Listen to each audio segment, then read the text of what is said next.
Think and Grow Rich, teaching for the first time the famous Andrew Carnegie formula for money-making, based upon the 13 proven steps to riches.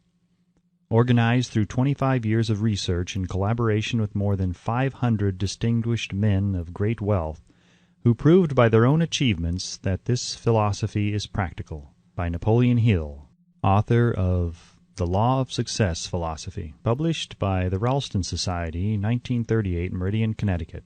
Copyright 1937 by Napoleon Hill. All rights reserved. Tributes to the author from great American leaders. Think and Grow Rich was 25 years in the making. It is Napoleon Hill's newest book based upon his famous Law of Success philosophy.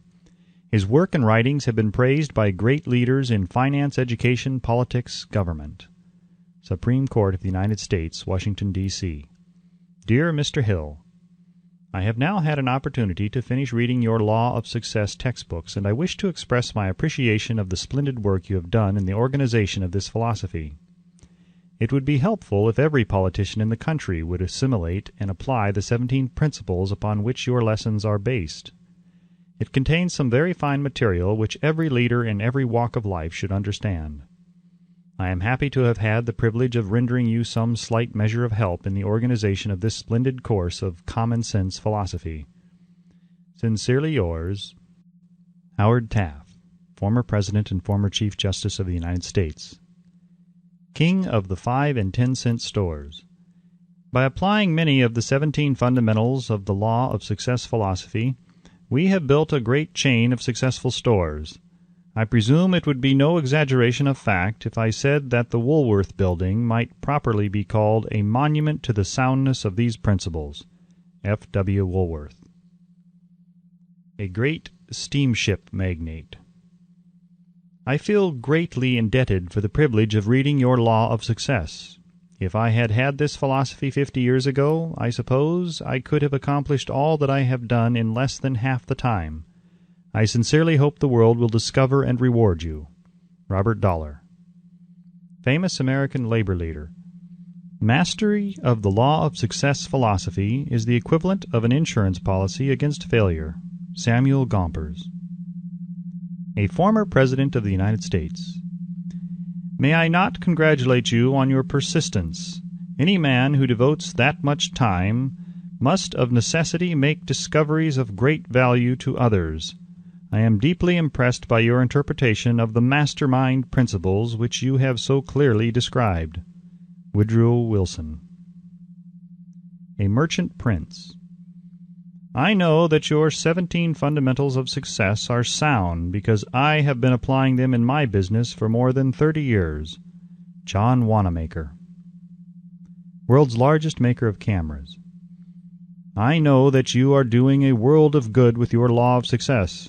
I would not care to set a monetary value on this training because it brings to the student qualities which cannot be measured by money alone. George Eastman. A nationally known business chief. Whatever success I may have attained, I owe entirely to the application of your 17 fundamental principles of the Law of Success. I believe I have the honor of being your first student. W. M. Wrigley, Jr. Author's Preface. In every chapter of this book, mention has been made of the money-making secret which has made fortunes for more than 500 exceedingly wealthy men, whom I have carefully analyzed over a long period of years. The secret was brought to my attention by Andrew Carnegie more than a quarter of a century ago. The canny, lovable old Scotsman carelessly tossed it into my mind when I was but a boy. Then he sat back in his chair with a merry twinkle in his eyes and watched carefully to see if I had brains enough to understand the full significance of what he had said to me. When he saw that I had grasped the idea, he asked if I would be willing to spend 20 years or more preparing myself to take it to the world, to men and women who, without the secret, might go through life as failures. I said I would, and with Mr. Carnegie's cooperation, I have kept my promise. This book contains the secret, after having been put to a practical test by thousands of people in almost every walk of life. It was Mr. Carnegie's idea that the magic formula, which gave him a stupendous fortune, ought to be placed within reach of people who do not have time to investigate how men make money, and it was his hope that I might test and demonstrate the soundness of the formula through the experience of men and women in every calling. He believed the formula should be taught in all public schools and colleges, and expressed the opinion that if it were properly taught it would so revolutionize the entire educational system that the time spent in school could be reduced to less than half. His experience with Mr. Charles M. Schwab and other young men of Mr. Schwab's type convinced Mr. Carnegie that much of that which is taught in the schools is of no value whatsoever in connection with the business of earning a living or accumulating riches. He had arrived at this decision because he had taken into his business one young man after another, many of them with but little schooling, and by coaching them in the use of this formula, developed in them rare leadership. Moreover, his coaching made fortunes for every one of them who followed his instructions. In the chapter on faith, you will read the astounding story of the organization of the giant United States Steel Corporation, as it was conceived and carried out by one of the young men through whom Mr. Carnegie proved that his formula will work for all who are ready for it. This single application of the secret by that young man, Charles M. Schwab, made him a huge fortune in both money and opportunity. Roughly speaking, this particular application of the formula was worth $600 million. These facts, and they are facts well known to almost everyone who knew Mr. Carnegie, give you a fair idea of what the reading of this book may bring to you, provided you know what it is that you want.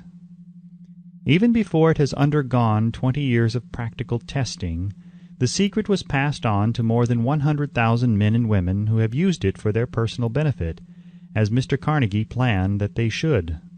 Some have made fortunes with it. Others have used it successfully in creating harmony in their homes.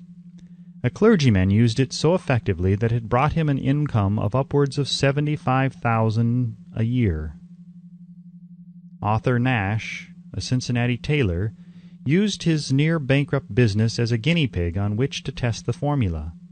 The business came to life and made a fortune for its owners. It is still thriving, although Mr. Nash has gone. The experiment was so unique that newspapers and magazines gave it more than $1 million worth of laudatory publicity. The secret was passed on to Stuart Austin Weir of Dallas, Texas. He was ready for it, so ready that he gave up his profession and studied law. Did he succeed? That story is told too. I gave the secret to Jennings Randolph the day he graduated from college, and he has used it so successfully that he is now serving his third term as a member of Congress, with an excellent opportunity to keep on using it until it carries him to the White House. While serving as advertising manager of the LaSalle Extension University, when it was little more than a name, I had the privilege of seeing J.G. Chaplin, president of the university, use the formula so effectively that he has since made the LaSalle one of the great extension schools of the country. The secret to which I refer has been mentioned no fewer than 100 times throughout this book. It has not been directly named, for it seems to work more successfully when it is merely uncovered and left in sight, where those who are ready and searching for it may pick it up. That is why Mr. Carnegie tossed it to me so quietly without giving me its specific name. If you are ready to put it to use, you will recognize this secret at least once in every chapter. I wish I might feel privileged to tell you how you will know if you are ready, but that would deprive you of much of the benefit you will receive when you make the discovery in your own way. While this book was being written, my own son, who was then finishing the last year of his college work, picked up the manuscript of Chapter 2, read it, and discovered the secret for himself. He used the information so effectively that he went directly into a responsible position at a beginning salary greater than the average man ever earns. His story has been briefly described in Chapter 2. When you read it, perhaps you will dismiss any feeling you may have had at the beginning of the book that it promised too much. And 2, if you have ever been discouraged, if you have had difficulties to surmount which took the very soul out of you, If you have tried and failed, if you were ever handicapped by illness or physical affliction, this story of my son's discovery and use of the Carnegie formula may prove to be the oasis in the desert of lost hope for which you have been searching. This secret was extensively used by President Woodrow Wilson during the World War. It was passed on to every soldier who fought in the war, carefully wrapped in the training received before going to the front. President Wilson told me it was a strong factor in raising the funds needed for the war. More than 20 years ago, Honorable Manuel L. Quizon, then Resident Commissioner of the Philippine Islands, was inspired by the secret to gain freedom for his people. He has gained freedom for the Philippines and is the first president of the Free State. A peculiar thing about this secret is that those who once acquire it and use it find themselves literally swept on to success, with but little effort, and they never again submit to failure. If you doubt this, study the names of those who have used it, wherever they have been mentioned. Check their records for yourself, and be convinced. There is no such thing as something for nothing. The secret to which I refer cannot be had without a price, although the price is far less than its value. It cannot be had at any price by those who are not intentionally searching for it. It cannot be given away. It cannot be purchased for money, for the reason that it comes in two parts. One part is already in possession of those who are ready for it. The secret serves equally well all who are ready for it. Education has nothing to do with it.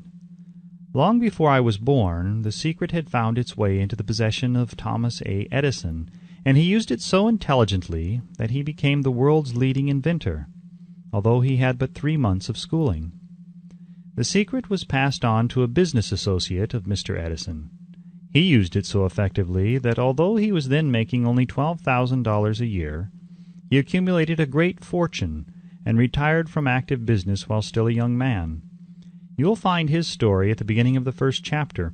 It should convince you that riches are not beyond your reach, that you can still be what you wish to be, that money, fame, recognition, and happiness can be had by all who are ready and determined to have these blessings. How do I know these things? You should have the answer before you finish this book. You may find it in the very first chapter or on the last page.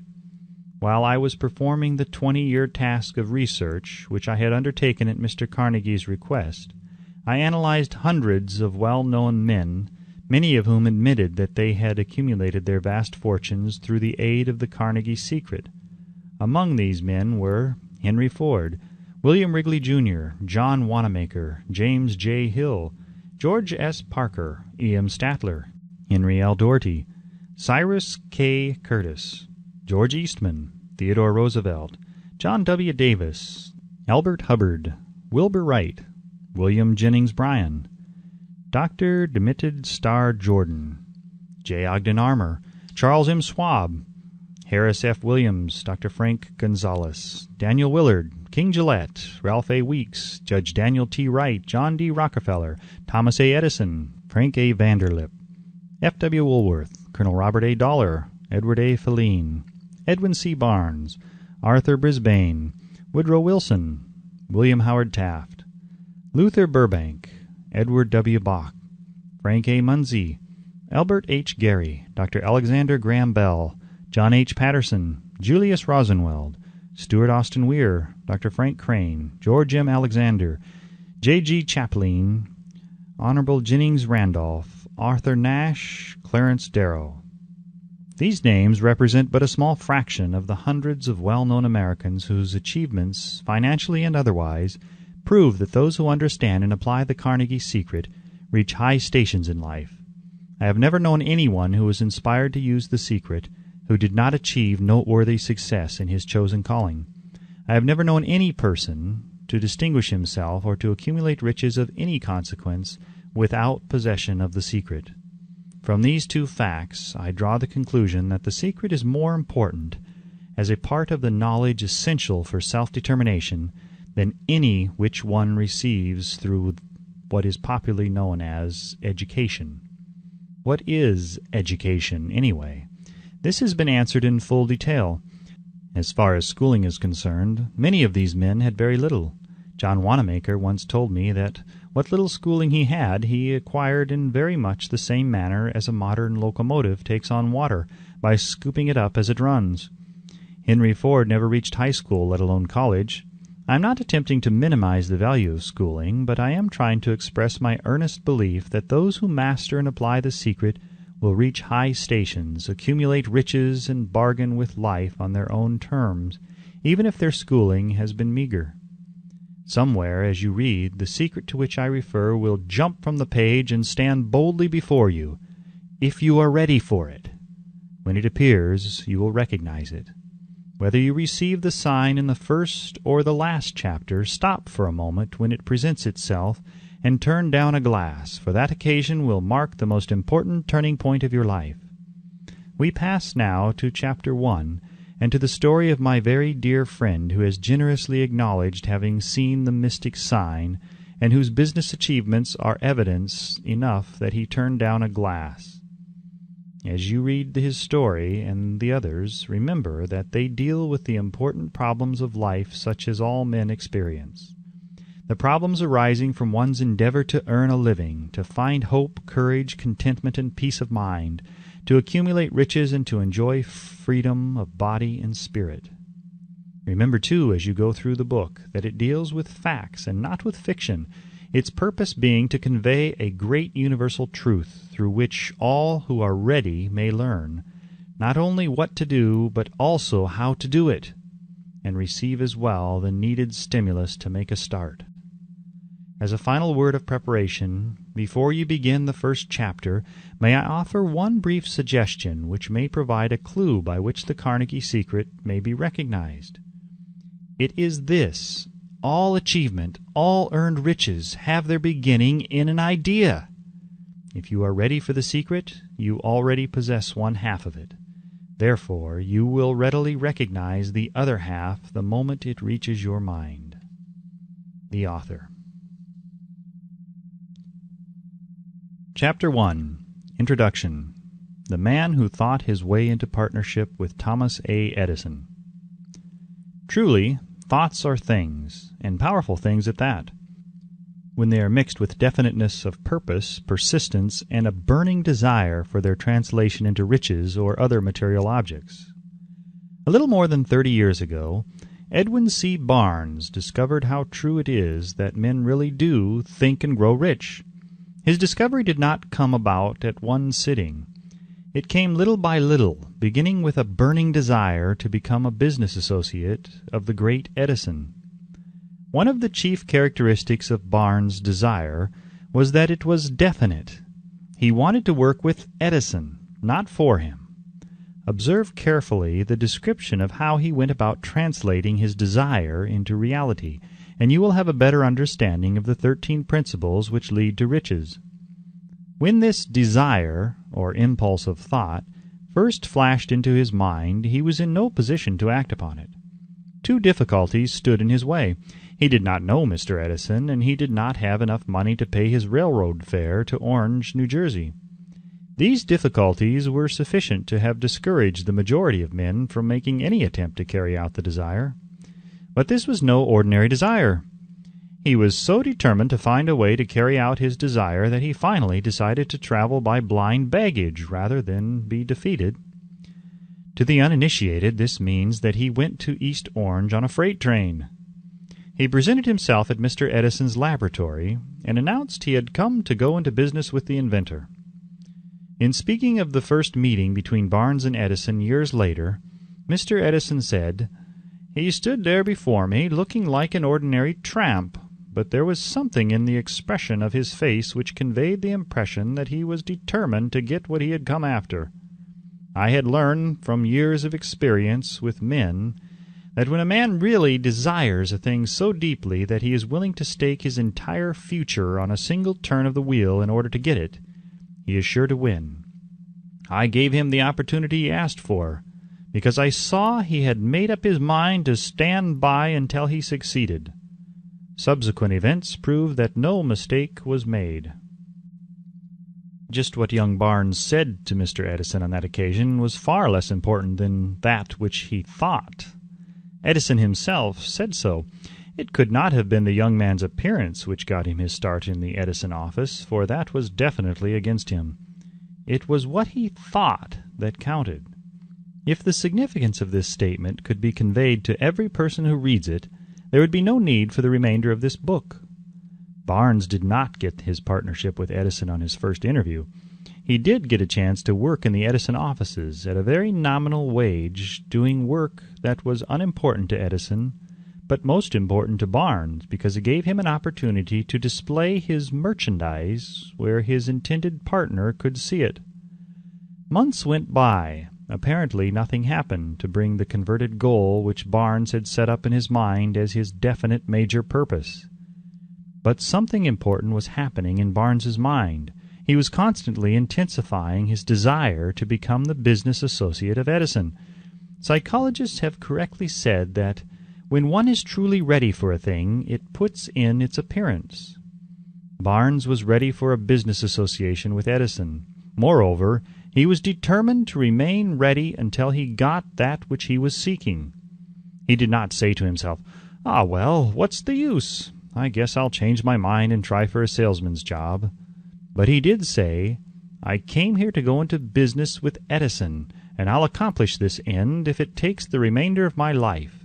He meant it. What a different story men would have to tell if only they would adopt a definite purpose, and stand by that purpose until it had time to become an all-consuming obsession. Maybe young Barnes did not know it at the time, but his bulldog determination, his persistence in standing back of a single desire, was destined to mow down all opposition and bring him the opportunity he was seeking. When the opportunity came, it appeared in a different form, and from a different direction than Barnes had expected. That is one of the tricks of opportunity.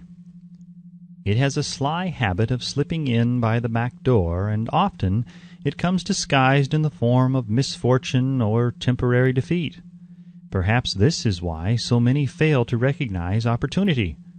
Mr. Edison had just perfected a new office device known at that time as the Edison dictating machine, now the Ediphone. His salesmen were not enthusiastic over the machine. They did not believe it could be sold without great effort. Barnes saw his opportunity. It had crawled in quietly, hidden in a queer-looking machine which interested no one but Barnes and the inventor. Barnes knew he could sell the Edison dictating machine. He suggested this to Edison and promptly got his chance. He did sell the machine. In fact, he sold it so successfully that Edison gave him a contract to distribute and market it all over the nation. Out of that business association grew the slogan, "Made by Edison and installed by Barnes." The business alliance has been in operation for more than 30 years. Out of it, Barnes has made himself rich in money, but he has done something infinitely greater. He has proved that one really may think and grow rich. How much actual cash that original desire of Barnes has been worth to him, I have no way of knowing. Perhaps it has brought him $2 or $3 million, but the amount, whatever it is, becomes insignificant when compared with the greater asset he acquired in the form of definite knowledge that an intangible impulse of thought can be transmuted into its physical counterpart by the application of known principles. Barnes literally thought himself into a partnership with the great Edison. He thought himself into a fortune. He had nothing to start with except the capacity to know what he wanted and the determination to stand by that desire until he realized it. He had no money to begin with. He had but little education. He had no influence, but he did have initiative, faith, and the will to win. With these intangible forces, he made himself #1 man, with the greatest inventor who ever lived. Now let us look at a different situation and study a man who had plenty of tangible evidence of riches, but lost it because he stopped 3 feet short of the goal he was seeking. 3 feet from gold. One of the most common causes of failure is the habit of quitting when one is overtaken by temporary defeat. Every person is guilty of this mistake at one time or another. An uncle of R.U. Darby was caught by the gold fever in the gold rush days and went west to dig and grow rich. He had never heard that more gold has been mined from the brains of men than has ever been taken from the earth. He staked a claim and went to work with pick and shovel. The going was hard, but his lust for gold was definite. After weeks of labor, he was rewarded by the discovery of the shining ore. He needed machinery to bring the ore to the surface. Quietly, he covered up the mine, retraced his footsteps to his home in Williamsburg, Maryland, told his relatives and a few neighbors of the strike. They got together money for the needed machinery, had it shipped. The uncle and Darby went back to work the mine. The first car of ore was mined and shipped to a smelter.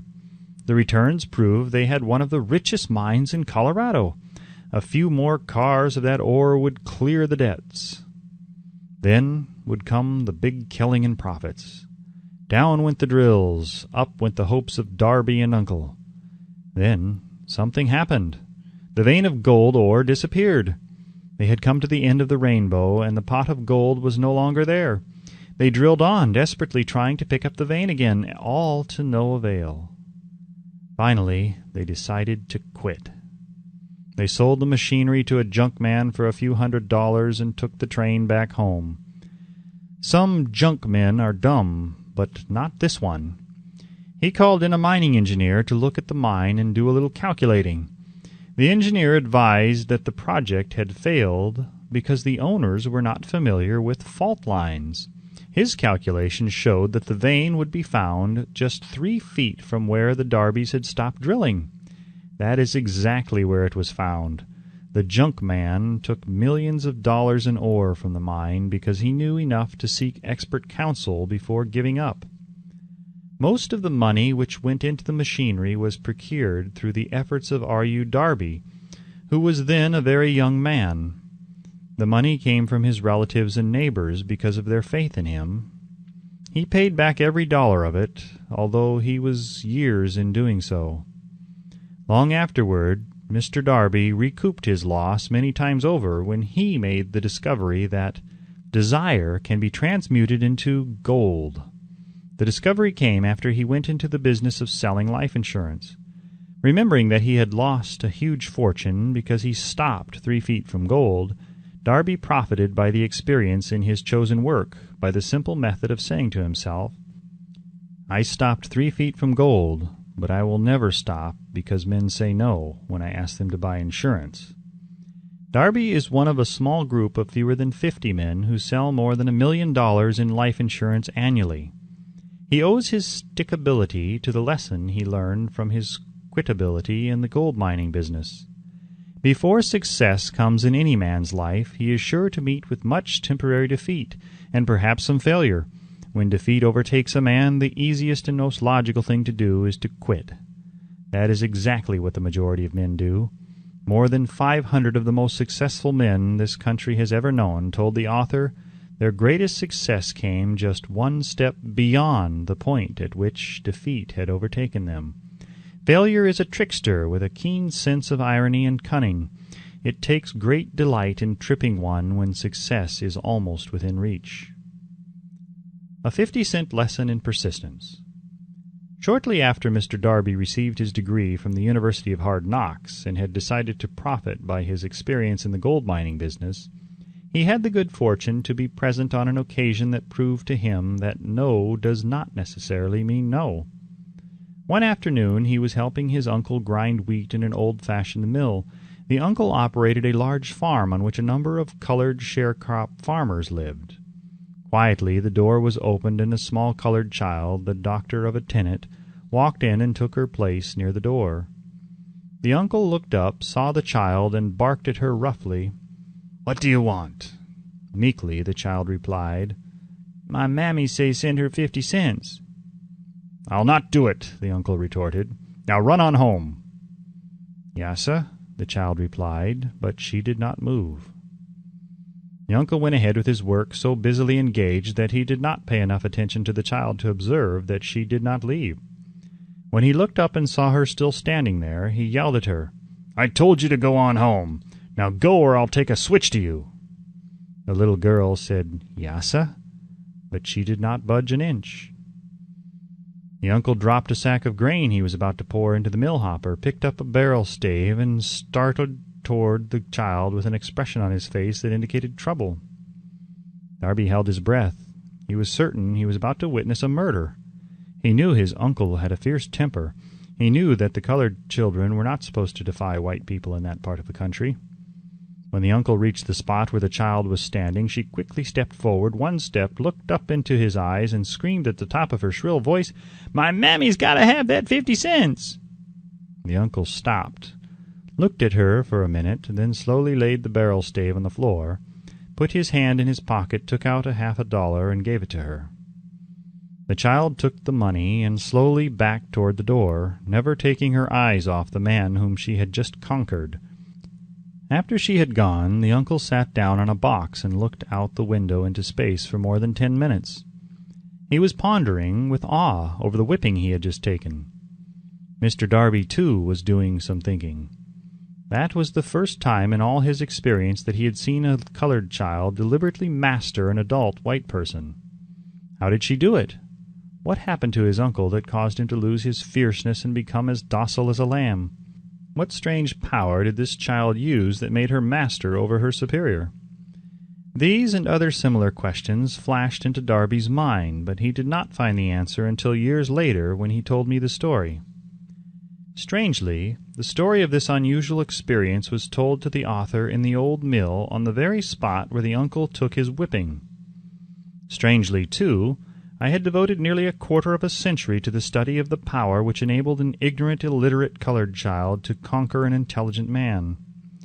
As we stood there in that musty old mill, Mr. Darby repeated the story of the unusual conquest, and finished by asking, "What can you make of it? What strange power did that child use that so completely whipped my uncle?" The answer to his question will be found in the principles described in this book. The answer is full and complete. It contains details and instructions sufficient to enable anyone to understand and apply the same force which the little child accidentally stumbled upon. Keep your mind alert, and you will observe exactly what strange power came to the rescue of the child. You will catch a glimpse of this power in the next chapter. Somewhere in the book you will find an idea that will quicken your receptive powers and place at your command, for your own benefit, this same irresistible power. The awareness of this power may come to you in the first chapter, or it may flash into your mind in some subsequent chapter. It may come in the form of a single idea, or it may come in the nature of a plan or a purpose. Again, it may cause you to go back into your past experiences of failure or defeat, and bring to the surface some lesson by which you can regain all that you lost through defeat. After I had described to Mr. Darby the power unwittingly used by the little colored child, he quickly retraced his 30 years of experience as a life insurance salesman and frankly acknowledged that his success in that field was due in no small degree to the lesson he had learned from the child. Mr. Darby pointed out, every time a prospect tried to bow me out without buying, I saw that child standing there in the old mill, her big eyes glaring in defiance, and I said to myself, "I've got to make this sale." The better portion of all sales I have made were made after people had said no. He recalled, too, his mistake in having stopped only 3 feet from gold. But, he said, that experience was a blessing in disguise. It taught me to keep on keeping on, no matter how hard the going may be, a lesson I needed to learn before I could succeed in anything. This story of Mr. Darby and his uncle, the colored child, and the gold mine doubtless will be read by hundreds of men who make their living by selling life insurance, and to all of these the author wishes to offer the suggestion that Darby owes to these two experiences in his ability to sell more than $1 million of life insurance every year. Life is strange and often imponderable. Both the successes and the failures have their roots in simple experiences. Mr. Darby's experiences were commonplace and simple enough. Yet they held the answer to his destiny in life. Therefore they were as important to him as life itself. He profited by these two dramatic experiences because he analyzed them and found the lesson they taught. But what of the man who has neither the time nor the inclination to study failure in search of knowledge that may lead to success? Where and how is he to learn the art of converting defeat into stepping stones to opportunity? In the answer to these questions, this book was written. The answer called for a description of 13 principles, but remember, as you read, the answer you may be seeking to the questions which have caused you to ponder over the strangeness of life may be found in your own mind, through some idea, plan, or purpose which may spring into your mind as you read. One sound idea is all that one needs to achieve success. The principles described in this book contain the best and the most practical of all that is known concerning the ways and means of creating useful ideas. Before we go any further in our approach to the description of these principles, we believe you are entitled to receive this important suggestion. When riches begin to come, they come so quickly in such great abundance that one wonders where they have been hiding during all those lean years. This is an astounding statement, and all the more so when we take into consideration the popular belief that riches come only to those who work hard and long. When you begin to think and grow rich, you will observe that riches begin with a state of mind, with definiteness of purpose, with little or no hard work. You and every other person ought to be interested in knowing how to acquire that state of mind which will attract riches. I spent 25 years in research, analyzing more than 25,000 people, because I too wanted to know how wealthy men become that way. Without that research, this book could not have been written. Here, take notice of a very significant truth, viz., the business depression started in 1929 and continued on to an all-time record of destruction until some time after President Roosevelt entered office. Then the depression began to fade into nothingness. Just as an electrician in a theater raises the light so gradually that darkness is transmuted into light before you realize it, so did the spell of fear in the minds of the people gradually fade away and become faith. Observe very closely as soon as you master the principles of this philosophy and begin to follow the instructions for applying those principles. Your financial status will begin to improve, and everything you touch will begin to transmute itself into an asset for your own benefit. Impossible? Not at all! One of the main weaknesses of mankind is the average man's familiarity with the word impossible. He knows all the rules which will not work. He knows all the things which cannot be done. This book was written for those who seek the rules which have made others successful and are willing to stake everything on those rules. A great many years ago I purchased a fine dictionary. The first thing I did with it was to turn to the word impossible and neatly clip it out of the book. That would not be an unwise thing for you to do. Success comes to those who become success-conscious. Failure comes to those who indifferently allow themselves to become failure-conscious. The object of this book is to help all who seek it to learn the art of changing their minds from failure-consciousness to success-consciousness. Another weakness found in altogether too many people is the habit of measuring everything and everyone by their own impressions and beliefs. Some who will read this will believe that no one can think and grow rich. They cannot think in terms of riches because their thought habits have been steeped in poverty, want, misery, failure, and defeat. These unfortunate people remind me of the prominent Chinese who came to America to be educated in American ways. He attended the University of Chicago. One day, President Harper met this young Oriental on the campus, stopped to chat with him for a few minutes, and asked what had impressed him as being the most noticeable characteristic of the American people. "Why," the Chinaman exclaimed, "the queer slant of your eyes. Your eyes are off slant." What do we say about the Chinese? We refuse to believe that which we do not understand. We foolishly believe that our own limitations are the proper measurement of limitations. Sure, the other fellow's eyes are off slant because they are not the same as our own. Millions of people look at the achievements of Henry Ford after he has arrived and envy him because of his good fortune or luck or genius or whatever it is that they credit for Ford's fortune. Perhaps one person in every 100,000 knows the secret of Ford's success, and those who do know are too modest or too reluctant to speak of it because of its simplicity. A single transaction will illustrate the secret perfectly. A few years back, Ford decided to produce his now famous V8 motor. He chose to build an engine with the entire 8 cylinders cast in one block, and instructed his engineers to produce a design for the engine. The design was placed on paper, but the engineers agreed to a man that it was simply impossible to cast an 8-cylinder gas engine block in one piece.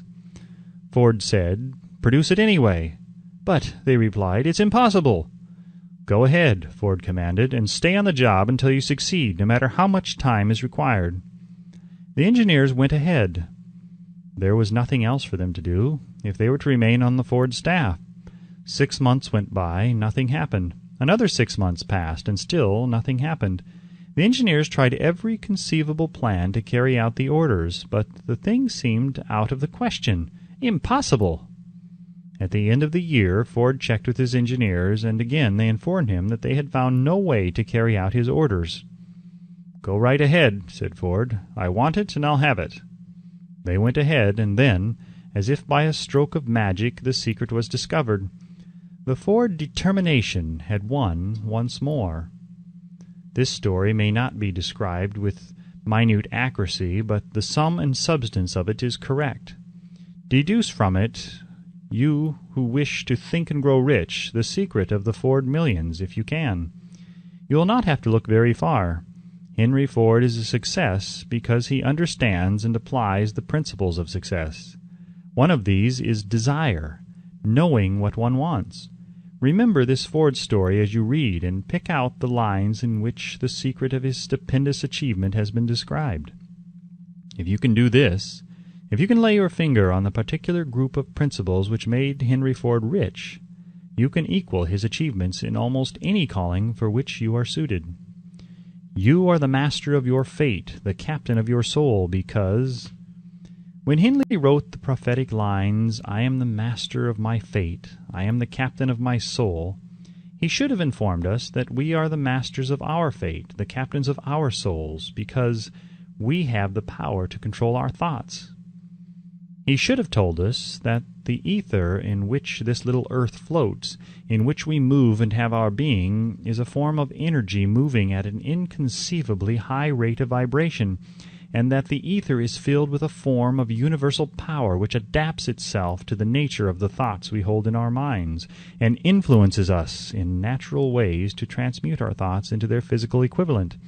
If the poet had told us of this great truth, we would know why it is that we are the masters of our fate, the captains of our souls. He should have told us with great emphasis that this power makes no attempt to discriminate between the destructive thoughts and the constructive thoughts, that it will urge us to translate into physical reality thoughts of poverty just as quickly as it will influence us to act upon thoughts of riches. He should have told us, too, that our brains become magnetized with the dominating thoughts which we hold in our minds. And by means with which no man is familiar, these magnets attract to us the forces, the people, the circumstances of life which harmonize with the nature of our dominating thoughts. He should have told us that before we can accumulate riches in great abundance, we must magnetize our minds with intense desire for riches, that we must become money-conscious until the desire for money drives us to create definite plans for acquiring it. But being a poet and not a philosopher, Henley contented himself by stating a great truth in poetic form, leaving those who followed him to interpret the philosophical meaning of his lines. Little by little the truth has unfolded itself until it now appears certain that the principles described in this book hold the secret of mastery over our economic fate. We are now ready to examine the first of these principles. Maintain a spirit of open-mindedness, and remember as you read they are the invention of no one man. The principles were gathered from the life experiences of more than 500 men who actually accumulated riches in huge amounts, men who began in poverty with but little education, without influence. The principles worked for these men. You can put them to work for your own enduring benefit. You will find it easy, not hard, to do. Before you read the next chapter, I want you to know that it conveys factual information which might easily change your entire financial destiny, as it has so definitely brought the changes of stupendous proportions to two people described. I want you to know also that the relationship between these two men and myself is such that I could have taken no liberties with the facts, even if I had wished to do so. One of them has been my closest personal friend for almost 25 years, and the other is my own son. The unusual success of these two men, success which they generously accredit to the principle described in the next chapter, more than justifies this personal reference as a means of emphasizing the far-flung power of this principle. Almost 15 years ago, I delivered the commencement address at Salem College, Salem, West Virginia. I emphasized the principle described in the next chapter with so much intensity that one of the members of the graduating class definitely appropriated it and made it a part of his own philosophy. The young man is now a member of Congress and an important factor in the present administration.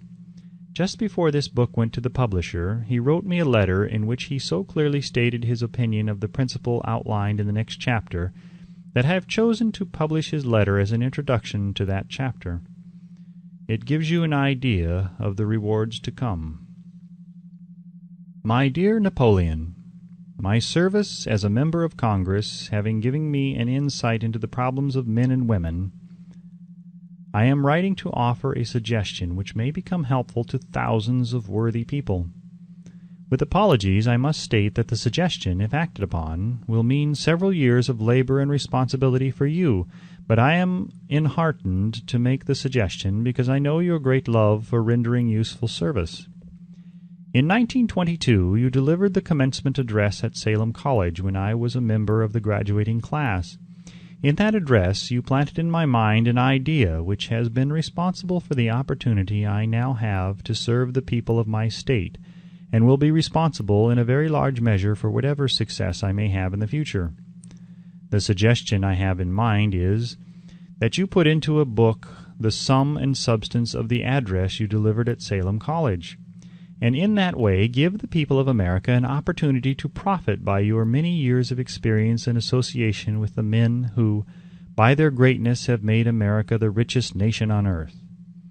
I recall, as though it were yesterday, the marvelous description you gave of the method by which Henry Ford, with but little schooling, without a dollar, with no influential friends, rose to great heights. I made up my mind then, even before you had finished your speech, that I would make a place for myself, no matter how many difficulties I had to surmount. Thousands of young people will finish their schooling this year, and within the next few years. Every one of them will be seeking just such a method of practical encouragement as the one I received from you. They will want to know where to turn, what to do to get started in life. You can tell them because you have helped to solve the problems of so many, many people. If there is any possible way that you can afford to render so great a service, may I offer the suggestion that you include with every book one of your personal analysis charts, in order that the purchaser of the book may have the benefit of a complete self-inventory, indicating, as you indicated to me years ago, exactly what is standing in the way of success. Such a service as this, providing the readers of your book with a complete, unbiased picture of their faults and their virtues, would mean to them the difference between success and failure. The service would be priceless. Millions of people are now facing the problem of staging a comeback because of the Depression, and I speak from personal experience when I say I know these earnest people would welcome the opportunity to tell you their problems and to receive your suggestions for the solution. You know the problems of those who face the necessity of beginning all over again. There are thousands of people in America today who would like to know how they can convert ideas into money, people who must start at scratch without finances and recoup their losses. If anyone can help them, you can. If you publish the book, I would like to own the first copy that comes from the press, personally autographed by you. With best wishes, believe me, cordially yours, Jennings Randolph. Chapter 2. Desire. The starting point of all achievement. The first step toward riches. When Edwin C. Barnes climbed down from the freight train in Orange, New Jersey, more than 30 years ago, he may have resembled a tramp, but his thoughts were those of a king. As he made his way from the railroad tracks to Thomas A. Edison's office, his mind was at work. He saw himself standing in Edison's presence. He heard himself asking Mr. Edison for an opportunity to carry out the one consuming obsession of his life, a burning desire to become the business associate of the great inventor. Barnes' desire was not a hope. It was not a wish. It was a keen, pulsating desire which transcended everything else. It was definite. The desire was not new when he approached Edison. It had been Barnes's dominating desire for a long time. In the beginning, when the desire first appeared in his mind, it may have been, probably was, only a wish.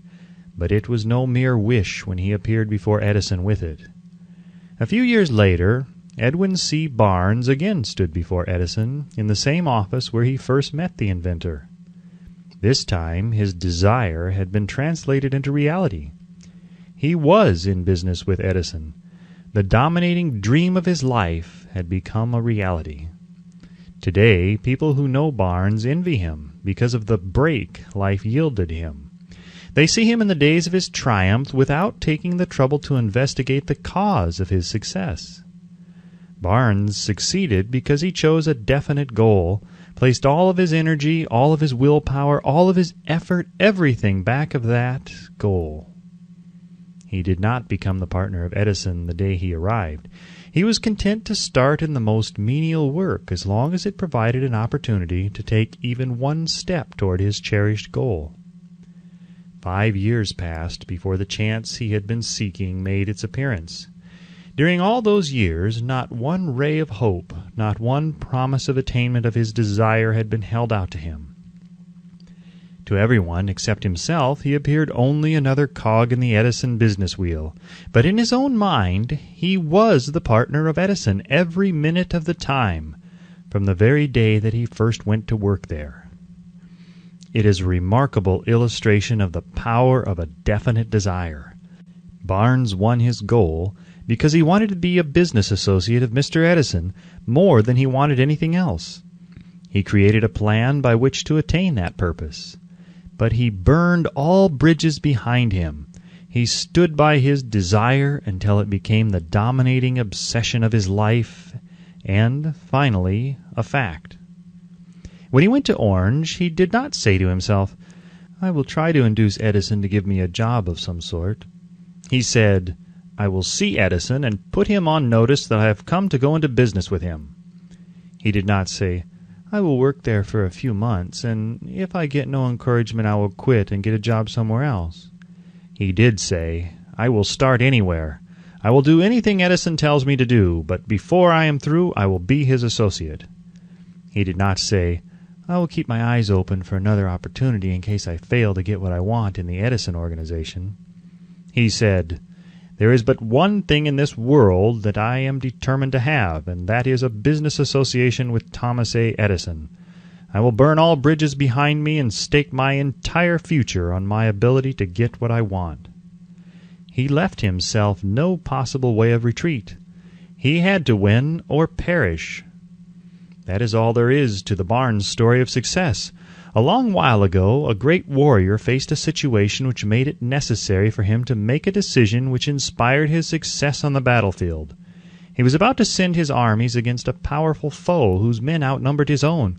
He loaded his soldiers into boats, sailed to the enemy's country, unloaded soldiers and equipment, then gave the order to burn the ships that had carried them. Addressing his men before the first battle, he said, "You see the boats going up in smoke? That means that we cannot leave these shores alive unless we win. We now have no choice. We win or we perish." They won. Every person who wins in any undertaking must be willing to burn his ships and cut all sources of retreat. Only by doing so can one be sure of maintaining that state of mind as a burning desire to win, essential to success. The morning after the Great Chicago Fire, a group of merchants stood on State Street looking at the smoking remains of what had been their stores. They went into a conference to decide if they would try to rebuild or leave Chicago and start over in a more promising section of the country. They reached a decision, all except one, to leave Chicago.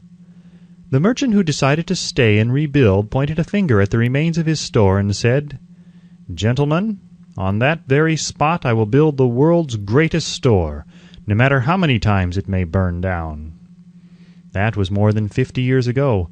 The store was built. It stands there today, a towering monument to the power of that state of mind known as burning desire. The easy thing for Marshall Field to have done would have been exactly what his fellow merchants did. When the going was hard and the future looked dismal, they pulled up and went where the going seemed easier. Mark well this difference between Marshall Field and the other merchants, because it is the same difference which distinguishes Edwin C. Barnes from thousands of other young men who have worked in the Edison organization. It is the same difference which distinguishes practically all who succeed from those who fail. Every human being who reaches the age of understanding of the purpose of money wishes for it. Wishing will not bring riches, but desiring riches with a state of mind that becomes an obsession, then planning definite ways and means to acquire riches, and backing those plans with persistence which does not recognize failure, will bring riches. The method by which desire for riches can be transmuted into its financial equivalent consists of 6 definite practical steps, viz. First, fix in your mind the exact amount of money you desire. It is not sufficient merely to say, "I want plenty of money." Be definite as to the amount. There is a psychological reason for definiteness which will be described in a subsequent chapter. Second, determine exactly what you intend to give in return for the money you desire. There is no such reality as something for nothing. Third, establish a definite date when you intend to possess the money you desire. Fourth, create a definite plan for carrying out your desire, and begin at once, whether you are ready or not, to put this plan into action. Fifth, write out a clear, concise statement of the amount of money you intend to acquire. Name the time limit for its acquisition. State what you intend to give in return for the money, and describe clearly the plan through which you intend to accumulate it. Sixth, read your written statement aloud twice daily, once just before retiring at night, and once after arising in the morning. As you read, see and feel and believe yourself already in possession of the money. It is important that you follow the instructions described in these 6 steps. It is especially important that you observe and follow the instructions in the 6th paragraph. You may complain that it is impossible for you to see yourself in possession of money before you actually have it. Here is where a burning desire will come to your aid. If you truly desire money so keenly that your desire is an obsession, you will have no difficulty in convincing yourself that you will acquire it. The object is to want money and to become so determined to have it that you convince yourself you will have it. Only those who become money conscious ever accumulate great riches. Money consciousness means that the mind has become so thoroughly saturated with the desire for money that one can see one's self already in possession of it. To the uninitiated, who has not been schooled in the working principles of the human mind, these instructions may appear impractical. It may be helpful to all who fail to recognize the soundness of the 6 steps to know that the information they convey was received from Andrew Carnegie, who began as an ordinary laborer in the steel mills, but managed, despite his humble beginning, to make these principles yield himself a fortune of considerably more than $100 million. It may be of further help to know that the 6 steps here recommended were carefully scrutinized by the late Thomas A. Edison, who placed his stamp of approval upon them as being not only the steps essential for the accumulation of money, but necessary for the attainment of any definite goal. The steps call for no hard labor. They call for no sacrifice. They do not require one to become ridiculous or credulous. To apply them calls for no great amount of education. But the successful application of these 6 steps does call for sufficient imagination to enable one to see and to understand that accumulation of money cannot be left to chance, good fortune, and luck. One must realize that all who have accumulated great fortunes first did a certain amount of dreaming, hoping, wishing, desiring, and planning before they acquired money. You may as well know right here that you can never have riches in great quantities unless you can work yourself into a white heat of desire for money and actually believe you will possess it. You may as well know also that every great leader from the dawn of civilization down to the present was a dreamer. Christianity is the greatest potential power in the world today because its founder was an intense dreamer who had the vision and the imagination to see realities in their mental and spiritual form before they had been transmuted into physical form. If you do not see the great riches in your imagination, you will never see them in your bank balance. Never in the history of America has there been so great an opportunity for practical dreamers as now exists.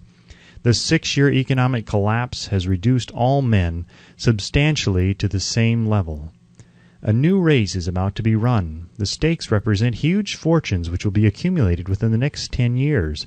The rules of the race have changed because we now live in a changed world that definitely favors the masses, those who had but little or no opportunity to win under the conditions existing during the Depression when fear paralyzed growth and development. We who are in this race for riches should be encouraged to know that this changed world in which we live is demanding new ideas, new ways of doing things, new leaders, new inventions, new methods of teaching, new methods of marketing, new books, new literature, new features for the radio, new ideas for moving pictures. Back of all this demand for new and better things, there is one quality which one must possess to win, and that is definiteness of purpose, the knowledge of what one wants, and a burning desire to possess it. The business depression marked the death of one age and the birth of another. This changed world requires practical dreamers who can and will put their dreams into action. The practical dreamers have always been and always will be the pattern makers of civilization.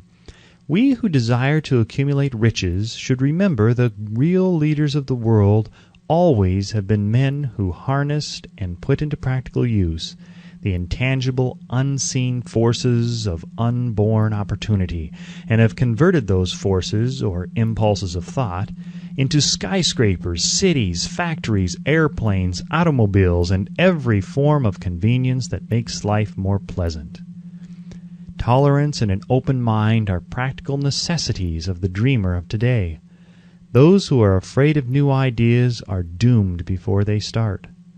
Never has there been a time more favorable to pioneers than the present.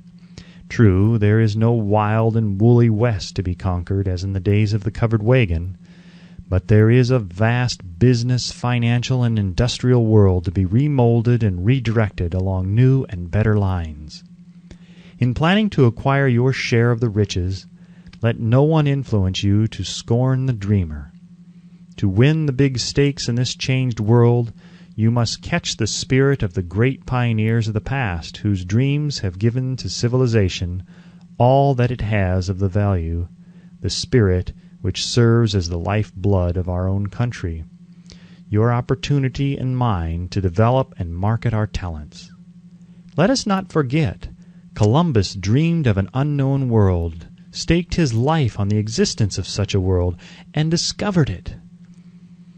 Copernicus, the great astronomer, dreamed of a multiplicity of worlds and revealed them. No one denounced him as impractical after he had triumphed. Instead, the world worshipped at his shrine, thus proving once more that success requires no apologies, failure permits no alibis. If the thing you wish to do is right, and you believe in it, go ahead and do it.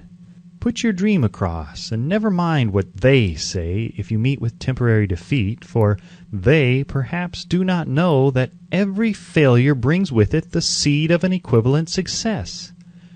Henry Ford, poor and uneducated, dreamed of a horseless carriage, went to work with what tools he possessed without waiting for opportunity to favor him, and now evidence of his dream belts the entire earth.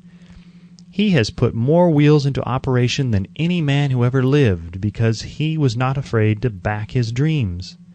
Thomas Edison dreamed of a lamp that could be operated by electricity, began where he stood to put his dream into action, and despite more than 10,000 failures, he stood by that dream until he made it a physical reality. Practical dreamers do not quit. Wayland dreamed of a chain of cigar stores, transformed his dream into action, and now the United Cigar Stores occupy the best corners in America.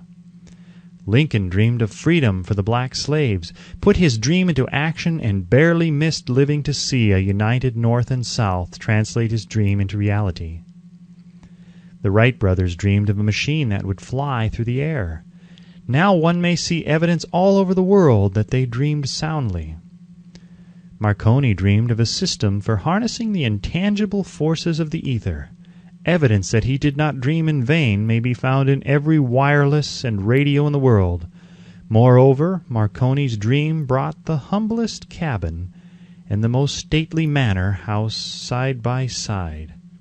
It made the people of every nation on earth backdoor neighbors. It gave the President of the United States a medium by which he may talk to all the people of America at one time and on short notice.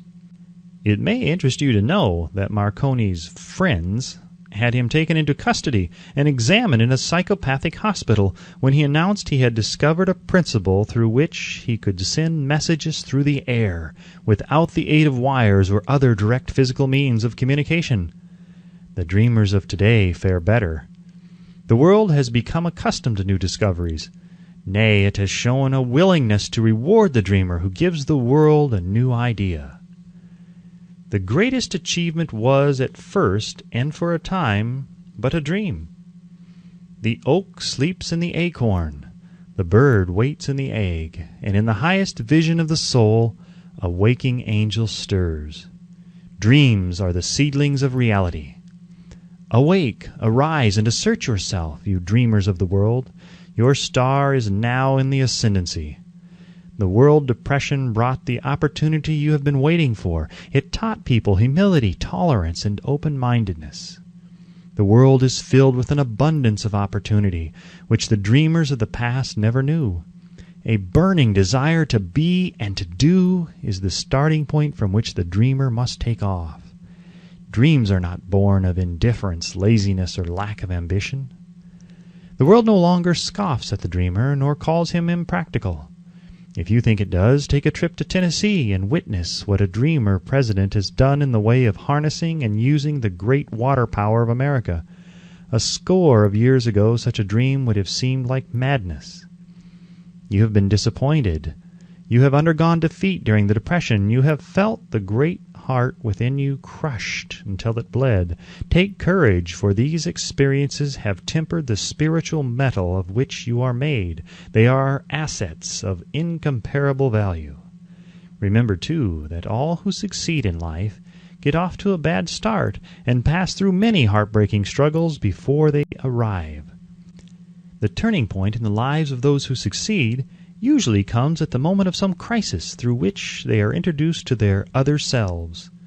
John Bunyan wrote The Pilgrim's Progress, which is among the finest of all English literature, after he had been confined in prison and sorely punished because of his views on the subject of religion.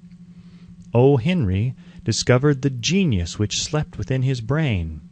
After he had met with great misfortune and was confined in a prison cell in Columbus, Ohio, being forced, through misfortune, to become acquainted with his other self, and to use his imagination, he discovered himself to be a great author instead of a miserable criminal and outcast.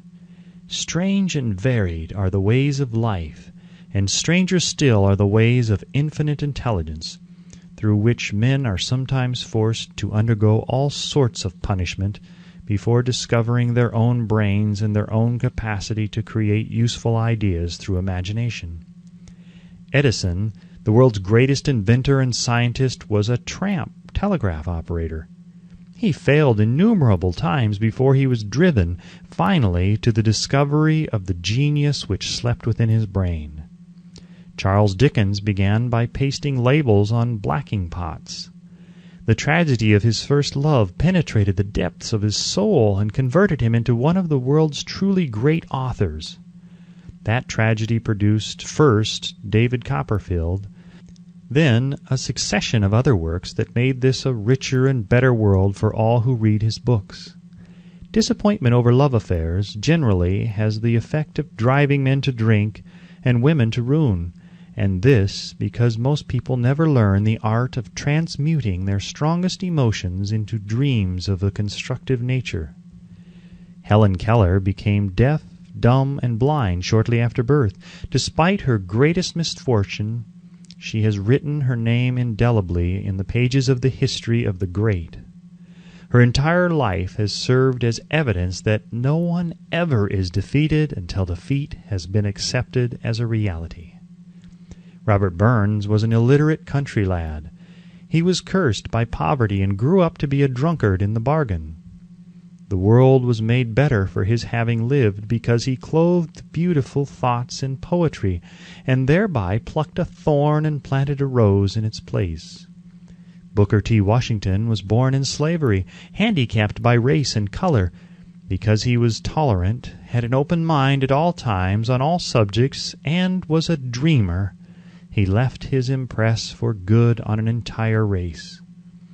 Beethoven was deaf, Milton was blind, but their names will last as long as time endures, because they dreamed and translated their dreams into organized thought. Before passing to the next chapter, kindle anew in your mind the fire of hope, faith, courage, and tolerance. If you have these states of mind and a working knowledge of the principles described, all else that you need will come to you when you are ready for it. Let Emerson state the thought in these words: "Every proverb, every book, every byword that belongs to thee, for aid and comfort shall surely come home through open or winding passages. Every friend whom not thy fantastic will, but the great and tender soul in thee craveth, shall lock thee in his embrace." There is a difference between wishing for a thing and being ready to receive it. No one is ready for a thing until he believes he can acquire it. The state of mind must be belief, not mere hope or wish. Open-mindedness is essential for belief. Closed minds do not inspire faith, courage, and belief. Remember, no more effort is required to aim high in life, to demand abundance and prosperity, than is required to accept misery and poverty. A great poet has correctly stated this universal truth through these lines: "I bargained with life for a penny, and life would pay no more. However, I begged at evening, when I counted my scanty store. For life is a just employer, he gives you what you ask, but once you have set the wages, why, you must bear the task. I worked for a menial's hire, only to learn, dismayed, that any wage I had asked of life, life would have willingly paid." Desire outwits Mother Nature. As a fitting climax to this chapter, I wish to introduce one of the most unusual persons I have ever known. I first saw him 24 years ago, a few minutes after he was born. He came into the world without any physical sign of ears, and the doctor admitted, when pressed for an opinion, that the child might be deaf and mute for life. I challenged the doctor's opinion. I had the right to do so. I was the child's father. I, too, reached a decision and rendered an opinion, but I expressed the opinion silently in the secrecy of my own heart. I decided that my son would hear and speak. Nature could send me a child without ears, but nature could not induce me to accept the reality of the affliction. In my own mind, I knew that my son would hear and speak. How? I was sure there must be a way, and I knew I would find it. I thought of the words of the immortal Emerson: "The whole course of things goes to teach us faith. We need only obey." There is guidance for each of us, and by lowly listening we shall hear the right word. The right word? Desire! More than anything else, I desired that my son should not be a deaf-mute. From that desire I never receded, not for a second. Many years previously I had written, "Our only limitations are those we set up in our own minds." For the first time I wondered if that statement were true. Lying on the bed in front of me was a newly born child without the natural equipment of hearing. Even though he might hear and speak, he was obviously disfigured for life. Surely this was a limitation which that child had not set up in his own mind. What could I do about it? Somehow I would find a way to transplant into that child's mind my own burning desire for ways and means of conveying sound to his brain without the aid of ears. As soon as the child was old enough to cooperate, I would fill his mind so completely with a burning desire to hear that nature would, by methods of her own, translate it into physical reality. All this thinking took place in my own mind, but I spoke of it to no one. Every day I renewed the pledge I had made to myself, not to accept a deaf-mute for a son. As he grew older and began to take notice of things around him, we observed that he had a slight degree of hearing. When he reached the age when children usually begin talking, he made no attempt to speak, but we could tell by his actions that he could hear certain sounds slightly. That was all I wanted to know. I was convinced that if he could hear even slightly, he might develop still greater hearing capacity. Then something happened which gave me hope. It came from an entirely unexpected source. We bought a Victrola. When the child heard the music for the first time, he went into ecstasies and promptly appropriated the machine. He soon showed a preference for certain records, among them "It's a Long Way to Tipperary." On one occasion he played that piece over and over for almost 2 hours, standing in front of the Victrola with his teeth clamped on the edge of the case. The significance of this self-formed habit of his did not become clear to us until years afterward, for we had never heard of the principle of bone conduction of sound at that time. Shortly after he appropriated the Victrola, I discovered that he could hear me quite clearly when I spoke with my lips touching his mastoid bone, or at the base of the brain. These discoveries placed in my possession the necessary media by which I began to translate into reality my burning desire to help my son develop hearing and speech. By that time he was making stabs at speaking certain words. The outlook was far from encouraging, but desire backed by faith knows no such words as impossible. Having determined that he could hear the sound of my voice plainly, I began immediately to transfer to his mind the desire to hear and speak. I soon discovered that the child enjoyed bedtime stories, so I went to work, creating stories designed to develop in him self-reliance, imagination, and a keen desire to hear and to be normal.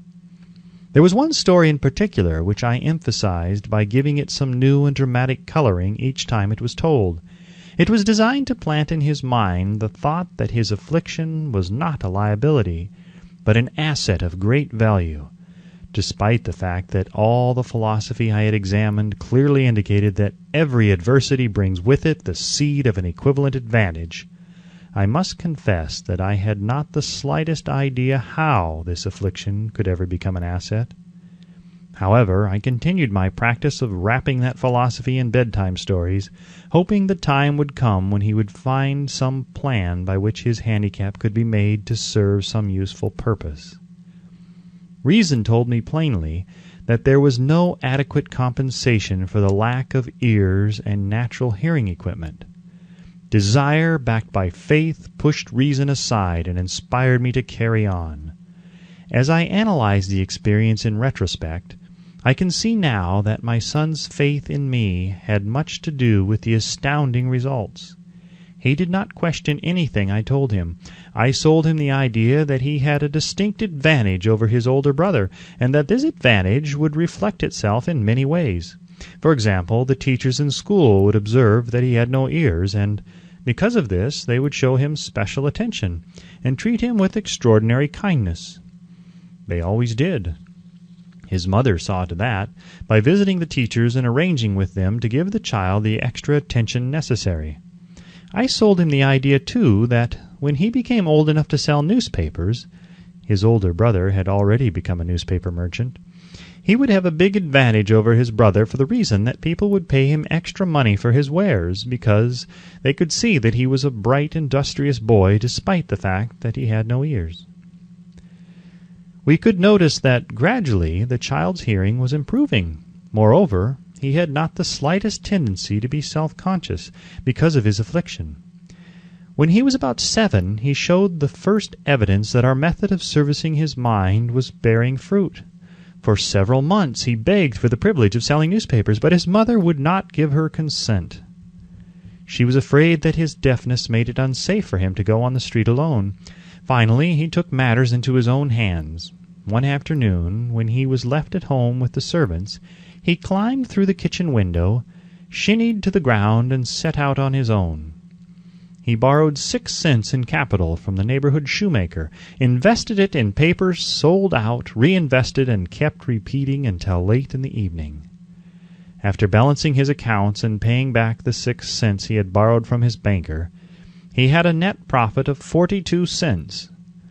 When he got home that night, we found him in bed asleep with the money tightly clenched in his hand. His mother opened his hand, removed the coins, and cried. Of all things, crying over her son's first victory seemed so inappropriate. My reaction was the reverse. I laughed heartily, for I knew that my endeavor to plant in the child's mind an attitude of faith in himself had been successful. His mother saw, in his first business venture, a little deaf boy who had gone out in the streets and risked his life to earn money.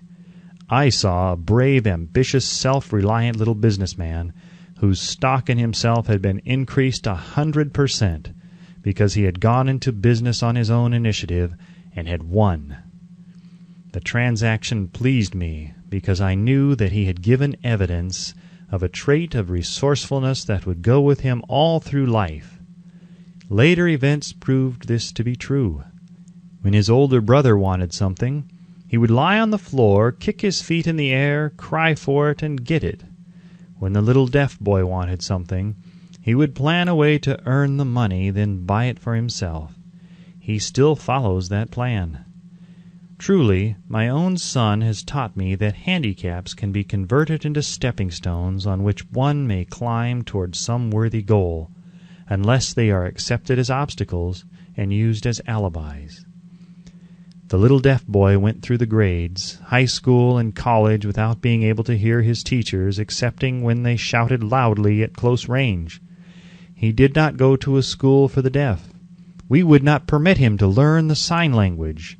We were determined that he should live a normal life and associate with normal children, and we stood by that decision, although it cost us many heated debates with school officials.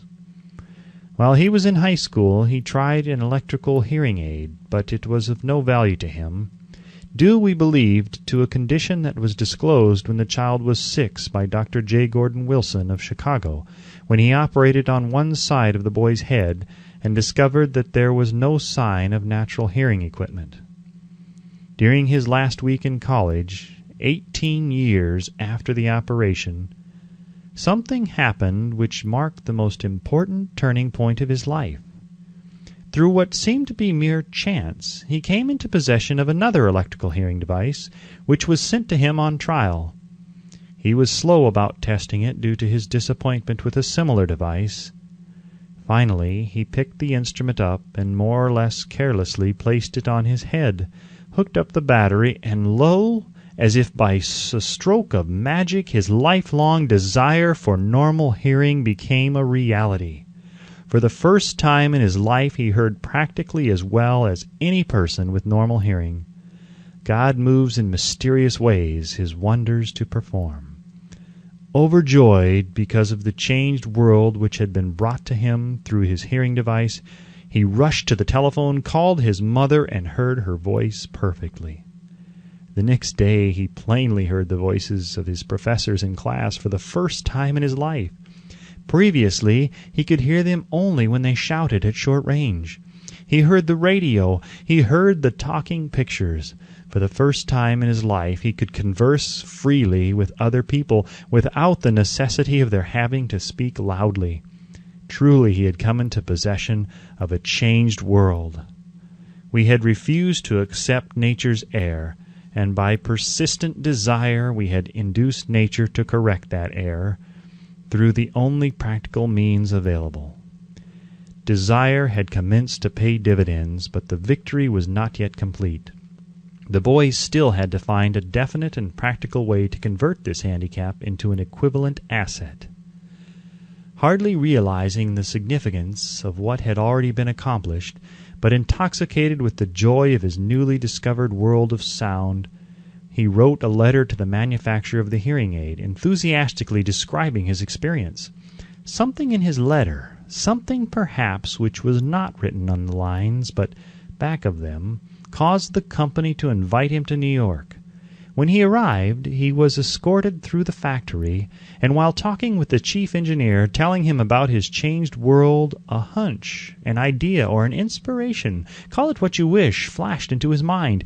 It was this impulse of thought which converted his affliction into an asset, destined to pay dividends in both money and happiness to thousands for all time to come. The sum and substance of that impulsive thought was this. It occurred to him that he might be of help to the millions of deafened people who go through life without the benefit of hearing devices, if he could find a way to tell them the story of his changed world. Then and there he reached a decision to devote the remainder of his life to rendering useful service to the hard of hearing. For an entire month he carried on an intensive research, during which he analyzed the entire marketing system of the manufacture of the hearing device, and created ways and means of communicating with the hard of hearing all over the world for the purpose of sharing with them his newly discovered, changed world. When this was done, he put in writing a 2-year plan based upon his findings. When he presented the plan to the company, he was instantly given a position for the purpose of carrying out his ambition.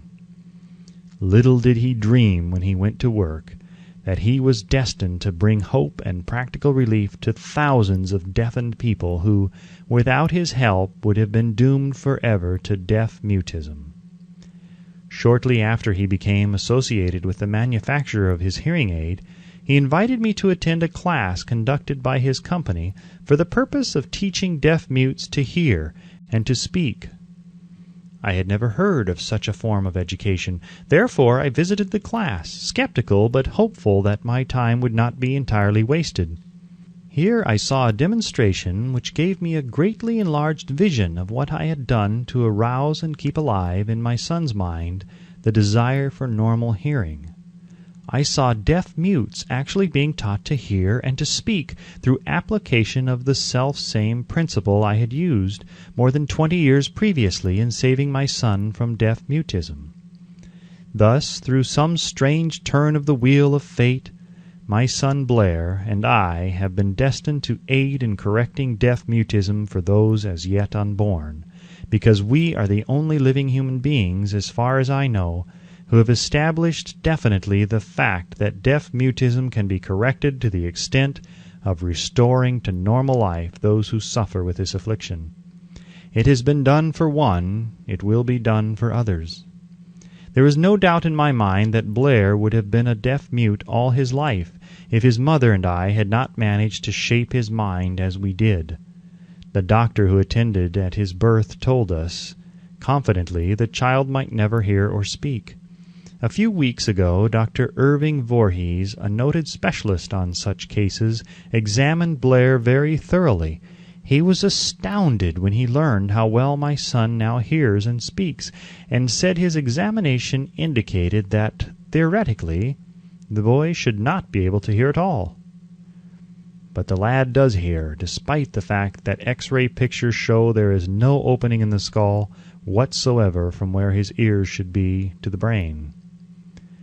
When I planted in his mind the desire to hear and talk and live as a normal person, there went with that impulse some strange influence which caused nature to become a bridge builder, and span the gulf of silence between his brain and the outer world by some means which the keenest medical specialists have not been able to interpret.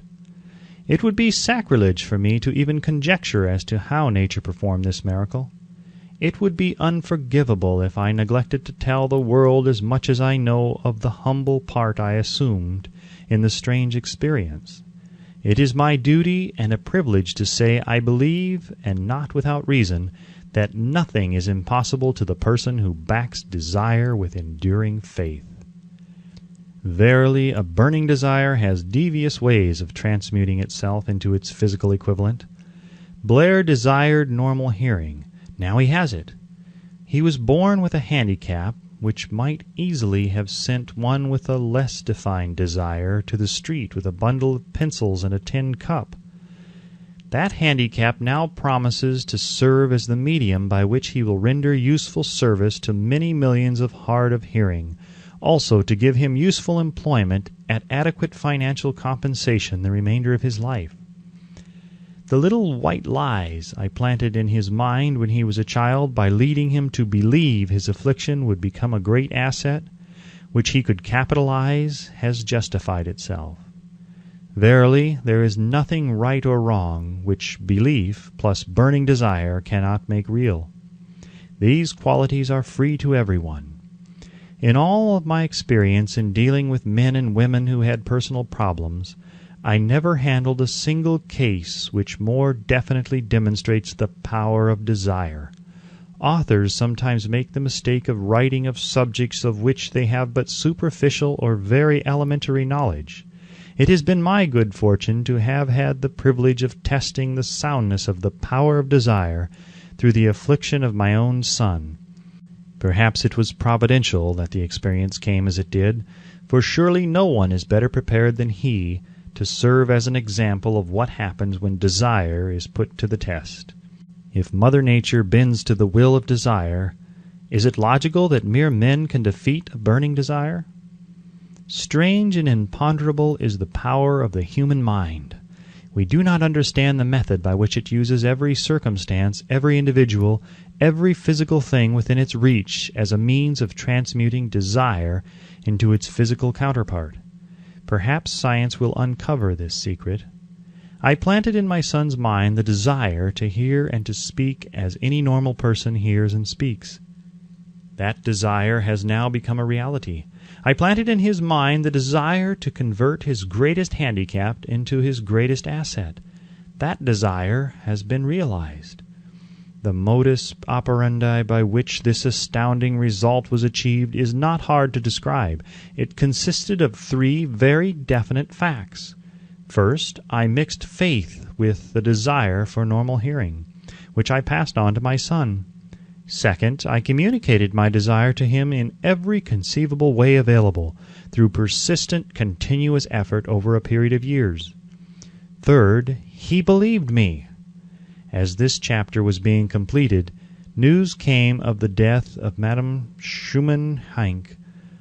One short paragraph in the news dispatch gives the clue to this unusual woman's stupendous success as a singer. I quote the paragraph because the clue it contains is none other than desire. Early in her career, Madame Schumann-Heink visited the director of the Vienna Court Opera to have him test her voice. But he did not test it. After taking one look at the awkward and poorly dressed girl, he exclaimed none too gently, "With such a face and with no personality at all, how can you ever expect to succeed in opera? My good child, give up the idea. Buy a sewing machine and go to work. You can never be a singer." Never is a long time. The director of the Vienna Court Opera knew much about the technique of singing. He knew little about the power of desire when it assumes the proportion of an obsession. If he had known more of that power, he would not have made the mistake of condemning genius without giving it an opportunity. Several years ago, one of my business associates became ill. He became worse as time went on, and finally was taken to the hospital for an operation. Just before he was wheeled into the operating room, I took a look at him and wondered how anyone as thin and emaciated as he could possibly go through a major operation successfully. The doctor warned me that there was little if any chance of my ever seeing him alive again. But that was the doctor's opinion. It was not the opinion of the patient. Just before he was wheeled away, he whispered feebly, "Do not be disturbed, Chief. I will be out of here in a few days." The attending nurse looked at me with pity. But the patient did come through safely. After it was all over, his physician said, "Nothing but his own desire to live saved him. He never would have pulled through it if he had not refused to accept the possibility of death." I believe in the power of desire backed by faith because I have seen this power lift men from lowly beginnings to places of power and wealth. I have seen it rob the grave of its victims. I have seen it serve as the medium by which men staged a comeback after having been defeated in 100 different ways. I have seen it provide my own son with a normal, happy, successful life despite nature's having sent him into the world without ears. How can one harness and use the power of desire? This has been answered through this and the subsequent chapters of this book. This message is going out to the world at the end of the longest and perhaps the most devastating depression America has ever known. It is reasonable to presume that the message may come to the attention of many who have been wounded by the depression, those who have lost their fortunes, others who have lost their positions, and great numbers who must reorganize their plans and stage a comeback. To all these I wish to convey the thought that all achievement, no matter what may be its nature or its purpose, must begin with an intense, burning desire for something definite. Through some strange and powerful principle of mental chemistry, which she has never divulged, nature wraps up in the impulse of strong desire that something which recognizes no such word as impossible and accepts no such reality as failure. Chapter 3. Faith. Visualization of and belief in attainment of desire. The second step toward riches. Faith is the head chemist of the mind. When faith is blended with the vibration of thought, the subconscious mind instantly picks up the vibration, translates it into its spiritual equivalent, and transmits it to infinite intelligence, as in the case of prayer. The emotions of faith, love, and sex are the most powerful of all the major positive emotions. When the three are blended, they have the effect of coloring the vibration of thought in such a way that it instantly reaches the subconscious mind, where it is changed into its spiritual equivalent, the only form that induces a response from infinite intelligence.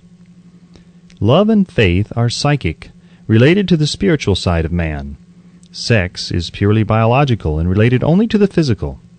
The mixing or blending of these three emotions has the effect of opening a direct line of communication between the finite, thinking mind of man and infinite intelligence. How to develop faith.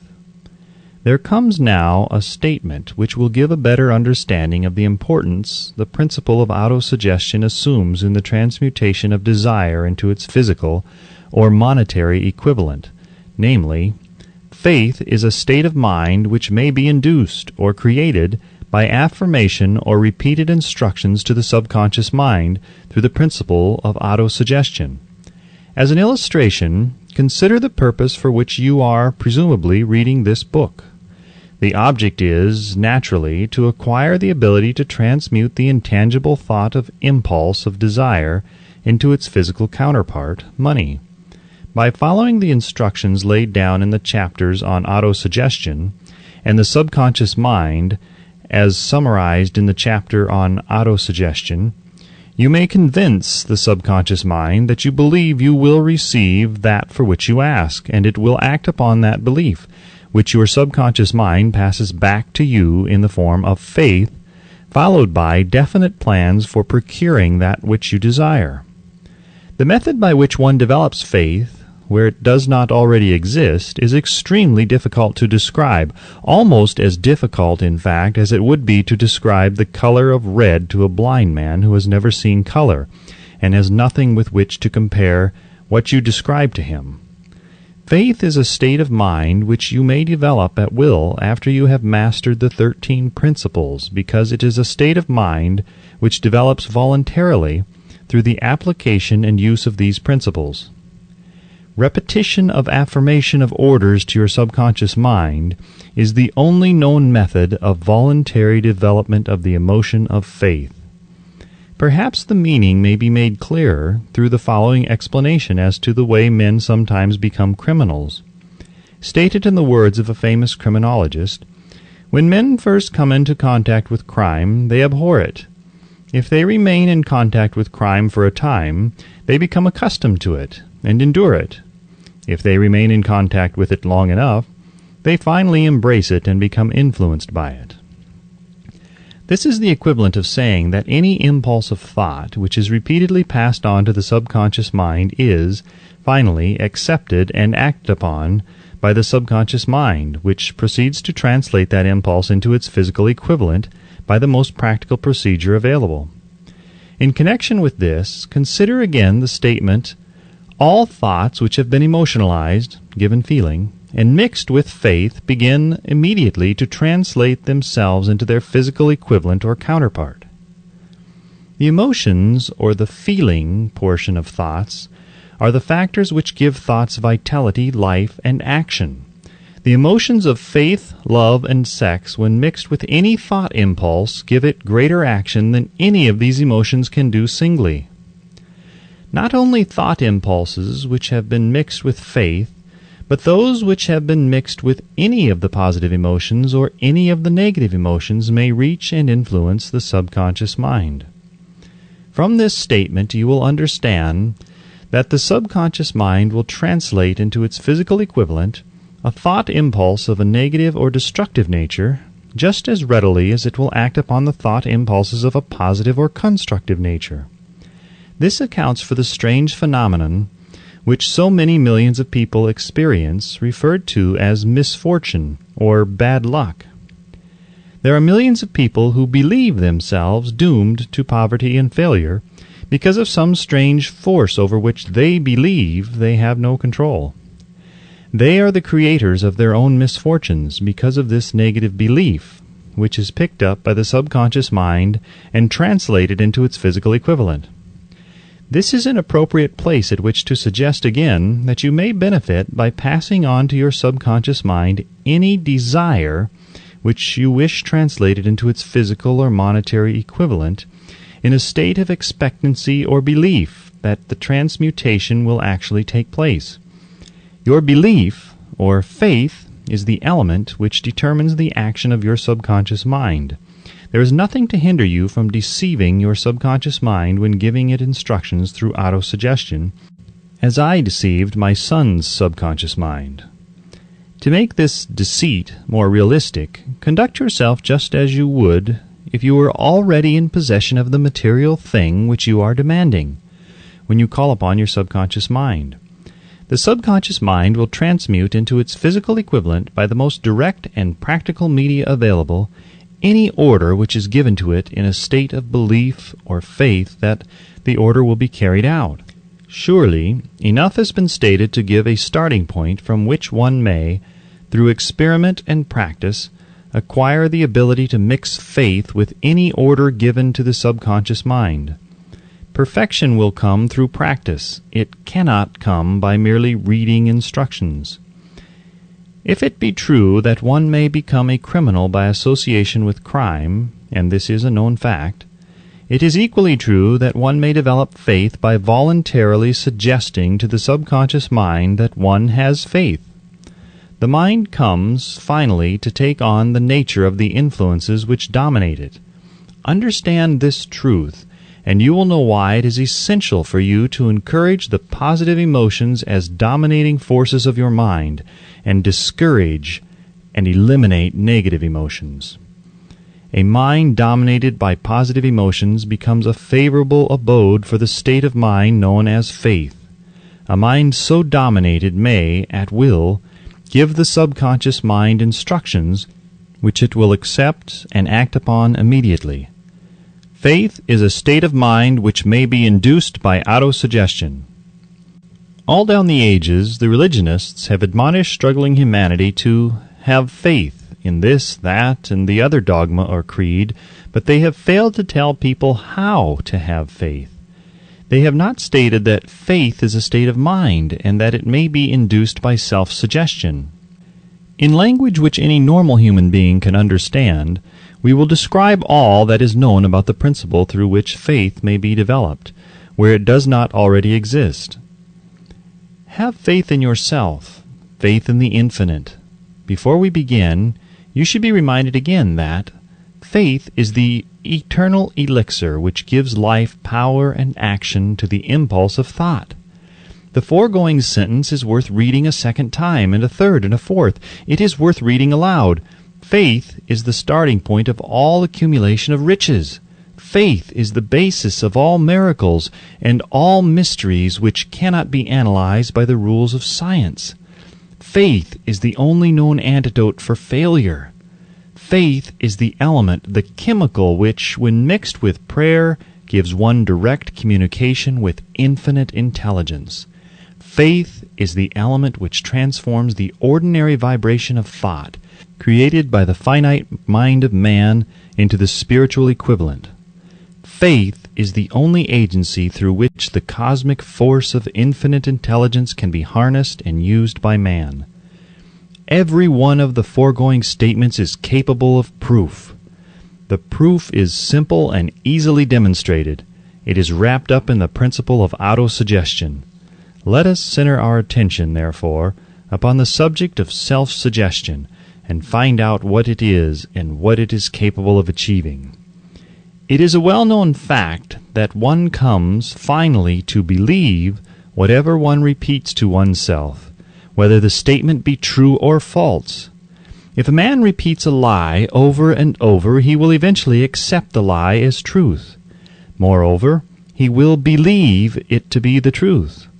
Every man is what he is because of the dominating thoughts which he permits to occupy his mind. Thoughts which a man deliberately places in his own mind and encourages with sympathy, and with which he mixes any one or more of the emotions, constitute the motivating forces which direct and control his every movement, act, and deed. Comes now a very significant statement of truth. Thoughts which are mixed with any of the feelings of emotions constitute a magnetic force which attracts from the vibrations of the ether other similar or related thoughts. A thought thus magnetized with emotion may be compared to a seed which, when planted in fertile soil, germinates, grows, and multiplies itself over and over again until that which was originally one small seed becomes countless millions of seeds of the same brand. The ether is a great cosmic mass of eternal forces of vibration. It is made up of both destructive vibrations and constructive vibrations. It carries at all times vibrations of fear, poverty, disease, failure, misery, and vibrations of prosperity, health, success, and happiness, just as surely as it carries the sound of hundreds of orchestrations of music and hundreds of human voices, all of which maintain their own individuality and means of identification through the medium of radio. From the great storehouse of the ether, the human mind is constantly attracting vibrations which harmonize with that which dominates the human mind. Any thought, idea, plan, or purpose which one holds in one's mind attracts from the vibrations of the ether a host of its relatives and adds these relatives to its own force, and grows until it becomes the dominating, motivating master of the individual in whose mind it has been housed. Now let us go back to the starting point and become informed as to how the original seed of an idea, plan, or purpose may be planted in the mind. The information is easily conveyed. Any idea, plan, or purpose may be placed in the mind through repetition of thought. This is why you are asked to write out a statement of your major purpose or definite chief aim, commit it to memory, and repeat it in audible words day after day until these vibrations of sound have reached your subconscious mind. We are what we are because of the vibrations of thought which we pick up and register through the stimuli of our daily environment. Resolve to throw off the influences of any unfortunate environment and to build your own life to order. Taking inventory of mental assets and liabilities, you will discover that your greatest weakness is lack of self-confidence. This handicap can be surmounted, and timidity translated into courage through the aid of the principle of autosuggestion. The application of this principle may be made through a simple arrangement of positive thought impulses stated in writing, memorized and repeated until they become a part of the working equipment of the subconscious faculty of your mind. Self-confidence formula. First, I know that I have the ability to achieve the object of my definite purpose in life. Therefore, I demand of myself persistent, continuous action toward its attainment, and I here and now promise to render such action.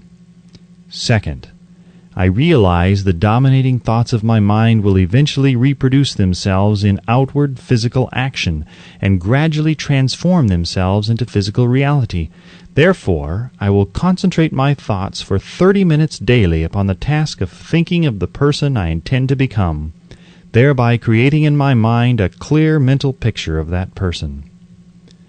Third, I know through the principle of autosuggestion any desire that I persistently hold in my mind will eventually seek expression through some practical means of attaining the object back of it. Therefore, I will devote 10 minutes daily to demanding of myself the development of self-confidence. Fourth, I have clearly written down a description of my definite chief aim in life, and I will never stop trying until I shall have developed sufficient self-confidence for its attainment. Fifth, I fully realize that no wealth or position can long endure, unless built upon truth and justice. Therefore, I will engage in no transaction which does not benefit all whom it affects. I will succeed by attracting to myself the forces I wish to use and the cooperation of other people.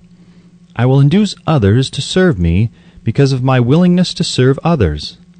I will eliminate hatred, envy, jealousy, selfishness, and cynicism by developing love for all humanity, because I know that a negative attitude toward others can never bring me success. I will cause others to believe in me, because I will believe in them and in myself. I will sign my name to this formula, commit it to memory, and repeat it aloud once a day with full faith that it will gradually influence my thoughts and actions so that I will become a self-reliant and successful person. Back of this formula is a law of nature which no man has yet been able to explain. It has baffled the scientists of all ages. The psychologists have named this law autosuggestion, and let it go at that. The name by which one calls this law is of little importance. The important fact about it is, it works for the glory and success of mankind, if it is used constructively. On the other hand, if it is used destructively, it will destroy just as readily. In this statement may be found a very significant truth, namely, that those who go down in defeat and end their lives in poverty, misery, and distress do so because of negative application of the principle of autosuggestion. The cause may be found in the fact that all impulses of thought have a tendency to clothe themselves in their physical equivalent. The subconscious mind, the chemical laboratory in which all thought impulses are combined and made ready for translation into physical reality, makes no distinction between constructive and destructive thought impulses. It works with the material we feed it through our thought impulses. The subconscious mind will translate into reality a thought driven by fear just as readily as it will translate into reality a thought driven by courage or faith. The pages of medical history are rich with the illustrations of cases of suggestive suicide. A man may commit suicide through negative suggestion just as effectively as by any other means. In a Midwestern city, a man by the name of Joseph Grant, a bank official, borrowed a large sum of the bank's money without the consent of the directors. He lost the money through gambling. One afternoon, the bank examiner came and began to check the accounts. Grant left the bank, took a room in a local hotel, and when they found him, 3 days later, he was lying in bed, wailing and moaning, repeating over and over these words, "My God, this will kill me. I cannot stand the disgrace." In a short time he was dead. The doctors pronounced the case one of mental suicide. Just as electricity will turn the wheels of industry and render useful service if used constructively, or snuff out life if wrongly used, so will the law of autosuggestion lead you to peace and prosperity, or down into the valley of misery, failure, and death, according to your own degree of understanding and application of it. If you fill your mind with fear, doubt, and unbelief in your ability to connect with and use the forces of infinite intelligence, the law of autosuggestion will take this spirit of unbelief and use it as a pattern by which your subconscious mind will translate it into its physical equivalent. This statement is as true as the statement that 2 and 2 are 4. Like the wind which carries one ship east and another west, the law of autosuggestion will lift you up or pull you down, according to the way you set your sails of thought. The law of autosuggestion, through which any person may rise to altitudes of achievement which stagger the imagination, is well described in the following verse. If you think you are beaten, you are. If you think you dare not, you don't. If you like to win, but you think you can't, it's almost certain you won't. If you think you'll lose, you're lost. For out of the world we find, success begins with a fellow's will. It's all in the state of mind. If you think you are outclassed, you are. You've got to think high to rise. You've got to be sure of yourself before you can ever win a prize. Life's battles don't always go to the stronger or faster man, but soon or late the man who wins is the man who thinks he can. Observe the words which have been emphasized, and you will catch the deep meaning which the poet had in mind. Somewhere in your makeup, perhaps in the cells of your brain, there lies sleeping the seed of achievement which, if aroused and put into action, would carry you to heights such as you may never have hoped to attain. Just as a master musician may cause the most beautiful strains of music to pour forth from the strings of a violin, so may you arouse the genius which lies asleep in your brain, and cause it to drive you upward to whatever goal you may wish to achieve. Abraham Lincoln was a failure at everything he tried until he was well past the age of 40. He was a Mr. Nobody from nowhere until a great experience came into his life, aroused the sleeping genius within his heart and brain, and gave the world one of its really great men. That experience was mixed with the emotions of sorrow and love. It came to him through Anne Rutledge, the only woman whom he ever truly loved. It is a known fact that the emotion of love is closely akin to the state of mind known as faith, and this for the reason that love comes very near to translating one's thought impulses into their spiritual equivalent. During his work of research, the author discovered, from the analysis of the life, work, and achievements of hundreds of men of outstanding accomplishment, that there was the influence of a woman's love back of nearly every one of them.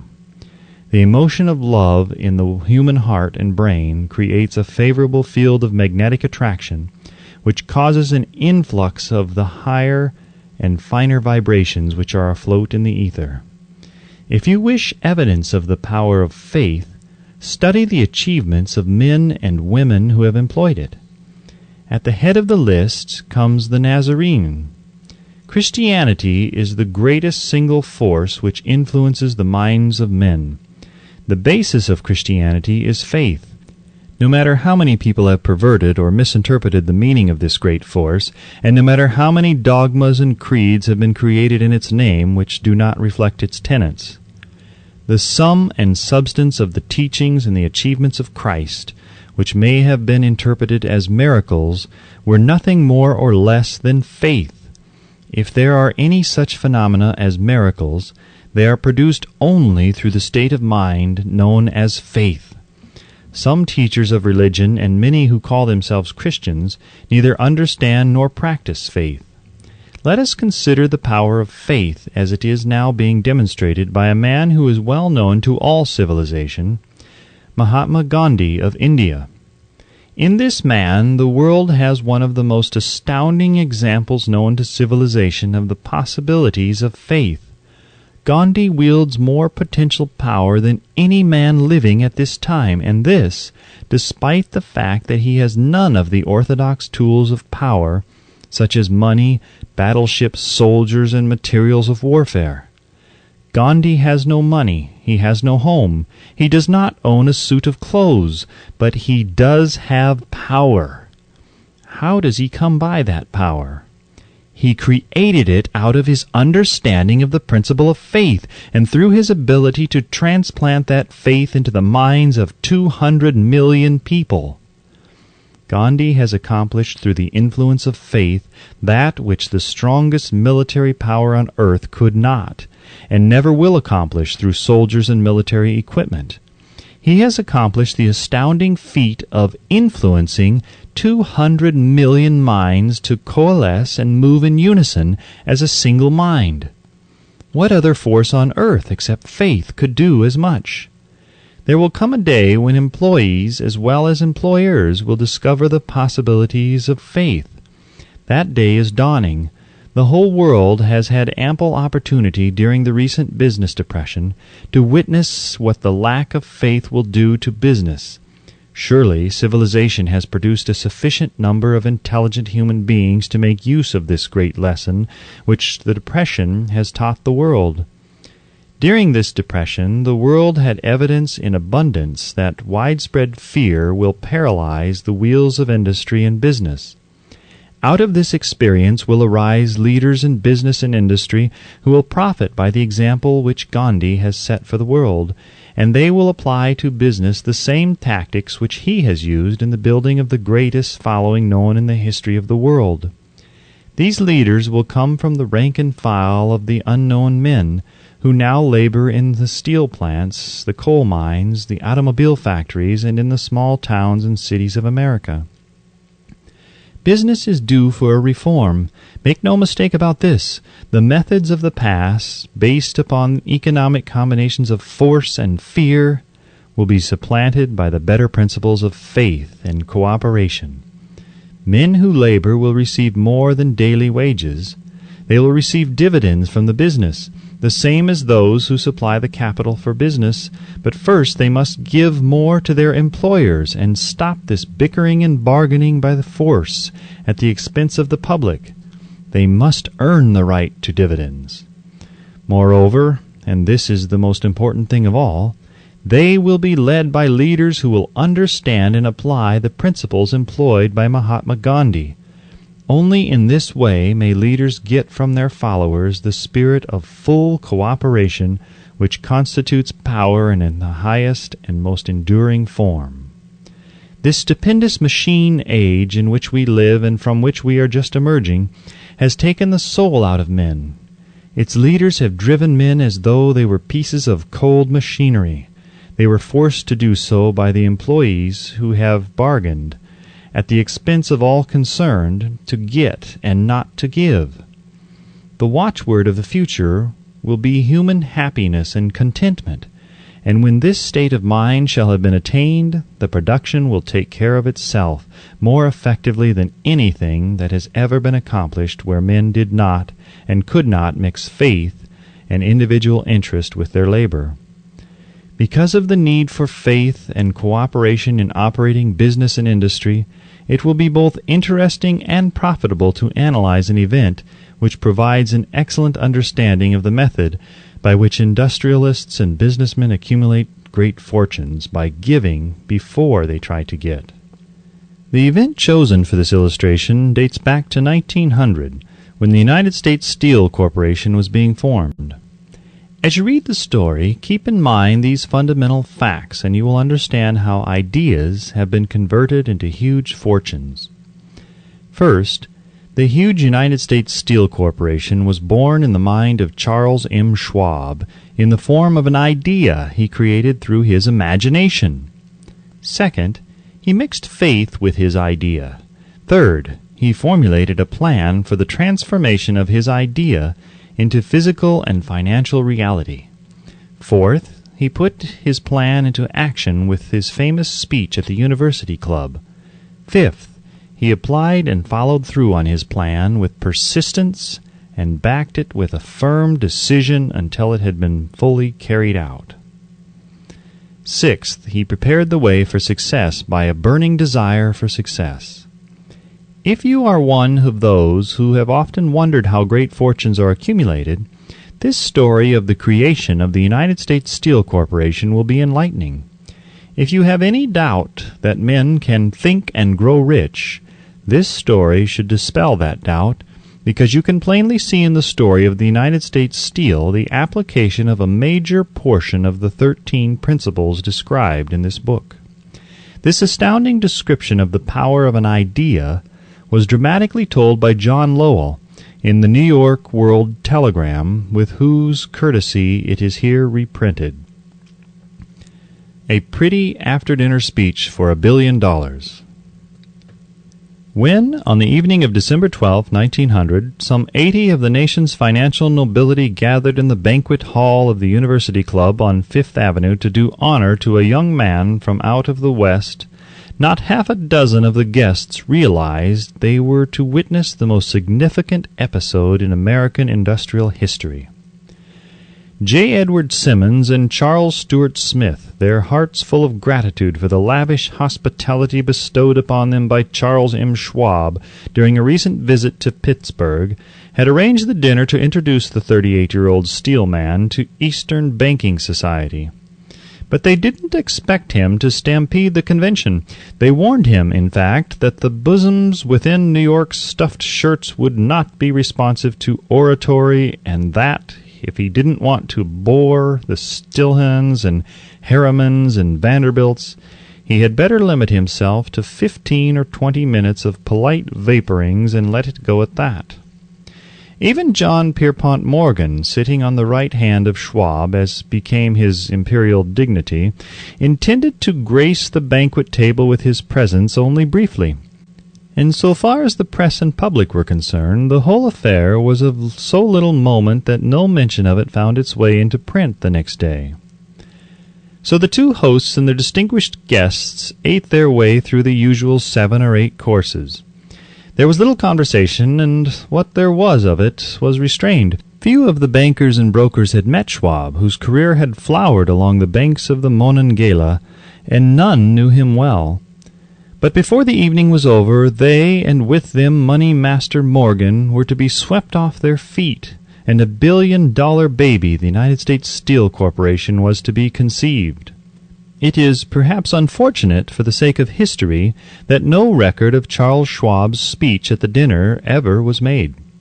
He repeated some parts of it at a later date during a similar meeting of Chicago bankers, and still later, when the government brought suit to dissolve the Steel Trust, he gave his own version from the witness stand of the remarks that stimulated Morgan into a frenzy of financial activity. It is probable, however, that it was a homely speech, somewhat ungrammatical, for the niceties of language never bothered Schwab, full of epigram and threaded with wit. But aside from that, it had a galvanic force and effect upon the 5 billions of estimated capital that was represented by the diners. After it was over and the gathering was still under its spell, although Schwab had talked for 90 minutes, Morgan led the orator to a recessed window where, dangling their legs from the high, uncomfortable seat, they talked for an hour more. The magic of the Schwab personality had been turned on, full force, but what was more important and lasting was the full-fledged, clear-cut program he laid down for the aggrandizement of steel. Many other men had tried to interest Morgan in slapping together a steel trust after the pattern of the biscuit, wire, and hoop, sugar, rubber, whiskey, oil, or chewing gum combinations. John W. Gates, the gambler, had urged it, but Morgan distrusted him. The Moore boys, Bill and Jim, Chicago stock jobbers who had glued together a match trust and a cracker corporation, had urged it and failed. Albert H. Gary, the sanctimonious country lawyer, wanted to foster it, but he wasn't big enough to be impressive. Until Schwab's eloquence took J.P. Morgan to the heights from which he could visualize the solid results of the most daring financial undertaking ever conceived, the project was regarded as a delirious dream of easy money crackpots. The financial magnetism that began a generation ago to attract thousands of small and sometimes inefficiently managed companies into large and competition-crushing combinations had become operative in the steel world through the devices of that jovial business pirate John W. Gates. Gates already had formed the American Steel and Wire Company out of a chain of small concerns, and together with Morgan had created the Federal Steel Company. The National Tube and American Bridge Companies were two more Morgan concerns, and the Moore brothers had forsaken the match and cookie business to form the American Group, tin plate, steel hoop, sheet steel, and the National Steel Company. But by the side of Andrew Carnegie's gigantic vertical trust, a trust owned and operated by 53 partners, those other combinations were tiny. They might combine to their heart's content, but the whole lot of them couldn't make a dent in the Carnegie organization, and Morgan knew it. The eccentric old Scot knew it too. From the magnificent heights of Skibo Castle he had viewed, first with amusement and then with resentment, the attempts of Morgan's smaller companies to cut into his business.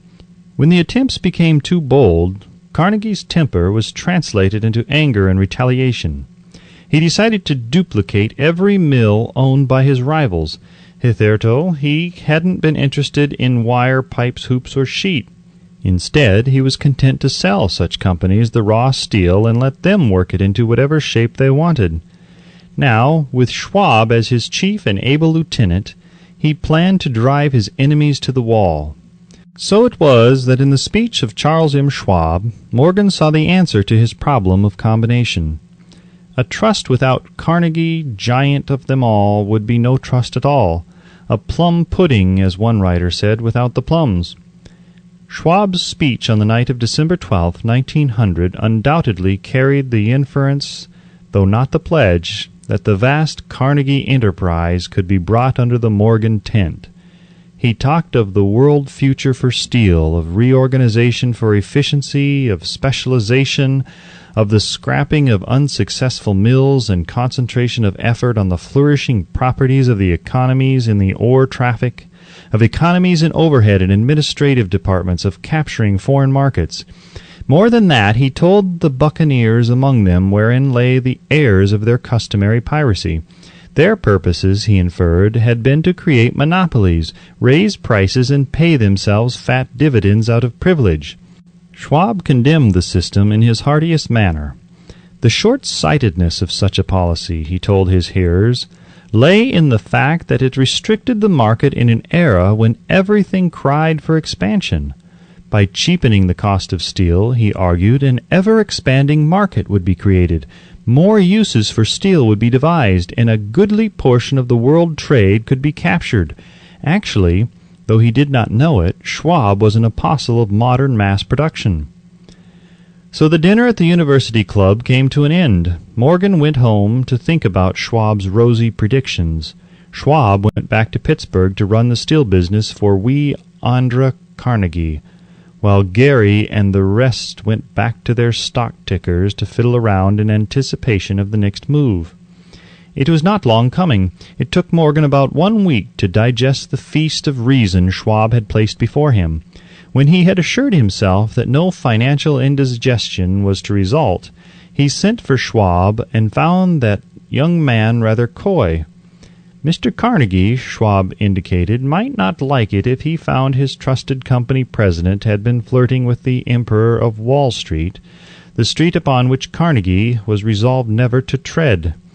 Then it was suggested by John W. Gates, the go-between, that if Schwab happened to be in the Bellevue Hotel in Philadelphia, J.P. Morgan might also happen to be there. When Schwab arrived, however, Morgan was inconveniently ill at his New York home, and so, on the elder man's pressing invitation, Schwab went to New York and presented himself at the door of the financier's library. Now, certain economic historians have professed the belief that from the beginning to the end of the drama, the stage was set by Andrew Carnegie, that the dinner to Schwab, the famous speech, the Sunday night conference between Schwab and the money king, were events arranged by the canny Scot. The truth is exactly the opposite. When Schwab was called to consummate the deal, he didn't even know whether the little boss, as Andrew was called, would so much as listen to an offer to sell, particularly to a group of men whom Andrew regarded as being endowed with something less than holiness.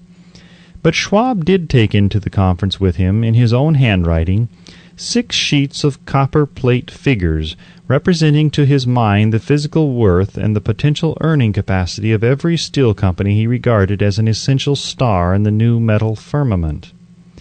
4 men pondered over these figures all night. The chief, of course, was Morgan, steadfast in his belief in the divine right of money. With him was his aristocratic partner, Robert Bacon, a scholar and a gentleman. The third was John W. Gates, whom Morgan scorned as a gambler and used as a tool. The fourth was Schwab, who knew more about the processes of making and selling steel than any whole group of men then living. Throughout that conference, the Pittsburgher's figures were never questioned. If he said a company was worth so much, then it was worth that much and no more. He was insistent, too, upon including in the combination only those concerns he nominated. He had conceived a corporation in which there would be no duplication, not even to satisfy the greed of friends who wanted to unload their companies upon the broader Morgan shoulders. Thus he left out, by design, a number of the larger concerns upon which the walruses and carpenters of Wall Street had cast hungry eyes. When dawn came, Morgan rose and straightened his back. Only one question remained. "Do you think you can persuade Andrew Carnegie to sell?" he asked. "I can try," said Schwab. "If you can get him to sell, I will undertake the matter," said Morgan. So far so good, but would Carnegie sell? How much would he demand? Schwab thought about $320 million. What would he take payment in? Common or preferred stocks? Bonds? Cash? Nobody could raise $250 million in cash. There was a golf game in January on the frost-cracking heath of the St. Andrew's Links in Westchester, with Andrew bundled up in sweaters against the cold and Charlie talking volubly, as usual, to keep his spirits up. But no word of business was mentioned until the pair sat down in the cozy warmth of the Carnegie cottage hard by.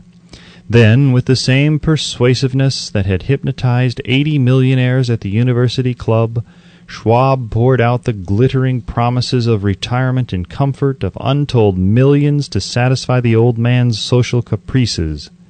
Carnegie capitulated, wrote a figure on a slip of paper, handed it to Schwab, and said, "All right, that's what we'll sell for." The figure was approximately $400 million and was reached by taking the $320 million mentioned by Schwab as a basic figure and adding to it $80 million to represent the increased capital value over the previous 2 years. Later, on the deck of a transatlantic liner, the Scotsman said ruefully to Morgan, "I wish I had asked you for $100 million more."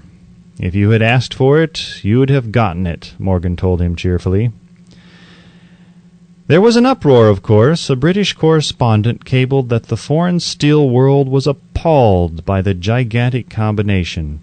President Hadley of Yale declared that unless trusts were regulated, the country might expect an emperor in Washington within the next 25 years. But that able stock manipulator Keene went at his work of shoving the new stock at the public so vigorously that all the excess water, estimated by some at nearly 600 million, was absorbed in a twinkling.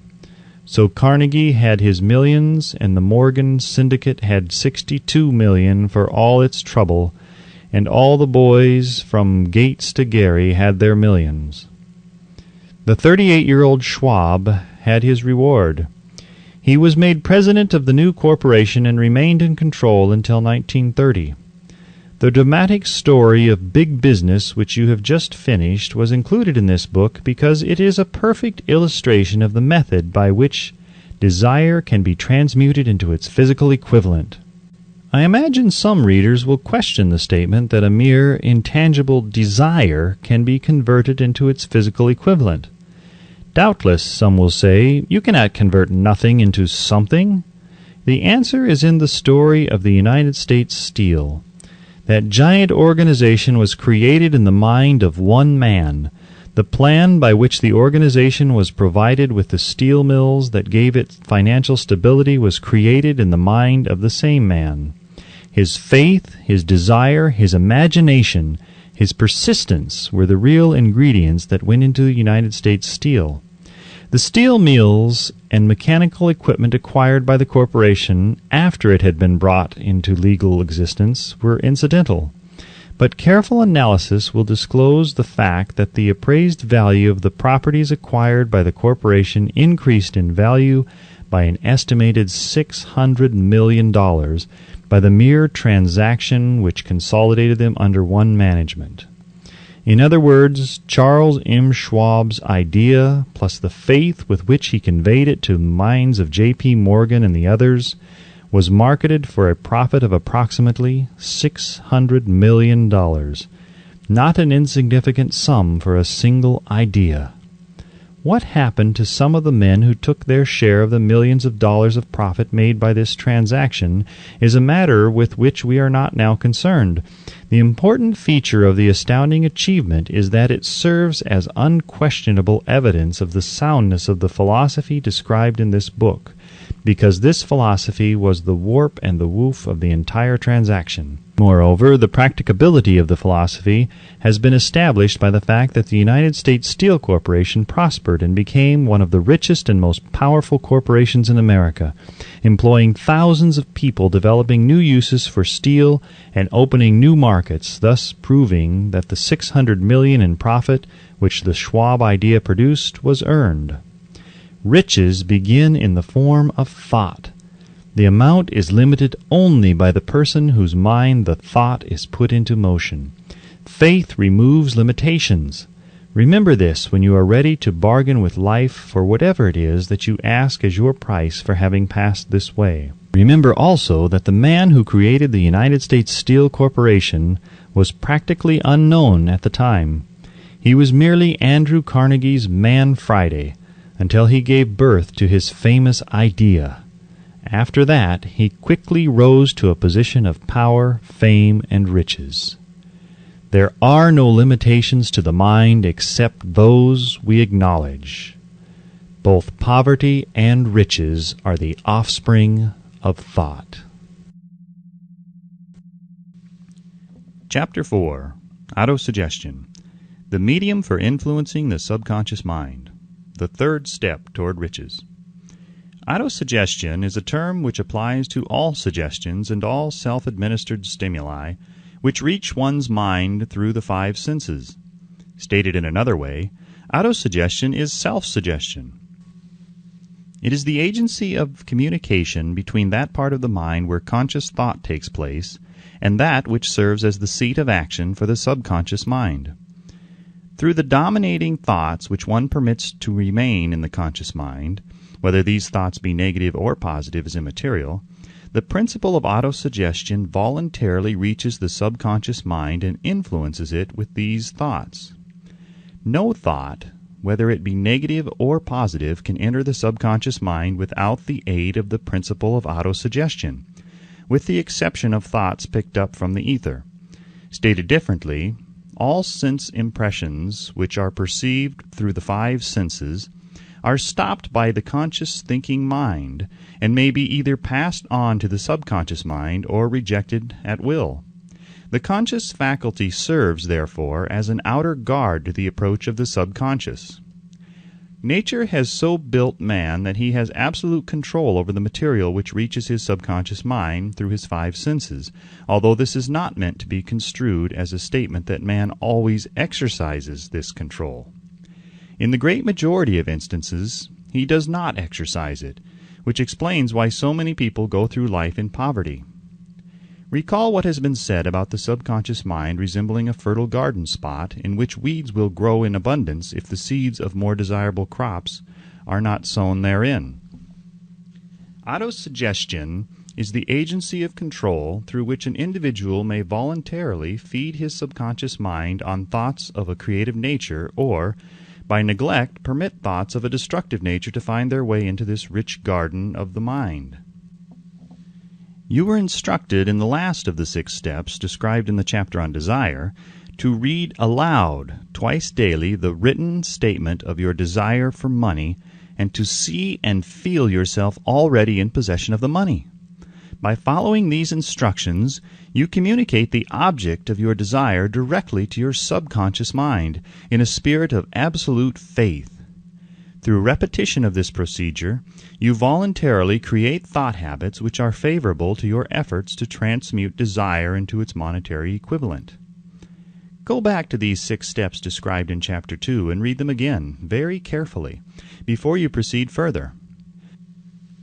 Then, when you come to it, read very carefully the 4 instructions for the organization of your mastermind group described in the chapter on organized planning. By comparing these 2 sets of instructions with that which has been stated on autosuggestion, you, of course, will see that the instructions involve the application of the principle of autosuggestion. Remember, therefore, when reading aloud the statement of your desire, through which you are endeavoring to develop a money consciousness, that the mere reading of the words is of no consequence unless you mix emotion or feeling with your words. If you repeat 1,000,000 times the famous Émile Coué formula, day by day and every way I am getting better and better, without mixing emotion and faith with your words, you will experience no desirable results. Your subconscious mind recognizes and acts upon only thoughts which have been well mixed with emotion or feeling. This is a fact of such importance as to warrant repetition in practically every chapter, because the lack of understanding of this is the main reason the majority of people who try to apply the principle of autosuggestion get no desirable results. Plain, unemotional words do not influence the subconscious mind. You will get no appreciable results until you learn to reach your subconscious mind with thoughts or spoken words which have been well emotionalized with belief. Do not become discouraged if you cannot control and direct your emotions the first time you try to do so. Remember, there is no such possibility as something for nothing. Ability to reach and influence your subconscious mind has its price, and you must pay that price. You cannot cheat, even if you desire to do so. The price of ability to influence your subconscious mind is everlasting persistence in applying the principles described here. You cannot develop the desired ability for a lower price. You and you alone must decide whether or not the reward for which you are striving, the money consciousness, is worth the price you must pay for it in effort. Wisdom and cleverness alone will not attract and retain money, except in a few very rare instances where the law of averages favors the attraction of money through these sources. The method of attracting money described here does not depend upon the law of averages. Moreover, the method plays no favorites. It will work for one person as effectively as it will for another. Where failure is experienced, it is the individual, not the method, which has failed. If you try and fail, make another effort, and still another, until you succeed. Your ability to use the principle of autosuggestion will depend very largely upon your capacity to concentrate upon a given desire until that desire becomes a burning obsession. When you begin to carry out the instructions in connection with the 6 steps described in the 2nd chapter, it will be necessary for you to make use of the principle of concentration. let us here offer suggestions for the effective use of concentration. When you begin to carry out the first of the 6 steps, which instructs you to fix in your own mind the exact amount of money you desire, hold your thoughts on that amount of money by concentration or fixation of attention, with your eyes closed until you can actually see the physical appearance of the money. Do this at least once each day. As you go through these exercises, follow the instructions given in the chapter on faith and see yourself actually in possession of the money. Here is a most significant fact. The subconscious mind takes any orders given it in a spirit of absolute faith and acts upon those orders, although the orders often have to be presented over and over again through repetition before they are interpreted by the subconscious mind. Following the preceding statement, consider the possibility of playing a perfectly legitimate trick on your subconscious mind by making it believe, because you believe it, that you must have the amount of money you are visualizing, that this money is already awaiting your claim, that the subconscious mind must hand over to you practical plans for acquiring the money which is yours. Hand over the thought suggested in the preceding paragraph to your imagination, and see what your imagination can or will do to create practical plans for the accumulation of money through transmutation of your desire. Do not wait for a definite plan through which you intend to exchange services or merchandise in return for the money you are visualizing, but begin at once to see yourself in possession of the money, demanding and expecting meanwhile that your subconscious mind will hand over the plan or plans you need. Be on the alert for these plans, and when they appear, put them into action immediately. When the plans appear, they will probably flash into your mind through the 6th sense in the form of an inspiration. This inspiration may be considered a direct telegram or message from the infinite intelligence. Treat it with respect and act upon it as soon as you receive it. Failure to do this will be fatal to your success. In the 4th of the 6 steps, you are instructed to create a definite plan for carrying out your desire and begin at once to put this plan into action. You should follow this instruction in the manner described in the preceding paragraph. Do not trust to your reason when creating your plan for accumulating money through the transmutation of desire. Your reason is faulty. Moreover, your reasoning faculty may be lazy, and if you depend entirely upon it to serve you, it may disappoint you. When visualizing the money you intend to accumulate with closed eyes, see yourself rendering the service or delivering the merchandise you intend to give in return for this money. This is important. The fact that you are reading this book is an indication that you earnestly seek knowledge. It is also an indication that you are a student of this subject. If you are only a student, there is a chance that you may learn much that you did not know, but will learn only by assuming an attitude of humility. If you choose to follow some of the instructions but neglect or refuse to follow others, you will fail. To get satisfactory results, you must follow all instructions in a spirit of faith. The instructions given in connection with the 6 steps in the 2nd chapter will now be summarized and blended with the principles covered by this chapter as follows. First, go into some quiet spot, preferably in bed at night, where you will not be disturbed or interrupted. Close your eyes and repeat aloud, so you may hear your own words, the written statement of the amount of money you intend to accumulate, the time limit for its accumulation, and a description of the service or merchandise you intend to give in return for the money. As you carry out these instructions, see yourself already in possession of the money. For example, suppose that you intend to accumulate $50,000 by the 1st of January. 5 years hence, that you intend to give personal services in return for the money in the capacity of a salesman. Your written statement of your purpose should be similar to the following. By the 1st day of January 2000 blank, I will have in my possession $50,000 which will come to me in various amounts from time to time during the interim. In return for this money, I will give the most efficient service of which I am capable, rendering the fullest possible quantity and the best possible quality of service in the capacity of a salesman of, describe the service or merchandise you intend to sell. I believe that I will have this money in my possession. My faith is so strong that I can now see this money before my eyes. I can touch it with my hands. It is now awaiting transfer to me at the time and in the proportion that I deliver the service I intend to render in return for it. I am awaiting a plan by which to accumulate this money, and I will follow that plan when it is received. Second, repeat this program night and morning until you can see, in your imagination, the money that you intend to accumulate. Third, place a written copy of your statement where you can see it night and morning and read it just before retiring and upon arising until it has been memorized. Remember, as you carry out these instructions, that you are applying the principle of autosuggestion for the purpose of giving orders to your subconscious mind. Remember also that your subconscious mind will act only upon instructions which are emotionalized and handed over to it with feeling. Faith is the strongest and most productive of the emotions. Follow the instructions given in the chapter on faith. These instructions may, at first, seem abstract.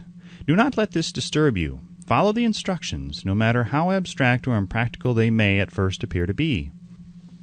The time will soon come, if you do as you have been instructed, in spirit as well as in act, when a whole new universe of power will unfold to you. Skepticism in connection with all new ideas is characteristic of all human beings. But if you follow the instructions outlined, your skepticism will soon be replaced by belief, and this, in turn, will soon become crystallized into absolute faith. Then you will have arrived at the point where you may truly say, I am the master of my fate. I am the captain of my soul. Many philosophers have made the statement that man is the master of his own earthly destiny, but most of them have failed to say why he is the master. The reason that man may be master of his own earthly status, and especially his financial status, is thoroughly explained in this chapter. Man may become the master of himself and of his environment because he has the power to influence his own subconscious mind, and through it gain the cooperation of infinite intelligence. You are now reading the chapter which represents the keystone to the arc of this philosophy. The instructions contained in this chapter must be understood and applied with persistence if you succeed in transmuting desire into money. The actual performance of transmuting desire into money involves the use of autosuggestion as an agency by which one may reach and influence the subconscious mind. The other principles are simply tools with which to apply autosuggestion.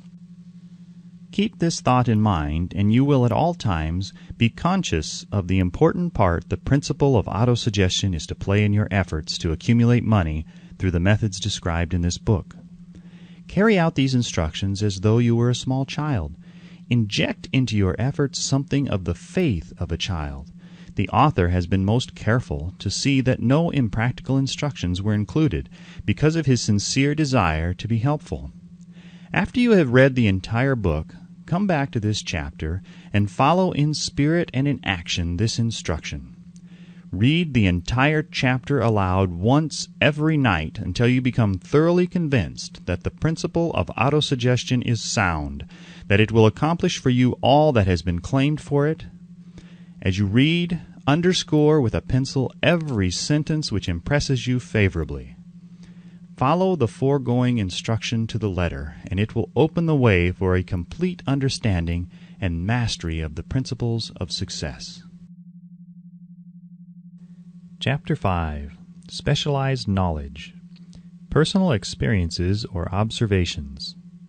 The fourth step toward riches. There are two kinds of knowledge. One is general. The other is specialized.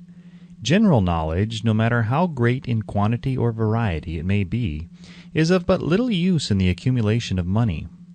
The faculties of the great universities possess, in the aggregate, practically every form of general knowledge known to civilization. Most of the professors have but little or no money. They specialize on teaching knowledge, but they do not specialize on the organization or the use of knowledge.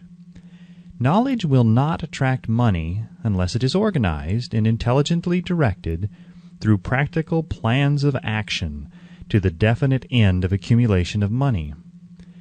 Lack of understanding of this fact has been the source of confusion to millions of people who falsely believe that knowledge is power. It is nothing of the sort. Knowledge is only potential power. It becomes power only when and if it is organized into definite plans of action and directed to a definite end. The missing link in all systems of education known to civilization today may be found in the failure of educational institutions to teach their students how to organize and use knowledge after they acquire it. Many people make the mistake of assuming that, because Henry Ford had but little schooling, he is not a man of education. Those who make this mistake do not know Henry Ford, nor do they understand the real meaning of the word educate. That word is derived from the Latin word educo, meaning to educe, to draw out, to develop from within. An educated man is not, necessarily, one who has an abundance of general or specialized knowledge. An educated man is one who has so developed the faculties of his mind that he may acquire anything he wants, or its equivalent, without violating the rights of others. Henry Ford comes well within the meaning of this definition.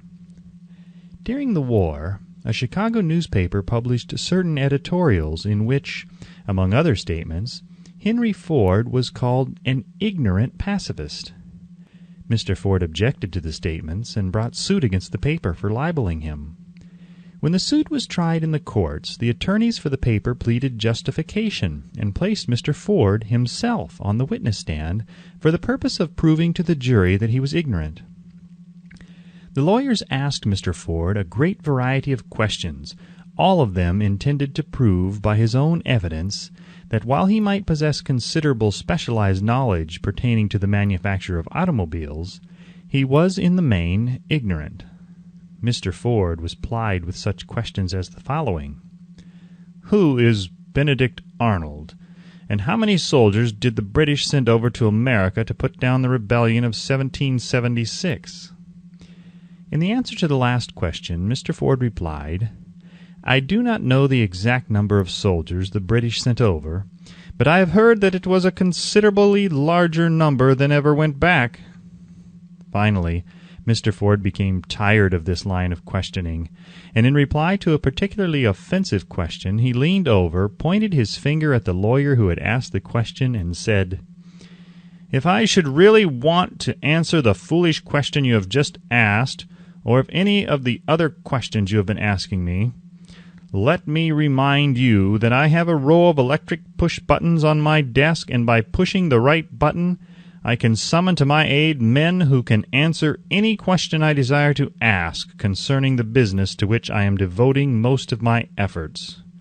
Now, will you kindly tell me why I should clutter up my mind with general knowledge for the purpose of being able to answer questions when I have men around me who can supply any knowledge I require? There certainly was good logic to that reply. That answer floored the lawyer. Every person in the courtroom realized it was the answer, not of an ignorant man, but of a man of education. Any man is educated who knows where to get knowledge when he needs it, and how to organize that knowledge into definite plans of action. Through the assistance of his mastermind group, Henry Ford had at his command all the specialized knowledge he needed to enable him to become one of the wealthiest men in America. It was not essential that he have this knowledge in his own mind. Surely no person who has sufficient inclination and intelligence to read a book of this nature can possibly miss the significance of this illustration. Before you can be sure of your ability to transmute desire into its monetary equivalent, you will require specialized knowledge of the service, merchandise, or profession which you intend to offer in return for fortune. Perhaps you may need much more specialized knowledge than you have the ability or the inclination to acquire, and if this should be true, you may bridge your weakness through the aid of your mastermind group. Andrew Carnegie stated that he, personally, knew nothing about the technical end of the steel business. Moreover, he did not particularly care to know anything about it. The specialized knowledge which he required for the manufacture and marketing of steel he found available through the individual units of his mastermind group. The accumulation of great fortunes call for power, and power is acquired through highly organized and intelligently directed specialized knowledge. But that knowledge does not necessarily have to be in the possession of the man who accumulates the fortune. The preceding paragraph should give hope and encouragement to the man with ambition to accumulate a fortune who has not possessed himself of the necessary education to supply such specialized knowledge as he may require. Men sometimes go through life suffering from inferiority complexes because they are not men of education. The man who can organize and direct a mastermind group of men who possess knowledge useful in the accumulation of money is just as much a man of education as any man in the group. Remember this if you suffer from a feeling of inferiority because your schooling has been limited. Thomas A. Edison had only 3 months of schooling during his entire life. He did not lack education, neither did he die poor. Henry Ford had less than a 6th grade schooling, but he has managed to do pretty well by himself financially. Specialized knowledge is among the most plentiful and the cheapest forms of service which may be had. If you doubt this, consult the payroll at any university. It pays to know how to purchase knowledge. First of all, decide the sort of specialized knowledge you require and the purpose for which it is needed. To a large extent, your major purpose in life, the goal toward which you are working, will help determine what knowledge you need. With this question settled, your next move requires that you have accurate information concerning dependable sources of knowledge. The more important of these are A. One's own experience and education. B. Experience and education available through cooperation of others, Mastermind Alliance. C. Colleges and universities. D. Public libraries, through books and periodicals in which may be found all the knowledge organized by civilization. E. Special training courses, through night schools and home study schools in particular. As knowledge is acquired, it must be organized and put into use for a definite purpose through practical plans. Knowledge has no value except that which can be gained from its application toward some worthy end. This is one reason why college degrees are not valued more highly. They represent nothing but miscellaneous knowledge. If you contemplate taking additional schooling, first determine the purpose for which you want the knowledge you are seeking. Then learn where this particular sort of knowledge can be obtained from reliable sources.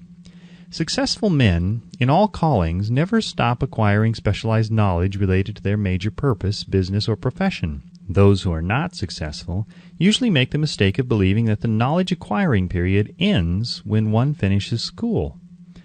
The truth is that schooling does little more than to put one in the way of learning how to acquire practical knowledge. With this changed world, which began at the end of the economic collapse, came also astounding changes in educational requirements. The order of the day is specialization. This truth was emphasized by Roger P. Moore, Secretary of Appointments of Columbia University.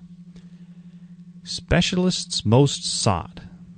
Particularly sought after by employing companies are candidates who have specialized in some field, business school graduates with training in accounting and statistics, engineers of all varieties, journalists, architects, chemists, and also outstanding leaders and activity men of the senior class.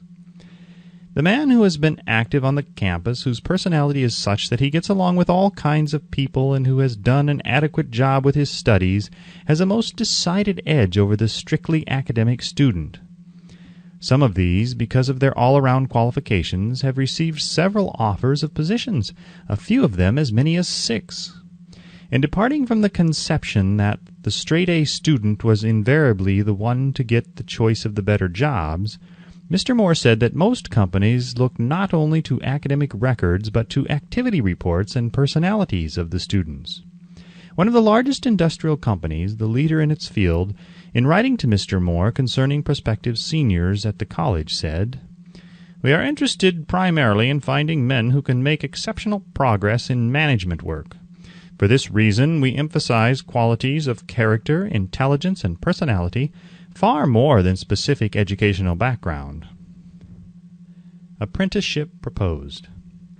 Proposing a system of apprenticing students in offices, stores, and industrial occupations during the summer vacation, Mr. Moore asserts that after the first 2 or 3 years of college, every student should be asked to choose a definite future course and to call a halt if he has been merely pleasantly drifting without purpose through an unspecialized academic curriculum. Colleges and universities must face the practical consideration that all professions and occupations now demand specialists, he said, urging that educational institutions accept more direct responsibility for vocational guidance. One of the most reliable and practical sources of knowledge available to those who need specialized schooling is the night schools operated in most large cities. The correspondence schools give specialized training anywhere the U.S. mails go, on all subjects that can be taught by the extension method. One advantage of home study training is the flexibility of the study program, which permits one to study during spare time. Another stupendous advantage of home study training, if the school is carefully chosen, is the fact that most courses offered by home study schools carry with them generous privileges of consultation, which can be of priceless value to those needing specialized knowledge. No matter where you live, you can share the benefits. Anything acquired without effort and without cost is generally unappreciated, often discredited. Perhaps this is why we get so little from our marvelous opportunity in public schools. The self-discipline one receives from a definite program of specialized study makes up to some extent for the wasted opportunity when knowledge was available without cost. Correspondence schools are highly organized business institutions. Their tuition fees are so low that they are forced to insist upon prompt payments. Being asked to pay, whether the student makes good grades or poor, has the effect of causing one to follow through with the course when he would otherwise drop it. The correspondence schools have not stressed this point sufficiently, for the truth is that their collection departments constitute the very finest sort of training on decision, promptness, action, and the habit of finishing that which one begins. I learned this from experience more than 25 years ago. I enrolled for a home study course in advertising. After completing 8 or 10 lessons, I stopped studying, but the school did not stop sending me bills. Moreover, it insisted upon payment whether I kept up my studies or not. I decided that if I had to pay for the course, which I had legally obligated myself to do, I should complete the lessons and get my money's worth. I felt at the time that the collection system of the school was somewhat too well organized, but I learned later in life that it was a valuable part of my training for which no charge had been made. Being forced to pay, I went ahead and completed the course. Later in life, I discovered that the efficient collection system of that school had been worth much in the form of money earned, because of the training in advertising I had so reluctantly taken. We have in this country what is said to be the greatest public school system in the world. We have invested fabulous sums for fine buildings. We have provided convenient transportation for children living in rural districts so they may attend the best schools. But there is one astounding weakness to this marvelous system. It is free. One of the strange things about human beings is that they value only that which has a price. The free schools of America and the free public libraries do not impress people because they are free. This is the major reason why so many people find it necessary to acquire additional training after they quit school and go to work. It is also one of the major reasons why employers give greater consideration to employees who take home study courses. They have learned from experience that any person who has the ambition to give up a part of his spare time to studying at home has in him those qualities which make for leadership. This recognition is not a charitable gesture. It is sound business judgment upon the part of the employers. There is one weakness in people for which there is no remedy. It is the universal weakness of lack of ambition. Persons, especially salaried people, who schedule their spare time to provide for home study seldom remain at the bottom very long. Their action opens the way for the upward climb, removes many obstacles from their path, and gains the friendly interest of those who have the power to put them in the way of opportunity. The home study method of training is especially suited to the needs of employed people who find, after leaving school, that they must acquire additional specialized knowledge but cannot spare the time to go back to school. The changed economic conditions prevailing since the Depression have made it necessary for thousands of people to find additional or new sources of income. For the majority of these, the solution to their problem may be found only by acquiring specialized knowledge. Many will be forced to change their occupations entirely. When a merchant finds that a certain line of merchandise is not selling, he usually supplants it with another that is in demand.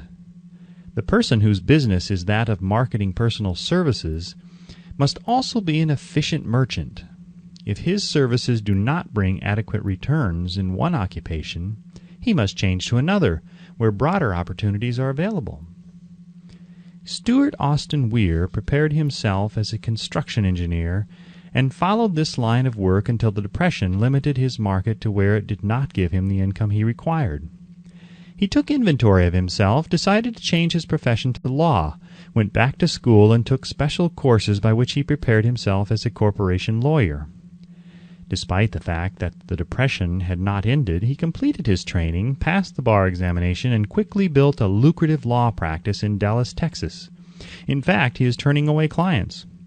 Just to keep the record straight and to anticipate the alibis of those who will say, "I couldn't go to school because I have a family to support," or "I'm too old," I will add the information that Mr. Weir was past 40 and married when he went back to school. Moreover, by carefully selecting highly specialized courses in colleges best prepared to teach the subjects chosen, Mr. Weir completed in 2 years the work for which the majority of law students require 4 years. It pays to know how to purchase knowledge. The person who stops studying merely because he has finished school is forever hopelessly doomed to mediocrity, no matter what may be his calling. The way of success is the way of continuous pursuit of knowledge. Let us consider a specific instance. During the Depression, a salesman in a grocery store found himself without a position. Having had some bookkeeping experience, he took a special course in accounting, familiarized himself with all the latest bookkeeping and office equipment, and went into business for himself. Starting with the grocer for whom he had formerly worked, he made contracts with more than 100 small merchants to keep their books at a very nominal monthly fee. His idea was so practical that he soon found it necessary to set up a portable office in a light delivery truck, which he equipped with modern bookkeeping machinery. He now has a fleet of these bookkeeping offices on wheels and employs a large staff of assistants, thus providing small merchants with accounting service equal to the best that money can buy at a very nominal cost.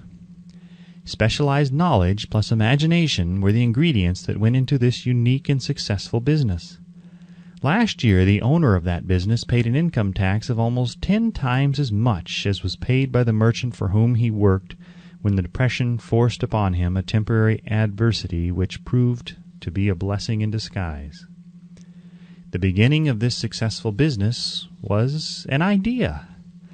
Inasmuch as I had the privilege of supplying the unemployed salesman with that idea, I now assume the further privilege of suggesting another idea which was within it the possibility of even greater income, also the possibility of rendering useful service to thousands of people who badly need that service. The idea was suggested by the salesman who gave up selling and went into the business of keeping books on a wholesale basis. When the plan was suggested as a solution of his unemployment problem, he quickly exclaimed, "I like the idea, but I would not know how to turn it into cash." In other words, he complained he would not know how to market his bookkeeping knowledge after he acquired it. So that brought up another problem which had to be solved. With the aid of a young woman typist, clever at hand lettering, and who could put the story together, a very attractive book was prepared describing the advantages of the new system of bookkeeping. The pages were neatly typed and pasted in an ordinary scrapbook, which was used as a silent salesman with which the story of this new business was so effectively told that its owner soon had more accounts than he could possibly handle. There are thousands of people all over the country who need the services of a merchandising specialist capable of preparing an attractive brief for use in marketing personal services. The aggregate annual income from such a service might easily exceed that received by the largest employment agency, and the benefits of the service might be made far greater to the purchaser than any to be obtained from an employment agency. The idea here described was born of necessity to bridge an emergency which had to be covered, but it did not stop by merely serving one person. The woman who created the idea has a keen imagination. She saw in her newly born brainchild the making of a new profession, one that is destined to render valuable service to thousands of people who need practical guidance in marketing personal services. Spurred to action by the instantaneous success of her first prepared plan to market personal services, this energetic woman turned next to the solution of a familiar problem for her son, who had just finished college, but had been totally unable to find a market for his services. The plan she originated for his use was the finest specimen of merchandising of personal services I have ever seen. When the plan book had been completed, it contained nearly 50 pages of beautifully typed, properly organized information, telling the story of her son's native ability, schooling, personal experiences, and a great variety of other information too extensive for description. The plan book also contained a complete description of the position her son desired, together with a marvelous word picture of the exact plan he would use in filling the position.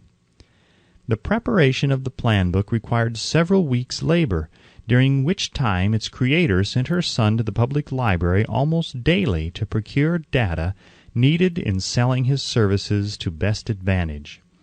She sent him also to all the competitors of his prospective employer, and gathered from them vital information concerning their business methods, which was of great value in the formation of the plan he intended to use in filling the position he sought. When the plan had been finished, it contained more than half a dozen very fine suggestions for the use and benefit of the prospective employer.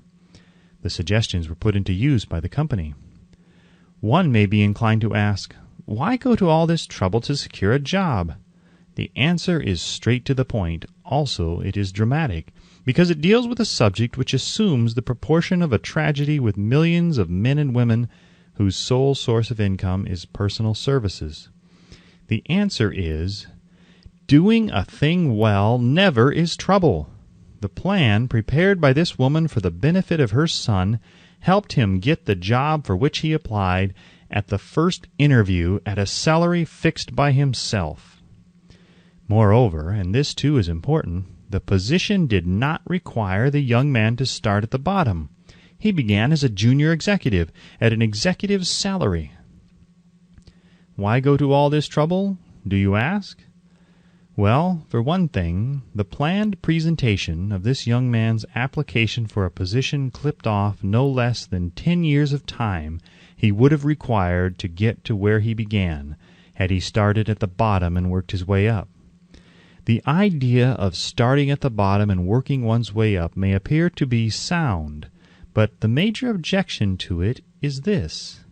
Too many of those who begin at the bottom never manage to lift their heads high enough to be seen by opportunity, so they remain at the bottom. It should be remembered also that the outlook from the bottom is not very bright or encouraging. It has a tendency to kill off ambition. We call it getting into a rut, which means that we accept our fate because we form the habit of daily routine, a habit that finally becomes so strong we cease to try to throw it off. And that is another reason why it pays to start 1 or 2 steps above the bottom.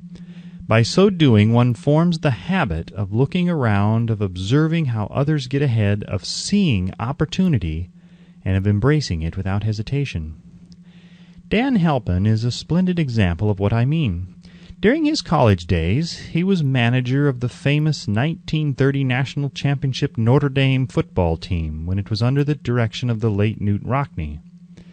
Perhaps he was inspired by the great football coach to aim high and not mistake temporary defeat for failure, just as Andrew Carnegie, the great industrial leader, inspired his young business lieutenants to set high goals for themselves. At any rate, young Halpin finished college at a mighty unfavorable time, when the Depression had made jobs scarce. So, after a fling at investment banking and motion pictures, he took the first opening with a potential future he could find: selling electrical hearing aids on a commission basis. Anyone could start in that sort of job, and Halpin knew it. But it was enough to open the door of opportunity to him. For almost 2 years he continued in a job not to his liking, and he would never have risen above that job if he had not done something about his dissatisfaction. He aimed first at the job of assistant sales manager of his company, and got the job. That one step upward placed him high enough above the crowd to enable him to see still greater opportunity. Also, it placed him where opportunity could see him.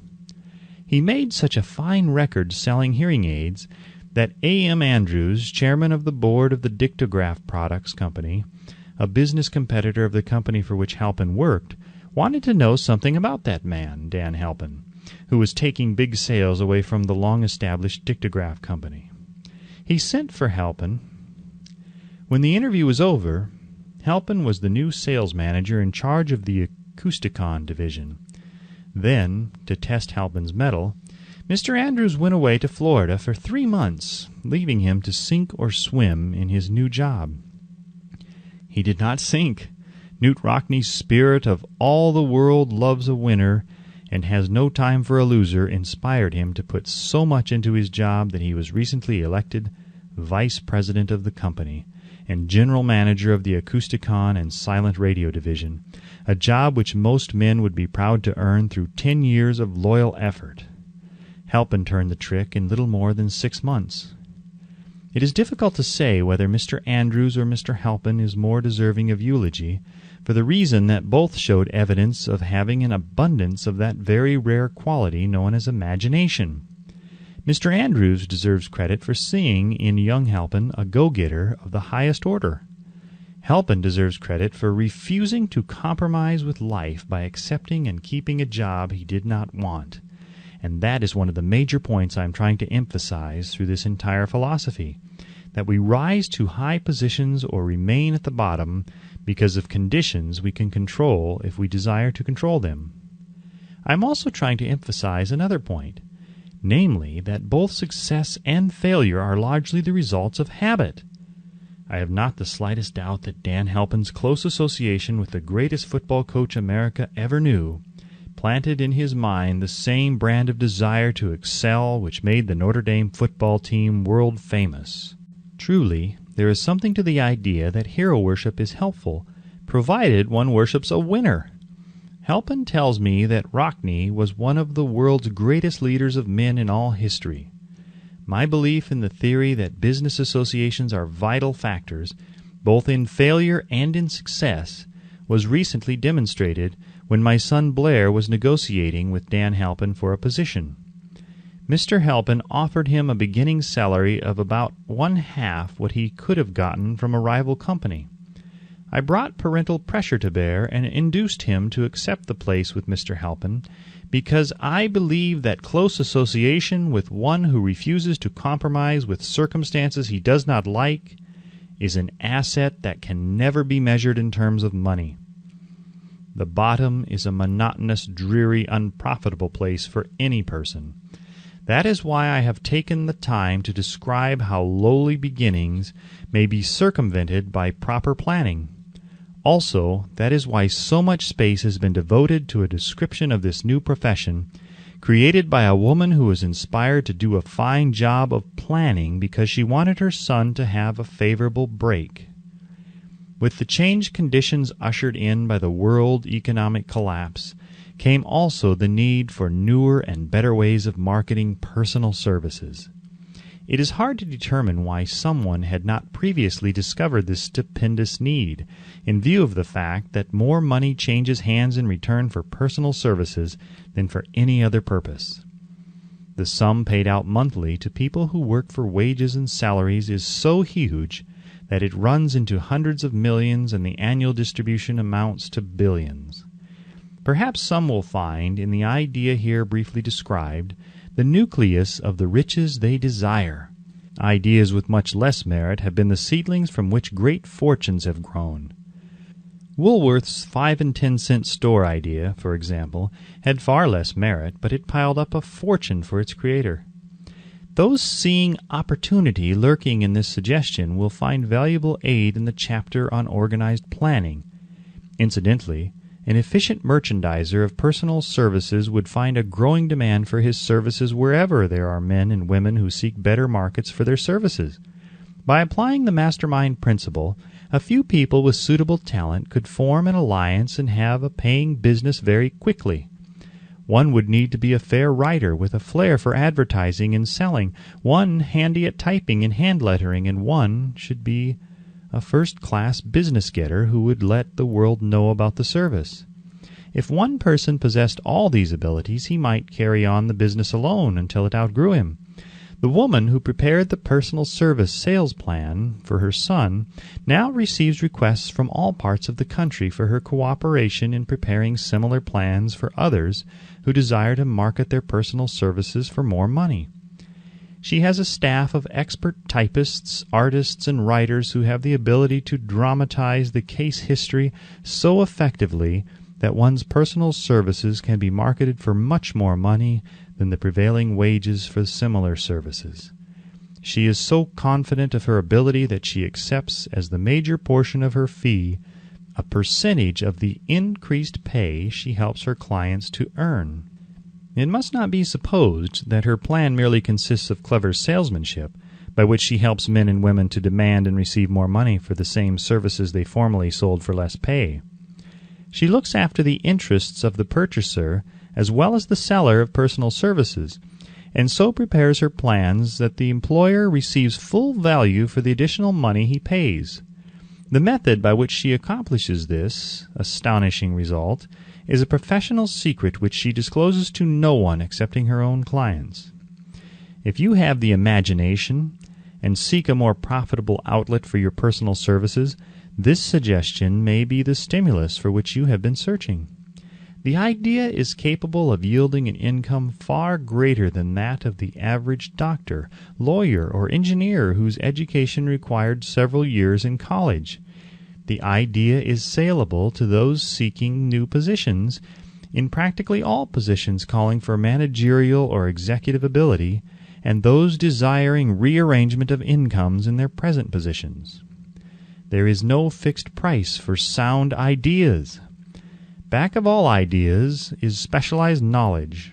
Unfortunately, for those who do not find riches in abundance, specialized knowledge is more abundant and more easily acquired than ideas. Because of this very truth, there is a universal demand and an ever-increasing opportunity for the person capable of helping men and women to sell their personal services advantageously. Capability means imagination, the one quality needed to combine specialized knowledge with ideas in the form of organized plans designed to yield riches.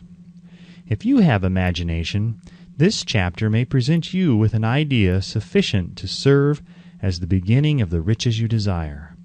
Remember, the idea is the main thing. Specialized knowledge may be found just around the corner. Any corner. Chapter 6. Imagination. The Workshop of the Mind. The fifth step toward riches. The imagination is literally the workshop wherein are fashioned all plans created by man. The impulse, the desire, is given shape, form, and action through the aid of the imaginative faculty of the mind. It has been said that man can create anything which he can imagine. Of all the ages of civilization, this is the most favorable for the development of the imagination, because it is an age of rapid change. On every hand one may contact stimuli which develop the imagination. Through the aid of his imaginative faculty, man has discovered and harnessed more of nature's forces during the past 50 years than during the entire history of the human race previous to that time. He has conquered the air so completely that the birds are a poor match for him in flying. He has harnessed the ether and made it serve as a means of instantaneous communication with any part of the world. He has analyzed and weighed the sun at a distance of millions of miles, and has determined through the aid of imagination the elements of which it consists. He has discovered that his own brain is both a broadcasting and a receiving station for the vibration of thought, and he is beginning now to learn how to make practical use of this discovery.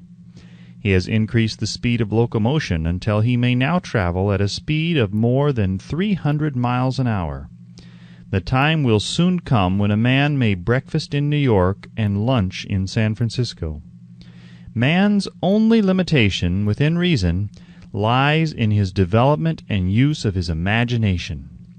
He has not yet reached the apex of development in the use of his imaginative faculty. He has merely discovered that he has an imagination, and has commenced to use it in a very elementary way. Two forms of imagination. The imaginative faculty functions in two forms. One is known as synthetic imagination, and the other as creative imagination. Synthetic imagination. Through this faculty, one may arrange old concepts, ideas, or plans into new combinations. This faculty creates nothing. It merely works with the material of experience, education, and observation with which it is fed. It is the faculty used most by the inventor, with the exception of the genius who draws upon the creative imagination when he cannot solve his problem through synthetic imagination. Creative imagination. Through the faculty of creative imagination, the finite mind of man has direct communication with infinite intelligence. It is the faculty through which hunches and inspirations are received. It is by this faculty that all basic or new ideas are handed over to man. It is through this faculty that thought vibrations from the minds of others are received. It is through this faculty that one individual may tune in or communicate with the subconscious minds of other men. The creative imagination works automatically, in the manner described in subsequent pages. This faculty functions only when the conscious mind is vibrating at an exceedingly rapid rate, as for example when the conscious mind is stimulated through the emotion of a strong desire. The creative faculty becomes more alert, more receptive to vibrations from the sources mentioned, in proportion to its development through use. This statement is significant. Ponder over it before passing on. Keep in mind as you follow these principles that the entire story of how one may convert desire into money cannot be told in one statement. The story will be complete only when one has mastered, assimilated, and begun to make use of all the principles. The great leaders of business, industry, finance, and the great artists, musicians, poets, and writers became great because they developed the faculty of creative imagination. Both the synthetic and creative faculties of imagination become more alert with use, just as any muscle or organ of the body develops through use. Desire is only a thought, an impulse. It is nebulous and ephemeral. It is abstract and of no value until it has been transformed into its physical counterpart. While the synthetic imagination is the one which will be used most frequently, in the process of transforming the impulse of desire into money, you must keep in mind the fact that you may face circumstances and situations which demand use of the creative imagination as well. Your imaginative faculty may have become weak through inaction. It can be revived and made alert through use. This faculty does not die, though it may become quiescent through the lack of use. Center your attention, for the time being, on the development of the synthetic imagination, because this is the faculty which you will use more often in the process of converting desire into money. Transformation of the intangible impulse of desire into the tangible reality of money calls for the use of a plan or plans. These plans must be formed with the aid of the imagination, and mainly with the synthetic faculty. Read the entire book through, then come back to this chapter and begin at once to put your imagination to work on the building of a plan or plans for the transformation of your desire into money. Detailed instructions for the building of plans have been given in almost every chapter. Carry out the instructions best suited to your needs. Reduce your plan to writing, if you have not already done so. The moment you complete this, you will have definitely given concrete form to the intangible desire.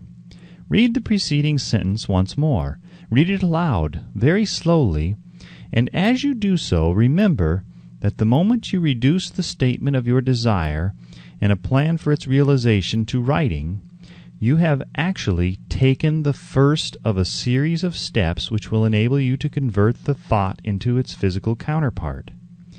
The earth on which you live, you yourself, and every other material thing are the result of evolutionary change, through which microscopic bits of matter have been organized and arranged in an orderly fashion. Moreover, and this statement is of stupendous importance, this earth, every one of the billions of individual cells of your body and every atom of matter, began as an intangible form of energy. Desire is thought impulse. Thought impulses are forms of energy. When you begin with the thought impulse, desire to accumulate money, you are drafting into your service the same stuff that nature used in creating this earth and every material form in the universe, including the body and brain in which the thought impulses function. As far as science has been able to determine, the entire universe consists of but two elements, matter and energy. Through the combination of energy and matter has been created everything perceptible to man, from the largest star which floats in the heavens down to and including man himself. You are now engaged in the task of trying to profit by nature's method. You are sincerely and earnestly, we hope, trying to adapt yourself to nature's laws by endeavoring to convert desire into its physical or monetary equivalent. You can do it. It has been done before. You can build a fortune through the aid of laws which are immutable, but first you must become familiar with these laws and learn to use them. Through repetition and by approaching the description of these principles from every conceivable angle, the author hopes to reveal to you the secret through which every great fortune has been accumulated. Strange and paradoxical as it may seem, the secret is not a secret. Nature herself advertises it in the earth on which we live, the stars, the planets suspended within our view, in the elements above and around us, in every blade of grass, and in every form of life within our vision. Nature advertises this secret in the terms of biology, in the conversion of a tiny cell so small that it may be lost on the point of a pin into the human being now reading this line. The conversion of desire into its physical equivalent is certainly no more miraculous. Do not become discouraged if you do not fully comprehend all that has been stated. Unless you have long been a student of the mind, it is not to be expected that you will assimilate all that is in this chapter upon a first reading. But you will, in time, make good progress. The principles which follow will open the way for understanding of imagination. Assimilate that which you understand as you read this philosophy for the first time. Then, when you reread and study it, you will discover that something has happened to clarify it and give you a broader understanding of the whole. Above all, do not stop or hesitate in your study of these principles until you have read the book at least 3 times, for then you will not want to stop. How to make practical use of imagination. Ideas are the beginning points of all fortunes. Ideas are products of the imagination. Let us examine a few well-known ideas which have yielded huge fortunes, with the hope that these illustrations will convey definite information concerning the method by which imagination may be used in accumulating riches. The Enchanted Kettle. 50 years ago, an old country doctor drove to town, hitched his horse, quietly slipped into a drug store by the back door, and began dickering with the young drug clerk. His mission was destined to yield great wealth to many people. It was destined to bring to the South the most far-flung benefit since the Civil War. For more than an hour behind the prescription counter, the old doctor and the clerk talked in low tones. Then the doctor left. He went out to the buggy and brought back a large, old-fashioned kettle, a big wooden paddle used for stirring the contents of the kettle, and deposited them in the back of the store.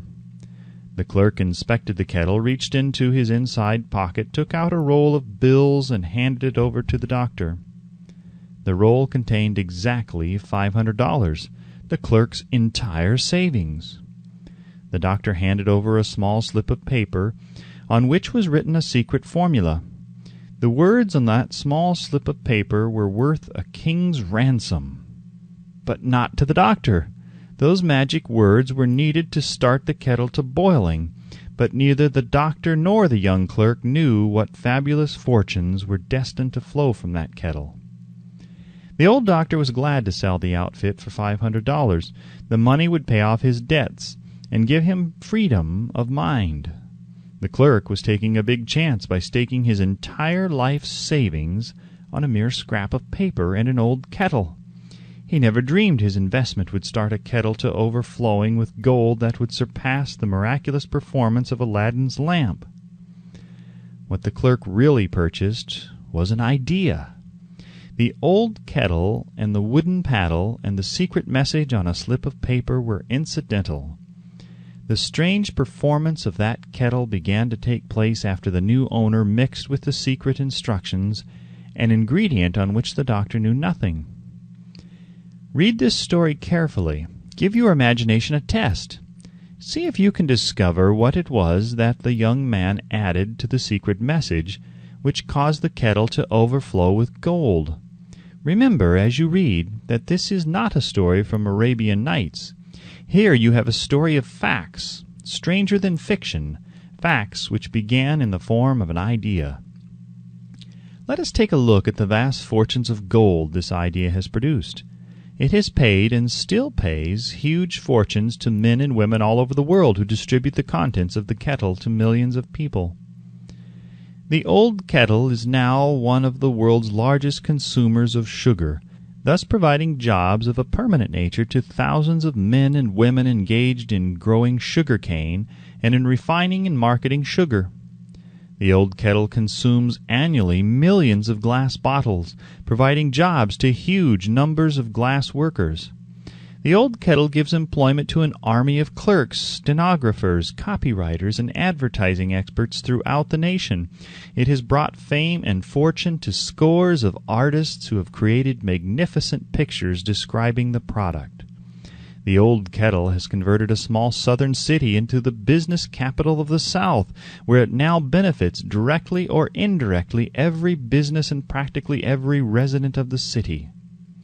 The influence of this idea now benefits every civilized country in the world, pouring out a continuous stream of gold to all who touch it. Gold from the kettle built and maintains one of the most prominent colleges of the South, where thousands of young people receive the training essential for success. The old kettle has done other marvelous things. All through the world depression, when factories, banks, and business houses were folding up and quitting by the thousands, the owner of this enchanted kettle went marching on, giving continuous employment to an army of men and women all over the world and paying out extra portions of gold to those who long ago had faith in the idea. If the product of that old brass kettle could talk, it would tell thrilling tales of romance in every language, romances of love, romances of business, romances of professional men and women who are daily being stimulated by it. The author is sure of at least one such romance, for he was part of it. And it all began not far from the very spot on which the drug clerk purchased the old kettle. It was here that the author met his wife, and it was she who first told him of the enchanted kettle. It was the product of that kettle they were drinking when he asked her to accept him for better or for worse.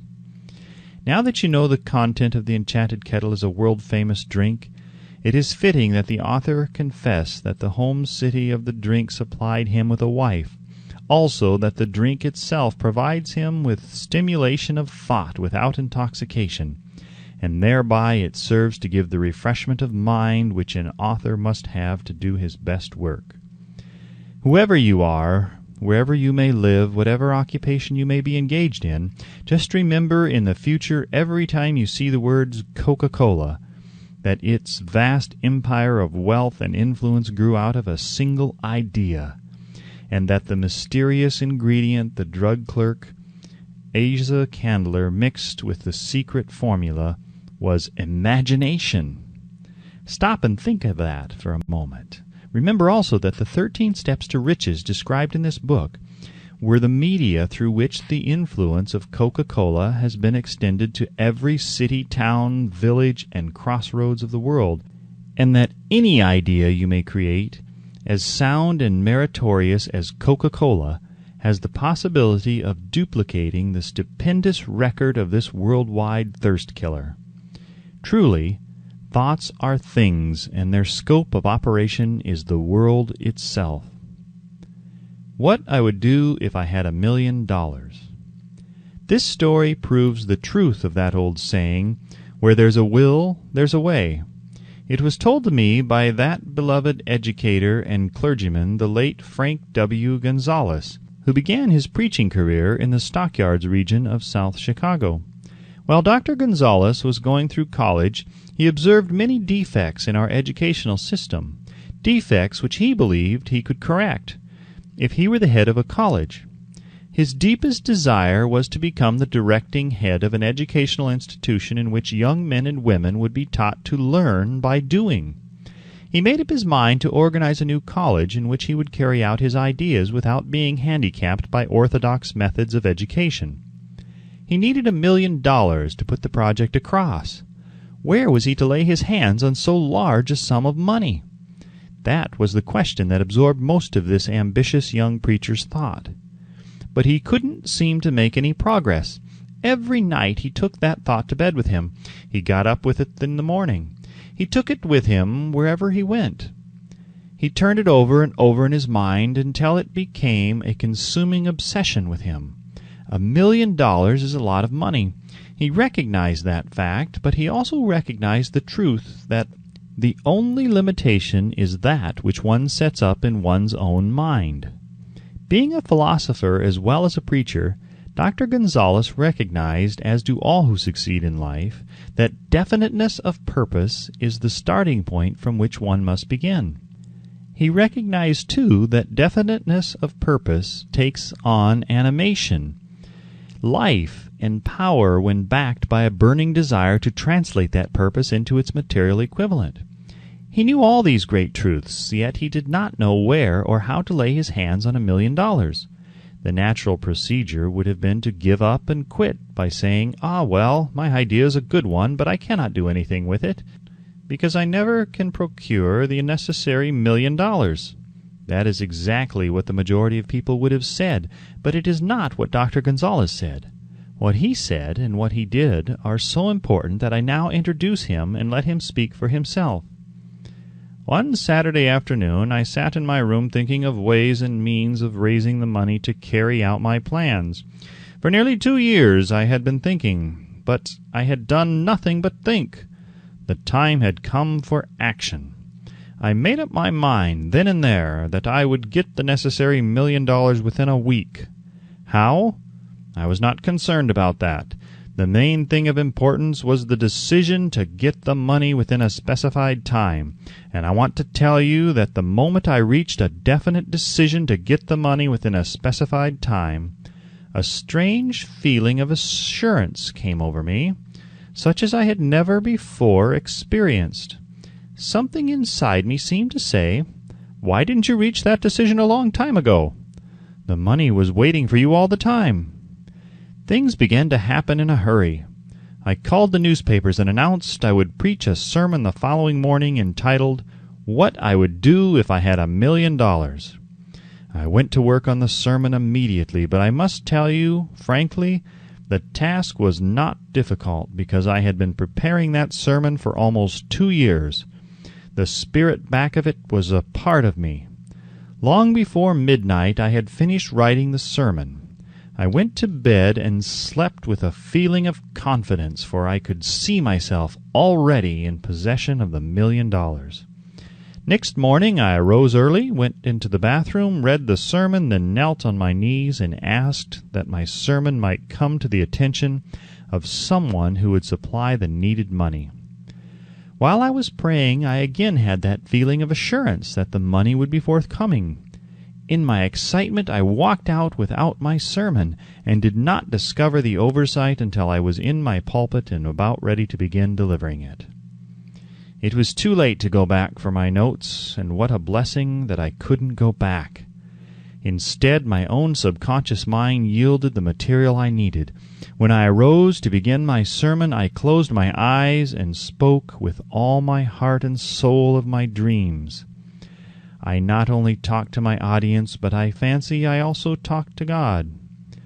I told what I would do with $1 million if that amount were placed in my hands. I described the plan I had in my mind for organizing a great educational institution where young people would learn to do practical things and at the same time develop their minds.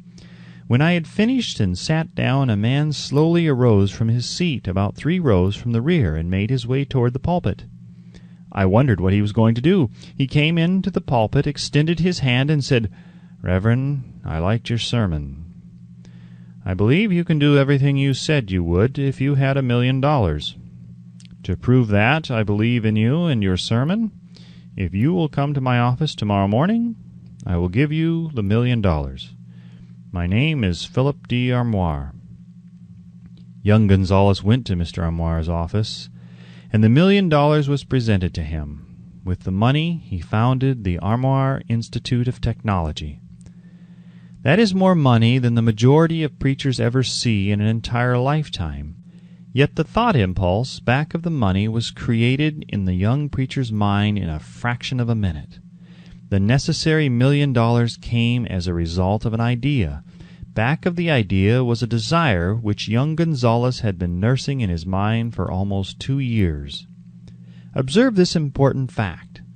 He got the money within 36 hours after he reached a definite decision in his own mind to get it, and decided upon a definite plan for getting it.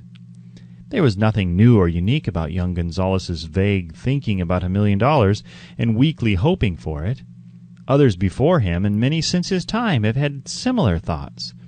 But there was something very unique and different about the decision he reached on that memorable Saturday when he put vagueness into the background and definitely said, "I will get that money within a week." God seems to throw himself on the side of the man who knows exactly what he wants, if he is determined to get just that. Moreover, the principle through which Dr. Gonzalez got his $1 million is still alive. It is available to you. This universal law is as workable today as it was when the young preacher made use of it so successfully. This book describes, step by step, the 13 elements of this great law and suggests how they may be put to use. Observe that Asa Candler and Dr. Frank Gonzalez had one characteristic in common. Both knew the astounding truth that ideas can be transmuted into cash through the power of definite purpose plus definite plans. If you are one of those who believe that hard work and honesty alone will bring riches, perish the thought. It is not true. Riches, when they come in huge quantities, are never the result of hard work. Riches come, if they come at all, in response to definite demands based upon the application of definite principles and not by chance or luck. Generally speaking, an idea is an impulse of thought that impels action by an appeal to the imagination. All master salesmen know that ideas can be sold where merchandise cannot. Ordinary salesmen do not know this. That is why they are ordinary. A publisher of books which sell for a nickel made a discovery that should be worth much to publishers generally. He learned that many people buy titles and not contents of books by merely changing the name of one book that was not moving. his sales on that book jumped upward more than 1 million copies. The inside of the book was not changed in any way. He merely ripped off the cover bearing the title that did not sell and put on a new cover with a title that had box office value. That, as simple as it may seem, was an idea. It was imagination. There is no standard price on ideas. The creator of ideas makes his own price, and if he is smart, gets it. The moving picture industry created a whole flock of millionaires. Most of them were men who couldn't create ideas, but they had the imagination to recognize ideas when they saw them.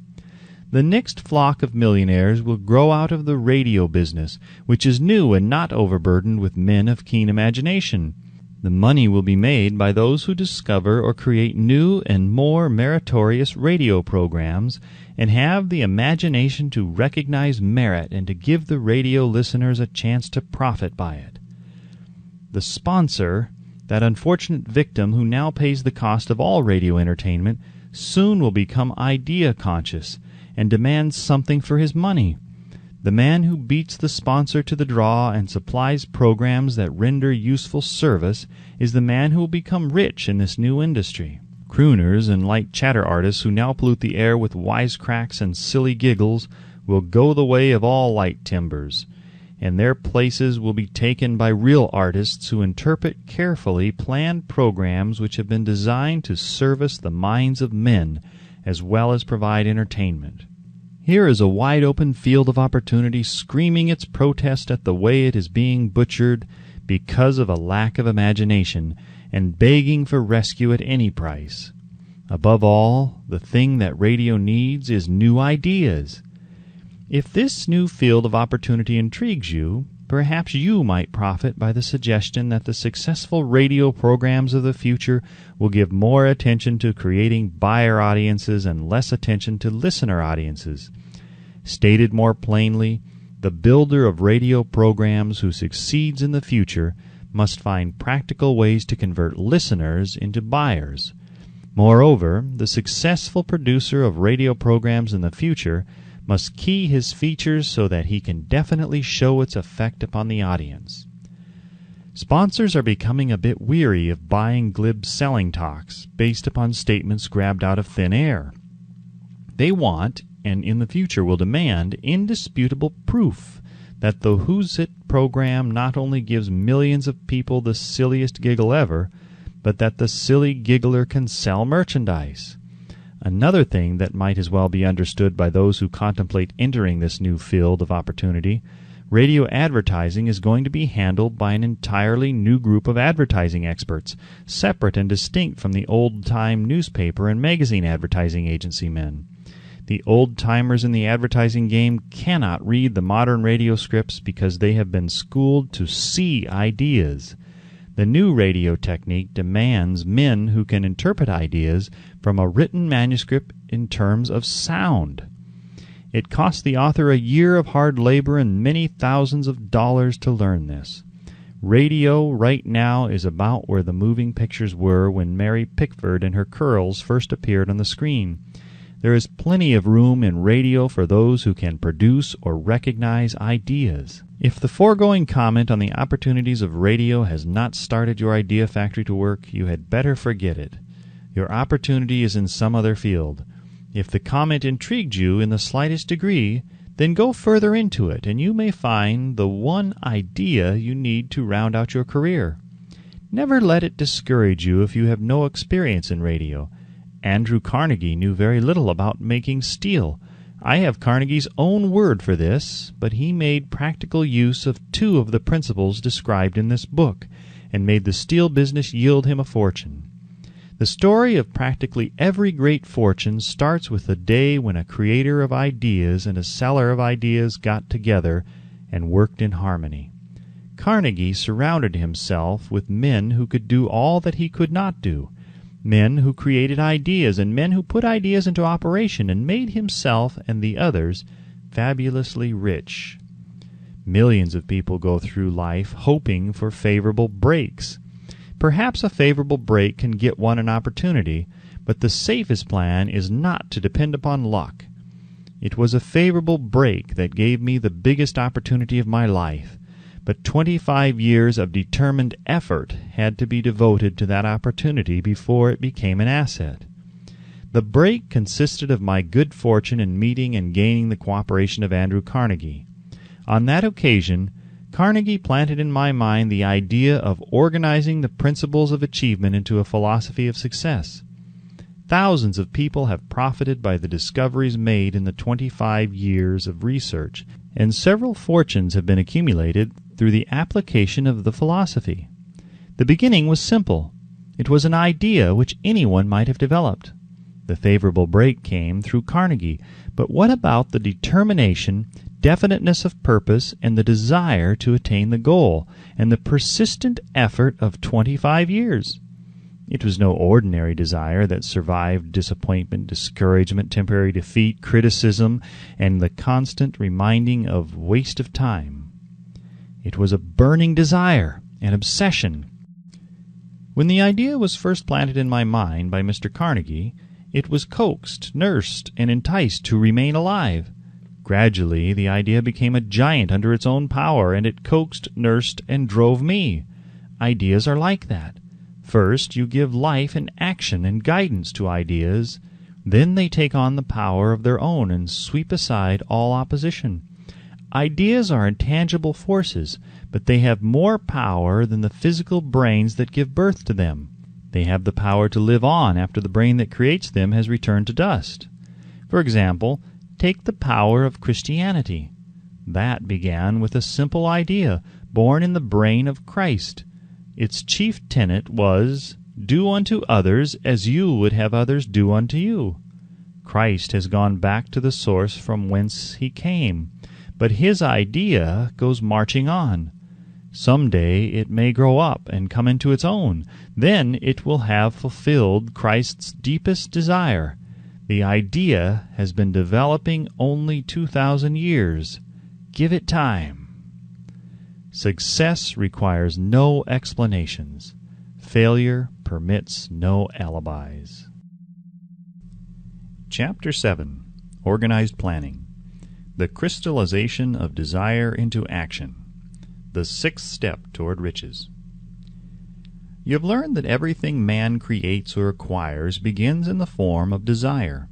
That desire is taken on the first lap of its journey from the abstract to the concrete, into the workshop of the imagination, where plans for its transition are created and organized. In Chapter 2, you were instructed to take 6 definite practical steps as your first move in translating the desire for money into its monetary equivalent. One of these steps is the formation of a definite practical plan, or plans through which this transformation may be made. You will now be instructed how to build plans which will be practical, vis-a-vis A.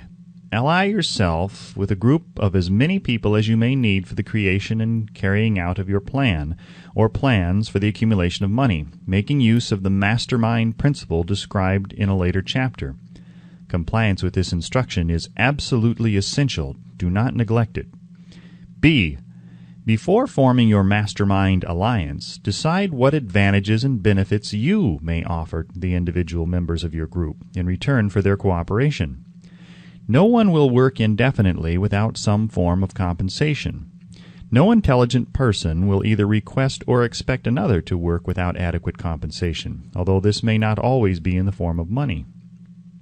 C. Arrange to meet with the members of your mastermind group at least twice a week, and more often if possible, until you have jointly perfected the necessary plan or plans for the accumulation of money. D.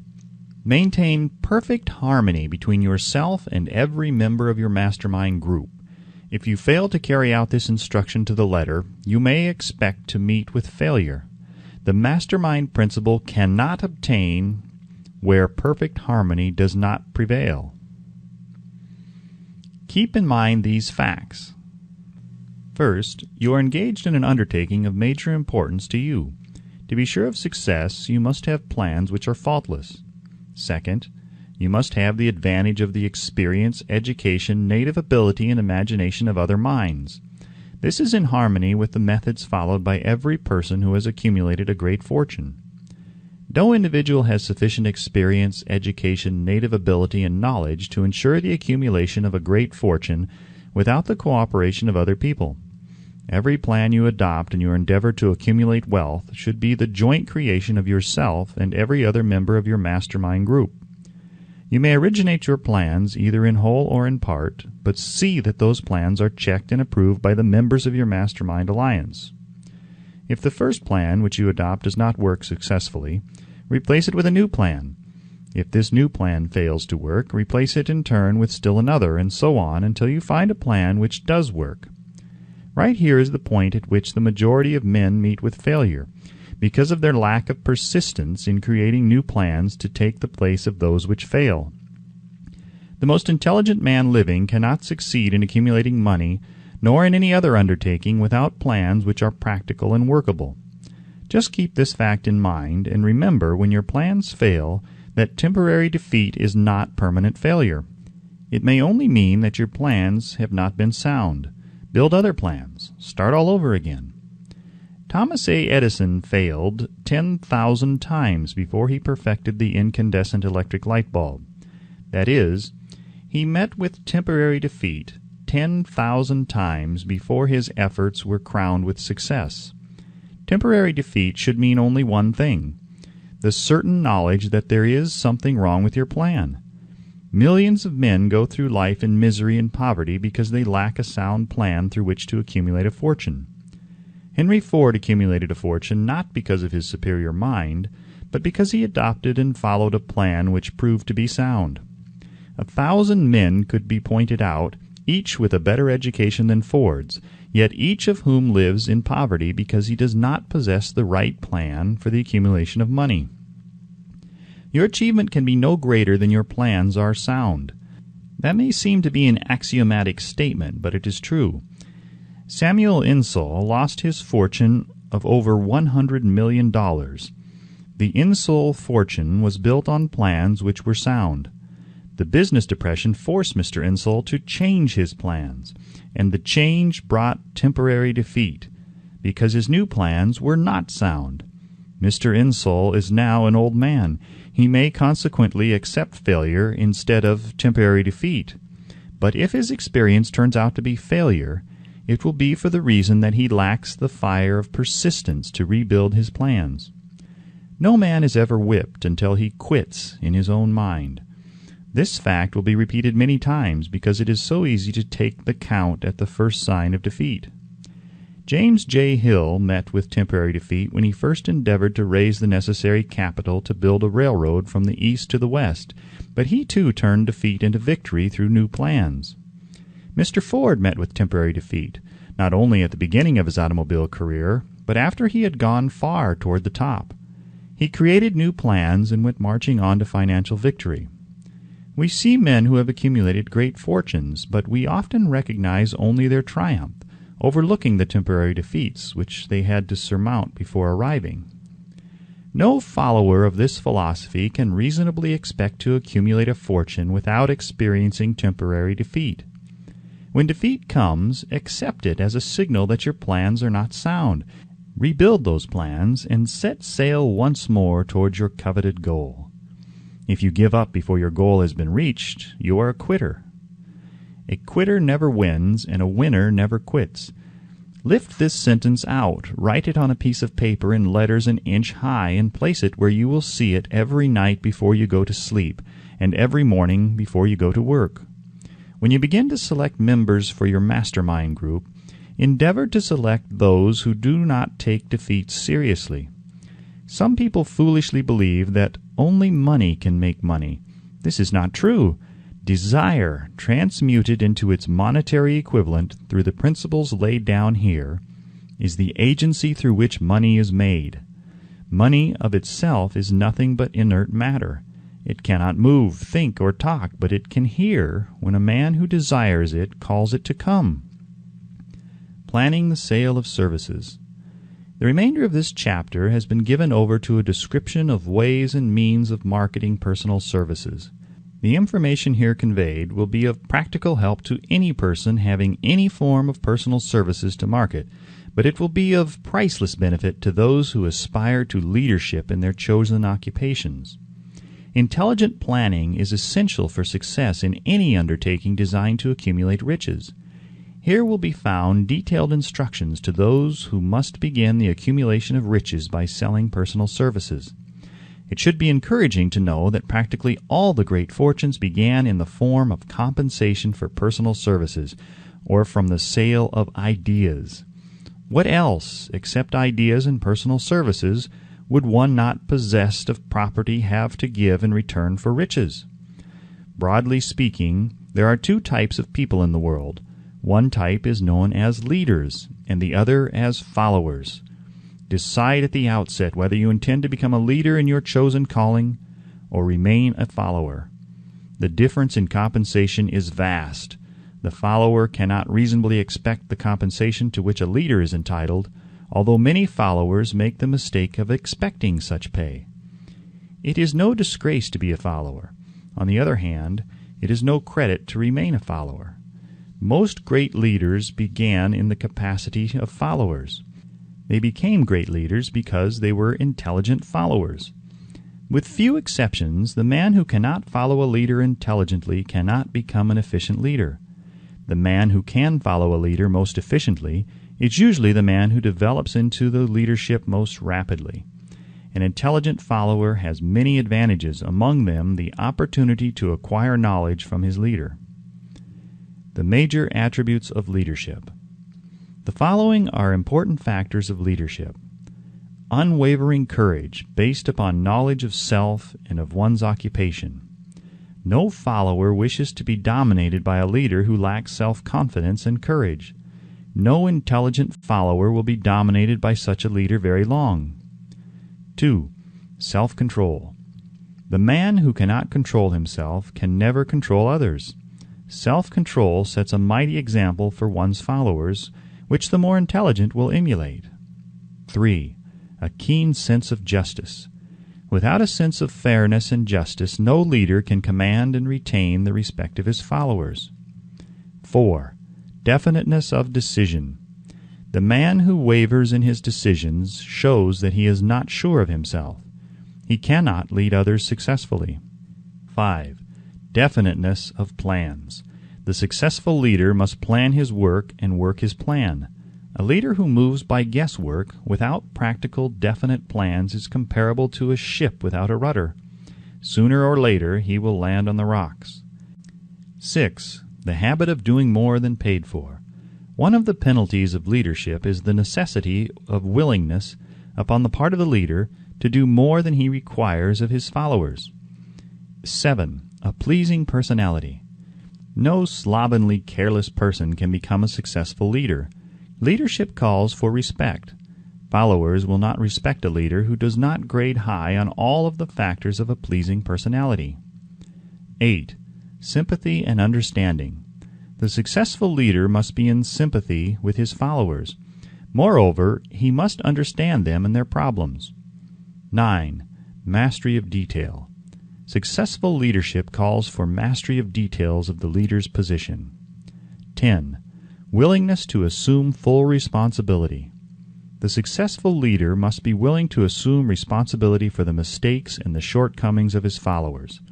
If he tries to shift this responsibility, he will not remain the leader.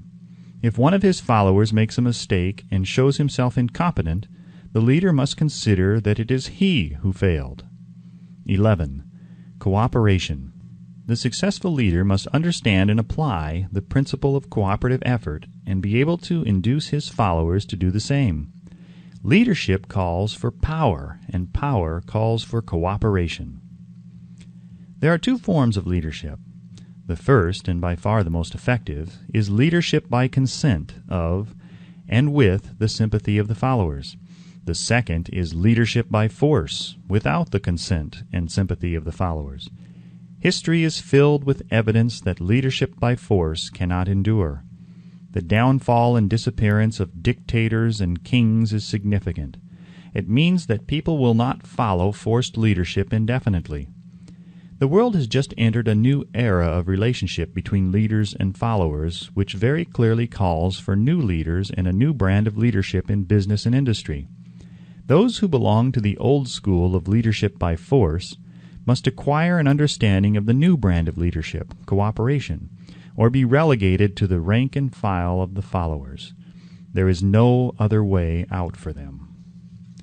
The relationship of employer and employee, or of leader and follower in the future, will be one of mutual cooperation based upon an equitable division of the profits of business.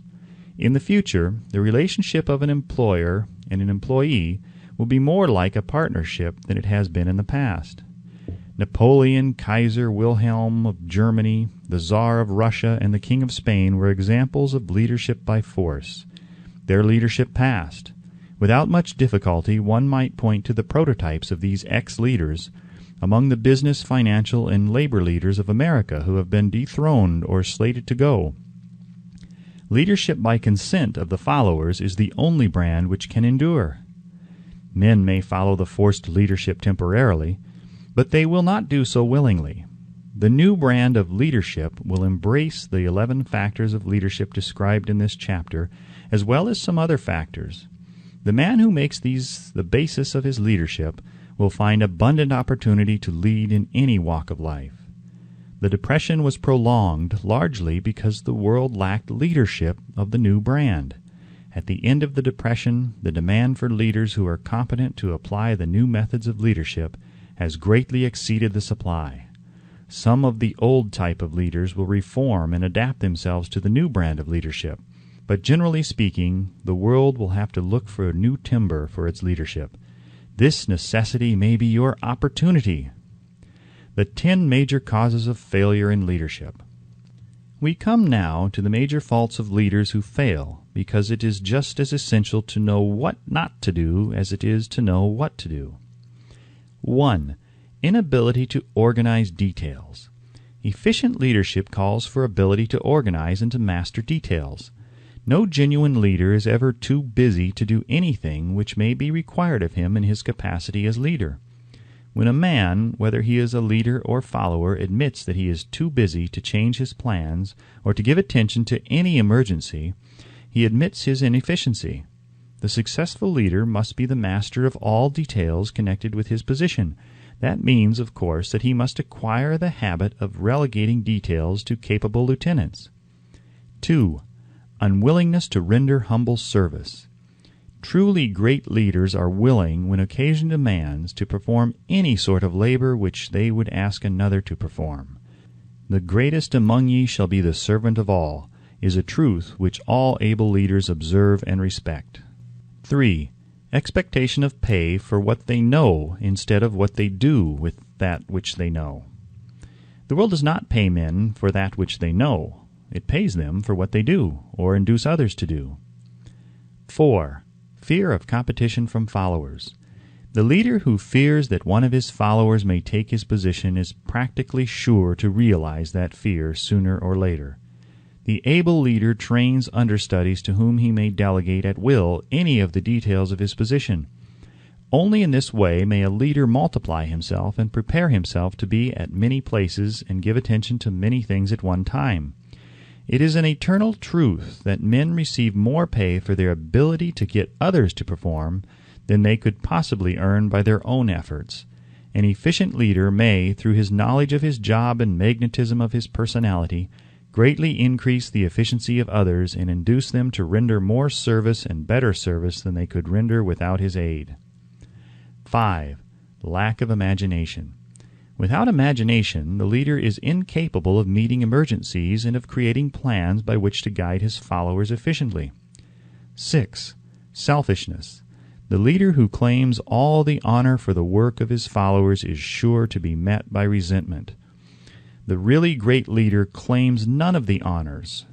He is contented to see the honors, when there are any, go to his followers, because he knows that most men will work harder for commendation and recognition than they will for money alone. 7. Intemperance. Followers do not respect an intemperate leader. Moreover, intemperance in any of its various forms destroys the endurance and the vitality of all who indulge in it. 8. Disloyalty. Perhaps this should have come at the head of the list. The leader who is not loyal to his trust and to his associates, those above him, and those below him, cannot long maintain his leadership. Disloyalty marks one as being less than the dust of the earth and brings down on one's head the contempt he deserves. Lack of loyalty is one of the major causes of failure in every walk of life. 9. Emphasis on the authority of leadership. The efficient leader leads by encouraging and not by trying to instill fear in the hearts of his followers. The leader who tries to impress his followers with his authority comes within the category of leadership through force. If a leader is a real leader, he will have no need to advertise that fact except by his conduct, his sympathy, understanding, fairness, and a demonstration that he knows his job. 10. Emphasis of title. The competent leader requires no title to give him the respect of his followers. The man who makes too much over his title generally has little else to emphasize. The doors to the office of the real leader are open to all who wish to enter, and his working quarters are free from formality or ostentation. These are among the more common of the causes of failure in leadership. Any one of these faults is sufficient to induce failure. Study the list carefully if you aspire to leadership, and make sure that you are free of these faults. Some fertile fields in which new leadership will be required. Before leaving this chapter, your attention is called to a few of the fertile fields in which there has been a decline of leadership, and in which the new type of leader may find an abundance of opportunity. First, in the field of politics, there is a most insistent demand for new leaders, a demand which indicates nothing less than an emergency. The majority of politicians have, seemingly, become high-grade legalized racketeers. They have increased taxes and debauched the machinery of industry and business until the people can no longer stand the burden. Second, the banking business is undergoing a reform. The leaders in this field have almost entirely lost the confidence of the public. Already the bankers have sensed the need of reform, and they have begun it. Third, industry calls for new leaders. The old type of leaders thought and moved in terms of dividends instead of thinking and moving in terms of human equations. The future leader in industry, to endure, must regard himself as a quasi-public official, whose duty it is to manage his trust in such a way that it will work hardship on no individual or group of individuals. Exploitation of working men is a thing of the past.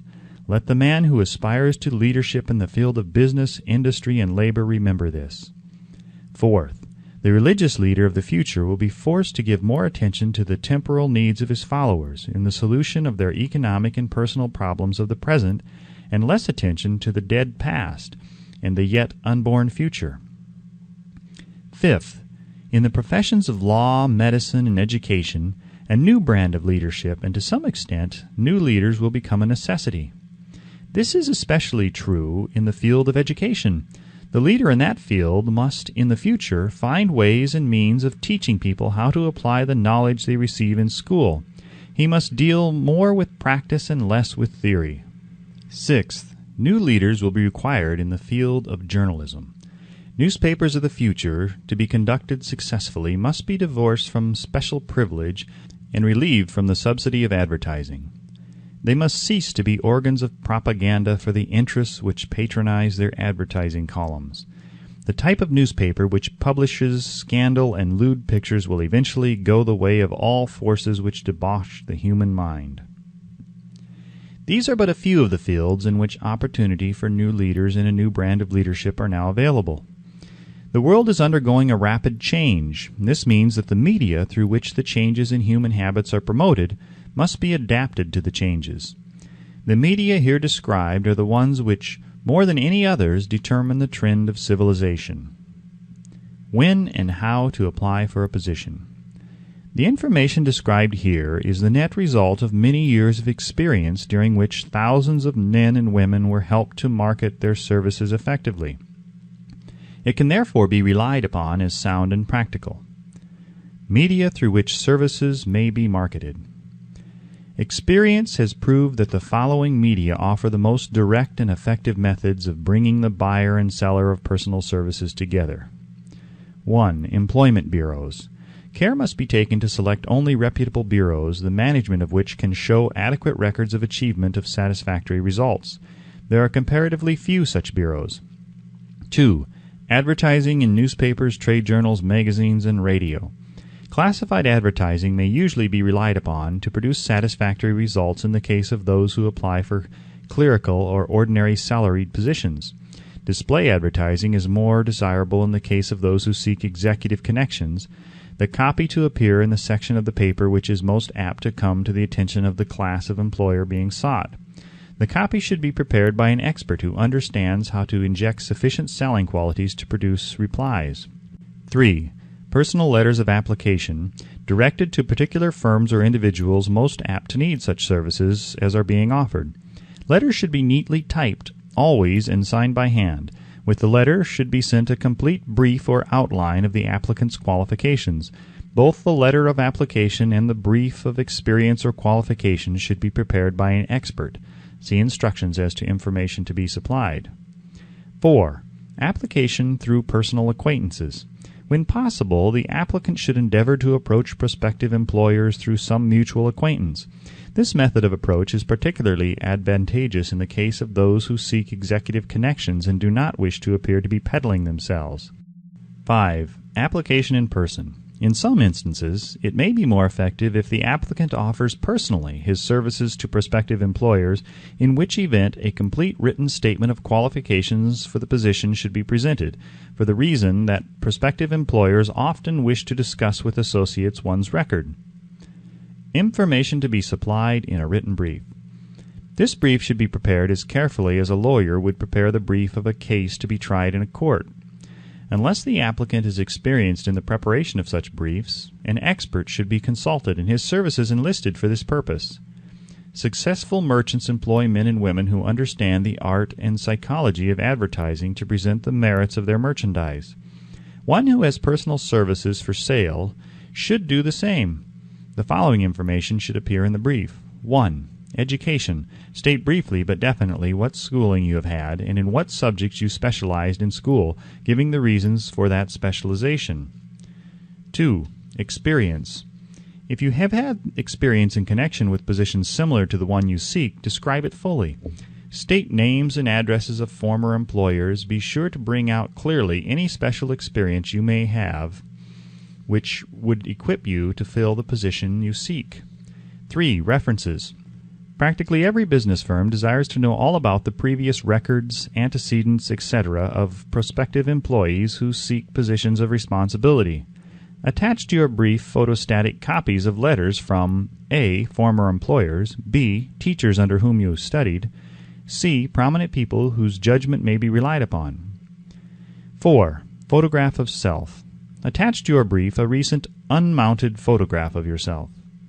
5. Apply for a specific position.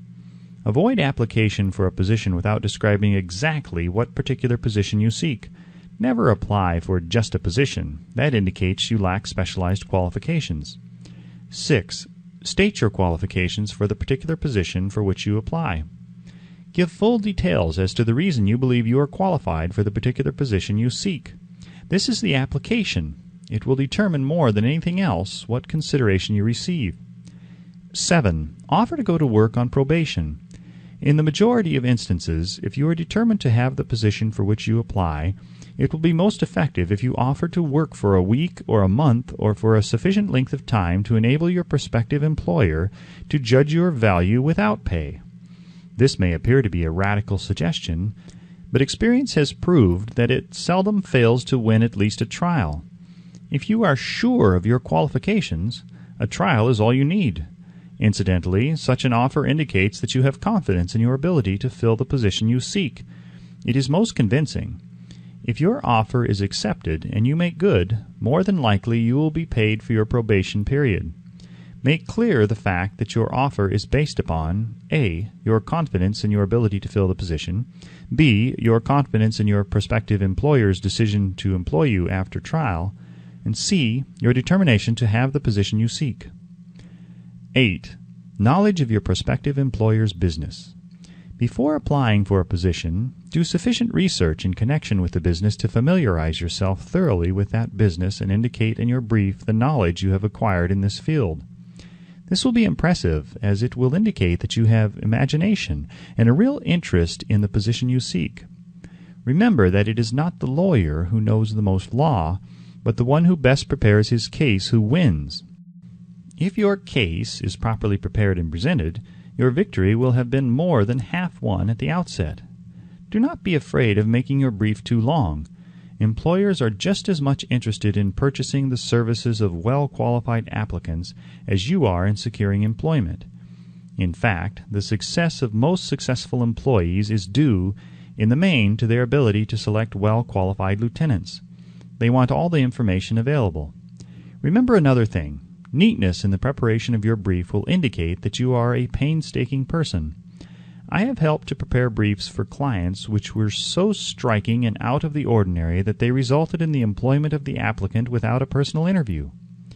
When your brief has been completed, have it neatly bound by an experienced binder and lettered by an artist or printer similar to the following.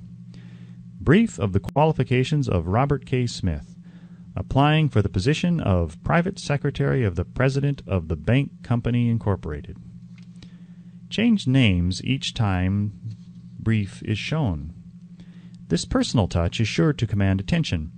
Have your brief neatly typed or mimeographed on the finest paper you can obtain and bound with a heavy paper of the book cover variety, the binder to be changed and the proper firm name to be inserted if it is to be shown to more than one company. Your photograph should be pasted on one of the pages of your brief. Follow these instructions to the letter, improving upon them wherever your imagination suggests. Successful salesmen groom themselves with care. They understand that first impressions are lasting. Your brief is your salesman. Give it a good suit of clothes so it will stand out in bold contrast to anything your prospective employer ever saw in the way of an application for a position. If the position you seek is worth having, it is worth going after with care. Moreover, if you sell yourself to an employer in a manner that impresses him with your individuality, you probably will receive more money for your services from the very start than you would if you applied for employment in the usual conventional way. If you seek employment through an advertising agency or an employment agency, have the agent use copies of your brief in marketing your services. This will help to gain preference for you, both with the agent and the prospective employers. How to get the exact position you desire. Everyone enjoys doing the kind of work for which he is best suited. An artist loves to work with paints, a craftsman with his hands, a writer loves to write. Those with less definite talents have their preferences for certain fields of business and industry. If America does anything well, it offers a full range of occupations, tilling the soil, manufacturing, marketing, and the professions. First, decide exactly what kind of job you want. If the job doesn't already exist, perhaps you can create it. Second, choose the company or individual for whom you wish to work. Third, study your prospective employer as to policies, personnel, and chances of advancement. Fourth, by analysis of yourself, your talents and capabilities, figure what you can offer, and plan ways and means of giving advantages, services, developments, ideas that you believe you can successfully deliver. Fifth, forget about a job. Forget whether or not there is an opening. Forget the usual routine of, have you got a job for me? Concentrate on what you can give. Sixth, once you have your plan in mind, arrange with an experienced writer to put it on paper in neat form and in full detail. Seventh, present it to the proper person with authority, and he will do the rest. Every company is looking for men who can give something of value, whether it be ideas, services, or connections. Every company has room for the man who has a definite plan of action which is to the advantage of that company.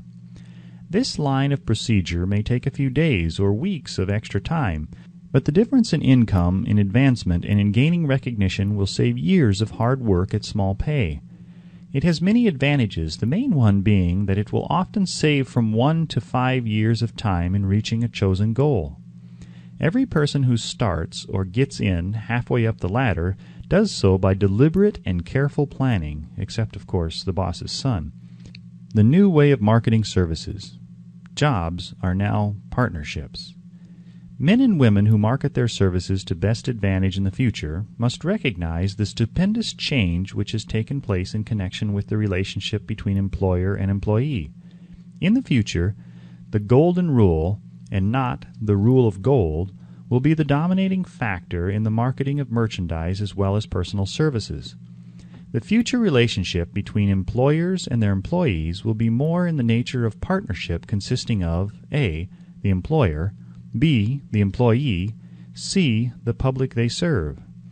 This new way of marketing personal services is called new for many reasons. First, both the employer and the employee of the future will be considered as fellow employees whose business it will be to serve the public efficiently. In times past, employers and employees have bartered among themselves, driving the best bargains they could with one another, not considering that in the final analysis they were in reality bargaining at the expense of the third party, the public they served. The Depression served as a mighty protest from an injured public, whose rights have been trampled upon in every direction by those who were clamoring for individual advantages and profits. When the debris of the Depression shall have cleared away, and business shall have been once again restored to balance, both employers and employees will recognize that they no longer are privileged to drive bargains at the expense of those whom they serve. The real employer of the future will be the public. This should be kept uppermost in the mind by every person seeking to market personal services effectively. Nearly every railroad in America is in financial difficulty. Who does not remember the day when if a citizen required at the ticket office the time of departure of a train, he was abruptly referred to the bulletin board instead of being politely given the information? The streetcar companies have experienced a change of times also. There was a time not so very long ago when streetcar conductors took pride in giving argument to passengers. Many of the streetcar tracks have been removed and passengers ride on a bus, whose driver is the last word in politeness. All over the country streetcar tracks are rusting from abandonment, or have been taken up. Wherever streetcars are still in operation, passengers may now ride without argument, and one may even hail the car in the middle of the block, and the motorman will obligingly pick him up. How times have changed! That is just the point I am trying to emphasize. Times have changed. Moreover, the change is reflected not merely in railroad offices and on streetcars, but in other walks of life as well.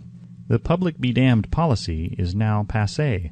It has been supplanted by the "we are obligingly at your service, sir" policy.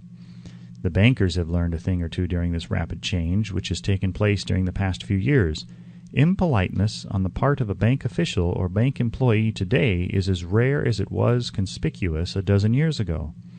In the years past, some bankers, not all of them, of course, carried an atmosphere of austerity which gave every would-be borrower a chill when he even thought of approaching his banker for a loan. The thousands of bank failures during the Depression had the effect of removing the mahogany doors behind which bankers formerly barricaded themselves. They now sit at desks in the open, where they may be seen and approached at will by any depositor or by anyone who wishes to see them, and the whole atmosphere of the bank is one of courtesy and understanding. It used to be customary for customers to have to stand and wait at the corner grocery until the clerks were through passing the time of day with friends, and the proprietor had finished making up his bank deposit before being waited upon. Chain stores managed by courteous men who do everything in the way of service short of shining the customer's shoes have pushed the old-time merchants into the background. Time marches on. Courtesy and service are the watchwords of merchandising today, and apply to the person who is marketing personal services even more directly than to the employer whom he serves. Because in the final analysis both the employer and his employee are employed by the public they serve. If they fail to serve well, they pay by the loss of their privilege of serving. We can all remember the time when the gas meter reader pounded on the door hard enough to break the panels. When the door was opened, he pushed his way in uninvited with a scowl on his face, which plainly said, "What the hell did you keep me waiting for?" All that has undergone a change. The meter man now conducts himself as a gentleman who is delighted to be at your service, sir. Before the gas companies learned that their scowling meter men were accumulating liabilities never to be cleared away, the polite salesman of oil burners came along and did a land office business. During the Depression, I spent several months in the anthracite coal region of Pennsylvania, studying conditions which all but destroyed the coal industry. Among several very significant discoveries was the fact that greed on the part of the operators and their employees was the chief cause of the loss of business for operators and the loss of jobs for the miners. Through the pressure of a group of overzealous labor leaders representing the employees and the greed for profits on the part of the operators, the anthracite business suddenly dwindled. The coal operators and their employees drove sharp bargains with one another, adding the cost of the bargaining to the price of the coal, until finally they discovered they had built up a wonderful business for the manufacturers of oil-burning outfits and the procurers of crude oil. The wages of sin is death. Many have read this in the Bible, but few have discovered its meaning. Now, and for several years, the entire world has been listening by force to a sermon which might well be called, "Whatsoever a man soweth, that shall he also reap." Nothing as widespread and effective as the Depression could possibly be just a coincidence. Behind the Depression was a cause. Nothing ever happens without a cause. In the main, the cause of the Depression is traceable directly to the worldwide habit of trying to reap without sowing. This should not be mistaken to mean that the Depression represents a crop, which the world is being forced to reap without having sown. The trouble is that the world sowed the wrong sort of seed. Any farmer knows he cannot sow the seed of thistles and reap a harvest of grain. Beginning at the outbreak of the World War, the people of the world began to sow the seed of service inadequate in both quality and quantity. Nearly everyone was engaging in the pastime of trying to get without giving. These illustrations are brought to the attention of those who have personal services to market to show that we are where we are and what we are because of our own conduct. If there is a principle of cause and effect which controls business, finance, and transportation, this same principle controls individuals and determines their economic status. What is your QQS rating? The causes of success in marketing services effectively and permanently have been clearly described. Unless those causes are studied, analyzed, understood, and applied, no man can market his services effectively and permanently. Every person must be his own salesman of personal services. The quality and the quantity of service rendered and the spirit in which it is rendered determine to a large extent the price and the duration of employment. To market personal services effectively, which means a permanent market at a satisfactory price under pleasant conditions, one must adopt and follow the QQS formula, which means quality plus quantity plus the proper spirit of cooperation equals perfect salesmanship of service. Remember the QQS formula, but do more. Apply it as a habit. Let us analyze the formula to make sure we understand exactly what it means. 1. Quality of service shall be construed to mean the performance of every detail in connection with your position in the most efficient manner possible, with the object of greater efficiency always in mind. 2. Quantity of service shall be understood to mean the habit of rendering all the service of which you are capable at all times, with the purpose of increasing the amount of service rendered as greater skill is developed through practice and experience. Emphasis is again placed on the word habit. 3. Spirit of service shall be construed to mean the habit of agreeable, harmonious conduct which will induce cooperation from associates and fellow employees. Adequacy of quality and quantity of service is not sufficient to maintain a permanent market for your services. The conduct or the spirit in which you deliver service is a strong determining factor in connection with both the price you receive and the duration of employment. Andrew Carnegie stressed this point more than others in connection with his description of the factors which lead to success in the marketing of personal services. He emphasized again and again the necessity for harmonious conduct. He stressed the fact that he would not retain any man, no matter how great a quantity or how efficient the quality of his work, unless he worked in a spirit of harmony. Mr. Carnegie insisted upon men being agreeable. To prove that he placed a high value upon this quality, he permitted many men who conformed to his standards to become very wealthy. Those who did not conform had to make room for others. The importance of a pleasing personality has been stressed because it is a factor which enables one to render service in the proper spirit. If one has a personality which pleases and renders service in a spirit of harmony, these assets often make up for deficiencies in both the quality and the quantity of service one renders. Nothing, however, can be successfully substituted for pleasing conduct. The capital value of your services. The person whose income is derived entirely from the sale of personal services is no less a merchant than the man who sells commodities, and it might well be added such a person is subject to exactly the same rules of conduct as the merchant who sells merchandise. This has been emphasized because the majority of people who live by the sale of personal services make the mistake of considering themselves free from the rules of conduct and the responsibilities attached to those who are engaged in marketing commodities. The new way of marketing services has practically forced both employer and employee into partnership alliances through which both take into consideration the rights of the third party, the public they serve. The day of the go-getter has passed. He has been supplanted by the go-giver. High-pressure methods in business finally blew the lid off. There will never be the need to put the lid back on because in the future, business will be conducted by methods that will require no pressure. The actual capital value of your brains may be determined by the amount of income you can produce by marketing your services. A fair estimate of the capital value of your services may be made by multiplying your annual income by 16 2/3, as it is reasonable to estimate that your annual income represents 6% of your capital value. Money rents for 6% per annum. Money is worth no more than brains. It is often worth much less. Competent brains, if effectively marketed, represent a much more desirable form of capital than that which is required to conduct a business dealing in commodities, because brains are a form of capital which cannot be permanently depreciated through depressions, nor can this form of capital be stolen or spent. Moreover, the money which is essential for the conduct of business is as worthless as a sand dune until it has been mixed with efficient brains. The 30 major causes of failure. How many of these are holding you back?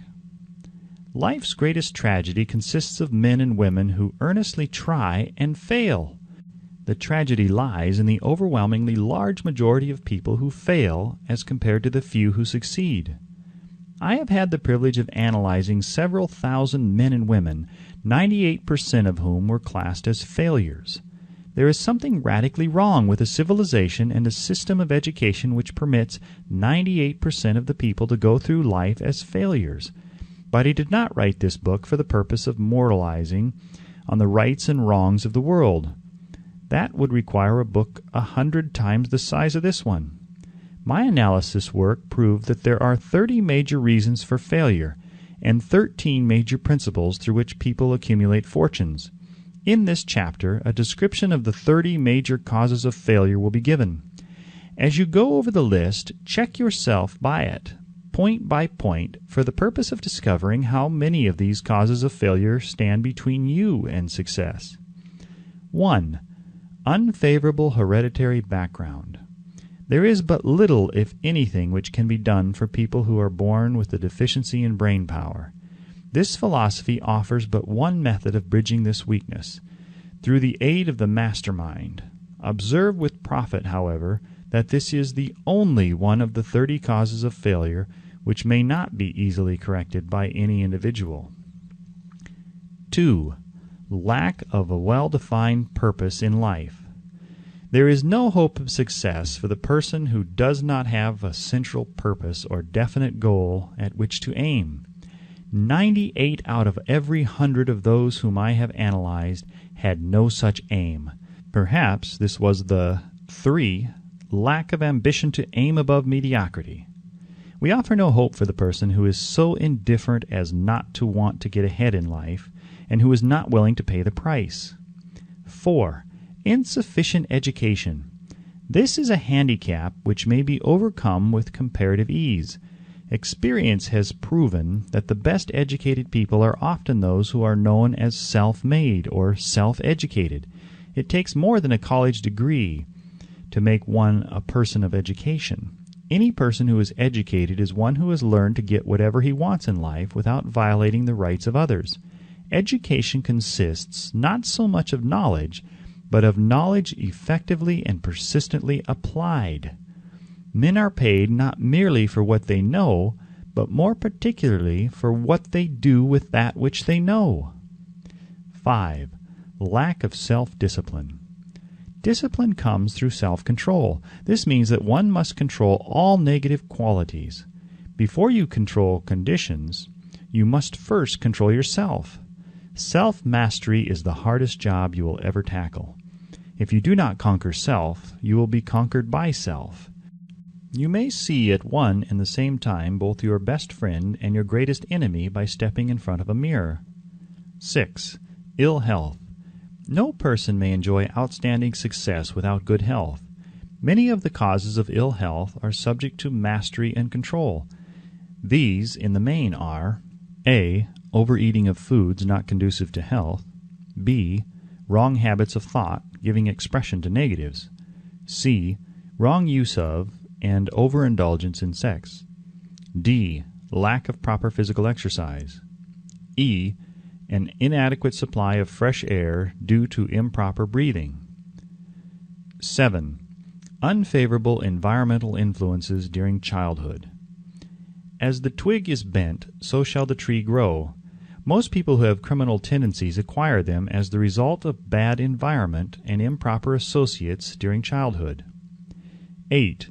Procrastination. This is one of the most common causes of failure.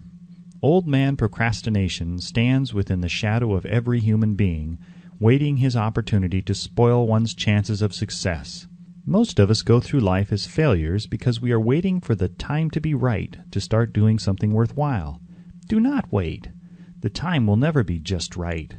Start where you stand and work with whatever tools you may have at your command, and better tools will be found as you go along. 9. Lack of persistence. Most of us are good starters but poor finishers of everything we begin. Moreover, people are prone to give up at the first signs of defeat. There is no substitute for persistence. The person who makes persistence his watchword discovers that old man failure finally becomes tired and makes his departure. Failure cannot cope with persistence. 10.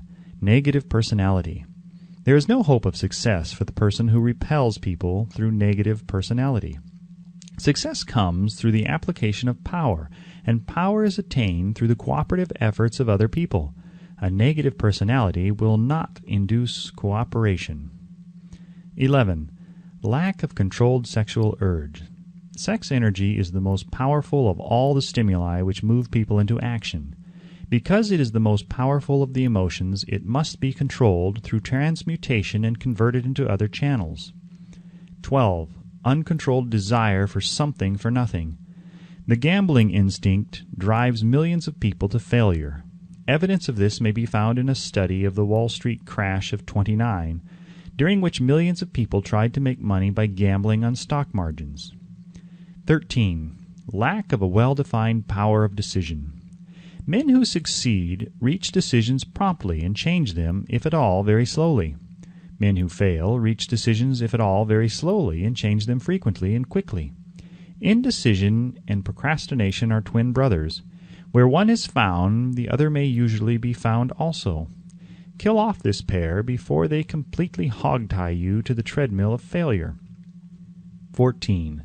One or more of the 6 basic fears. These fears have been analyzed for you in a later chapter. They must be mastered before you can market your services effectively. 15. Wrong selection of a mate in marriage. This is a most common cause of failure. The relationship of marriage brings people intimately into contact. Unless this relationship is harmonious, failure is likely to follow. Moreover, it will be a form of failure that is marked by misery and unhappiness, destroying all signs of ambition. 16. Overcaution. The person who takes no chances generally has to take whatever is left when others are through choosing. Overcaution is as bad as undercaution. Both are extremes to be guarded against. Life itself is filled with the element of chance. 17. Wrong selection of associates in business. This is one of the most common causes of failure in business. In marketing personal services, one should use great care to select an employer who will be an inspiration and who is himself intelligent and successful. We emulate those with whom we associate most closely. Pick an employer who is worth emulating. 18. Superstition and prejudice. Superstition is a form of fear. It is also a sign of ignorance. Men who succeed keep open minds and are afraid of nothing. 19. Wrong selection of a vocation. No man can succeed in a line of endeavor which he does not like. The most essential step in the marketing of personal services is that of selecting an occupation into which you can throw yourself wholeheartedly. 20. Lack of concentration of effort. The jack of all trades seldom is good at any. Concentrate all your efforts on one definite chief aim. 21. The habit of indiscriminate spending. The spendthrift cannot succeed, mainly because he stands eternally in fear of poverty. Form the habit of systematic saving by putting aside a definite percentage of your income. Money in the bank gives one a very safe foundation of courage when bargaining for the sale of personal services. Without money, one must take what one is offered and be glad to get it. 22. Lack of enthusiasm. Without enthusiasm, one cannot be convincing. Moreover, enthusiasm is contagious, and the person who has it under control is generally welcome in any group of people. 23. Intolerance. The person with a closed mind on any subject seldom gets ahead. Intolerance means that one has stopped acquiring knowledge. The most damaging forms of intolerance are those connected with religion, racial, and political differences of opinion. 24. Intemperance. The most damaging forms of intemperance are connected with eating, strong drink, and sexual activities. Overindulgence in any of these is fatal to success. 25. Inability to cooperate with others. More people lose their positions and their big opportunities in life because of this fault than for all other reasons combined. It is a fault which no well-informed businessman or leader will tolerate. 26. Possession of power that was not acquired through self-effort.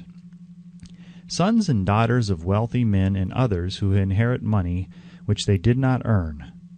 Power in the hands of one who did not acquire it gradually is often fatal to success. Quick riches are more dangerous than poverty. 27. Intentional dishonesty. There is no substitute for honesty.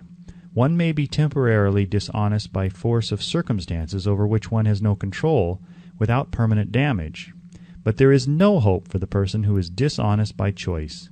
Sooner or later his deeds will catch up with him, and he will pay by loss of reputation and perhaps even loss of liberty. 28. Egotism and vanity. These qualities serve as red lights which warn others to keep away. They are fatal to success. 29. Guessing instead of thinking. Most people are too indifferent or lazy to acquire facts with which to think accurately. They prefer to act on opinions created by guesswork or snap judgments. 30. Lack of capital. This is a common cause of failure among those who start out in business for the first time without sufficient reserve of capital to absorb the shock of their mistakes and to carry them over until they have established a reputation. 31. Under this name, any particular cause of failure from which you have suffered has not been included in the foregoing list. In these 30 major causes of failure is found a description of the tragedy of life which obtains for practically every person who tries and fails. It will be helpful if you can induce someone who knows you well to go over this list with you, and help to analyze you by the 30 causes of failure. It may be beneficial if you try this alone. Most people cannot see themselves as others see them. You may be one who cannot. The oldest of admonitions is, "Man, know thyself." If you market merchandise successfully, you must know the merchandise.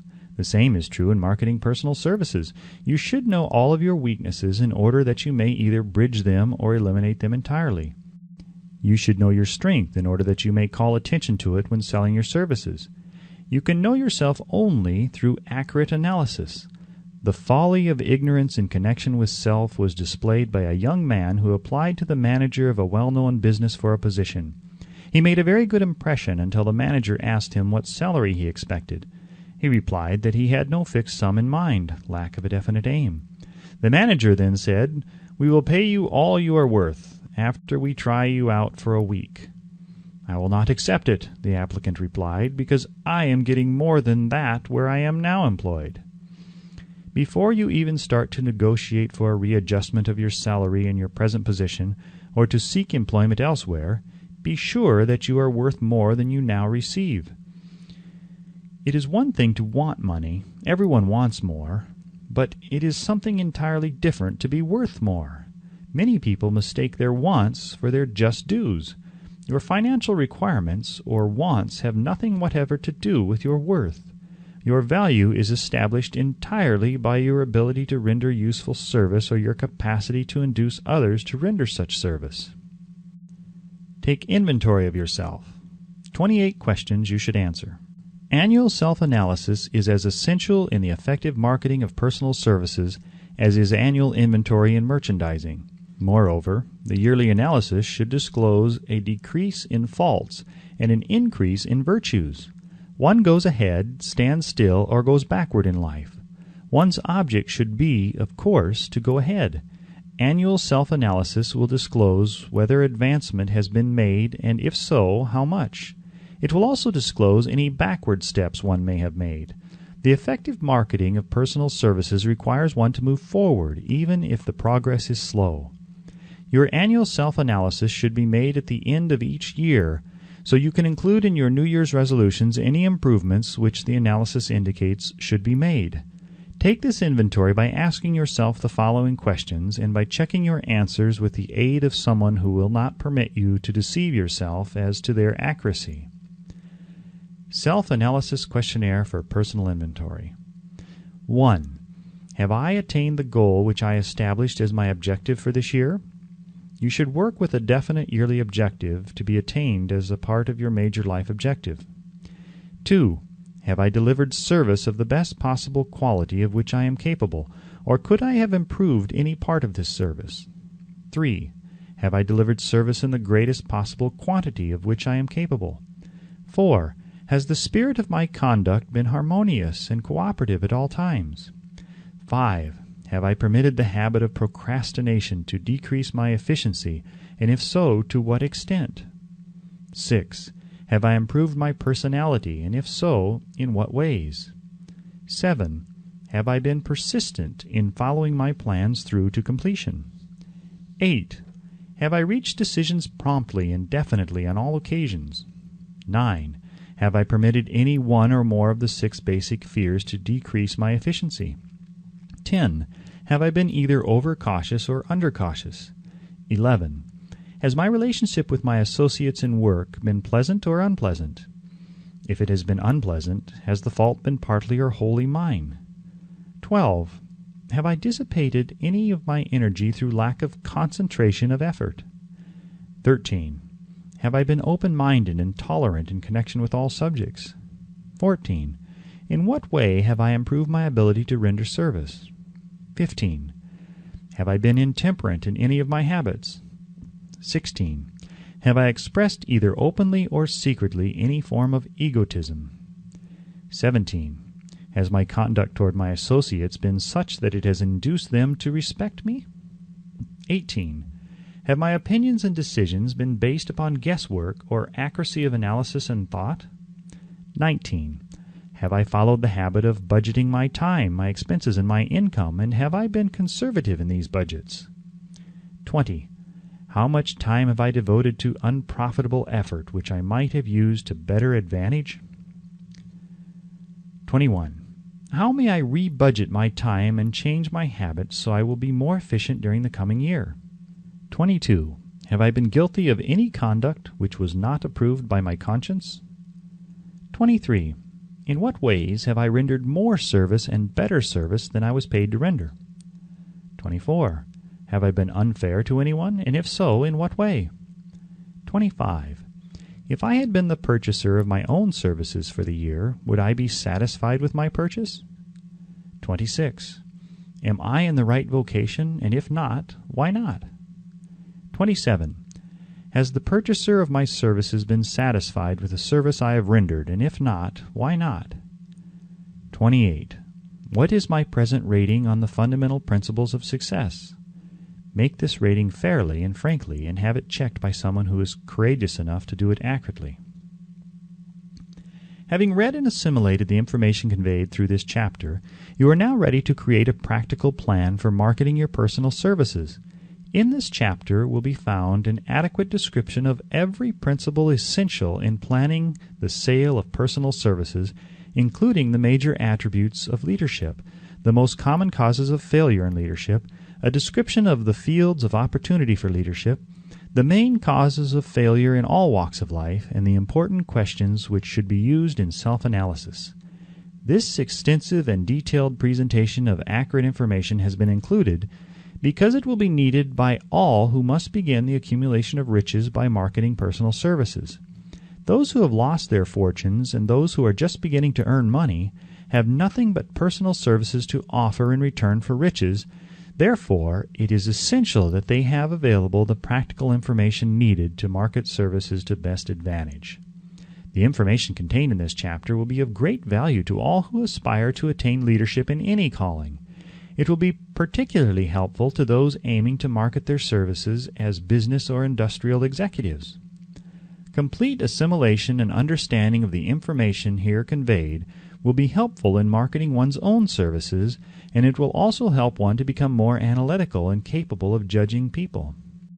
The information will be priceless to personnel directors, employment managers, and other executives charged with the selection of employees and the maintenance of efficient organizations. If you doubt this statement, test its soundness by answering in writing the 28 self-analysis questions. That might be both interesting and profitable, even though you do not doubt the soundness of the statement. Where and how one may find opportunities to accumulate riches. Now that we have analyzed the principles by which riches may be accumulated, we naturally ask, where may one find favorable opportunities to apply these principles? Very well, let us take inventory and see what the United States of America offer the person seeking riches, great or small. To begin with, let us remember, all of us, that we live in a country where every law-abiding citizen enjoys freedom of thought and freedom of deed unequaled anywhere in the world. Most of us have never taken inventory of the advantages of this freedom. We have never compared our unlimited freedom with the curtailed freedom in other countries. Here we have freedom of thought, freedom in the choice and enjoyment of education, freedom in religion, freedom in politics, freedom in the choice of a business, profession, or occupation, freedom to accumulate and own without molestation, all the property we can accumulate, freedom to choose our place of residence, freedom in marriage, freedom through equal opportunity to all races, freedom of travel from one state to another, freedom in our choice of foods, and freedom to aim for any station in life for which we have prepared ourselves, even for the presidency of the United States. We have other forms of freedom, but this list will give a bird's-eye view of the most important, which constitute opportunity of the highest order. This advantage of freedom is all the more conspicuous because the United States is the only country guaranteeing to every citizen, whether native-born or naturalized, so broad and varied a list of freedom. Next, let us recount some of the blessings which our widespread freedom has placed within our hands. Take the average American family, for example, meaning the family of average income, and sum up the benefits available to every member of the family in this land of opportunity and plenty. A. Food. Next to freedom of thought and deed comes food, clothing, and shelter, the three basic necessities of life. Because of our universal freedom, the average American family has available at its very door the choicest selection of food to be found anywhere in the world and at prices within its financial range. B. Shelter. And C. Clothing.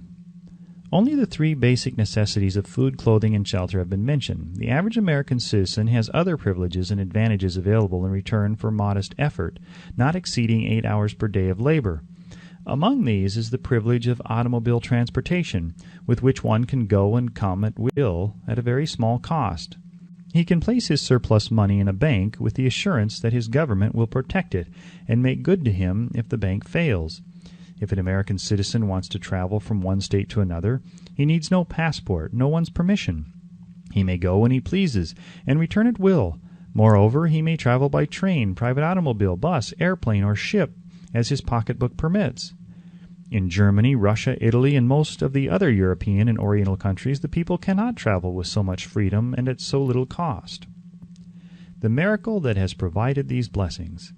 We often hear politicians proclaiming the freedom of America when they solicit votes, but seldom do they take the time or devote sufficient effort to the analysis of the source or nature of this freedom. Having no axe to grind, no grudge to express, no ulterior motives to be carried out, I have the privilege of going into a frank analysis of that mysterious, abstract, greatly misunderstood something which gives to every citizen of America more blessings, more opportunities to accumulate wealth, more freedom of every nature than may be found in any other country. I have the right to analyze the source and nature of this unseen power, because I know and have known for more than a quarter of a century many of the men who organized that power, and many who are now responsible for its maintenance. The name of this mysterious benefactor of mankind is capital. Capital consists not alone of money, but more particularly of highly organized, intelligent groups of men who plan ways and means of using money efficiently for the good of the public and profitably to themselves.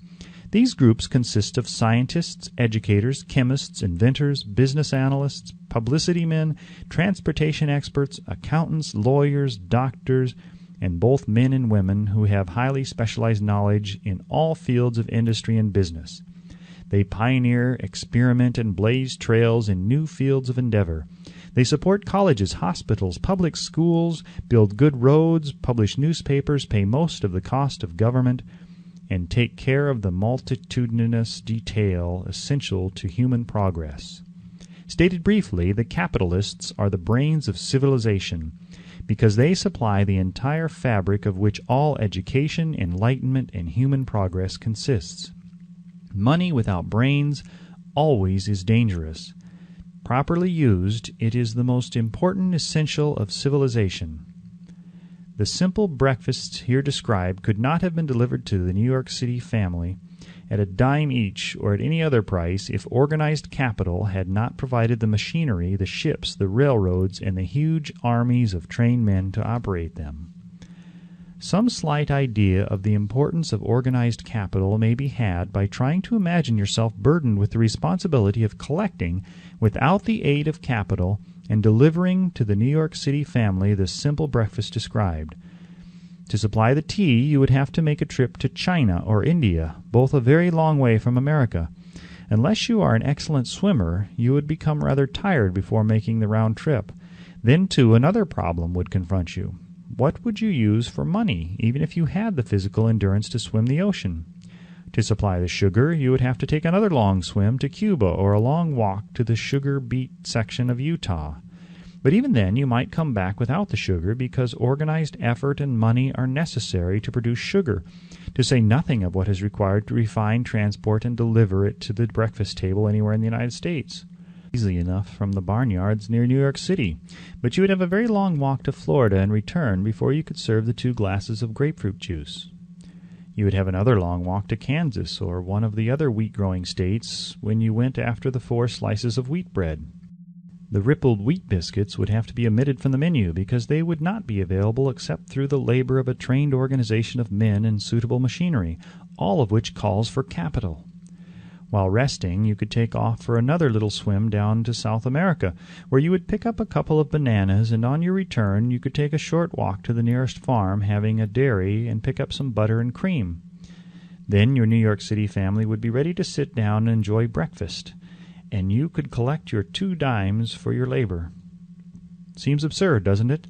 Well, the procedure described would be the only possible way these simple items of food could be delivered to the heart of New York City if we had no capitalistic system. The sum of money required for the building and maintenance of the railroads and steamships used in the delivery of that simple breakfast is so huge that it staggers one's imagination. It runs into hundreds of millions of dollars, not to mention the armies of trained employees required to man the ships and trains. But transportation is only a part of the requirements of modern civilization in capitalistic America. Before there can be anything to haul, something must be grown from the ground or manufactured and prepared for market. This calls for more millions of dollars for equipment, machinery, boxing, marketing, and for the wages of the millions of men and women. Steamships and railroads do not spring up from the earth and function automatically. They come in response to the call of civilization, through the labor and ingenuity and organizing ability of men who have the imagination, faith, enthusiasm, decision, persistence. These men are known as capitalists. They are motivated by the desire to build, construct, achieve, render useful service, earn profits, and accumulate riches. And because they render service without which there would be no civilization, they put themselves in the way of great riches. Just to keep the record simple and understandable, I will add that these capitalists are the same men of whom most of us have heard soapbox orators speak. They are the same men to whom radicals, racketeers, dishonest politicians, and grafting labor leaders refer as the predatory interests, or Wall Street. I am not attempting to present a brief for or against any group of men or any system of economics. I am not attempting to condemn collective bargaining when I refer to grafting labor leaders. Nor do I aim to give a clean bill of health to all individuals known as capitalists.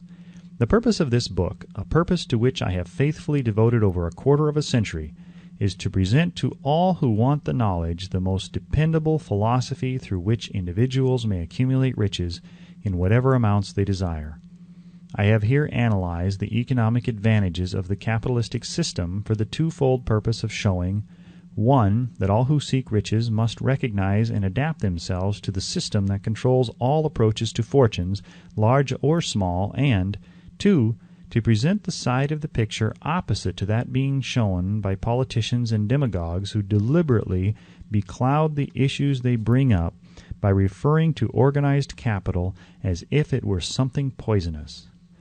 This is a capitalistic country. It was developed through the use of capital, and we who claim the right to partake of the blessings of freedom and opportunity, we who seek to accumulate riches here, may as well know that neither riches nor opportunity would be available to us if organized capital had not provided these benefits.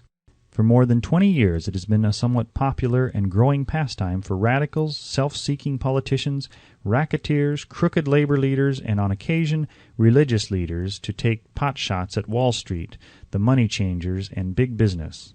The practice became so general that we witnessed during the business depression the unbelievable sight of high government officials lining up with the cheap politicians and labor leaders with the openly avowed purpose of throttling the system which has made industrial America the richest country on earth. The lineup was so general and so well organized that it prolonged the worst depression America has ever known.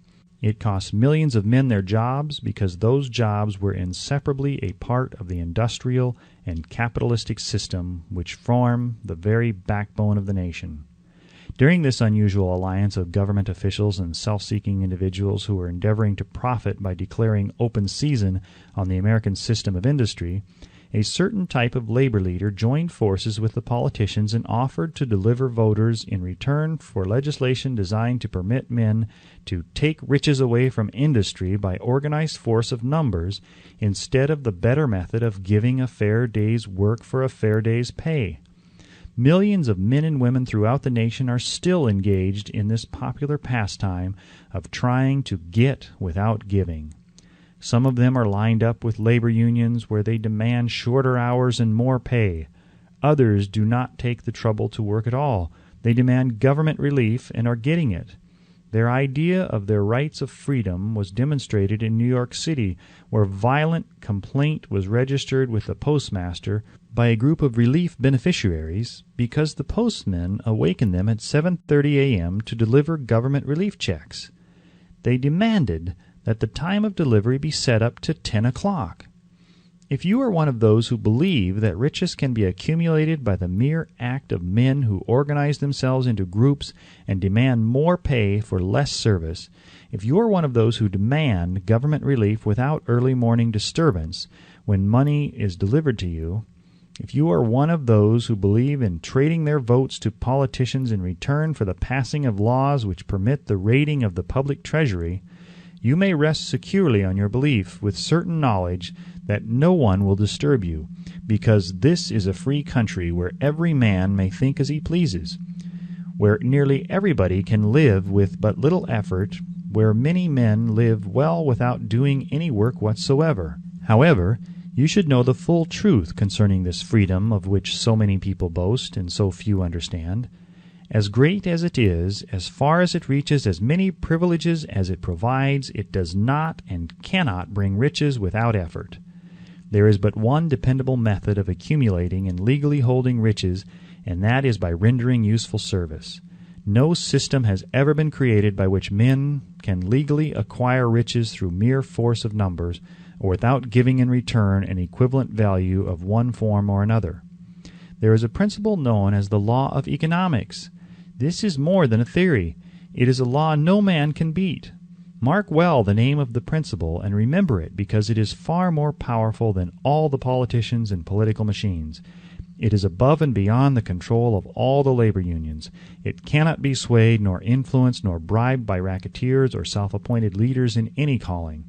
Moreover, it has an all-seeing eye and a perfect system of bookkeeping, in which it keeps an accurate account of the transactions of every human being engaged in the business of trying to get without giving. Sooner or later, its auditors come around, looking over the records of individuals both great and small, and demand an accounting. Wall Street, big business, capital, predatory interests, or whatever name you choose to give the system which has given us American freedom, represents a group of men who understand, respect, and adapt themselves to this powerful law of economics. Their financial continuation depends upon their respecting the law. Most people living in America like this country, its capitalistic system and all. I must confess I know of no better country where one may find greater opportunities to accumulate riches. Judging by their acts and deeds, there are some in this country who do not like it. That, of course, is their privilege. If they do not like this country, its capitalistic system, its boundless opportunities, they have the privilege of clearing out.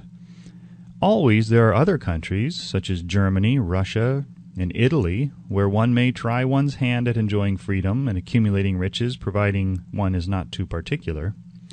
America provides all the freedom and all the opportunity to accumulate riches that any honest person may require. When one goes hunting for game, one selects hunting grounds where game is plentiful. When seeking riches, the same rule would naturally obtain. If it is riches you are seeking, do not overlook the possibilities of a country whose citizens are so rich that women alone spend over $200 million annually for lipsticks, rouge, and cosmetics. Think twice, you who are seeking riches, before trying to destroy the capitalistic system of a country whose citizens spend over $50 million a year for greeting cards, with which to express their appreciation of their freedom. If it is money you are seeking, consider carefully a country that spends hundreds of millions of dollars annually for cigarettes, the bulk of the income from which goes to only 4 major companies engaged in supplying this national builder of nonchalance and quiet nerves. By all means, give plenty of consideration to a country whose people spend annually more than $15 million for the privilege of seeing moving pictures, and toss in a few additional millions for liquor, narcotics, and other less potent soft drinks and giggle waters.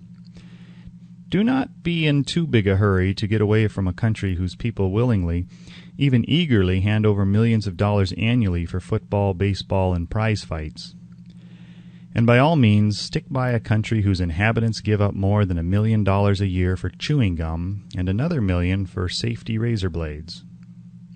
Remember also that this is but the beginning of the available sources for the accumulation of wealth.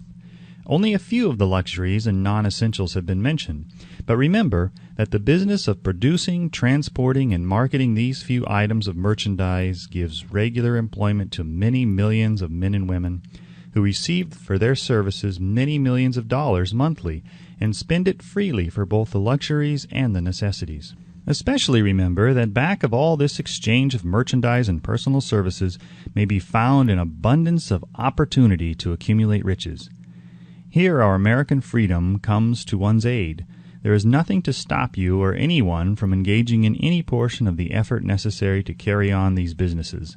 If one has superior talent, training, experience, one may accumulate riches in large amounts. Those not so fortunate may accumulate smaller amounts. Anyone may earn a living in return for a very nominal amount of labor. So there you are. Opportunity has spread its wares before you. Step up to the front, select what you want, create your plan, put the plan into action, and follow through with persistence.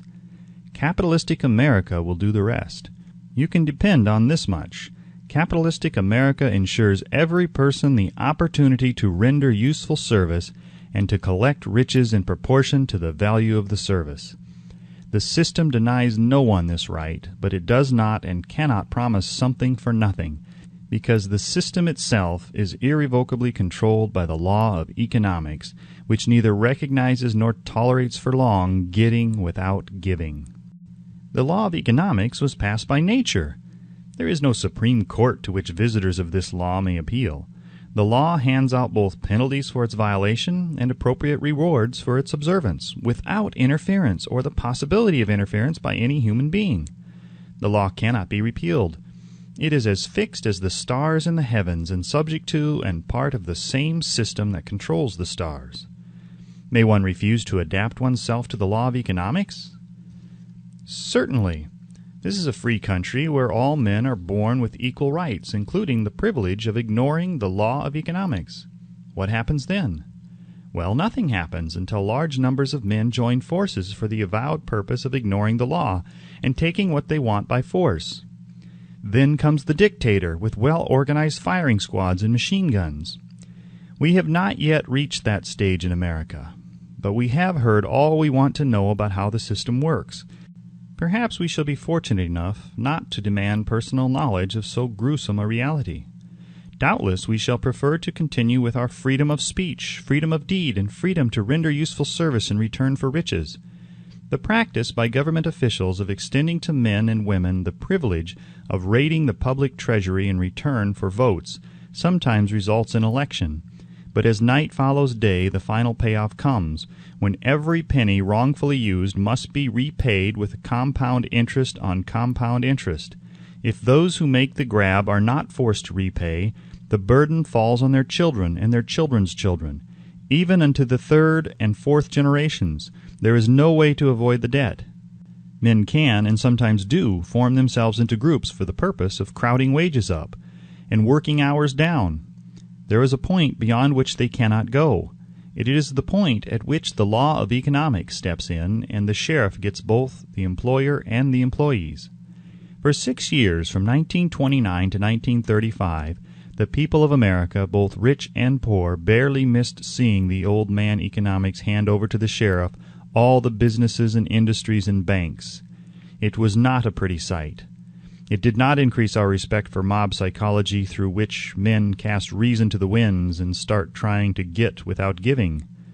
We who went through those 6 discouraging years, when fear was in the saddle and faith was on the ground, cannot forget how ruthlessly the law of economics exacted its toll from both rich and poor, weak and strong, old and young. We shall not wish to go through another such experience. These observations are not founded upon short-time experience. They are the result of 25 years of careful analysis of the methods of both the most successful and the most unsuccessful men America has known. Chapter 8. The Mastery of Procrastination. The 7th Step Toward Riches.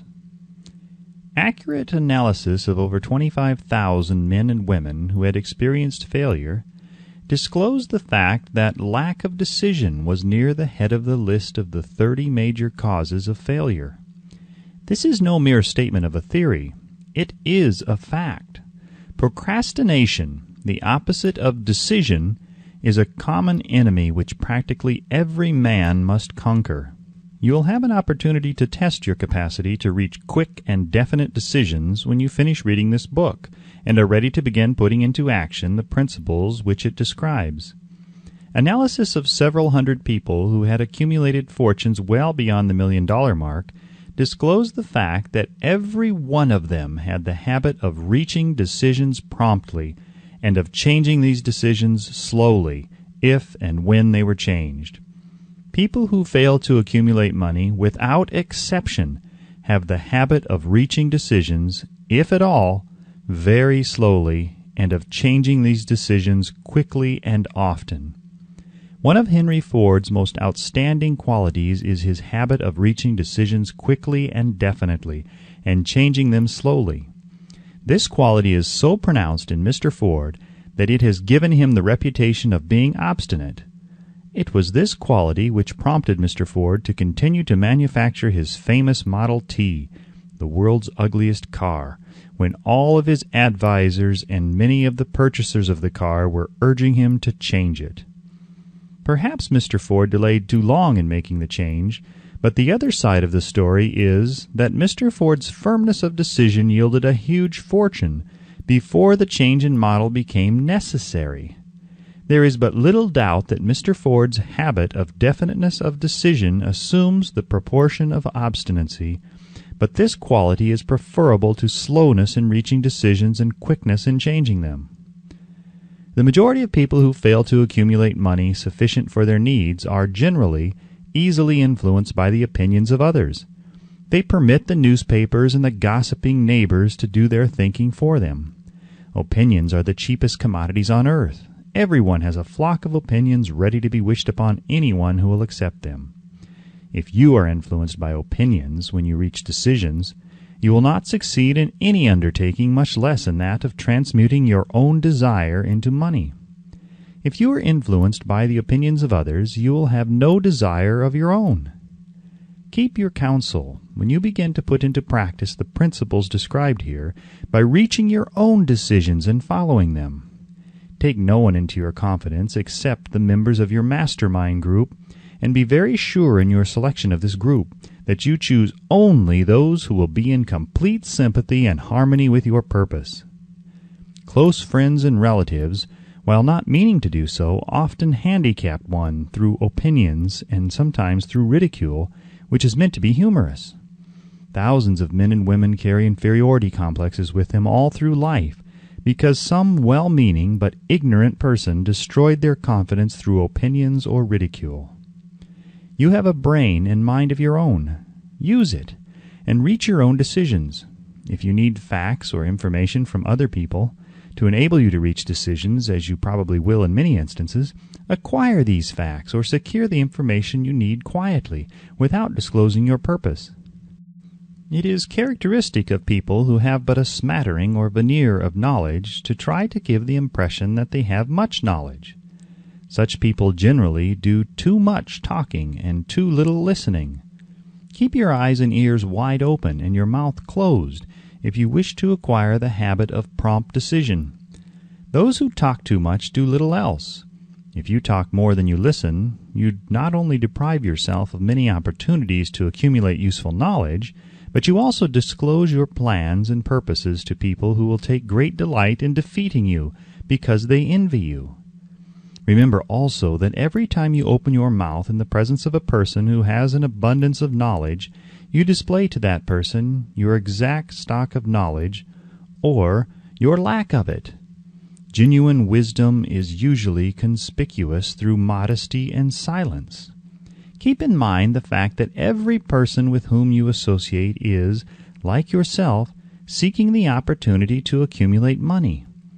If you talk about your plans too freely, you may be surprised when you learn that some other person has beaten you to your goal by putting into action ahead of you the plans of which you talked unwisely.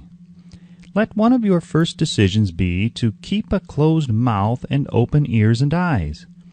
As a reminder to yourself to follow this advice, it will be helpful if you copy the following epigram in large letters and place it where you will see it daily. Tell the world what you intend to do, but first show it. This is the equivalent of saying that deeds and not words are what count most. Freedom or death on a decision. The value of decisions depends upon the courage required to render them.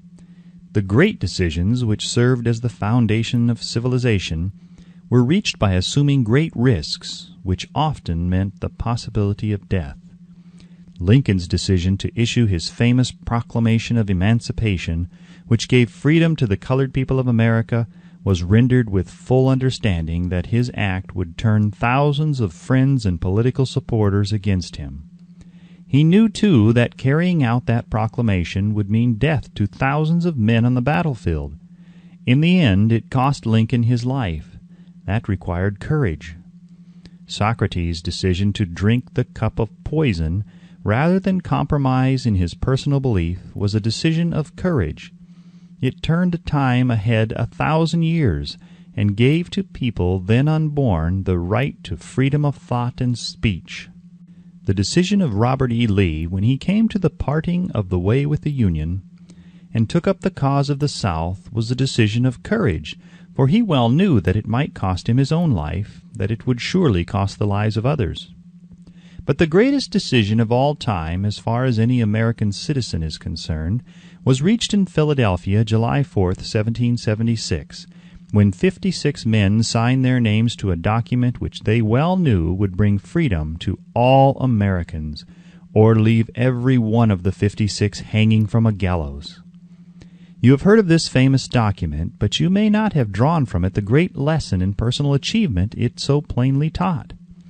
We all remember the date of this monumentous decision, but few of us realize what courage that decision required. We remember our history as it was taught. We remember dates and the names of the men who fought. We remember Valley Forge and Yorktown. We remember George Washington and Lord Cornwallis, but we know little of the real forces back of these names, dates, and places. We know still less of that intangible power which ensured us freedom long before Washington's armies reached Yorktown. We read the history of the Revolution and falsely imagine that George Washington was the father of our country, that it was he who won our freedom, while the truth is, Washington was only an accessory after the fact, because victory for his armies had been ensured long before Lord Cornwallis surrendered. This is not intended to rob Washington of any of the glory he so richly merited. Its purpose, rather, is to give greater attention to the astounding power that was the real cause of his victory. It is nothing short of tragedy that the writers of history have missed entirely even the slightest reference to the irresistible power which gave birth and freedom to the nation destined to set up new standards of independence for all the peoples of the earth. I say it is a tragedy because it is the self-same power which must be used by every individual who surmounts the difficulties of life and forces life to pay the price asked. Let us briefly review the events which gave birth to this power. The story begins with an incident in Boston, March 5, 1770. British soldiers were patrolling the streets and by their presence openly threatening the citizens. The colonists resented armed men marching in their midst. They began to express their resentment openly, hurling stones as well as epithets at the marching soldiers until the commanding officer gave orders, "Fix bayonets! Charge!" The battle was on. It resulted in the death and injury of many. The incident aroused such resentment that the Provincial Assembly, made up of prominent colonists, called a meeting for the purpose of taking definite action. Two of the members of that assembly were John Hancock and Samuel Adams. Long live their names! They spoke up courageously and declared that a move must be made to eject all British soldiers from Boston.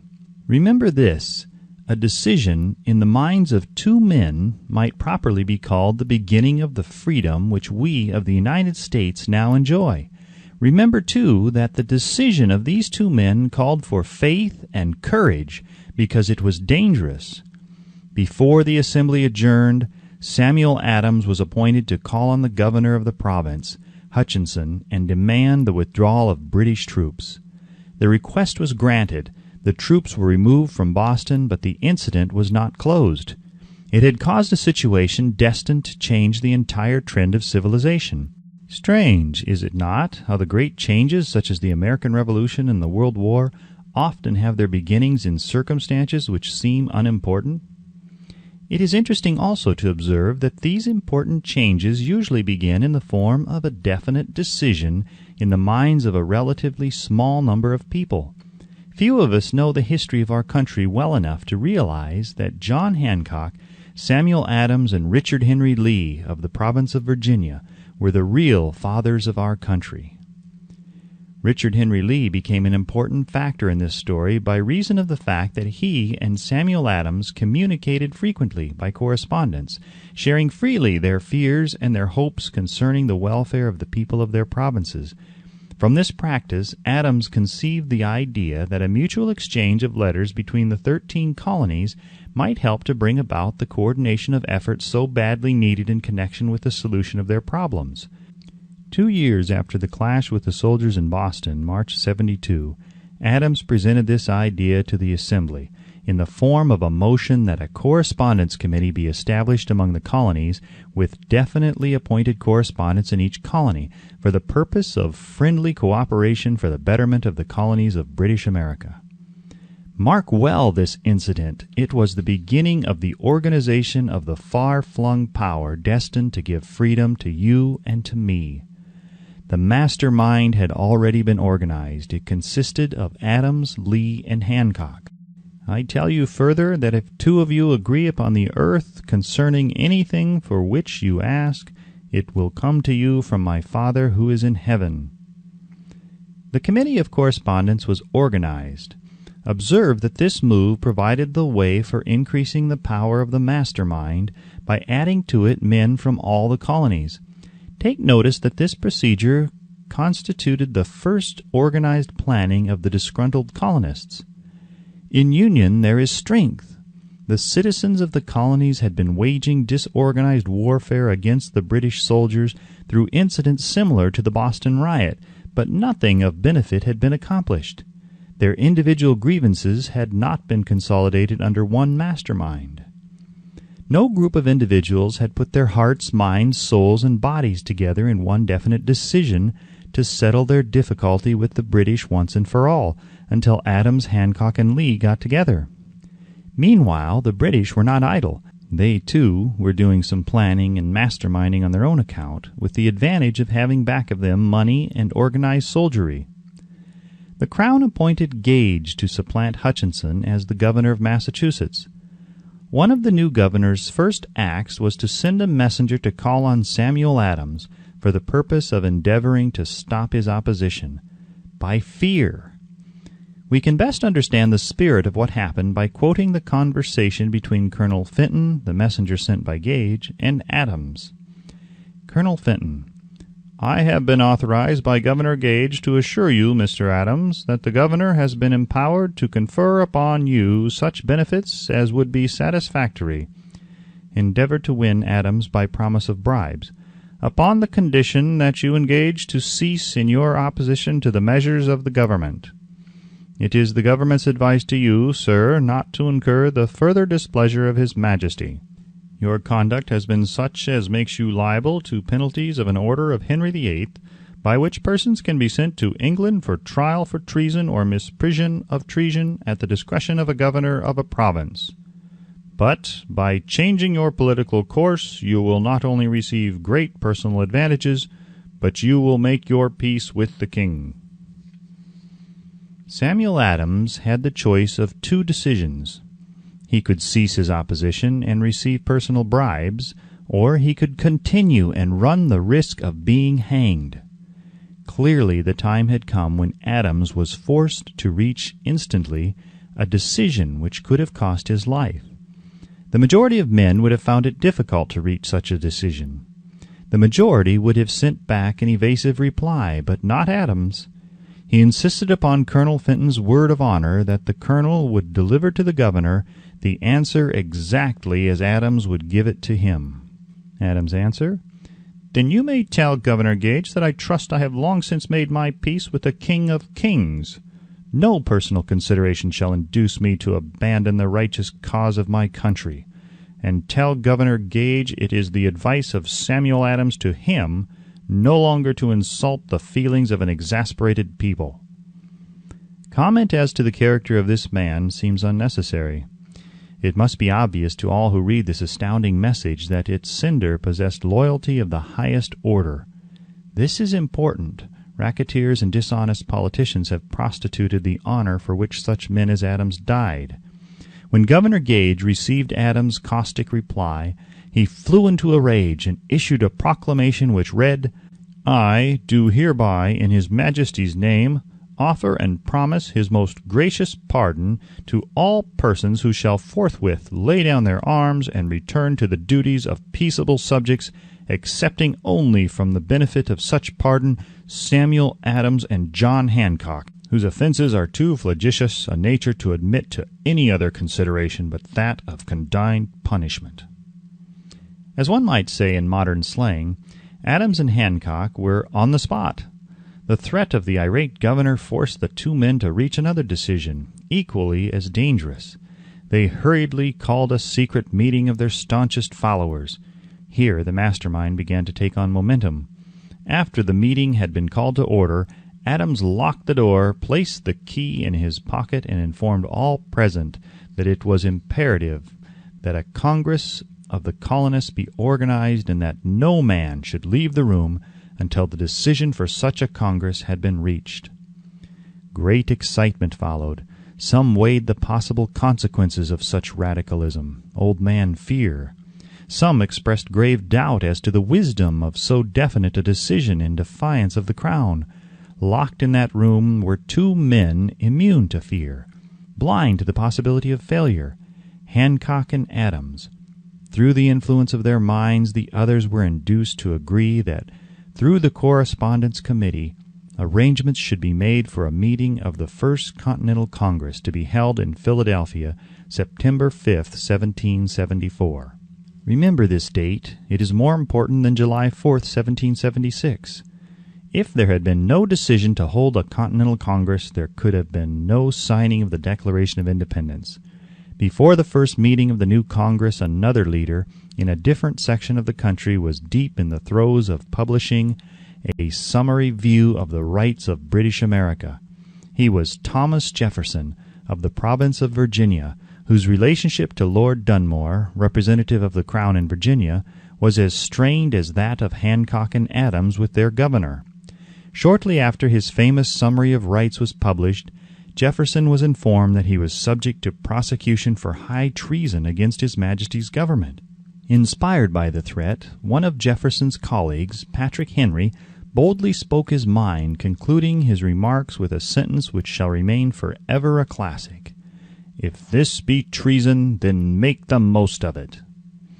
It was such men as these who, without power, without authority, without military strength, without money, sat in solemn consideration of the destiny of the colonies, beginning at the opening of the First Continental Congress and continuing at intervals for 2 years, until on June 7, 1776, Richard Henry Lee arose, addressed the chair, and to the startled assembly made this motion: "Gentlemen, I make the motion that these united colonies are, and of right ought to be, free and independent states, that they be absolved from all allegiance to the British Crown, and that all political connection between them and the state of Great Britain is and ought to be totally dissolved." Lee's astounding motion was discussed fervently, and at such length that he began to lose patience. Finally, after days of argument, he again took the floor and declared in a clear, firm voice, "Mr. President, we have discussed this issue for days. It is the only course for us to follow. Why then, sir, do we longer delay? Why still deliberate? Let this happy day give birth to an American republic. Let her arise not to devastate and to conquer, but to reestablish the reign of peace and of law.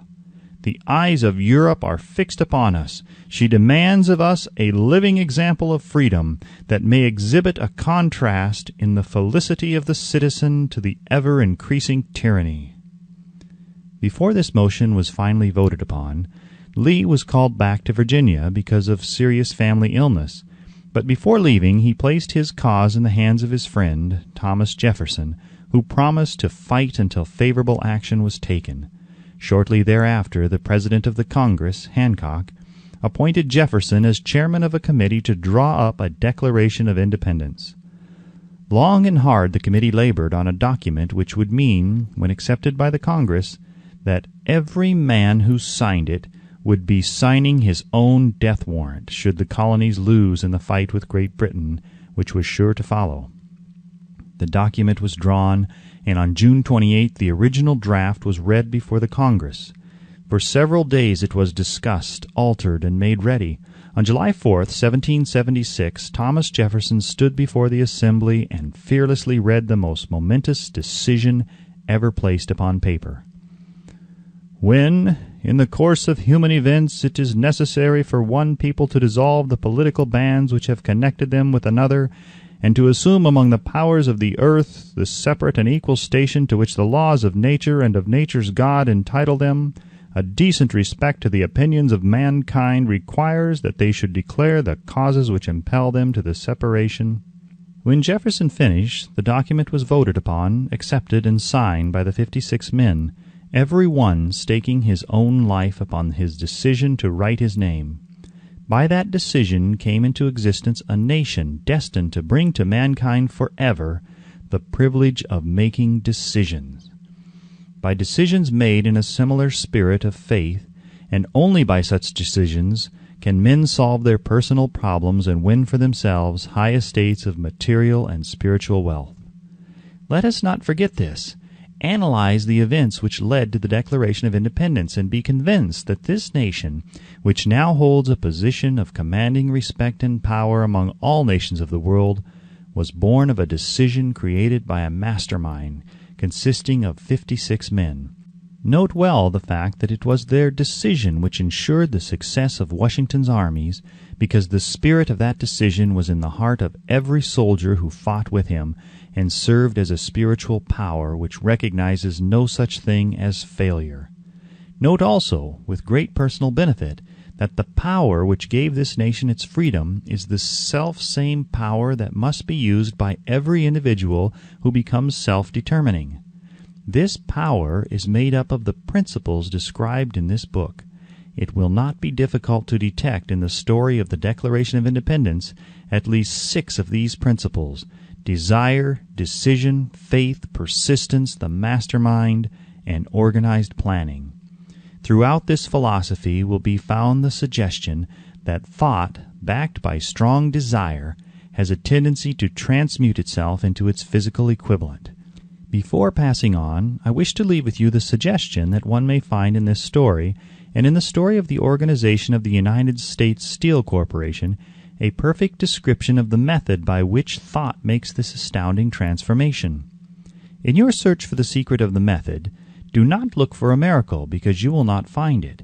You will find only the eternal laws of nature. These laws are available to every person who has the faith and the courage to use them. They may be used to bring freedom to a nation or to accumulate riches. There is no charge save the time necessary to understand and appropriate them. Those who reach decisions promptly and definitely know what they want and generally get it. The leaders in every walk of life decide quickly and firmly. That is the major reason why they are leaders. The world has the habit of making room for the man whose words and actions show that he knows where he is going. Indecision is a habit which usually begins in youth. The habit takes on a permanency as the youth goes through graded school, high school, and even through college, without definiteness of purpose. The major weakness of all educational systems is that they neither teach nor encourage the habit of definite decision. It would be beneficial if no college would permit the enrollment of any student unless and until the student declared his major purpose in matriculating.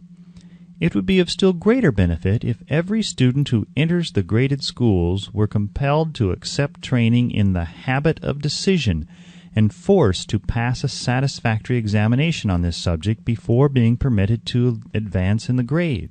The habit of indecision, acquired because of the deficiencies of our school system, goes with the student into the occupation he chooses, if, in fact, he chooses his occupation.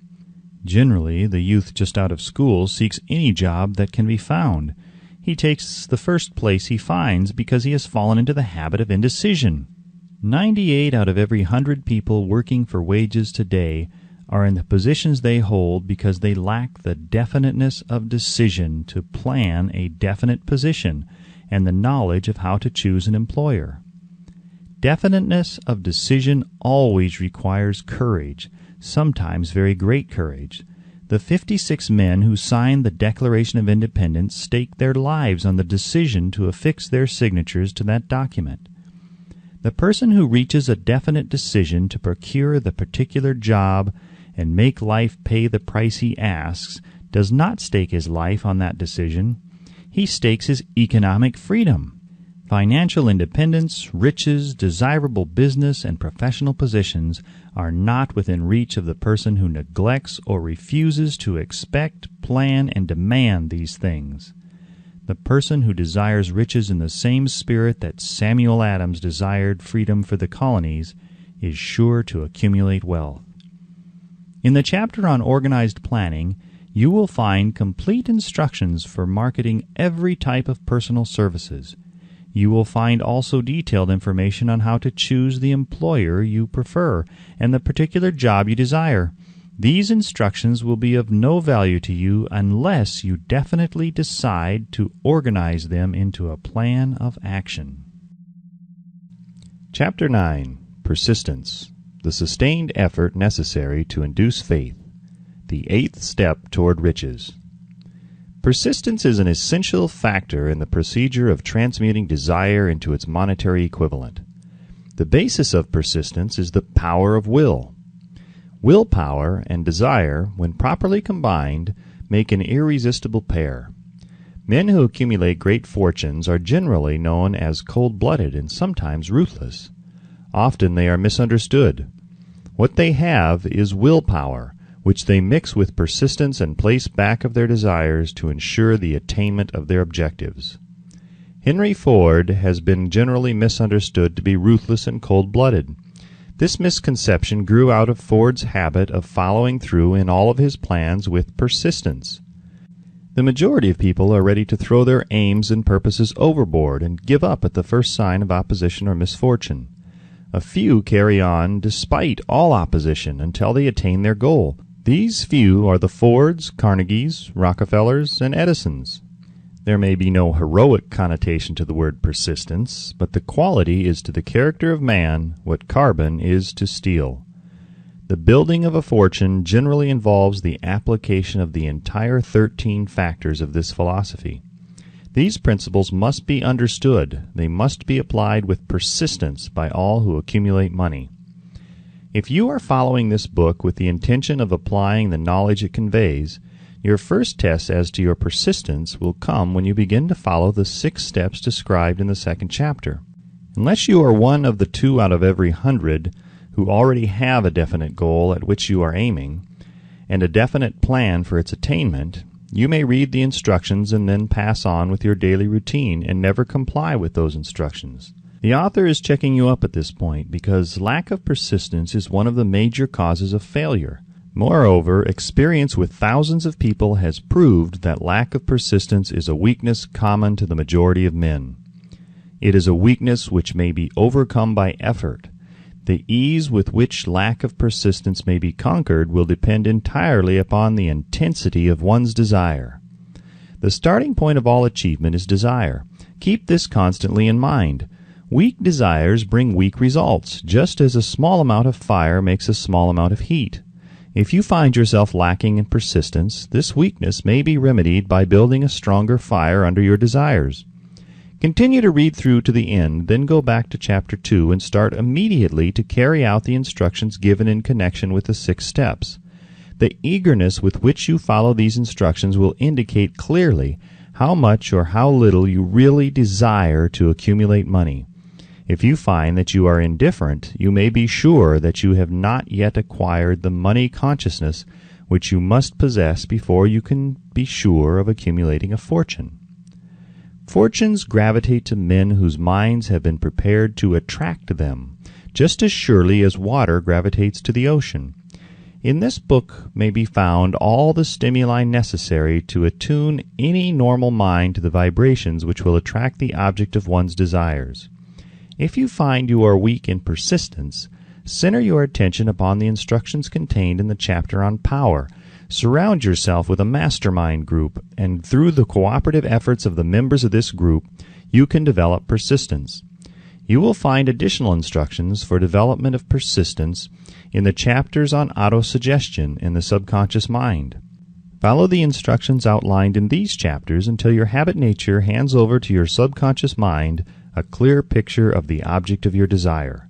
From that point on, you will not be handicapped by lack of persistence. Your subconscious mind works continuously while you are awake and while you are asleep. Spasmodic or occasional effort to apply the rules will be of no value to you. To get results, you must apply all of the rules until their application becomes a fixed habit with you. In no other way can you develop the necessary money consciousness. Poverty is attracted to the one whose mind is favorable to it, as money is attracted to him whose mind has been deliberately prepared to attract it, and through the same laws. Poverty consciousness will voluntarily seize the mind which is not occupied with the money consciousness. A poverty consciousness develops without conscious application of habits favorable to it. The money consciousness must be created to order, unless one is born with such a consciousness. Catch the full significance of the statements in the preceding paragraph, and you will understand the importance of persistence in the accumulation of a fortune. Without persistence, you will be defeated, even before you start. With persistence, you will win. If you have ever experienced a nightmare, you will realize the value of persistence. You are lying in bed, half awake, with a feeling that you are about to smother. You are unable to turn over or to move a muscle. You realize that you must begin to regain control over your muscles. Through persistent effort of willpower, you finally manage to move the fingers of one hand. By continuing to move your fingers, you extend your control to the muscles of one arm until you can lift it. Then you gain control of the other arm in the same manner. You finally gain control over the muscles of one leg and then extend it to the other leg. Then, with one supreme effort of will, you regain complete control over your muscular system and snap out of your nightmare. The trick has been turned step by step. You may find it necessary to snap out of your mental inertia through a similar procedure, moving slowly at first and then increasing your speed until you gain complete control over your will. Be persistent, no matter how slowly you may at first have to move. With persistence will come success. If you select your mastermind group with care, you will have in it at least one person who will aid you in the development of persistence. Some men who have accumulated great fortunes did so because of necessity. They developed the habit of persistence because they were so closely driven by circumstances that they had to become persistent. There is no substitute for persistence. It cannot be supplanted by any other quality. Remember this, and it will hearten you in the beginning when the going may seem difficult and slow. Those who have cultivated the habit of persistence seem to enjoy insurance against failure. No matter how many times they are defeated, they finally arrive up toward the top of the ladder. Sometimes it appears that there is a hidden guide whose duty is to test men through all sorts of discouraging experiences. Those who pick themselves up after defeat and keep on trying arrive, and the world cries, "Bravo! I knew you could do it." The hidden guide lets no one enjoy great achievement without passing the persistence test. Those who can't take it simply do not make the grade. Those who can take it are bountifully rewarded for their persistence. They receive as their compensation whatever goal they are pursuing. That is not all. They receive something infinitely more important than material compensation, the knowledge that every failure brings with it the seed of an equivalent advantage. There are exceptions to this rule. A few people know from experience the soundness of persistence. They are the ones who have not accepted defeat as being anything more than temporary. They are the ones whose desires are so persistently applied that defeat is finally changed into victory. We who stand on the sidelines of life see the overwhelmingly large number who go down in defeat, never to rise again. We see the few who take the punishment of defeat as an urge to greater effort. These, fortunately, never learn to accept life's reverse gear. But what we do not see What most of us never suspect of existing is the silent but irresistible power which comes to the rescue of those who fight on in the face of discouragement. If we speak of this power at all, we call it persistence, and let it go at that. One thing we all know, if one does not possess persistence, one does not achieve noteworthy success in any calling. As these lines are being written, I look up from my work and see before me, less than a block away, the great mysterious Broadway, the graveyard of dead hopes, and the front porch of opportunity. From all over the world people have come to Broadway seeking fame, fortune, power, love, or whatever it is that human beings call success. Once in a great while someone steps out from the long procession of seekers, and the world hears that another person has mastered Broadway. But Broadway is not easily nor quickly conquered. She acknowledges talent, recognizes genius, pays off in money only after one has refused to quit.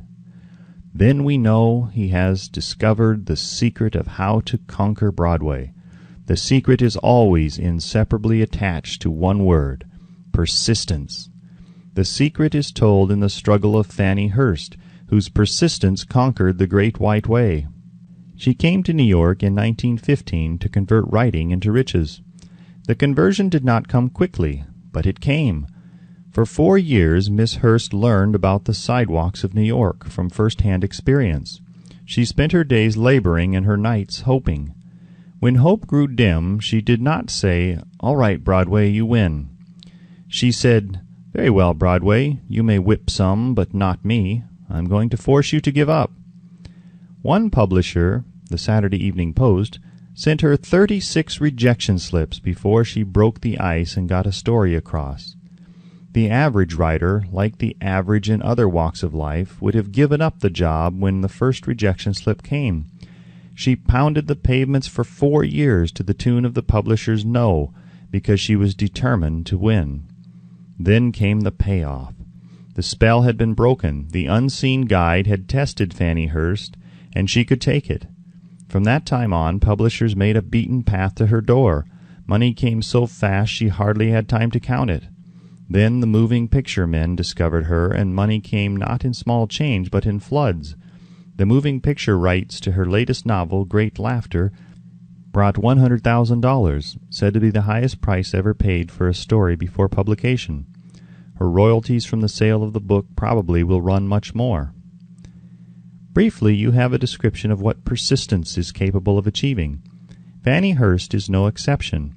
Wherever men and women accumulate great riches, you may be sure they first acquired persistence. Broadway will give any beggar a cup of coffee and a sandwich, but it demands persistence of those who go after the big stakes. Kate Smith will say amen when she reads this. For years she sang without money and without price before any microphone she could reach. Broadway said to her, "Come and get it if you can take it." She did take it until one happy day Broadway got tired and said, "What's the use? You don't know when you're whipped, so name your price and go to work in earnest." Smith named the price. It was plenty. Away up in figures so high that one's week's salary is far more than most people make in a whole year. Verily, it pays to be persistent. Persistence is a state of mind, therefore it can be cultivated. Like all states of mind, persistence is based upon definite causes. Among them, these. A. Definiteness of purpose.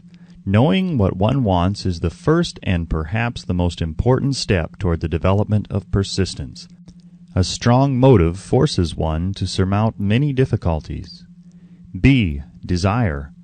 It is comparatively easy to acquire and to maintain persistence in pursuing the object of intense desire. C. Self-reliance. Belief in one's ability to carry out a plan encourages one to follow the plan through with persistence. Self-reliance can be developed through the principle described in the chapter on autosuggestion. D. Definiteness of plans. Organized plans, even though they may be weak and entirely impractical, encourage persistence. E. Accurate knowledge. Knowing that one's plans are sound, based upon experience or observation, encourages persistence. Guessing instead of knowing destroys persistence. F. Cooperation. Sympathy, understanding, and harmonious cooperation with others tend to develop persistence. G. Willpower. The habit of concentrating one's thoughts upon the building of plans for the attainment of a definite purpose leads to persistence. H. Habit. Persistence is the direct result of habit. The mind absorbs and becomes a part of the daily experiences upon which it feeds. Fear, the worst of all enemies, can be effectively cured by forced repetition of acts of courage. Everyone who has seen active service in war knows this. Before leaving the subject of persistence, take inventory of yourself and determine in what particular, if any, you are lacking in this essential quality. Measure yourself courageously, point by point, and see how many of the 8 factors of persistence you lack. The analysis may lead to discoveries that will give you a new grip on yourself. Symptoms of lack of persistence. Here you will find the real enemies which stand between you and noteworthy achievement. Here you will find not only the symptoms indicating weakness of persistence, but also the deeply seated subconscious causes of this weakness. Study the list carefully and face yourself squarely if you really wish to know who you are and what you are capable of doing. These are the weaknesses which must be mastered by all who accumulate riches.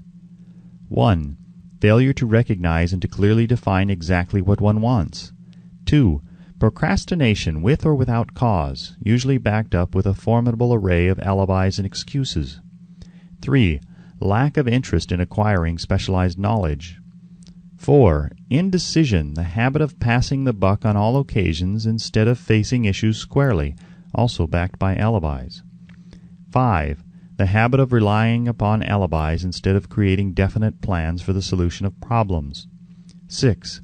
Self-satisfaction. There is but little remedy for this affliction, and no hope for those who suffer from it. 7. Indifference, usually reflected in one's readiness to compromise on all occasions rather than meet opposition and fight it. 8. The habit of blaming others for one's mistakes and accepting unfavorable circumstances as being unavoidable. 9.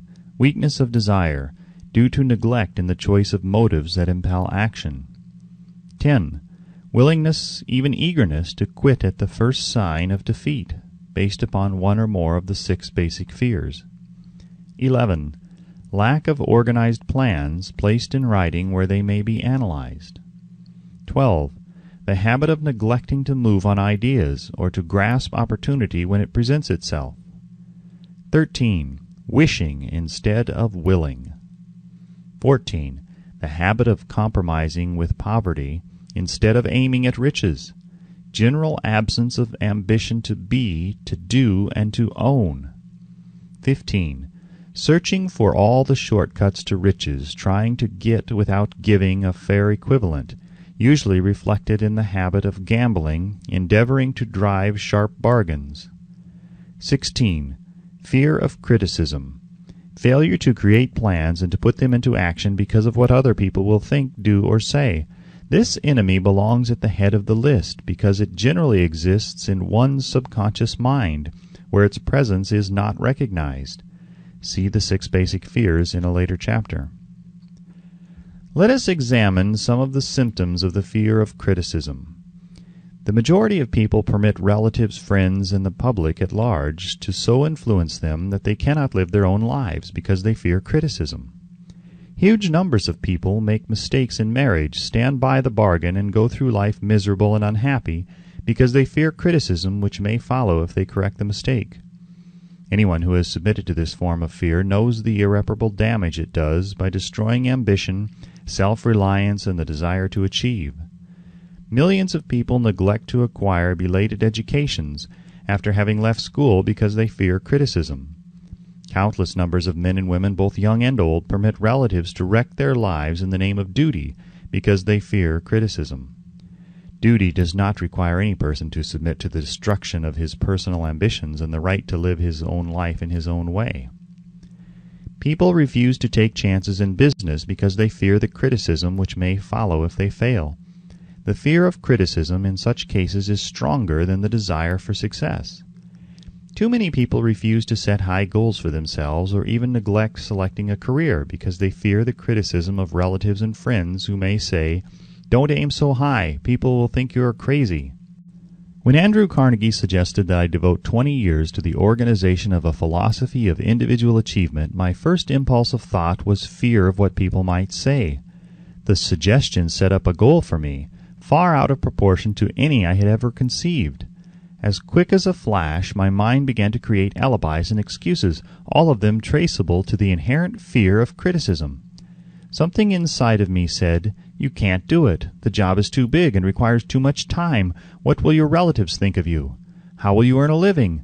No one has ever organized a philosophy of success. What right have you to believe you can do it? Who are you, anyway, to aim so high? Remember your humble birth. What do you know about philosophy? People will think you are crazy," and they did. "Why hasn't some other person done this before now?"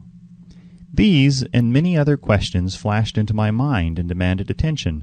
It seemed as if the whole world had suddenly turned its attention to me with the purpose of ridiculing me into giving up all the desire to carry out Mr. Carnegie's suggestion. I had a fine opportunity then and there to kill off ambition before it gained control of me. Later in life, after having analyzed thousands of people, I discovered that most ideas are stillborn and need the breath of life injected into them through definite plans of immediate action. The time to nurse an idea is at the time of its birth. Every minute it lives gives it a better chance of surviving. The fear of criticism is at the bottom of the destruction of most ideas which never reach the planning and action stage. Many people believe that material success is the result of favorable breaks. There is an element of ground for that belief, but those depending entirely upon luck are nearly always disappointed, because they overlook another important factor which must be present before one can be sure of success. It is the knowledge with which favorable breaks can be made to order. During the Depression, W.C. Fields, the comedian, lost all his money and found himself without income, without a job and his means of earning a living. Vaudeville no longer existed. Moreover, he was past 60 when many men consider themselves old. He was so eager to stage a comeback that he offered to work without pay in a new field, movies.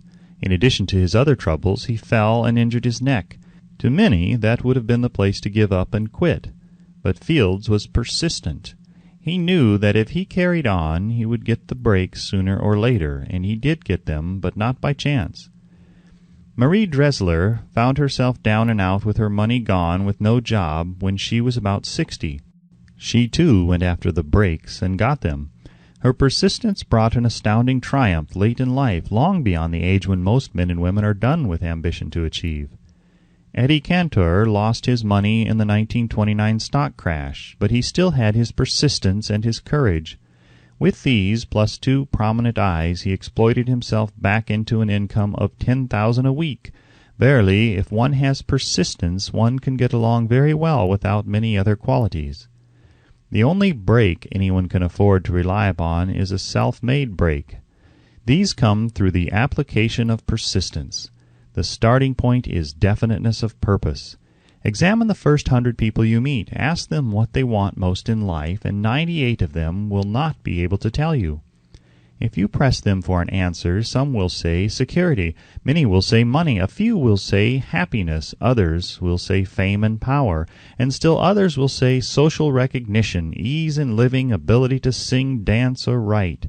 But none of them will be able to define these terms or give the slightest indication of a plan by which they hope to attain these vaguely expressed wishes. Riches do not respond to wishes. They respond only to definite plans backed by definite desires through constant persistence. How to develop persistence? There are 4 simple steps which lead to the habit of persistence. They call for no great amount of intelligence, no particular amount of education, and but little time or effort. The necessary steps are: 1. A definite purpose backed by burning desire for its fulfillment. 2. A definite plan expressed in continuous action. 3. A mind closed tightly against all negative and discouraging influences, including negative suggestions of relatives, friends, and acquaintances. 4. A friendly alliance with one or more persons who will encourage one to follow through with both plan and purpose. These 4 steps are essential for success in all walks of life. The entire purpose of the 13 principles of this philosophy is to enable one to take these 4 steps as a matter of habit. These are the steps by which one may control one's economic destiny. They are the steps that lead to freedom and independence of thought. They are the steps that lead to riches in small or great quantities. They lead the way to power, fame, and worldly recognition. They are the 4 steps which guarantee favorable breaks. They are the steps that convert dreams into physical realities. They lead also to the mastery of fear, discouragement, indifference. There is a magnificent reward for all who learn to take these 4 steps. It is the privilege of writing one's own ticket and of making life yield whatever price is asked. I have no way of knowing the facts, but I venture to conjecture that Mrs. Wallace Simpson's great love for a man was not accidental, nor the result of favorable breaks alone. There was a burning desire and careful searching at every step of the way. Her first duty was to love. What is the greatest thing on earth? The Master called it love, not man-made rules, criticism, bitterness, slander, or political marriages, but love. She knew what she wanted, not after she met the Prince of Wales, but long before that. Twice when she had failed to find it, she had the courage to continue her search. To thine own self be true, and it must follow, as the night the day, thou canst not then be false to any man. Her rise from obscurity was of the slow, progressive, persistent order, but it was sure. She triumphed over unbelievably long odds, and no matter who you are, or what you may think of Wallace Simpson, or the king who gave up his crown for her love, she is an astounding example of applied persistence, an instructor on the rules of self-determination, from whom the entire world might profitably take lessons. When you think of Wallace Simpson, think of one who knew what she wanted, and shook the greatest empire on earth to get it. Women who complain that this is a man's world, that women do not have an equal chance to win, owe it to themselves to study carefully the life of this unusual woman, who at an age when most women consider old, captured the affections of the most desirable bachelor in the entire world. And what of King Edward? What lesson may we learn from his part in the world's greatest drama of recent times? Did he pay too high a price for the affections of the woman of his choice? Surely no one but he can give the correct answer. The rest of us can only conjecture. This much we know. The king came into the world without his own consent. He was born to great riches without requesting them. He was persistently sought in marriage. Politicians and statesmen throughout Europe tossed dowagers and princesses at his feet. Because he was the firstborn of his parents, he inherited a crown which he did not seek, and perhaps did not desire.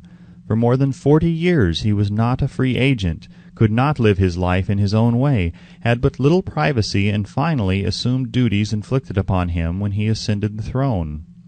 Some will say, with all these blessings, King Edward should have found peace of mind, contentment, and joy of living. The truth is that back of all the privileges of a crown, all the money, the fame, and the power inherited by King Edward, there was an emptiness which could be filled only by love. His greatest desire was for love.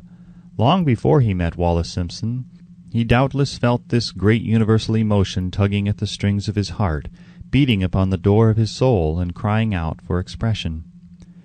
And when he met a kindred spirit crying out for this same holy privilege of expression, he recognized it, and without fear or apology opened his heart and bade it enter. All the scandal-mongers in the world cannot destroy the beauty of this international drama, through which two people found love and had the courage to face open criticism, renounce all else to give it holy expression. King Edward's decision to give up the crown of the world's most powerful empire for the privilege of going the remainder of the way through life with the woman of his choice was a decision that required courage. The decision also had a price, but who has the right to say the price was too great? Surely not he who said, "He among you who is without sin, let him cast the first stone." As a suggestion to any evil-minded person who chooses to find fault with the Duke of Windsor because his desire was for love and for openly declaring his love for Wallace Simpson and giving up his throne for her, let it be remembered that the open declaration was not essential. He could have followed the custom of clandestine liaison. which has prevailed in Europe for centuries without giving up either his throne or the woman of his choice, and there would have been no complaint from either church or laity. But this unusual man was built of sterner stuff. His love was clean. It was deep and sincere. It represented the one thing which above all else he truly desired. Therefore he took what he wanted and paid the price demanded. If Europe had been blessed with more rulers with the human heart and the traits of honesty of ex-King Edward, for the past century that unfortunate hemisphere, now seething with greed, hate, lust, political connivance, and threats of war, would have a different and a better story to tell, a story in which love and not hate would rule. In the words of Stuart Austin Weir, we raise our cup and drink this toast to ex-King Edward and Wallace Simpson. Blessed is the man who has come to know that our muted thoughts are our sweetest thoughts. Blessed is the man who from the blackest depths can see the luminous figure of love, and seeing, sing, and singing say, "Sweeter far than uttered lays are the thoughts I have of you." In these words would be paid tribute to the two people who, more than all others of modern times, have been the victims of criticism and the recipients of abuse, because they found life's greatest treasure and claimed it. Mrs. Simpson read and approved this analysis.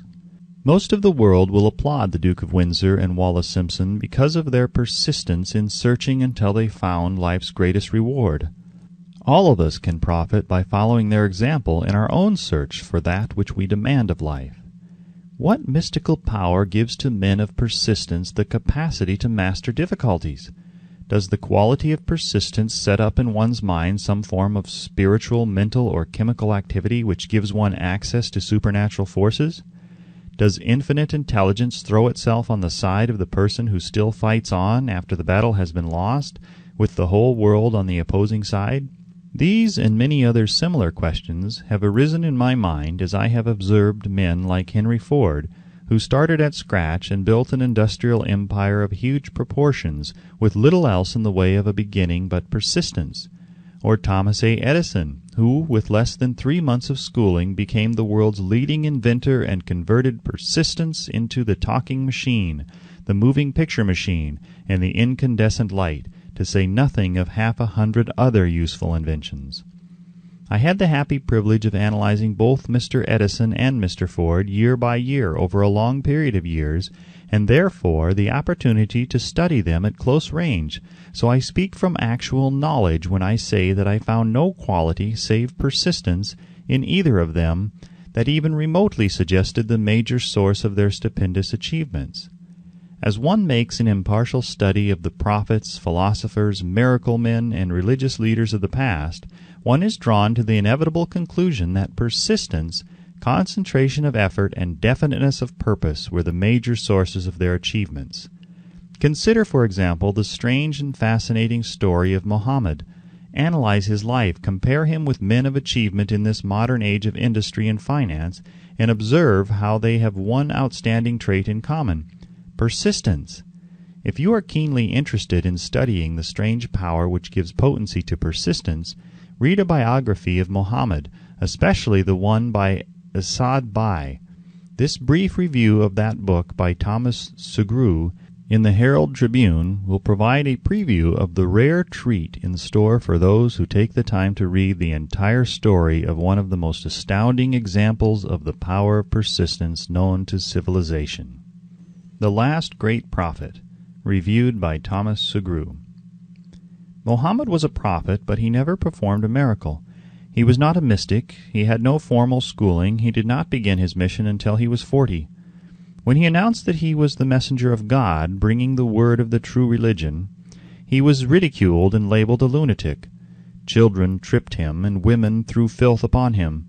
He was banished from his native city, Mecca, and his followers were stripped of their worldly goods and sent into the desert after him. When he had been preaching 10 years, he had nothing to show for it but banishment, poverty, and ridicule. Yet before another 10 years had passed, he was dictator of all Arabia, ruler of Mecca, and the head of a new world religion which was to sweep to the Danube and the Pyrenees before exhausting the impetus he gave it. That impetus was threefold: the power of words, the efficacy of prayer, and man's kinship with God. His career never made sense. Muhammad was born to impoverished members of a leading family of Mecca. Because Mecca, the crossroads of the world, home of the magic stone called the Kaaba, great city of trade and the center of trade routes, was unsanitary, its children were sent to be raised in the desert by Bedouins. Muhammad was thus nurtured, drawing strength and health from the milk of nomad, vicarious mothers. He tended sheep and soon hired out to a rich widow as leader of her caravans. He traveled to all parts of the Eastern world, talked with many men of diverse beliefs, and observed the decline of Christianity into warring sects.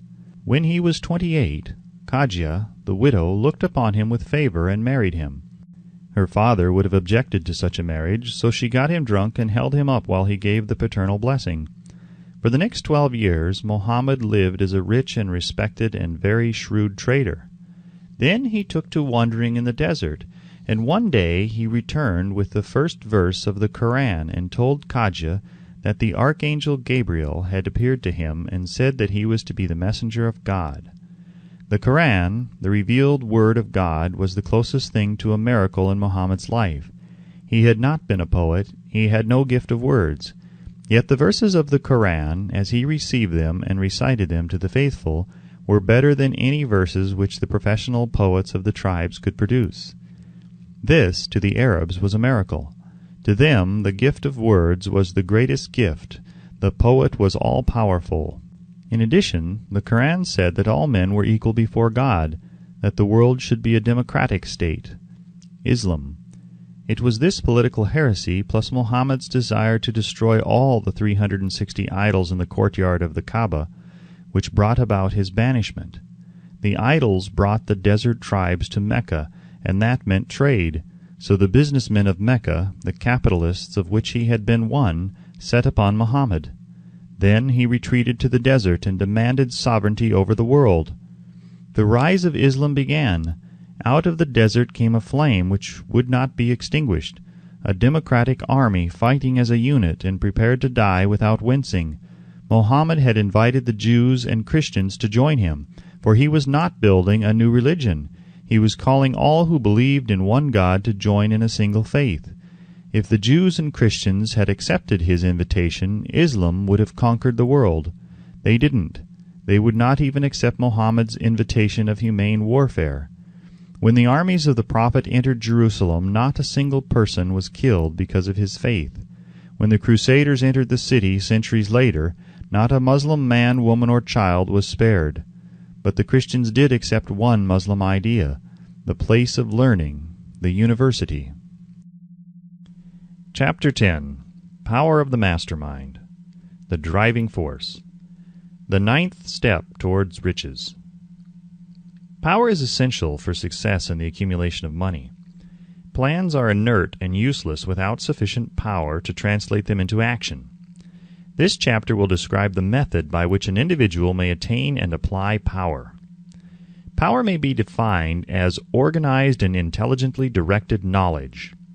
Power, as the term is here used, refers to organized effort, sufficient to enable an individual to transmute desire into its monetary equivalent. Organized effort is produced through the coordination of effort of two or more people, who work toward a definite end in a spirit of harmony. Power is required for the accumulation of money. Power is necessary for the retention of money after it has been accumulated. Let us ascertain how power may be acquired. If power is organized knowledge, let us examine the sources of knowledge. A. Infinite intelligence. This source of knowledge may be contacted through the procedure described in another chapter with the aid of creative imagination. B. Accumulated experience. The accumulated experience of man, or that portion of it which has been organized and recorded, may be found in any well-equipped public library. An important part of this accumulated experience is taught in public schools and colleges, where it has been classified and organized. C. Experiment and research. In the field of science and in practically every other walk of life, men are gathering, classifying, and organizing new facts daily. This is the source to which one must turn when knowledge is not available through accumulated experience. Here, too, the creative imagination must often be used. Knowledge may be acquired from any of the foregoing sources. It may be converted into power by organizing it into definite plans and by expressing those plans in terms of action. Examination of the three major sources of knowledge will readily disclose the difficulty an individual would have if he depended upon his efforts alone in assembling knowledge and expressing it through definite plans in terms of action. If his plans are comprehensive, and if they contemplate large proportions, he must generally induce others to cooperate with him before he can inject into them the necessary element of power. Gaining power through the mastermind. The mastermind may be defined as coordination of knowledge and effort in a spirit of harmony between two or more people for the attainment of a definite purpose. No individual may have great power without availing himself of the mastermind. In a preceding chapter, instructions were given for the creation of plans for the purpose of translating desire into its monetary equivalent. If you carry out these instructions with persistence and intelligence, and use discrimination in the selection of your mastermind group, your objective will have been halfway reached even before you begin to recognize it. So you may better understand the intangible potentialities of power available to you through a properly chosen mastermind group, we will here explain the two characteristics of the mastermind principle, one of which is economic in nature and the other psychic. The economic feature is obvious. Economic advantages may be created by any person who surrounds himself with the advice, counsel, and personal cooperation of a group of men who are willing to lend him wholehearted aid, in a spirit of perfect harmony. This form of cooperative alliance has been the basis of nearly every great fortune. Your understanding of this great truth may definitely determine your financial status. The psychic phase of the mastermind principle is much more abstract, much more difficult to comprehend because it has reference to the spiritual forces with which the human race as a whole is not acquainted. You may catch a significant suggestion from this statement. No two minds ever come together without thereby creating a third invisible, intangible force, which may be likened to a third mind. Keep in mind the fact that there are only two known elements in the whole universe, energy and matter. It is a well-known fact that matter may be broken down into units of molecules, atoms, and electrons. There are units of matter which may be isolated, separated, and analyzed. Likewise, there are units of energy. The human mind is a form of energy, a part of it being spiritual in nature. When the minds of two people are coordinated in a spirit of harmony, the spiritual units of energy of each mind form an affinity, which constitutes the psychic phase of the mastermind. The mastermind principle, or rather the economic feature of it, was first called to my attention by Andrew Carnegie over 25 years ago. Discovery of this principle was responsible for the choice of my life's work. Mr. Carnegie's mastermind group consisted of a staff of approximately 50 men with whom he surrounded himself for the definite purpose of manufacturing and marketing steel. He attributed his entire fortune to the power he accumulated through this mastermind. Analyze the record of any man who has accumulated a great fortune, and many of those who have accumulated modest fortunes, and you will find that they have either consciously or unconsciously employed the mastermind principle. Great power can be accumulated through no other principle. Energy is nature's universal set of building blocks, out of which she constructs every material thing in the universe, including man and every form of animal and vegetable life. Through a process which only nature completely understands, she translates energy into matter. Nature's building blocks are available to man in the energy involved in thinking. Man's brain may be compared to an electric battery. It absorbs energy from the ether, which permeates every atom of matter and fills the entire universe. It is a well-known fact that a group of electric batteries will provide more energy than a single battery. It is also a well-known fact that an individual battery will provide energy in proportion to the number and capacity of the cells it contains. The brain functions in a similar fashion. This accounts for the fact that some brains are more efficient than others and leads to this significant statement. A group of brains, coordinated or connected in a spirit of harmony, will provide more thought energy than a single brain, just as a group of electric batteries will provide more energy than a single battery. Through this metaphor, it becomes immediately obvious that the mastermind principle holds the secret of the power wielded by men who surround themselves with other men of brains. There follows now another statement which will lead still nearer to an understanding of the psychic phase of the mastermind principle. When a group of individual brains are coordinated and function in harmony, the increased energy created through that alliance becomes available to every individual brain in the group. It is a well-known fact that Henry Ford began his business career under the handicap of poverty, illiteracy, and ignorance. It is an equally well-known fact that within the inconceivably short period of 10 years, Mr. Ford mastered these three handicaps, and that within 25 years he made himself one of the richest men in America. Connect with this fact the additional knowledge that Mr. Ford's most rapid strides became noticeable from the time he became a personal friend of Thomas A. Edison, and you will begin to understand what the influence of one mind upon another can accomplish. Go a step farther and consider the fact that Mr. Ford's most outstanding achievements began from the time that he formed the acquaintances of Harvey Firestone, John Burroughs, and Luther Burbank, each a man of great brain capacity, and you will have further evidence that power may be produced through friendly alliance of minds. There is little, if any, doubt that Henry Ford is one of the best informed men in the business and industrial world. The question of his wealth needs no discussion. Analyze Mr. Ford's intimate personal friends, some of whom have already been mentioned, and you will be prepared to understand the following statement. Men take on the nature and the habits and the power of thought of those with whom they associate in a spirit of sympathy and harmony. Henry Ford whipped poverty, illiteracy, and ignorance by allying himself with the great minds whose vibration of thought he absorbed into his own mind. Through his association with Edison, Burbank, Burroughs, and Firestone, Mr. Ford added to his own brain power the sum and substance of the intelligence, experience, knowledge, and spiritual forces of these four men. Moreover, he appropriated and made use of the mastermind principle through the methods of procedure described in this book. This principle is available to you. We have already mentioned Mahatma Gandhi. Perhaps the majority of those who have heard of Gandhi look upon him as merely an eccentric little man who goes around without formal wearing apparel and makes trouble for the British government. In reality, Gandhi is not eccentric, but he is the most powerful man now living, estimated by the number of his followers and their faith in their leader. Moreover, he is probably the most powerful man who has ever lived. His power is passive, but it is real.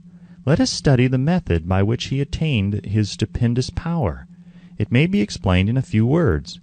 He came by power through inducing over 200 million people to coordinate with mind and body in a spirit of harmony for a definite purpose. In brief, Gandhi has accomplished a miracle, for it is a miracle when 200 million people can be induced, not forced, to cooperate in a spirit of harmony for a limitless time. If you doubt that this is a miracle, try to induce any two people to cooperate in a spirit of harmony for any length of time. Every man who manages a business knows what a difficult matter it is to get employees to work together in a spirit even remotely resembling harmony. The list of the chief sources from which power may be attained is, as you have seen, headed by infinite intelligence.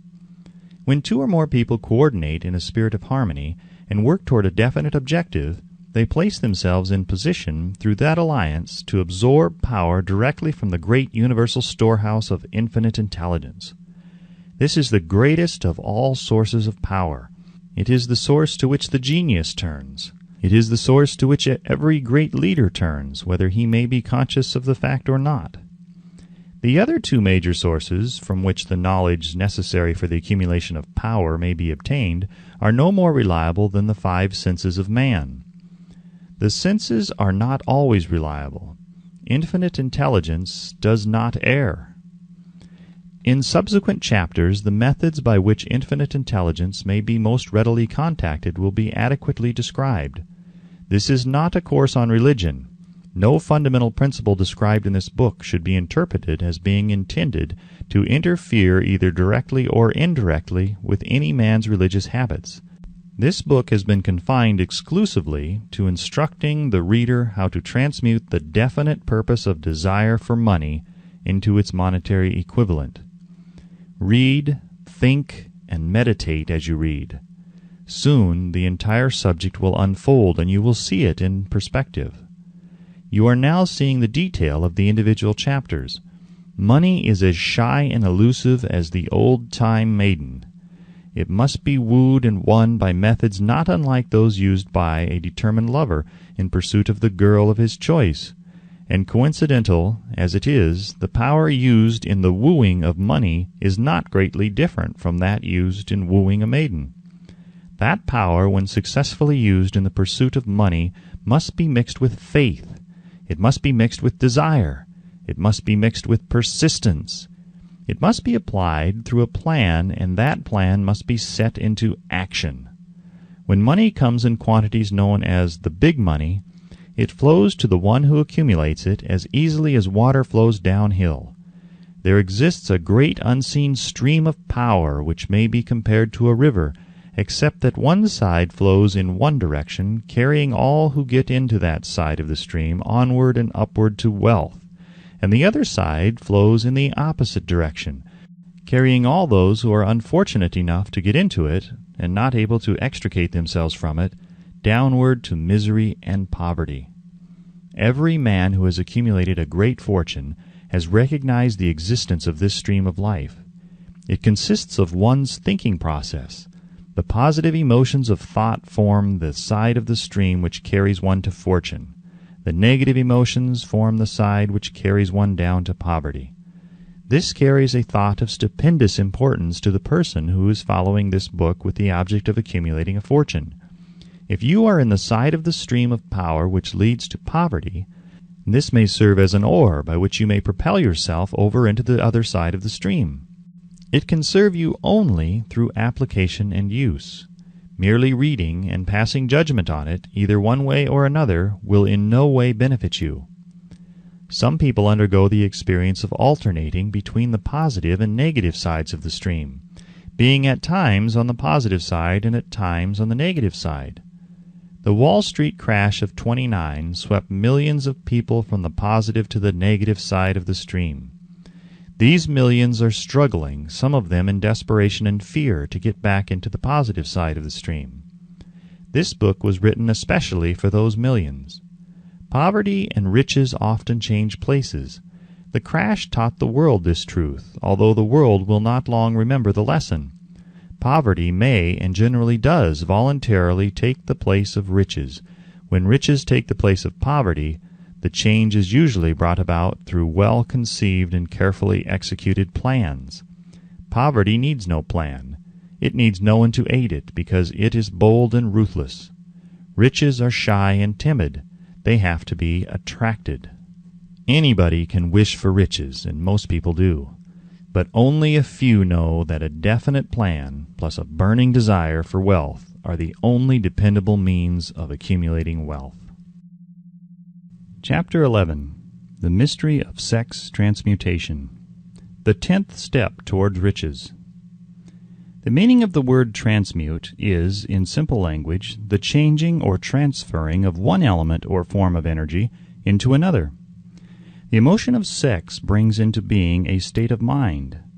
Because of ignorance on the subject, this state of mind is generally associated with the physical, and because of improper influences to which most people have been subjected in acquiring knowledge of sex, things essentially physical have highly biased the mind. The emotion of sex has back of it the possibility of 3 constructive potentialities. They are 1. The perpetuation of mankind. 2. The maintenance of health. As a therapeutic agency, it has no equal. 3. The transformation of mediocrity into genius through transmutation. Sex transmutation is simple and easily explained. It means the switching of the mind from thoughts of physical expression to thoughts of some other nature. Sex desire is the most powerful of human desires. When driven by this desire, men develop keenness of imagination, courage, willpower, persistence, and creative ability unknown to them at other times. So strong and impelling is the desire for sexual contact that men freely run the risk of life and reputation to indulge it. When harnessed and redirected along other lines, this motivating force maintains all of its attributes of keenness of imagination, courage, etc., which may be used as powerful creative forces in literature, art, or any other profession or calling, including, of course, the accumulation of riches. The transmutation of sexual energy calls for the exercise of willpower, to be sure, but the reward is worth the effort. The desire for sexual expression is inborn and natural.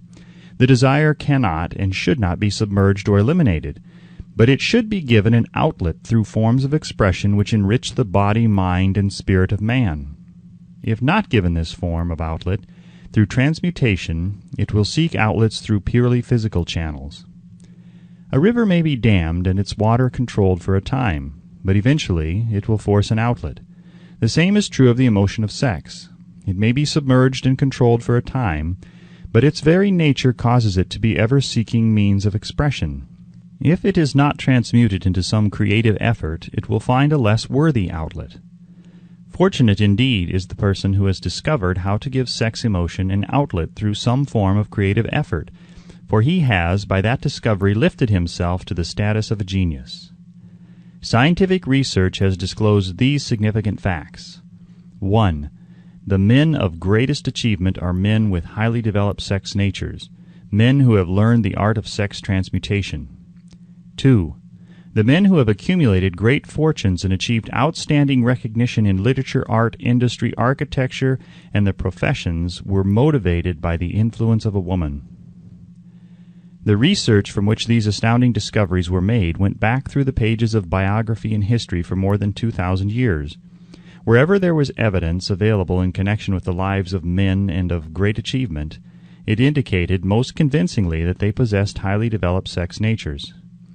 The emotion of sex is an irresistible force against which there can be no such opposition as an immovable body. When driven by this emotion, men become gifted with a superpower for action. Understand this truth, and you will catch the significance of the statement that sex transmutation will lift one to the status of a genius. The emotion of sex contains the secret of creative ability. Destroy the sex glands, whether in man or beast, and you have removed the major source of action. For proof of this, observe what happens to any animal after it has been castrated. A bull becomes as docile as a cow after it has been altered sexually. Sex alteration takes out of the male, whether man or beast, all the fight that was in him. Sex alteration of the female has the same effect. The 10 mind stimuli. The human mind responds to stimuli through which it may be keyed up to high rates of vibration, known as enthusiasm, creative imagination, intense desire, etc. The stimuli to which the mind responds most freely are 1. The desire for sex expression. 2. Love. 3. A burning desire for fame, power, or financial gain, money. 4. Music. 5. Friendship between either of those of the same sex or those of the opposite sex. 6. A mastermind alliance based upon the harmony of 2 or more people who ally themselves for spiritual or temporal advancement. 7. Mutual suffering, such as that experienced by people who are persecuted. 8. Autosuggestion. 9. Fear. 10. Narcotics and alcohol. The desire for sex expression comes at the head of the list of stimuli which most effectively step up the vibrations of the mind and start the wheels of physical action.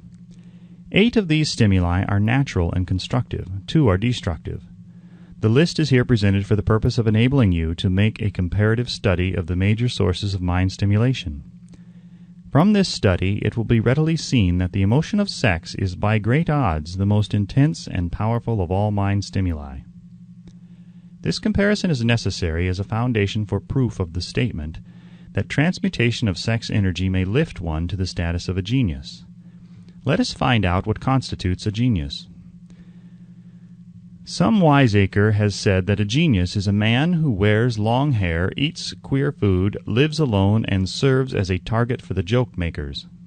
A better definition of a genius is a man who has discovered how to increase the vibrations of thought to the point where he can freely communicate with sources of knowledge not available through the ordinary rate of vibration of thought. The person who thinks will want to ask some questions concerning this definition of genius. The first question will be, how may one communicate with sources of knowledge which are not available through the ordinary rate of vibration of thought? The next question will be, are there known sources of knowledge which are available only to genii?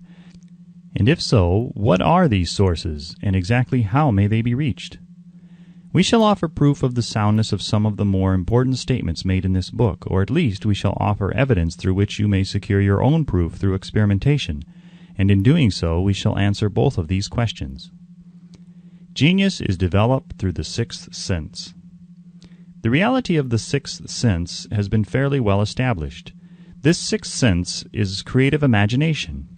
The faculty of creative imagination is one which the majority of people never use during an entire lifetime, and if used at all, it usually happens by mere accident.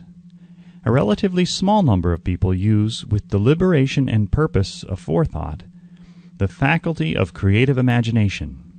Those who use this faculty voluntarily and with understanding of its function are genii.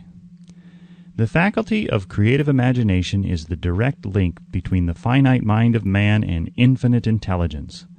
All so-called revelations referred to in the realm of religion, and all discoveries of basic or new principles in the field of invention, take place through the faculty of creative imagination. When ideas or concepts flash into one's mind through what is popularly called a hunch, they come from one or more of the following sources. 1. Infinite intelligence. 2. One's subconscious mind, wherein is stored every sense impression and thought impulse which ever reached the brain through any of the five senses. 3. From the mind of some other person who has just released the thought or picture of the idea or concept through conscious thought, or 4. From the other person's subconscious storehouse. There are no other known sources from which inspired ideas or hunches may be received. The creative imagination functions best when the mind is vibrating due to some form of mind stimulation at an exceedingly high rate, that is, when the mind is functioning at a rate of vibration higher than that of ordinary normal thought. When brain action has been stimulated through one or more of the 10 mind stimulants, it has the effect of lifting the individual far above the horizon of ordinary thought, and permits him to envision distance, scope, and quality of thoughts not available on the lower plane, such as that occupied while one is engaged in the solution of the problems of business and professional routine. When lifted to this higher level of thought, through any form of mind stimulation, an individual occupies, relatively, the same position as one who has ascended in an airplane to a height from which he may see over and beyond the horizon line, which limits his vision while on the ground. Moreover, while on this higher level of thought, the individual is not hampered or bound by any of the stimuli which circumscribe and limit his vision while wrestling with the problems of gaining the 3 basic necessities of food, clothing, and shelter. He is in a world of thought in which the ordinary workaday thoughts have been as effectively removed as are the hills and valleys and other limitations of physical vision when he rises in an airplane. While on this exalted plane of thought, the creative faculty of the mind is given freedom for action. The way has been cleared for the sixth sense to function. It becomes receptive to ideas which could not reach the individual under any other circumstances. The sixth sense is the faculty which marks the difference between a genius and an ordinary individual. The creative faculty becomes more alert and receptive to vibrations originating outside the individual's subconscious mind. The more this faculty is used, and the more the individual relies upon it and makes demands upon it for thought impulses. This faculty can be cultivated and developed only through use. That which is known as one's conscious operates entirely through the faculty of the sixth sense. The great artists, writers, musicians, and poets become great because they acquire the habit of relying upon the still small voice, which speaks from within through the faculty of creative imagination. It is a fact well known to people who have keen imaginations that their best ideas come through so-called hunches. There is a great orator who does not attain to greatness until he closes his eyes and begins to rely entirely upon the faculty of creative imagination. When asked why he closed his eyes just before the climaxes of his oratory, he replied, "I do it because then I speak through ideas which come to me from within." One of America's most successful and best-known financiers followed the habit of closing his eyes for 2 or 3 minutes before making a decision. When asked why he did this, he replied, "With my eyes closed, I am able to draw upon a source of superior intelligence." The late Dr. Elmer R. Gates of Chevy Chase, Maryland, created more than 200 useful patents, many of them basic, through the process of cultivating and using the creative faculty. His method is both significant and interesting to one interested in attaining to the status of genius, in which category Dr. Gates unquestionably belonged. Dr. Gates was one of the really great, though less publicized, scientists of the world. In his laboratory, he had what he called his personal communication room. It was practically soundproof and so arranged that all light could be shut out. It was equipped with a small table on which he kept a pad of writing paper. In front of the table on the wall was an electric push-button which controlled the lights. When Dr. Gates desired to draw upon the forces available to him through his creative imagination, he would go into this room, seat himself at the table, shut off the lights, and concentrate upon the known factors of the invention on which he was working, remaining in that position until ideas began to flash into his mind in connection with the unknown factors of the invention. On one occasion, ideas came through so fast that he was forced to write for almost 3 hours. When the thoughts stopped flowing and he examined his notes, he found that they contained a minute description of principles which had not a parallel among the known data of the scientific world. Moreover, the answer to his problem was intelligently presented in those notes. In this manner, Dr. Gates completed over 200 patents, which had been begun, but not completed, by half-baked brains. Evidence of the truth of this statement is in the United States Patent Office. Dr. Gates earned his living by sitting for ideas for individuals and corporations. Some of the largest corporations in America paid him substantial fees by the hour for sitting for ideas.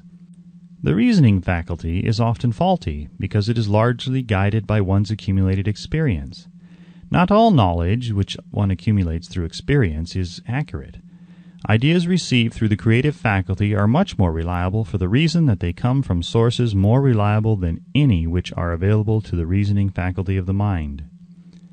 The major difference between the genius and the ordinary crank inventor may be found in the fact that the genius works through his faculty of creative imagination, while the crank knows nothing of this faculty. The scientific inventor, such as Mr. Edison and Dr. Gates, makes use of both the synthetic and the creative faculties of imagination. For example, the scientific inventor or genius begins an invention by organizing and combining the known ideas or principles accumulated through experience, through the synthetic faculty, the reasoning faculty. If he finds this accumulated knowledge to be insufficient for the completion of his invention, he then draws upon the sources of knowledge available to him through his creative faculty. The method by which he does this varies with the individual, but this is the sum and substance of his procedure. 1. He stimulates his mind so that it vibrates on a higher-than-average plane, using one or more of the 10 mind stimulants or some other stimulant of his choice. 2. He concentrates upon the known factors, the finished part, of his invention, and creates in his mind a perfect picture of unknown factors, the unfinished part of his invention. He holds this picture in his mind until it has been taken over by the subconscious mind, then relaxes by clearing his mind of all thought and waits for his answers to flash into his mind. Sometimes the results are both definite and immediate. At other times the results are negative, depending upon the state of development of the sixth sense or creative faculty. Mr. Edison tried out more than 10,000 different combinations of ideas through the synthetic faculty of his imagination before he tuned in through the creative faculty and got the answer which perfected the incandescent light. His experience was similar when he produced the talking machine. There is plenty of reliable evidence that the faculty of creative imagination exists. This evidence is available through accurate analysis of men who have become leaders in their respective callings without having had extensive educations. Lincoln was a notable example of a great leader who achieved greatness through the discovery and use of his faculty of creative imagination. He discovered and began to use this faculty as the result of the stimulation of love which he experienced after he met Anne Rutledge, a statement of the highest significance in connection with the study of the source of genius. The pages of history are filled with the records of great leaders whose achievements may be traced directly to the influence of women who aroused the creative faculties of their minds through the stimulation of sex desire. Napoleon Bonaparte was one of these. When inspired by his first wife, Josephine, he was irresistible and invincible. When his better judgment or reasoning faculty prompted him to put Josephine aside, he began to decline. His defeat and St. Helena were not far distant. If good taste would permit, we might easily mention scores of men, well known to the American people, who climbed to great heights of achievement under the stimulating influence of their wives, only to drop back to destruction after money and power went to their heads and they put aside the old wife for a new one. Napoleon was not the only man to discover that sex influence, from the right source, is more powerful than any substitute of expediency which may be created by mere reason. The human mind responds to stimulation. Among the greatest and most powerful of these stimuli is the urge of sex. When harnessed and transmuted, this driving force is capable of lifting men into that higher sphere of thought which enables them to master the sources of worry and petty annoyance which beset their pathway on the lower plane. Unfortunately, only the genii have made the discovery. Others have accepted the experience of sex urge without discovering one of its major potentialities, a fact which accounts for the great number of others as compared to the limited number of genii. For the purpose of refreshing the memory in connection with the facts available from the biographies of certain men, we here present the names of a few men of outstanding achievement, each of whom was known to have been of a highly sexed nature. The genius which was theirs undoubtedly found its source of power in transmuted sex energy. George Washington, Napoleon Bonaparte, William Shakespeare, Abraham Lincoln, Ralph Waldo Emerson, Robert Burns, Thomas Jefferson, Elbert Hubbard, Albert H. Gary, Oscar Wilde, Woodrow Wilson, John H. Patterson, Andrew Jackson, Enrico Caruso. Your own knowledge of biography will enable you to add to this list.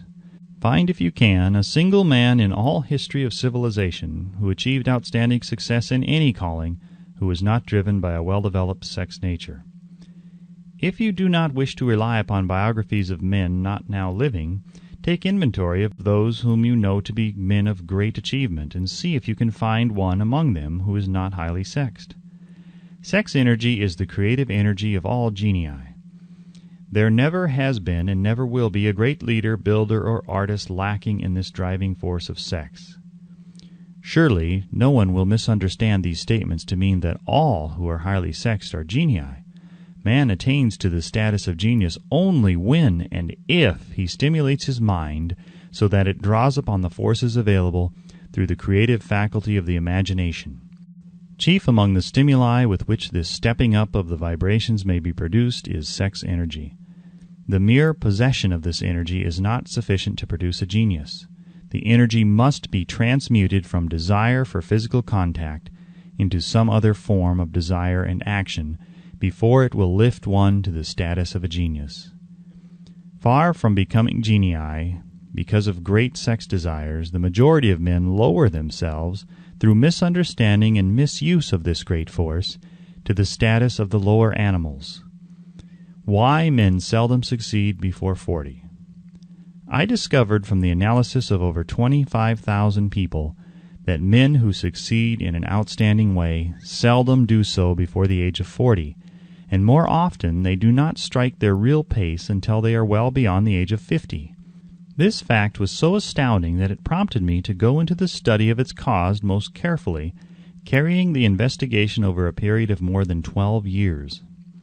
This study disclosed the fact that the major reason why the majority of men who succeeded do not begin to do so before the age of 40 to 50 is their tendency to dissipate their energies through overindulgence in physical expression of the emotion of sex. The majority of men never learn that the urge of sex has other possibilities, which far transcend in importance that of mere physical expression.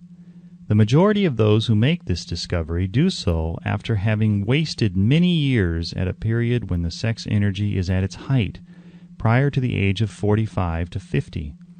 This usually is followed by noteworthy achievement. The lives of many men up to and sometimes well past the age of 40 reflect a continued dissipation of energies which could have been more profitably turned into better channels. Their finer and more powerful emotions are sown wildly in the four winds. Out of this habit of the male grew the term, sowing his wild oats. The desire for sexual expression is by far the strongest and most impelling of all human emotions, and for this very reason this desire, when harnessed and transmuted into action other than that of physical expression, may raise one to the status of a genius. One of America's most able businessmen frankly admitted that his attractive secretary was responsible for most of the plans he created. He admitted that her presence lifted him to heights of creative imagination such as he could experience under no other stimulus. One of the most successful men in America owes most of his success to the influence of a very charming young woman who has served as his source of inspiration for more than 12 years. Everyone knows the man to whom this reference is made, but not everyone knows the real source of his achievements. History is not lacking in examples of men who attained to the status of genii as the result of the use of artificial mind stimulants in the form of alcohol and narcotics. Edgar Allan Poe wrote The Raven while under the influence of liquor, dreaming dreams that mortal never dared to dream before. James Whitcomb Riley did his best writing while under the influence of alcohol. Perhaps it was thus he saw the ordered intermingling of the real and the dream, the mill above the river and the mist above the stream. Robert Burns wrote best when intoxicated, "For Auld Lang Syne, my dear, we'll take a cup of kindness yet for Auld Lang Syne." But let it be remembered that many such men have destroyed themselves in the end. Nature has prepared her own potions with which men may safely stimulate their minds, so they vibrate on a plane that enables them to tune in to fine and rare thoughts which come from no man knows where. No satisfactory substitute for nature's stimulants has ever been found. It is a fact well known to psychologists that there is a very close relationship between sex desires and spiritual urges, a fact which accounts for the peculiar behavior of people who participate in the orgies known as religious revivals, common among the primitive types. The world is ruled and the destiny of civilization is established by the human emotions. People are influenced in their actions not by reason so much as by feelings. The creative faculty of the mind is set into action entirely by emotions and not by cold reason. The most powerful of all human emotions is that of sex. There are other mind stimulants, some of which have been listed, but no one of them, nor all of them combined, can equal the driving power of sex.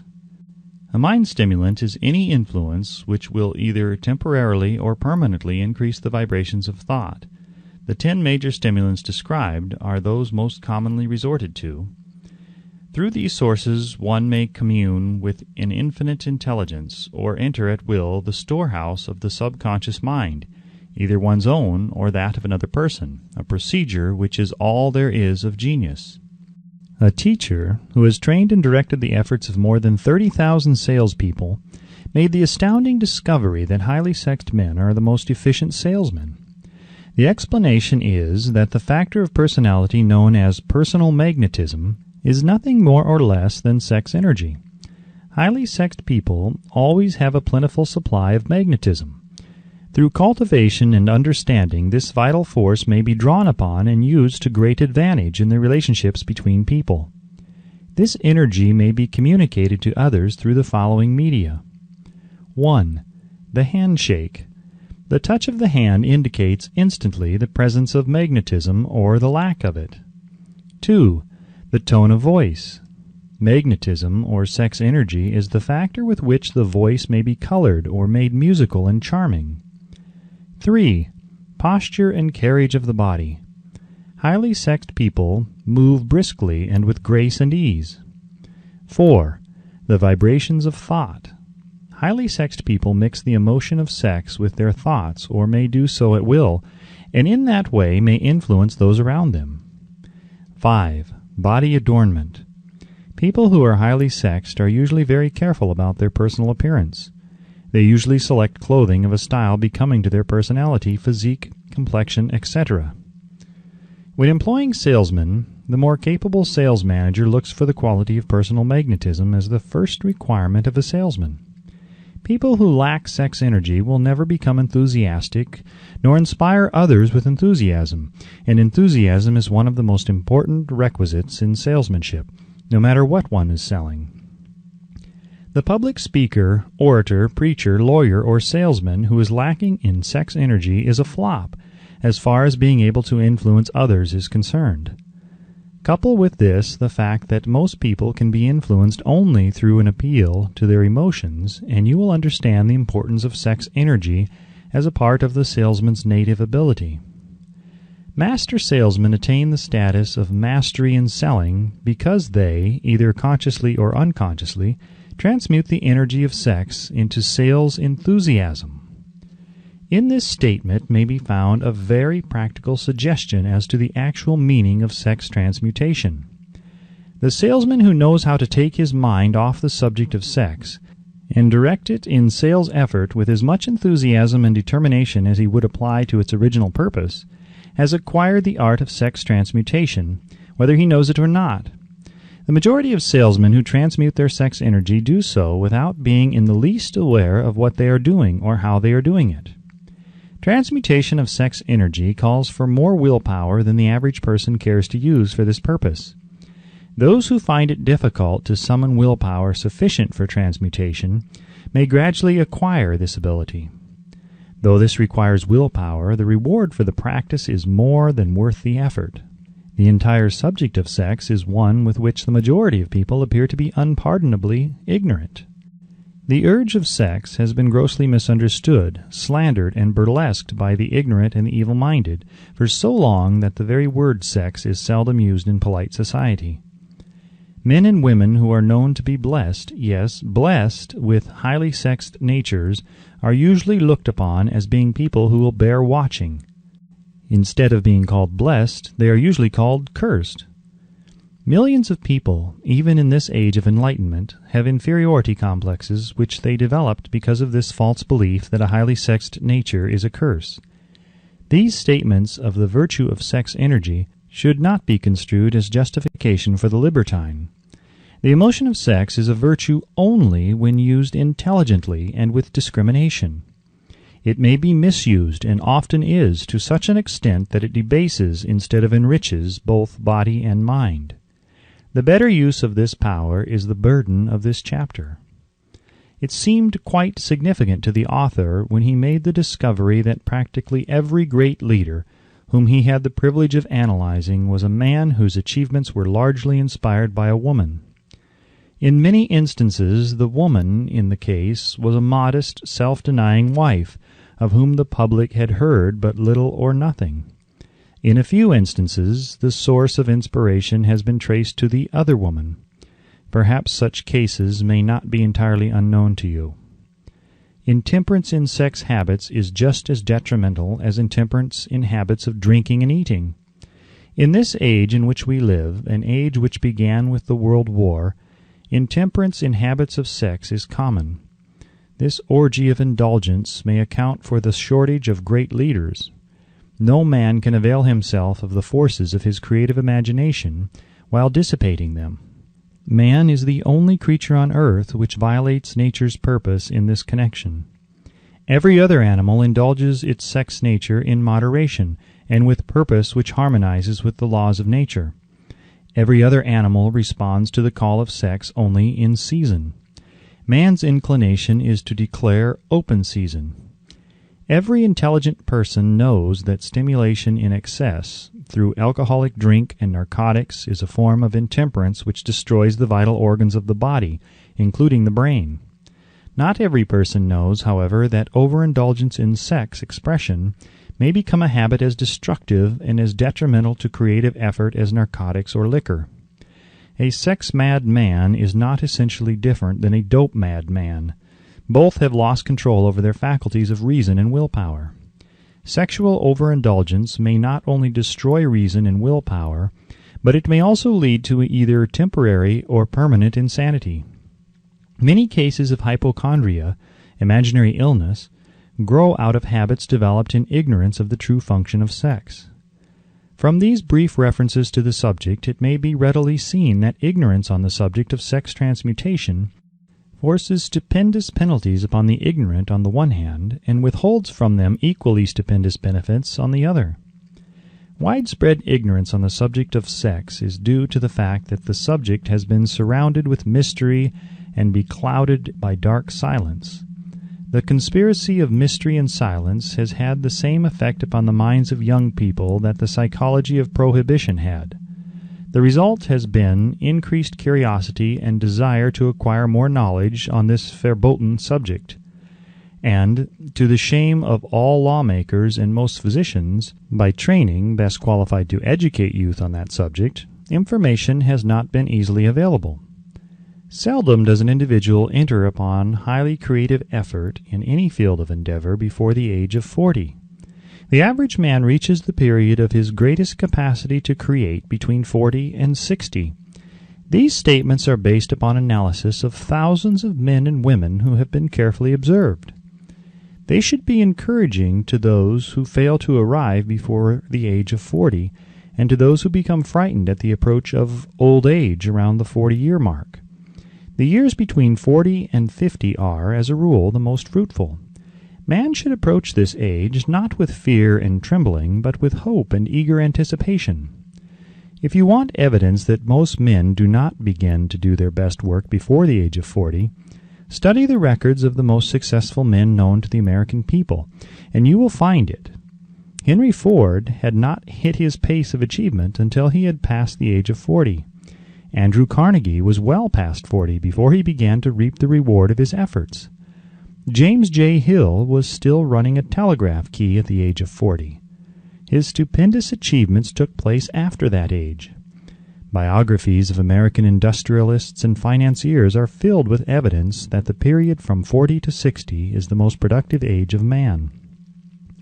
Between the ages of 30 and 40, man begins to learn, if he ever learns, the art of sex transmutation.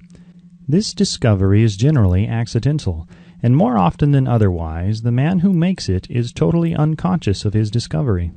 He may observe that his powers of achievement have increased around the age of 35 to 40, but in most cases he is not familiar with the cause of this change, that nature begins to harmonize the emotions of love and sex in the individual between the ages of 30 and 40, so that he may draw upon these great forces and apply them jointly as stimuli to action. Sex alone is a mighty urge to action, but its forces are like a cyclone. They are often uncontrollable. When the emotion of love begins to mix itself with the emotion of sex, the result is calmness of purpose, poise, accuracy of judgment, and balance. What person who has attained to the age of 40 is so unfortunate as to be unable to analyze these statements and to corroborate them by his own experience? When driven by his desire to please a woman, based solely upon the emotion of sex, a man may be, and usually is, capable of great achievement, but his actions may be disorganized, distorted, and totally destructive. When driven by his desire to please a woman, based upon the motive of sex alone, a man may steal, cheat, and even commit murder. But when the emotion of love is mixed with the emotion of sex, that same man will guide his actions with more sanity, balance, and reason. Criminologists have discovered that the most hardened criminals can be reformed through the influence of a woman's love. There is no record of a criminal having been reformed solely through the sex influence. These facts are well known, but their cause is not. Reformation comes, if at all, through the heart or emotional side of man, not through his head or reasoning side. Reformation means a change of heart. It does not mean a change of head. A man may, because of reason, make certain changes in his personal conduct to avoid the consequences of undesirable effects, but genuine reformation comes only through a change of heart, through a desire to change. Love, romance, and sex are all emotions capable of driving men to heights of superachievement. Love is the emotion which serves as a safety valve and ensures balance, poise, and constructive effort. When combined, these three emotions may lift one to an altitude of a genius. There are genii, however, who know but little of the emotion of love. Most of them may be found engaged in some form of action which is destructive, or at least not based upon justice and fairness toward others. If good taste would permit, a dozen genii could be named in the field of industry and finance, who ride ruthlessly over the rights of their fellow men. They seem totally lacking in conscience. The reader can easily supply his own list of such men. The emotions are states of mind. Nature has provided man with a chemistry of the mind which operates in a manner similar to the principles of chemistry of matter. It is a well-known fact that through the aid of chemistry of matter, a chemist may create a deadly poison by mixing certain elements, none of which are in themselves harmful in the right proportions. The emotions may likewise be combined so as to create a deadly poison. The emotions of sex and jealousy, when mixed, may turn a person into an insane beast. The presence of any one or more of the destructive emotions in the human mind, through the chemistry of the mind, sets up a poison which may destroy one's sense of justice and fairness. In extreme cases, the presence of any combination of these emotions in the mind may destroy one's reason. The road to genius consists of the development, control, and use of sex, love, and romance. Briefly, the process may be stated as follows. Encourage the presence of these emotions as the dominating thoughts in one's mind, and discourage the presence of all the destructive emotions. The mind is a creature of habit. It thrives upon the dominating thoughts fed it. Through the faculty of willpower, one may discourage the presence of any emotion and encourage the presence of any other. Control of the mind through the power of will is not difficult. Control comes from persistence and habit. The secret of control lies in understanding the process of transmutation. When any negative emotion presents itself in one's mind, it can be transmuted into a positive or constructive emotion by the simple procedure of changing one's thoughts. There is no other road to genius than through voluntary self-effort. A man may attain to great heights of financial or business achievement solely by the driving force of sex energy, but history is filled with evidence that he may, and usually does, carry with him certain traits of character which rob him of the ability to either hold or enjoy his fortune. This is worthy of analysis, thought, and meditation, for it states a truth, the knowledge of which may be helpful to women as well as men. Ignorance of this has cost thousands of people their privilege of happiness, even though they possessed riches. The emotions of love and sex leave their unmistakable marks upon the features. Moreover, these signs are so visible that all who wish may read them. The man who is driven by the storm of passion, based upon sex desires alone, plainly advertises that fact to the entire world by the expression of his eyes and the lines of his face. The emotion of love, when mixed with the emotion of sex, softens, modifies, and beautifies the facial expression. No character analyst is needed to tell you this. You may observe it for yourself. The emotion of love brings out and develops the artistic and aesthetic nature of man. It leaves its impress upon one's very soul, even after the fire has been subdued by time and circumstance. Memories of love never pass. They linger, guide, and influence long after the source of stimulation has faded. There is nothing new in this. Every person who has been moved by genuine love knows that it leaves enduring traces upon the human heart. The effect of love endures because love is spiritual in nature. The man who cannot be stimulated to great heights of achievement by love is hopeless. He is dead, though he may seem to live. Even the memories of love are sufficient to lift one to a higher plane of creative effort. The major force of love may spend itself and pass away, like a fire which has burned itself out, but it leaves behind indelible marks as evidence that it has passed that way. Its departure often prepares the human heart for a still greater love. Go back into your yesteryears at times, and bathe your mind in the beautiful memories of past love. It will soften the influence of the present worries and annoyances. It will give you a source of escape from the unpleasant realities of life, and maybe, who knows, your mind will yield to you, during this temporary retreat into the world of fantasy, ideas or plans which may change the entire financial or spiritual status of your life.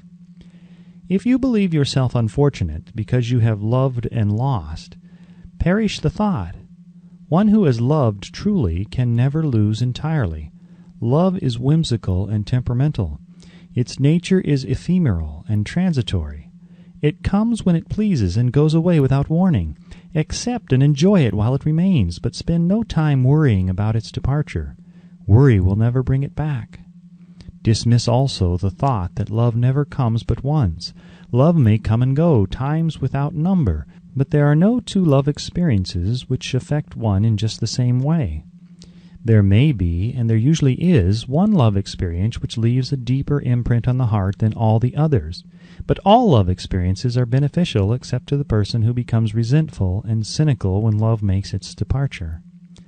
There should be no disappointment over love, and there would be none if people understood the difference between the emotions of love and sex. The major difference is that love is spiritual, while sex is biological. No experience which touches the human heart with a spiritual force can possibly be harmful, except through ignorance or jealousy. Love is, without question, life's greatest experience. It brings one into communication with infinite intelligence. When mixed with the emotions of romance and sex, it may lead one far up the ladder of creative effort. The emotions of love, sex, and romance are sides of the eternal triangle of achievement, building genius. Nature creates genii through no other force. Love is an emotion with many sides, shades, and colors. The love which one feels for parents or children is quite different from that which one feels for one's sweetheart. The one is mixed with the emotion of sex, while the other is not. The love which one feels in true friendship is not the same as that felt for one's sweetheart, parents, or children, but it too is a form of love. Then there is the emotion of love for things inanimate, such as the love of nature's handiwork. But the most intense and burning of all these various kinds of love is that experienced in the blending of the emotions of love and sex. Marriages, not blessed with the eternal affinity of love, properly balanced and proportioned with sex, cannot be happy ones, and seldom endure. Love alone will not bring happiness in marriage, nor will sex alone. When these two beautiful emotions are blended, marriage may bring about a state of mind closest to the spiritual that one may ever know on this earthly plane. When the emotion of romance is added to those of love and sex, the obstructions between the finite mind of man and infinite intelligence are removed. Then a genius has been born. What a different story is this than those usually associated with the emotion of sex. Here is an interpretation of the emotion which lifts it out of the commonplace and makes of it potter's clay in the hands of God, from which he fashions all that is beautiful and inspiring. It is an interpretation which would, when properly understood, bring harmony out of the chaos which exists in too many marriages. The disharmonies often expressed in the form of nagging may usually be traced to lack of knowledge on the subject of sex. Where love, romance, and the proper understanding of the emotion and function of sex abide, there is no disharmony between married people. Fortunate is the husband whose wife understands the true relationship between the emotions of love, sex, and romance. When motivated by this holy triumvirate, no form of labor is burdensome, because even the most lowly form of effort takes on the nature of a labor of love. It is a very old saying that a man's wife may either make him or break him, but the reason is not always understood. The making and breaking is the result of the wife's understanding or lack of understanding of the emotions of love, sex, and romance.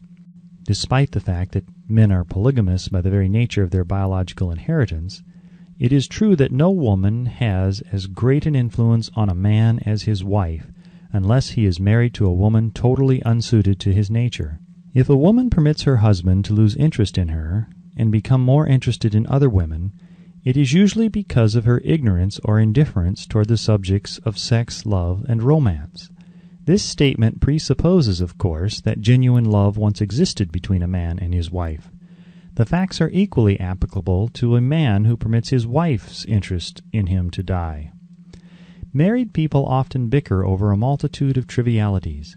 If these are analyzed accurately, the real cause of the trouble will often be found to be indifference or ignorance on these subjects. Man's greatest motivating force is his desire to please woman. The hunter who excelled during prehistoric days before the dawn of civilization did so because of his desire to appear great in the eyes of woman. Man's nature has not changed in this respect. The hunter of today brings home no skins of wild animals, but he indicates his desire for her favor by supplying fine clothes, motor cars, and wealth. Man has the same desire to please woman that he had before the dawn of civilization. The only thing that has changed is his method of pleasing. Men who accumulate large fortunes and attain to great heights of power and fame do so mainly to satisfy their desire to please women. Take women out of their lives, and great wealth would be useless to most men. It is this inherent desire of man to please woman which gives woman the power to make or break a man. The woman who understands man's nature and tactfully caters to it need have no fear of competition from other women. Men may be giants with indomitable willpower when dealing with other men, but they are easily managed by the woman of their choice. Most men will not admit that they are easily influenced by the women they prefer, because it is in the nature of the male to want to be recognized as the stronger of the species. Moreover, the intelligent woman recognizes this manly trait and very wisely makes no issue of it. Some men know that they are being influenced by the women of their choice, their wives, sweethearts, mothers, or sisters, but they tactfully refrain from rebelling against the influence because they are intelligent enough to know that no man is happy or complete without the modifying influence of the right woman. The man who does not recognize this important truth deprives himself of the power which has done more to help men achieve success than all other forces combined. Chapter 12. The Subconscious Mind. The Connecting Link. The 11th Step Toward Riches. The subconscious mind consists of a field of consciousness in which every impulse of thought that reaches the objective mind through any of the five senses is classified and recorded, and from which thoughts may be recalled or withdrawn as letters may be taken from a filing cabinet. It receives and files sense impressions or thoughts regardless of their nature. You may voluntarily plant in your subconscious mind any plan, thought, or purpose which you desire to translate into its physical or monetary equivalent. The subconscious acts first on the dominating desires which have been mixed with emotional feelings, such as faith. Consider this in connection with the instructions given in the chapter on desire, for taking the 6 steps there outlined, and instructions given in the chapter on the building and execution of plans, and you will understand the importance of the thought conveyed. The subconscious mind works day and night. Through a method or procedure unknown to man, the subconscious mind draws upon the forces of infinite intelligence for the power with which it voluntarily transmutes one's desires into their physical equivalent, making use always of the most practical media by which this end may be accomplished. You cannot entirely control your subconscious mind, but you can voluntarily hand over to it any plan, desire, or purpose which you wish transformed into concrete form. Read again instructions for using the subconscious mind in the chapter on autosuggestion. There is plenty of evidence to support the belief that the subconscious mind is the connecting link between the finite mind of man and infinite intelligence. It is the intermediary through which one may draw upon the forces of infinite intelligence at will. It alone contains the secret process by which mental impulses are modified and changed into their spiritual equivalent. It alone is the medium through which prayer may be transmitted to the source capable of answering prayer. The possibilities of creative effort connected with the subconscious mind are stupendous and imponderable. They inspire one with awe. I never approach the discussion of the subconscious mind without a feeling of littleness and inferiority due, perhaps, to the fact that man's entire stock of knowledge on this subject is so pitifully limited. The very fact that the subconscious mind is the medium of communication between the thinking mind of man and infinite intelligence is, of itself, a thought which almost paralyzes one's reason. After you have accepted as a reality the existence of the subconscious mind, and understand its possibilities as a medium for transmuting your desires into their physical or monetary equivalent, you will comprehend the full significance of the instructions given in the chapter on desire.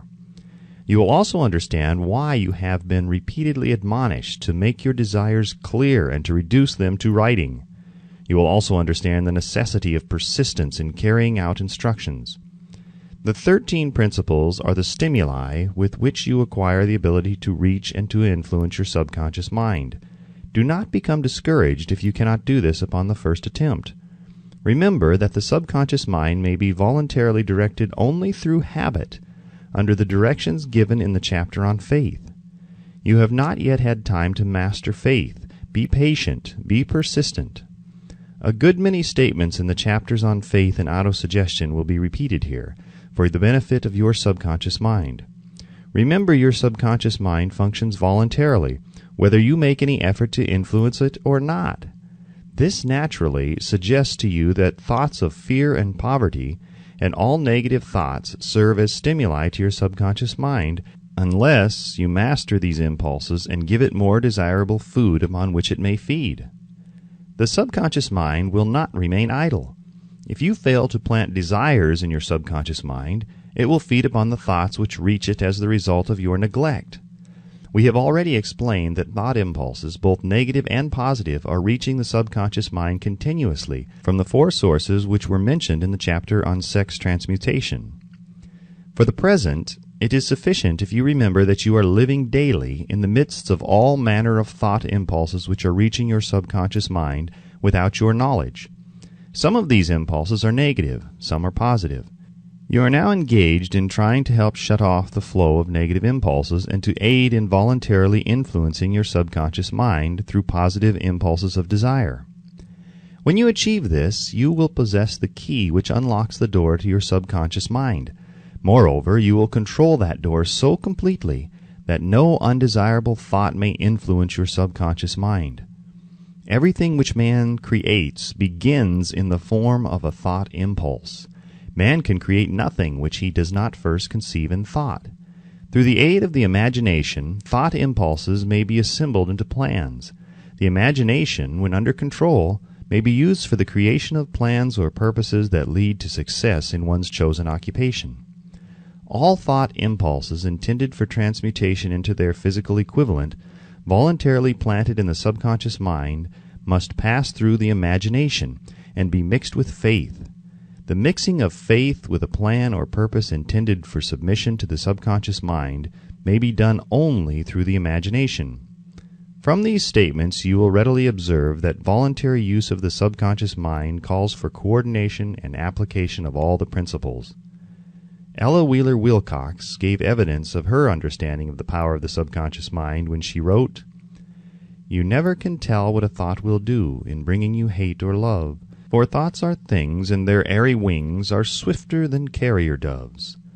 They follow the law of the universe, each thing creates its kind, and they speed o'er the track to bring you back whatever went out from your mind." Mrs. Wilcox understood the truth that thoughts which go out from one's mind also embed themselves deeply in one's subconscious mind, where they serve as a magnet, pattern, or blueprint by which the subconscious mind is influenced while translating them into their physical equivalent. Thoughts are truly things for the reason that every material thing begins in the form of thought energy. The subconscious mind is more susceptible to influence by impulses of thought mixed with feeling or emotion than by those originating solely in the reasoning portion of the mind. In fact, there is much evidence to support the theory that only emotionalized thoughts have any action influence upon the subconscious mind. It is a well-known fact that emotion or feeling rules the majority of people. If it is true that the subconscious mind responds more quickly to and is influenced more readily by thought impulses which are mixed with emotion, it is essential to become familiar with the more important of the emotions. There are 7 major positive emotions and 7 major negative emotions. The negatives voluntarily inject themselves into the thought impulses which ensure passage into the subconscious mind. The positives must be injected through the principle of autosuggestion into the thought impulses which an individual wishes to pass on to his subconscious mind. Instructions have been given in the chapter on autosuggestion. These emotions or feeling impulses may be likened to yeast in a loaf of bread because they constitute the action element, which transforms thought impulses from the passive to the active state. Thus may one understand why thought impulses which may have been well mixed with emotion are acted upon more readily than thought impulses originating in cold reason. You are preparing yourself to influence and control the inner audience of your subconscious mind in order to hand over to it the desire for money, which you wish transmuted into its monetary equivalent. It is essential, therefore, that you understand the method of approach to this inner audience. You must speak its language, or it will not heed your call. It understands best the language of emotion or feeling. Let us therefore describe here the 7 major positive emotions and the 7 major negative emotions, so that you may draw upon the positives and avoid the negatives when giving instructions to your subconscious mind. The 7 major positive emotions: the emotion of desire, the emotion of faith, the emotion of love, the emotion of sex, the emotion of enthusiasm, the emotion of romance, the emotion of hope. There are other positive emotions, but these are the 7 most powerful and the ones most commonly used in creative effort. Master these 7 emotions, they can be mastered only by use, and the other positive emotions will be at your command when you need them.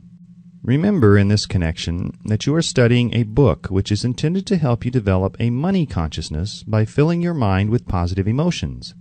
One does not become money conscious by filling one's mind with negative emotions. The 7 major negative emotions to be avoided: the emotion of fear, the emotion of jealousy, the emotion of hatred, the emotion of revenge, the emotion of greed, the emotion of superstition, the emotion of anger. Positive and negative emotions cannot occupy the mind at the same time. One or the other must dominate. It is your responsibility to make sure that positive emotions constitute the dominating influence on your mind.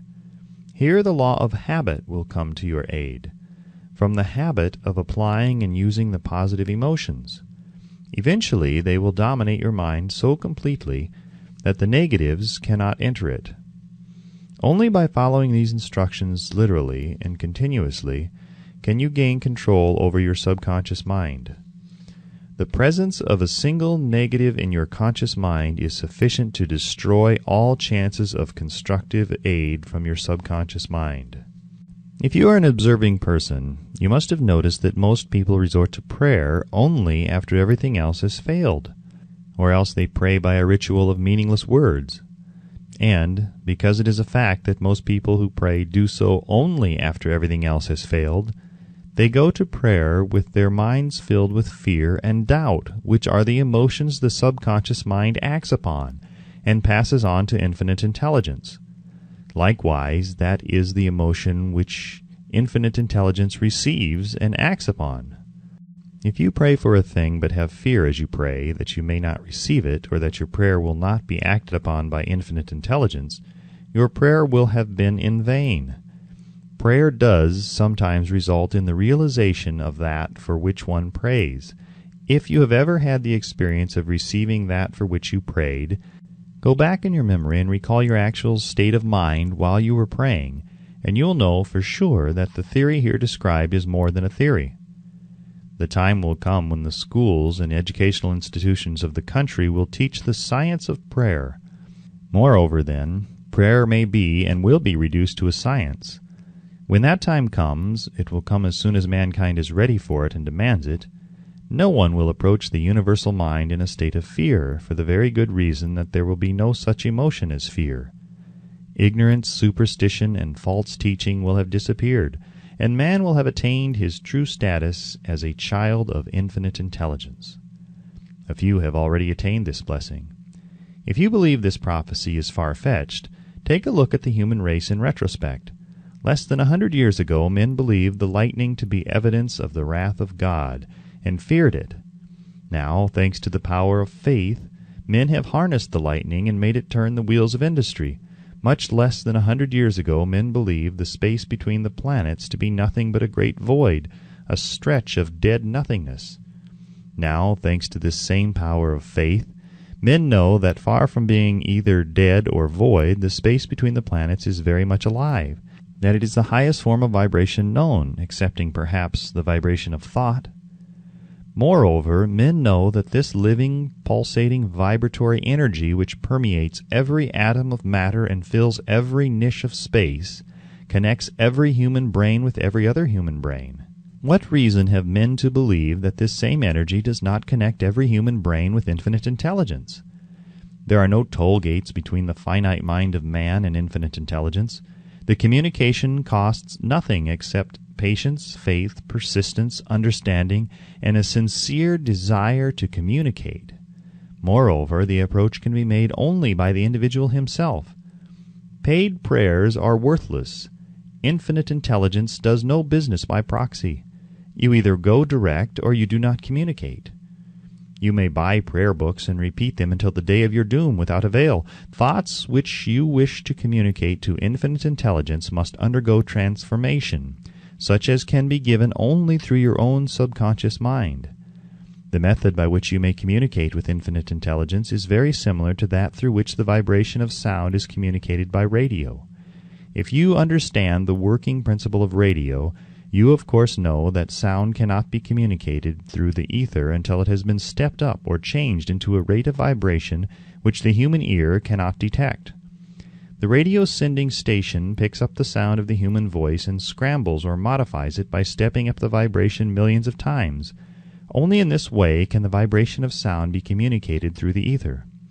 After this transformation has taken place, the ether picks up the energy, which originally was in the form of vibrations of sound, carries that energy to radio receiving stations, and these receiving sets step that energy back down to its original rate of vibration, so it's recognized as sound. The subconscious mind is the intermediary, which translates one's prayers into terms which infinite intelligence can recognize, presents the message, and brings back the answer in the form of a definite plan or idea for procuring the object of the prayer.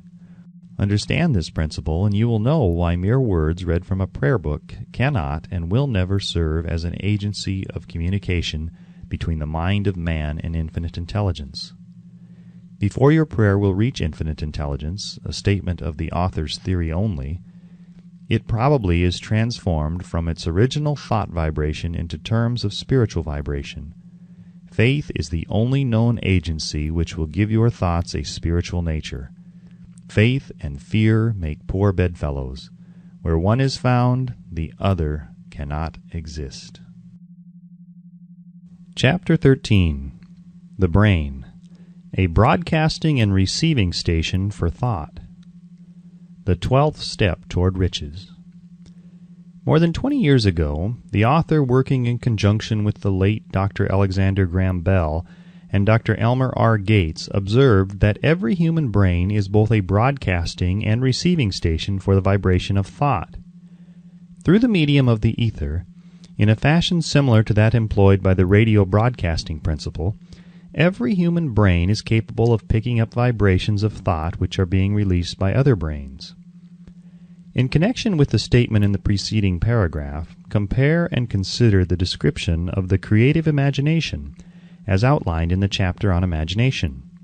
The creative imagination is the receiving set of the brain, which receives thoughts released by the brains of others. It is the agency of communication between one's conscious or reasoning mind and the four sources from which one may receive thought stimuli.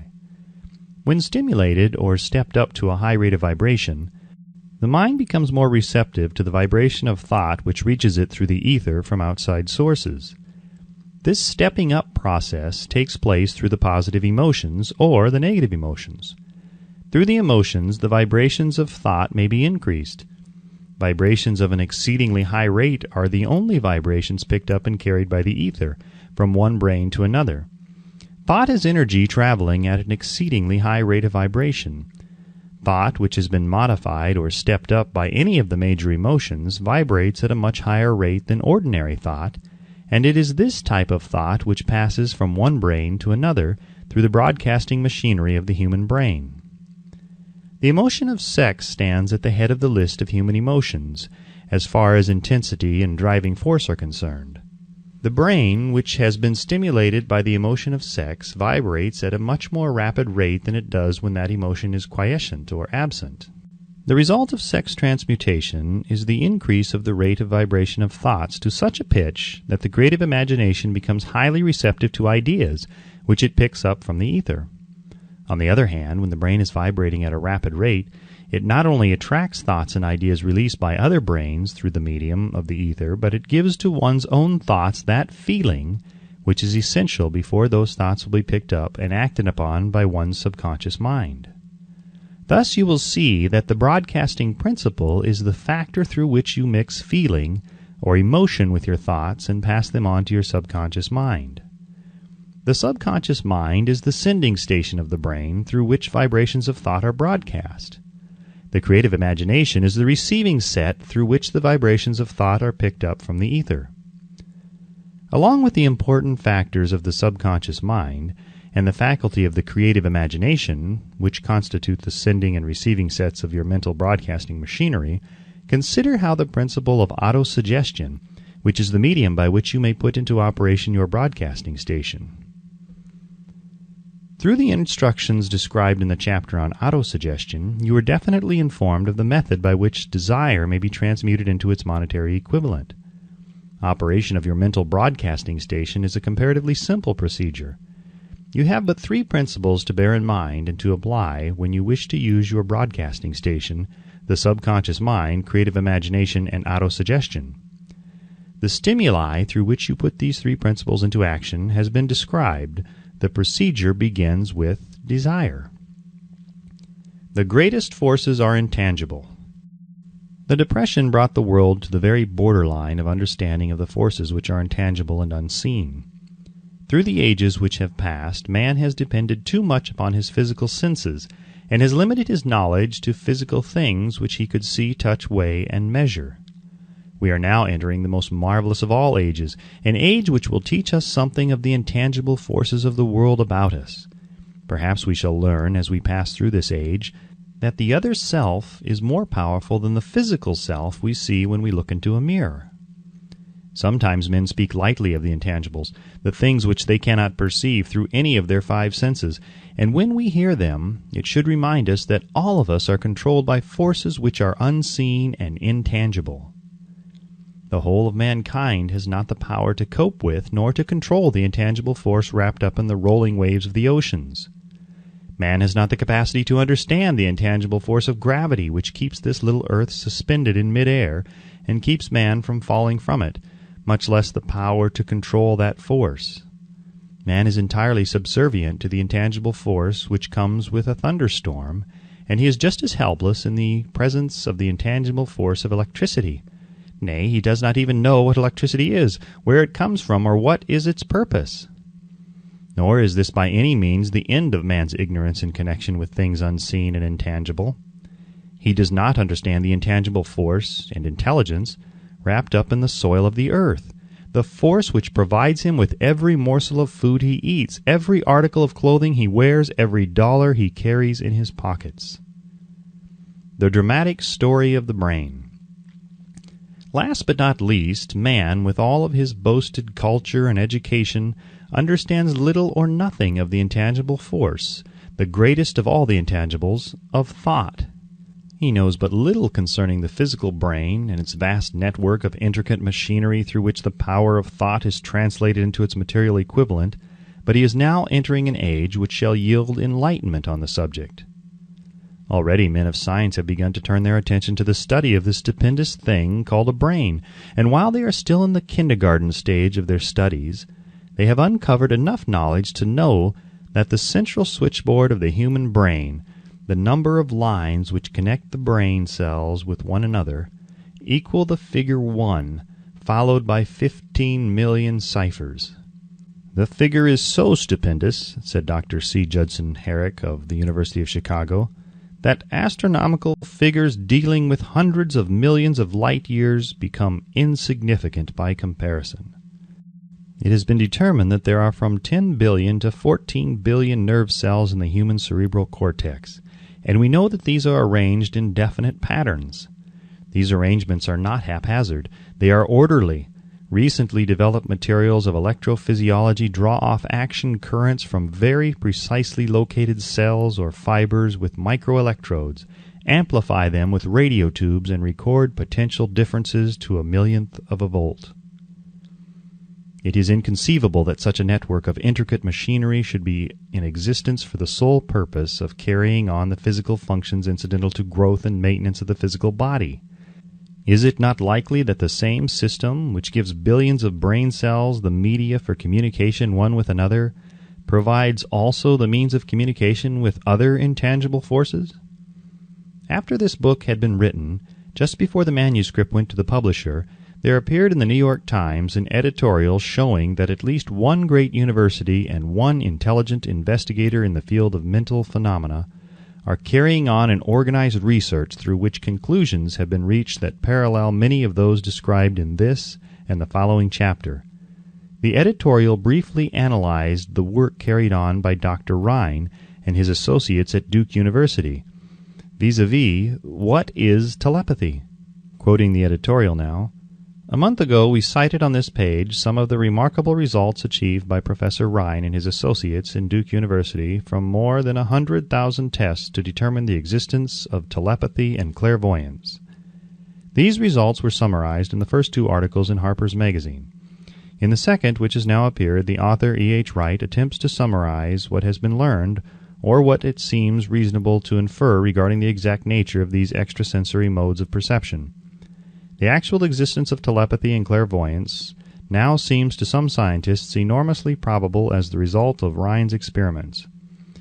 Various participants were asked to name as many cards in a special pack as they could, without looking at them and without other sensory access to them. About a score of men and women were discovered who could regularly name so many of the cards correctly that there was not one chance in many a million of their having done their feats by luck or accident. But how did they do them? These powers, assuming that they exist, do not seem to be sensory. There is no known organ for them. The experiments work just as well at distances of several hundred miles as they did in the same room. These facts also dispose, in Mr. Wright's opinion, of the attempt to explain telepathy or clairvoyance through any physical theory of radiation. All known forms of radiant energy decline inversely as the square of the distance traversed. Telepathy and clairvoyance do not. But they do vary through physical causes as our other mental powers do. Contrary to widespread opinion, they do not improve when the participant is asleep or half asleep, but on the contrary when he is most wide awake and alert. Rhine discovered that a narcotic will invariably lower a participant's score, while a stimulant will always send it higher. The most reliable performer apparently cannot make a good score unless he tries to do his best. One conclusion that Wright draws with some confidence is that telepathy and clairvoyance are really one and the same gift. That is, the faculty that sees a card face down on the table seems to be exactly the same one that reads a thought residing only in another mind. There are several grounds for believing this. So far, for example, the two gifts have been found in every person who enjoys either of them.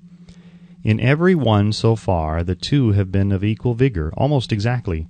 Screens, walls, distances have no effect at all on either.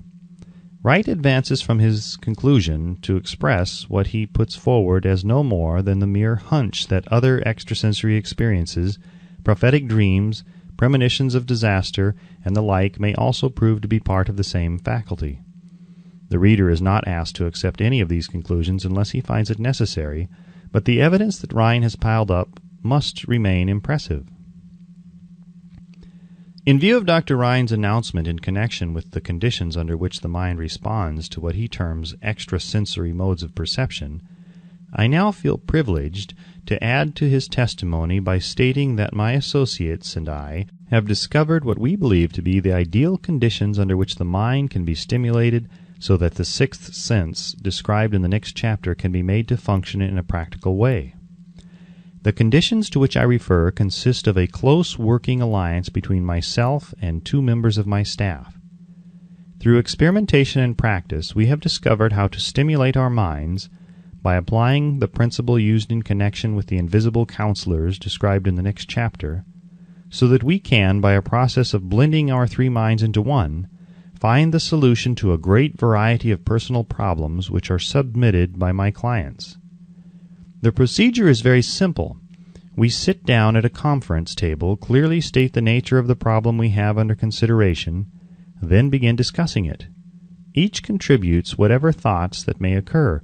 The strange thing about this method of mind stimulation is that it places each participant in communication with unknown sources of knowledge definitely outside his own experience. If you understand the principle described in the chapter on mastermind, you of course recognize the roundtable procedure here described as being a practical application of the mastermind. This method of mind stimulation, through harmonious discussion of definite subjects between 3 people, illustrates the simplest and most practical use of the mastermind. By adapting and following a similar plan, any student of this philosophy may come into possession of the famous Carnegie formula briefly described in the introduction. If it means nothing to you at all by this time, mark this page and read it again after you have finished the last chapter. The depression was a blessing in disguise. It reduced the whole world to a new starting point that gives everyone a new opportunity. Chapter 14. The Sixth Sense, the Door to the Temple of Wisdom. The 13th Step Toward Riches. The 13th principle is known as the sixth sense, through which infinite intelligence may and will communicate voluntarily without any effort from or demands by the individual. This principle is the apex of the philosophy. It can be assimilated, understood, and applied only by first mastering the other 12 principles. The sixth sense is that portion of the subconscious mind which has been referred to as the creative imagination. It has also been referred to as the receiving set through which ideas, plans, and thoughts flash into the mind. The flashes are sometimes called hunches or inspirations. The sixth sense defies description. It cannot be described to a person who has not mastered the other principles of this philosophy, because such a person has no knowledge and no experience with which the sixth sense may be compared. Understanding of the sixth sense comes only by meditation through mind development from within. The sixth sense probably is the medium of contact between the finite mind of man and infinite intelligence, and for this reason it is a mixture of both the mental and the spiritual. It is believed to be the point at which the mind of man contacts the universal mind. After you have mastered the principles described in this book, you will be prepared to accept as truth a statement which may, otherwise, be incredible to you, namely, through the aid of the sixth sense, you will be warned of impending dangers in time to avoid them, and notified of opportunities in time to embrace them. There comes to your aid, and to do your bidding, with the development of the sixth sense, a guardian angel, who will open to you at all times the door to the temple of wisdom. Whether or not this is a statement of truth, you will never know except by following the instructions described in the pages of this book or some similar method of procedure. The author is not a believer in nor an advocate of miracles, for the reason that he has enough knowledge of nature to understand that nature never deviates from her established laws. Some of her laws are so incomprehensible that they produce what appear to be miracles. The sixth sense comes as near to being a miracle as anything I have ever experienced, and it appears so only because I do not understand the method by which this principle is operated. This much the author does know, that there is a power, or a first cause, or an intelligence which permeates every atom of matter and embraces every unit of energy perceptible to man, that this infinite intelligence converts acorns into oak trees, causes water to flow downhill in response to the law of gravity, follows night with day and winter with summer, each maintaining its proper place in relationship to the other. This intelligence may, through the principles of this philosophy, be induced to aid in transmuting desires into concrete or material form. The author has this knowledge because he has experimented with it and has experienced it. Step by step, through the preceding chapters, you have been led to this, the last principle. If you have mastered each of the preceding principles, you are now prepared to accept, without being skeptical, the stupendous claims made here. If you have not mastered the other principles, you must do so before you may determine definitely whether or not the claims made in this chapter are fact or fiction. While I was passing through the age of hero worship, I found myself trying to imitate those whom I most admired. Moreover, I discovered that the element of faith with which I endeavored to imitate my idols gave me great capacity to do so quite successfully. I have never entirely divested myself of this habit of hero worship, although I have passed the age commonly given over to such. My experiences taught me that the next best thing to being truly great is to emulate the great by feeling and action as nearly as possible. Long before I had ever written a line for publication or endeavored to deliver a speech in public, I followed the habit of reshaping my own character by trying to imitate the 9 men whose lives and life works had been most impressive to me. These 9 men were Emerson, Paine, Edison, Darwin, Lincoln, Burbank, Napoleon, Ford, and Carnegie. Every night over a long period of years I held an imaginary council meeting with this group whom I called my invisible counselors. The procedure was this. Just before going to sleep at night, I would shut my eyes and see in my imagination this group of men seated with me around my council table. Here I had not only an opportunity to sit among those whom I considered to be great, but I actually dominated the group by serving as the chairman. I had a very definite purpose in indulging my imagination through these nightly meetings. My purpose was to rebuild my own character so it would represent a composite of the characters of my imaginary counselors. Realizing, as I did early in life, that I had to overcome the handicap of birth in an environment of ignorance and superstition, I deliberately assigned myself the task of voluntary rebirth through the method here described. Building character through autosuggestion. Being an earnest student of psychology, I knew, of course, that all men have become what they are because of their dominating thoughts and desires.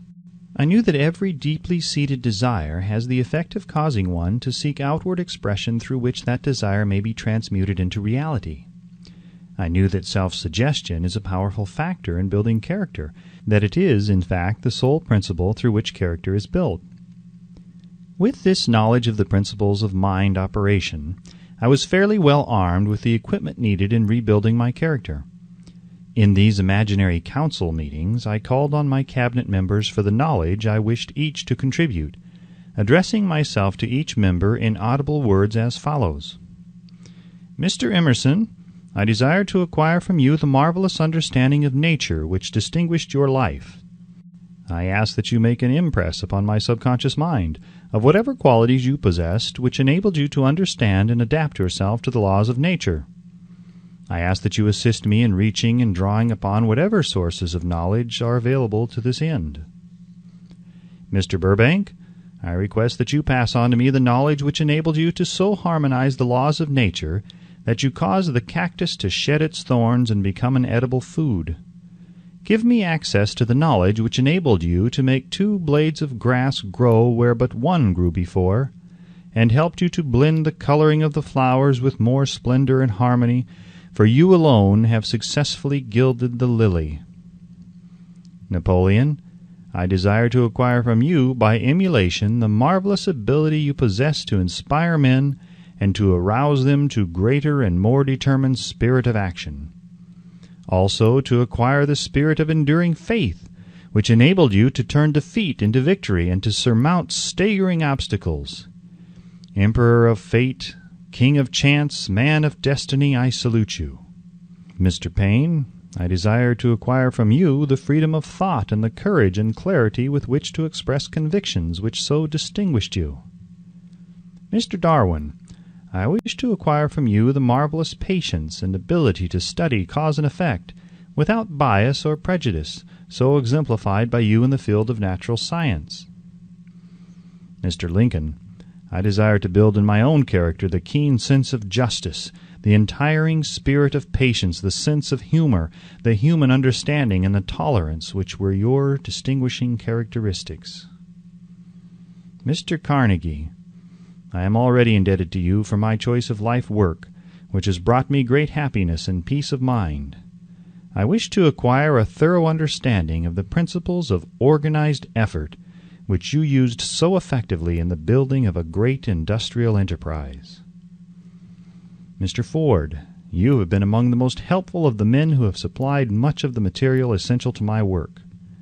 I wish to acquire your spirit of persistence, the determination, poise, and self-confidence which have enabled you to master poverty, organize, unify, and simplify human effort, so I may help others to follow in your footsteps. Mr. Edison, I have seated you nearest to me at my right, because of the personal cooperation you have given me during my research into the causes of success and failure. I wish to acquire from you the marvelous spirit of faith, with which you have uncovered so many of nature's secrets, the spirit of unremitting toil with which you have so often wrested victory from defeat. My method of addressing the members of the imaginary cabinet would vary according to the traits of character in which I was, for the moment, most interested in acquiring. I studied the records of their lives with painstaking care. After some months of this nightly procedure, I was astounded by the discovery that these imaginary figures became apparently real. Each of these 9 men developed individual characteristics which surprised me. For example, Lincoln developed the habit of always being late, then walking around in solemn parade. When he came, he walked very slowly with his hands clasped behind him, and once in a while he would stop as he passed and rest his hand momentarily upon my shoulder. He always wore an expression of seriousness upon his face. Rarely did I see him smile. The cares of a sundered nation made him grave. That was not true of the others. Burbank and Payne often indulged in witty repartee, which seemed at times to shock the other members of the cabinet. One night Payne suggested that I prepare a lecture on the Age of Reason, and deliver it from the pulpit of a church which I formerly attended. Many around the table laughed heartily at the suggestion. Not Napoleon.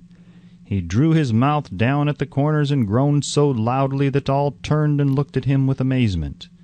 To him the church was but a pawn of the state, not to be reformed, but to be used as a convenient inciter to mass activity by the people. On one occasion Burbank was late. When he came, he was excited with enthusiasm and explained that he had been late because of an experiment he was making, through which he hoped to be able to grow apples on any sort of tree. Payne chided him by reminding him that it was an apple which started all the trouble between man and woman. Darwin chuckled heartily as he suggested that Payne should watch out for little serpents when he went into the forest to gather apples, as they had the habit of growing into big snakes. Emerson observed, "No serpents, no apples," and Napoleon remarked, "No apples, no state." Lincoln developed the habit of always being the last one to leave the table after each meeting. On one occasion he leaned across the end of the table, his arms folded, and remained in that position for many minutes. I made no attempt to disturb him.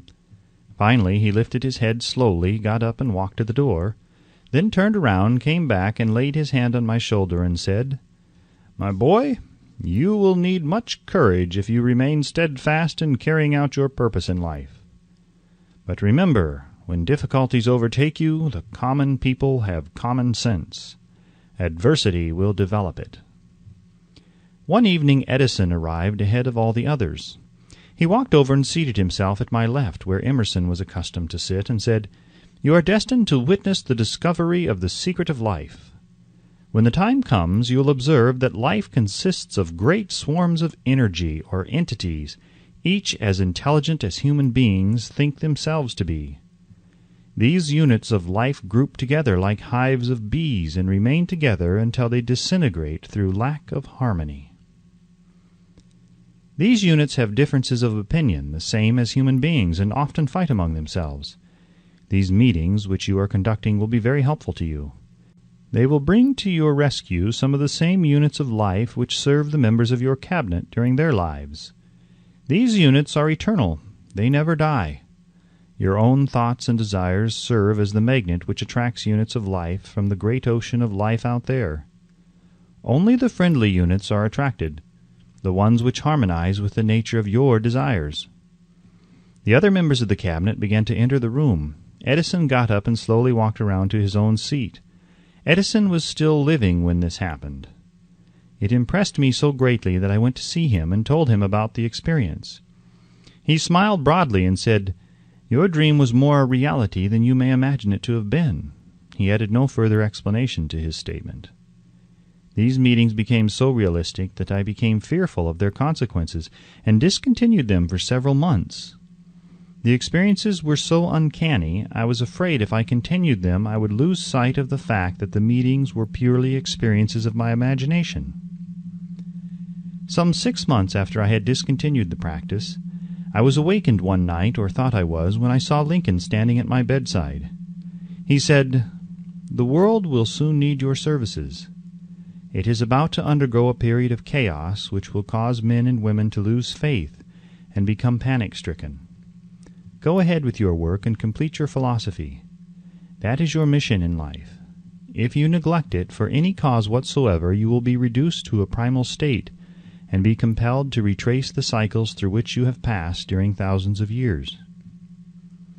I was unable to tell the following morning whether I had dreamed this or had actually been awake, and I have never since found out which it was. But I do know that the dream, if it were a dream, was so vivid in my mind the next day that I resumed my meetings the following night.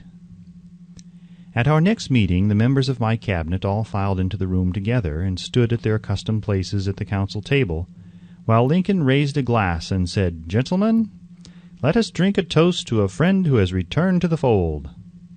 After that, I began to add new members to my cabinet, until now it consists of more than 50, among them Christ, St. Paul, Galileo, Copernicus, Aristotle, Plato, Socrates, Homer, Voltaire, Bruno, Spinoza, Drummond, Kant, Schopenhauer, Newton, Confucius, Albert Hubbard, Braun Ingersoll, Wilson, and William James. This is the first time that I have had the courage to mention this. Heretofore I have remained quiet on the subject because I knew from my own attitude in connection with such matters that I would be misunderstood if I described my unusual experience. I have been emboldened now to reduce my experience to the printed page because I am now less concerned about what they say than I was in the years that have passed. One of the blessings of maturity is that it sometimes brings one greater courage to be truthful, regardless of what those who do not understand may think or say. Lest I be misunderstood, I wish here to state most emphatically that I still regard my cabinet meetings as being purely imaginary, but I feel entitled to suggest that, while the members of my cabinet may be purely fictional, and the meetings existent only in my own imagination, they have led me into glorious paths of adventure, rekindled an appreciation of true greatness, encouraged creative endeavor, and emboldened the expression of honest thought. Somewhere in the cell structure of the brain is located an organ which receives vibrations of thought ordinarily called hunches. So far, science has not discovered where this organ of the sixth sense is located, but this is not important. The fact remains that human beings do receive accurate knowledge through sources other than the physical senses. Such knowledge generally is received when the mind is under the influence of extraordinary stimulation. Any emergency which arouses the emotions and causes the heart to beat more rapidly than normal may, and generally does, bring the sixth sense into action. Anyone who has experienced a near accident while driving knows that on such occasions the sixth sense often comes to one's rescue and aids by split seconds in avoiding the accident.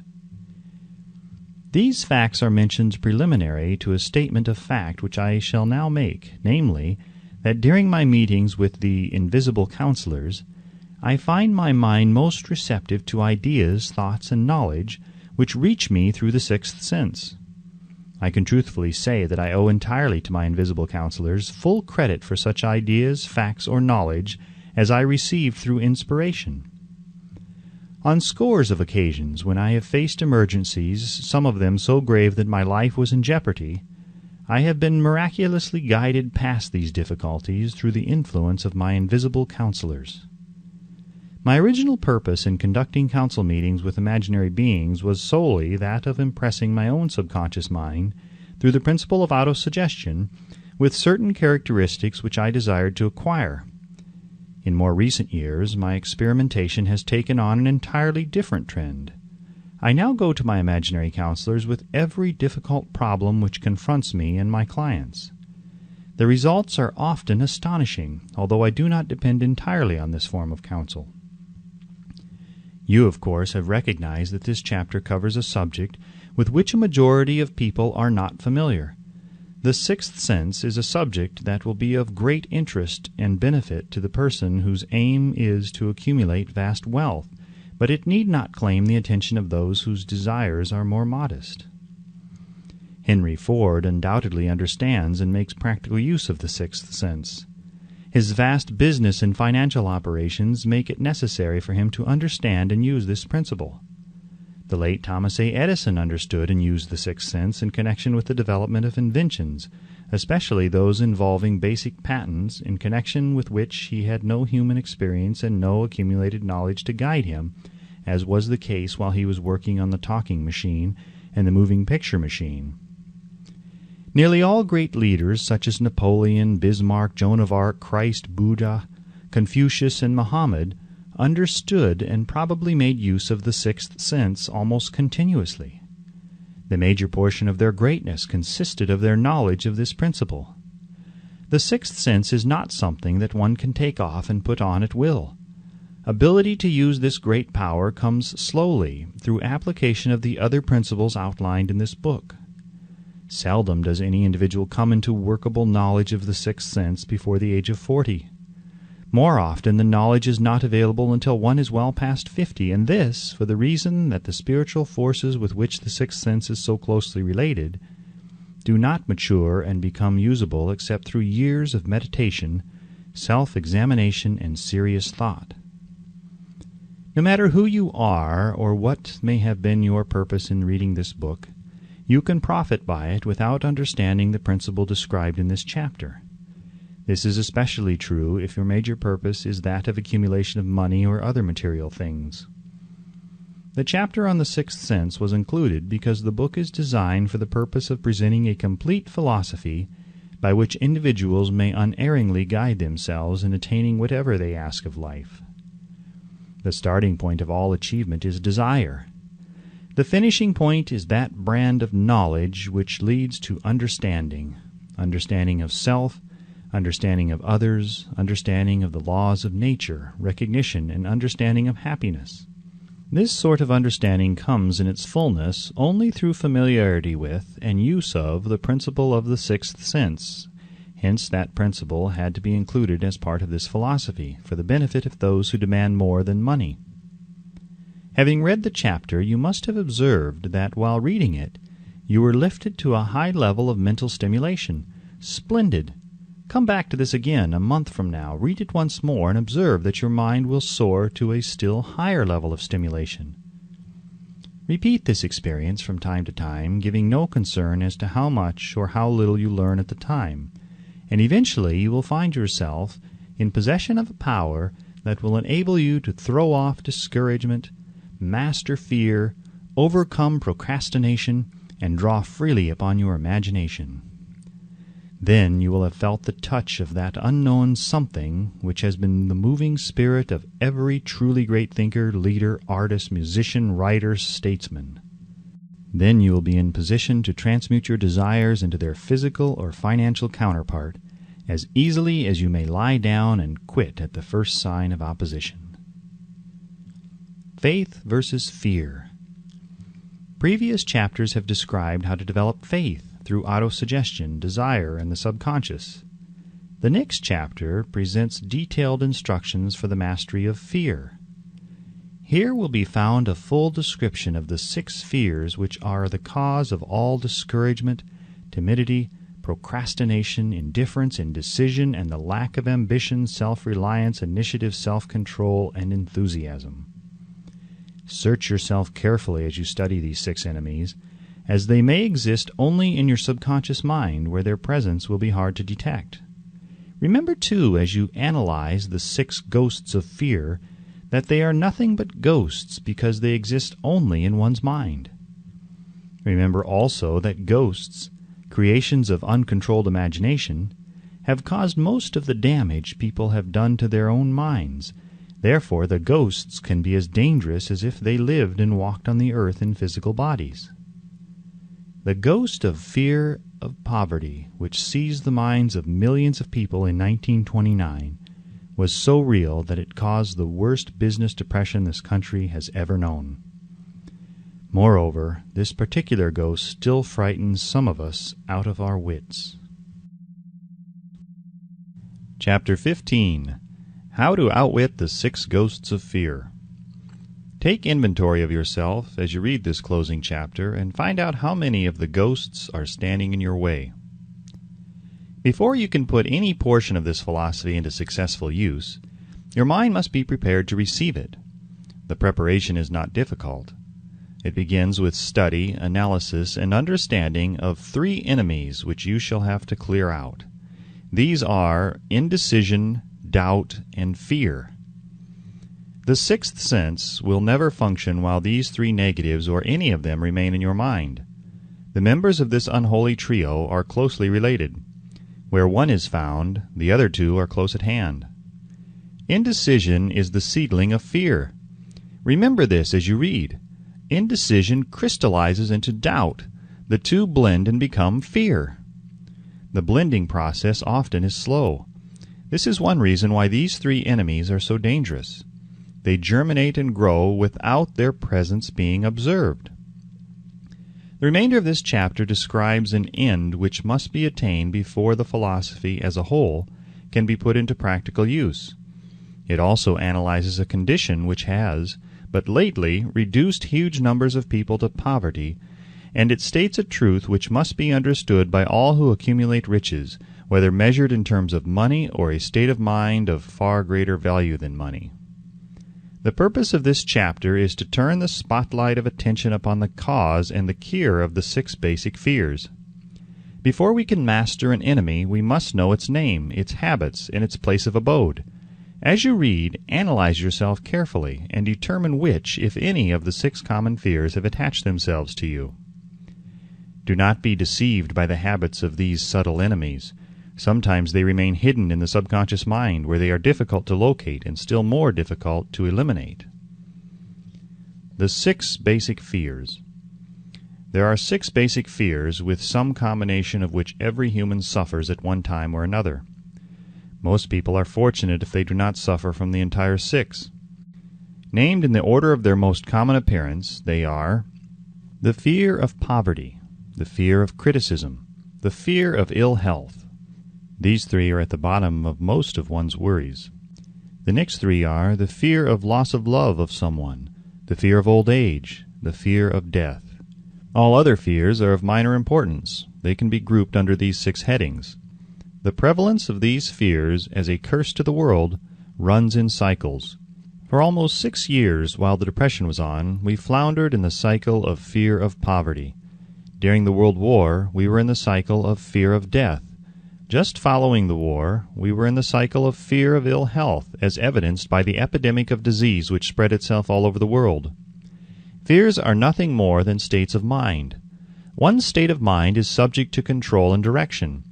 Physicians, as everyone knows, are less subject to attack by disease than ordinary laymen, for the reason that physicians do not fear disease. Physicians, without fear or hesitation, have been known to physically contact hundreds of people daily who were suffering from such contagious diseases as smallpox without becoming infected. Their immunity against the disease consisted largely, if not solely, in their absolute lack of fear. Man can create nothing which he does not first conceive in the form of an impulse of thought. Following this statement comes another of still greater importance, namely, man's thought impulses begin immediately to translate themselves into their physical equivalent, whether those thoughts are voluntary or involuntary. Thought impulses which are picked up through the ether by mere chance, thoughts which have been released by other minds, may determine one's financial, business, professional, or social destiny just as surely as do the thought impulses which one creates by intent and design. We are here laying the foundation for the presentation of a fact of great importance to the person who does not understand why some people appear to be lucky, while others of equal or greater ability, training, experience, and brain capacity seem destined to ride with misfortune. This fact may be explained by the statement that every human being has the ability to completely control his own mind, and with this control, obviously, every person may open his mind to the tramp thought impulses which are being released by other brains, or close the doors tightly and admit only thought impulses by his own choice. Nature has endowed man with absolute control over but one thing, and that is thought. This fact, coupled with the additional fact that everything which man creates begins in the form of thought, leads one very near to the principle by which fear may be mastered. If it is true that all thought has a tendency to clothe itself in its physical equivalent, and this is true beyond any reasonable room for doubt, it is equally true that thought impulses of fear and poverty can be translated into terms of courage and financial gain. The people of America began to think of poverty following the Wall Street crash of 1929. Slowly but surely that mass thought was crystallized into its physical equivalent, which was known as a depression. This had to happen. It is in conformity with the laws of nature. The fear of poverty.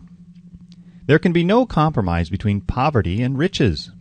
The two roads that lead to poverty and riches travel in opposite directions. If you want riches, you must refuse to accept any circumstance that leads towards poverty. The word riches here is used in its broadest sense, meaning financial, spiritual, mental, and material estates. The starting point of the path that leads to riches is desire. In Chapter 1 you received full instructions for the proper use of desire. In this chapter, on fear, you have complete instructions for preparing your mind to make practical use of desire. Here, then, is the place to give yourself a challenge which will definitely determine how much of this philosophy you have absorbed. Here is the point at which you can turn prophet and foretell accurately what the future holds in store for you. If, after reading this chapter, you are willing to accept poverty, you may as well make up your mind to receive poverty. This is one decision you cannot avoid. If you demand riches, determine what form and how much will be required to satisfy you. You know the road that leads to riches. You have been given a road map which, if followed, will keep you on that road. If you neglect to make the start or stop before you arrive, no one will be to blame but you. This responsibility is yours. No alibi will save you from accepting the responsibility if you now fail or refuse to demand riches of life, because the acceptance calls for but one thing, incidentally, the only thing you can control, and that is a state of mind. A state of mind is something that one assumes. It cannot be purchased. It must be created. Fear of poverty is a state of mind, nothing else. But it is sufficient to destroy one's chances of achievement in any undertaking, a truth which became painfully evident during the Depression. This fear paralyzes the faculty of reason, destroys the faculty of imagination, kills off self-reliance, undermines enthusiasm, discourages initiative, leads to uncertainty of purpose, encourages procrastination, wipes out enthusiasm, and makes self-control an impossibility. It takes the charm from one's personality, destroys the possibility of accurate thinking, diverts concentration of effort. It masters persistence, turns the willpower into nothingness, destroys ambition, beclouds the memory, and invites failure in every conceivable form. It kills love and assassinates the finer emotions of the heart, discourages friendship and invites disaster in 100 forms, leads to sleeplessness, misery, and unhappiness. And all of this despite the obvious truth that we live in a world of overabundance of everything the heart could desire, with nothing standing between us and our desires excepting lack of a definite purpose. The fear of poverty is, without doubt, the most destructive of the 6 basic fears. It has been placed at the head of the list because it is the most difficult to master. Considerable courage is required to state the truth about the origin of this fear, and still greater courage to accept the truth after it has been stated. The fear of poverty grew out of man's inherited tendency to prey upon his fellow man economically. Nearly all animals lower than man are motivated by instinct, but their capacity to think is limited. Therefore, they prey upon one another physically. Man, with his superior sense of intuition, with the capacity to think and to reason, does not eat his fellow man bodily. He gets more satisfaction out of eating him financially. Man is so avaricious that every conceivable law has been passed to safeguard him from his fellow man. Of all the ages of the world of which we know anything, the age in which we live seems to be one that is outstanding because of man's money madness. A man is considered less than the dust of the earth unless he can display a fat bank account. But if he has money, never mind how he acquired it. He is a king or a big shot. He is above the law. He rules in politics. He dominates in business, and the whole world about him bows in respect when he passes. Nothing brings man so much suffering and humility as poverty. Only those who have experienced poverty understand the full meaning of this. It is no wonder that man fears poverty. Through a long line of inherited experiences, man has learned, for sure, that some men cannot be trusted where matters of money and earthly possessions are concerned. This is a rather stinging indictment, the worst part of it being that it is true. The majority of marriages are motivated by the wealth possessed by one or both of the contracting parties. It is no wonder, therefore, that the divorce courts are busy. So eager is man to possess wealth that he will acquire it in whatever manner he can, through legal methods if possible, through other methods if necessary or expedient. Self-analysis may disclose weaknesses which one does not like to acknowledge. This form of examination is essential to all who demand of life more than mediocrity and poverty. Remember as you check yourself point by point that you are both the court and the jury, the prosecuting attorney and the attorney for the defense, and that you are the plaintiff and the defendant, also that you are on trial. Face the facts squarely. Ask yourself definite questions and demand direct replies. When the examination is over, you will know more about yourself. If you do not feel that you can be an impartial judge in this self-examination, call upon someone who knows you well to serve as judge while you cross-examine yourself. You are after the truth. Get it, no matter at what cost, even though it may temporarily embarrass you. The majority of people, if asked what they fear most, would reply, "I fear nothing." The reply would be inaccurate, because few people realize that they are bound, handicapped, whipped spiritually and physically through some form of fear. So subtle and deeply seated is the emotion of fear that one may go through life burdened with it, never recognizing its presence. Only a courageous analysis will disclose the presence of this universal enemy. When you begin such an analysis, search deeply into your character. Here is a list of the symptoms for which you should look. Symptoms of the fear of poverty. Indifference, commonly expressed through lack of ambition, willingness to tolerate poverty. Acceptance of whatever compensation life may offer without protest. Mental and physical laziness, lack of initiative, imagination, enthusiasm, and self-control. Indecision, the habit of permitting others to do one's thinking, staying on the fence. Doubt, generally expressed through alibis and excuses designed to cover up, explain away, or apologize for one's failures, sometimes expressed in the form of envy of those who are successful or by criticizing them. Worry, usually expressed by finding fault with others, a tendency to spend beyond one's income, neglect of personal appearance, scowling and frowning, intemperance in the use of alcoholic drink, sometimes through the use of narcotics, nervousness, lack of poise, self-consciousness, and lack of self-reliance.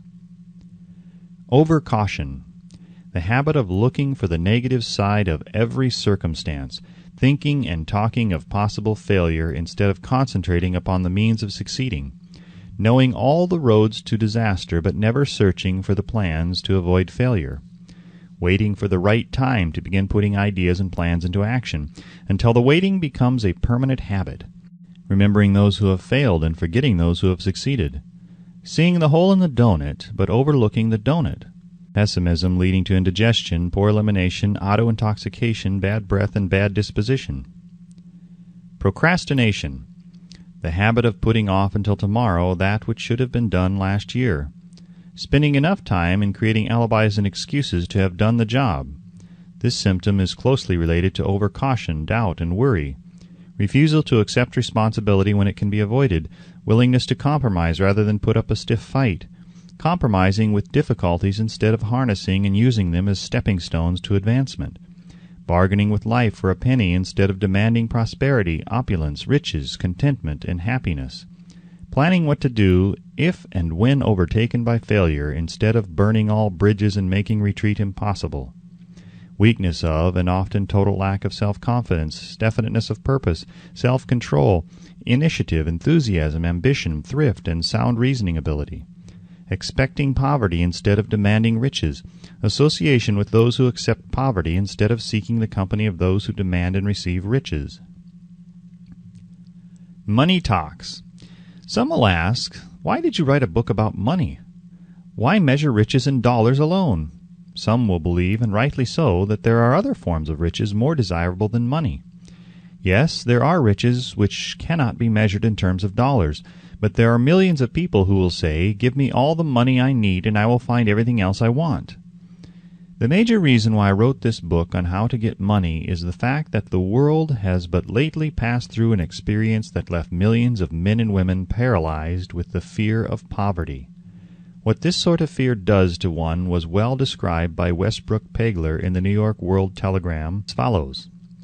Money is only clamshells or metal discs or scraps of paper, and there are treasures of the heart and soul which money cannot buy. But most people, being broke, are unable to keep this in mind and sustain their spirits. When a man is down and out and on the street, unable to get any job at all, something happens to his spirit which can be observed in the droop of his shoulders, the set of his hat, his walk, and his gaze. He cannot escape a feeling of inferiority among people with regular employment, even though he knows they are definitely not his equals in character, intelligence, or ability. These people, even his friends, feel, on the other hand, a sense of superiority and regard him, perhaps unconsciously, as a casualty. He may borrow for a time, but not enough to carry on in his accustomed way, and he cannot continue to borrow very long. But borrowing in itself, when a man is borrowing merely to live, is a depressing experience, and the money lacks the power of earned money to revive his spirits. Of course, none of this applies to bums or habitual ne'er-do-wells, but only to men of normal ambitions and self-respect. Women conceal despair. Women in the same predicament must be different. We somehow do not think of women at all in considering the down-and-outers.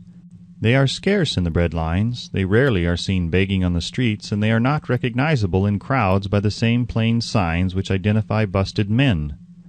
Of course, I do not mean the shuffling hags of the city streets or the opposite number of the confirmed male bums. I mean reasonably young, decent, and intelligent women. There must be many of them, but their despair is not apparent. When a man is down and out, he has time on his hands for brooding. He may travel miles to see a man about a job and discover that the job is filled, or that it is one of those jobs with no base pay but only a commission on the sale of some useless knick-knack which nobody would buy except out of pity. Turning that down, he finds himself back on the street with nowhere to go but just anywhere. So he walks and walks. He gazes into store windows at luxuries which are not for him, and feels inferior and gives way to people who stop to look with an active interest. He wanders into the railroad station or puts himself down in the library to ease his legs and soak up a little heat, but that isn't looking for a job, so he gets going again. He may not know it, but his aimlessness would give him away, even if the very lines of his figure did not.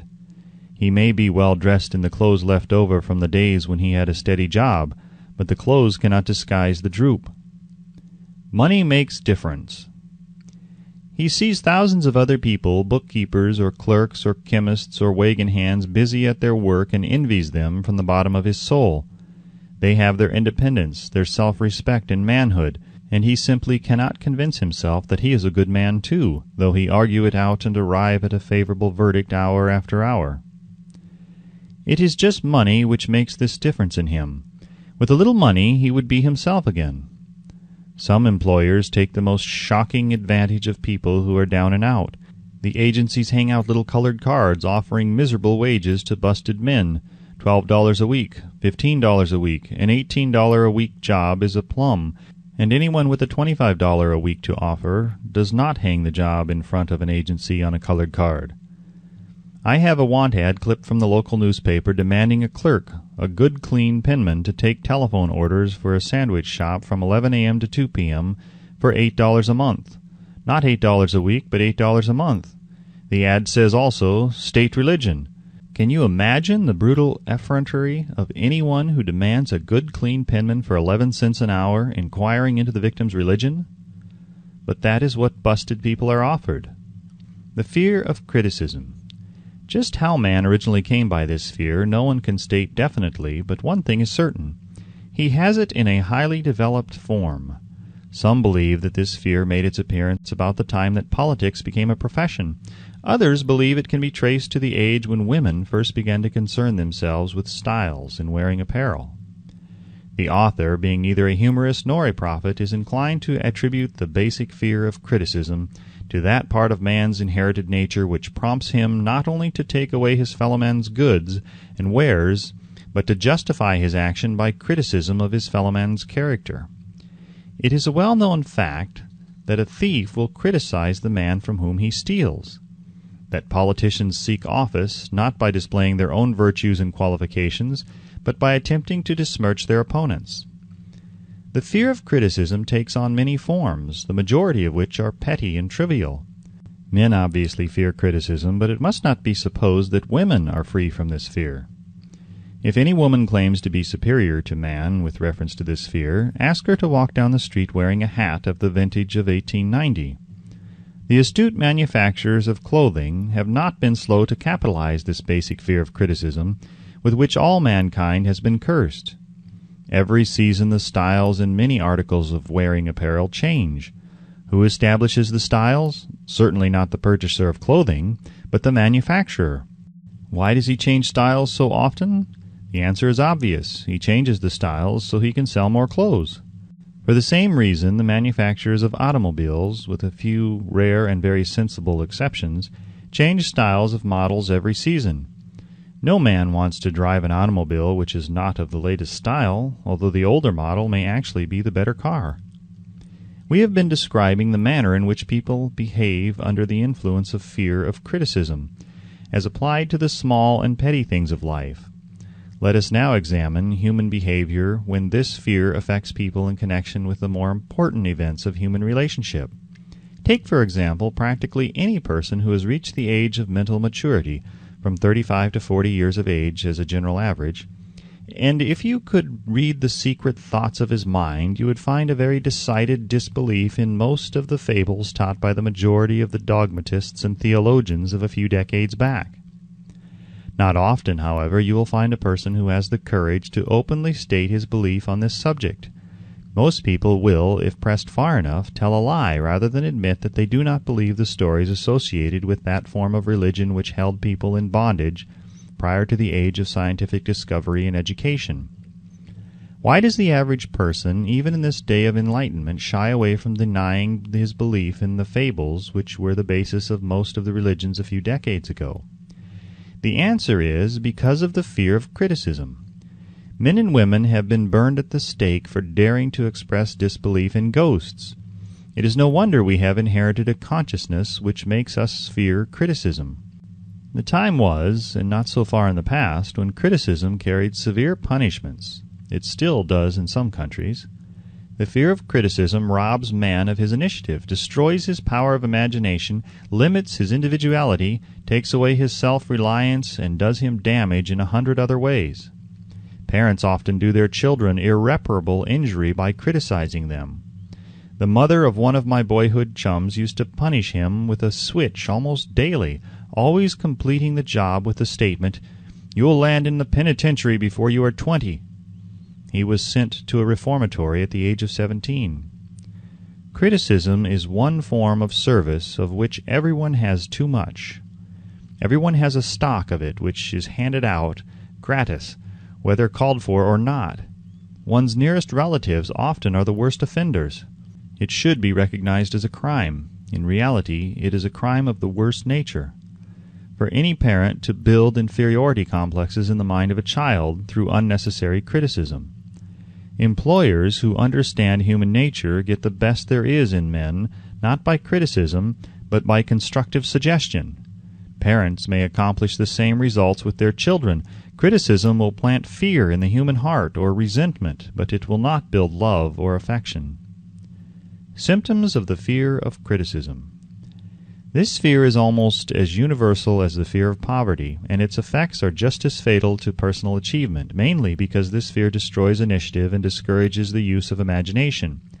The major symptoms of the fear are anxiousness, generally expressed through nervousness, timidity in conversation and in meeting strangers, awkward moments of the hands and limbs, shifting of the eyes. Lack of poise, expressed through lack of voice control, nervousness in the presence of others, poor posture of body, poor memory. Personality, lacking in firmness of decision, personal charm, and the ability to express opinions definitely.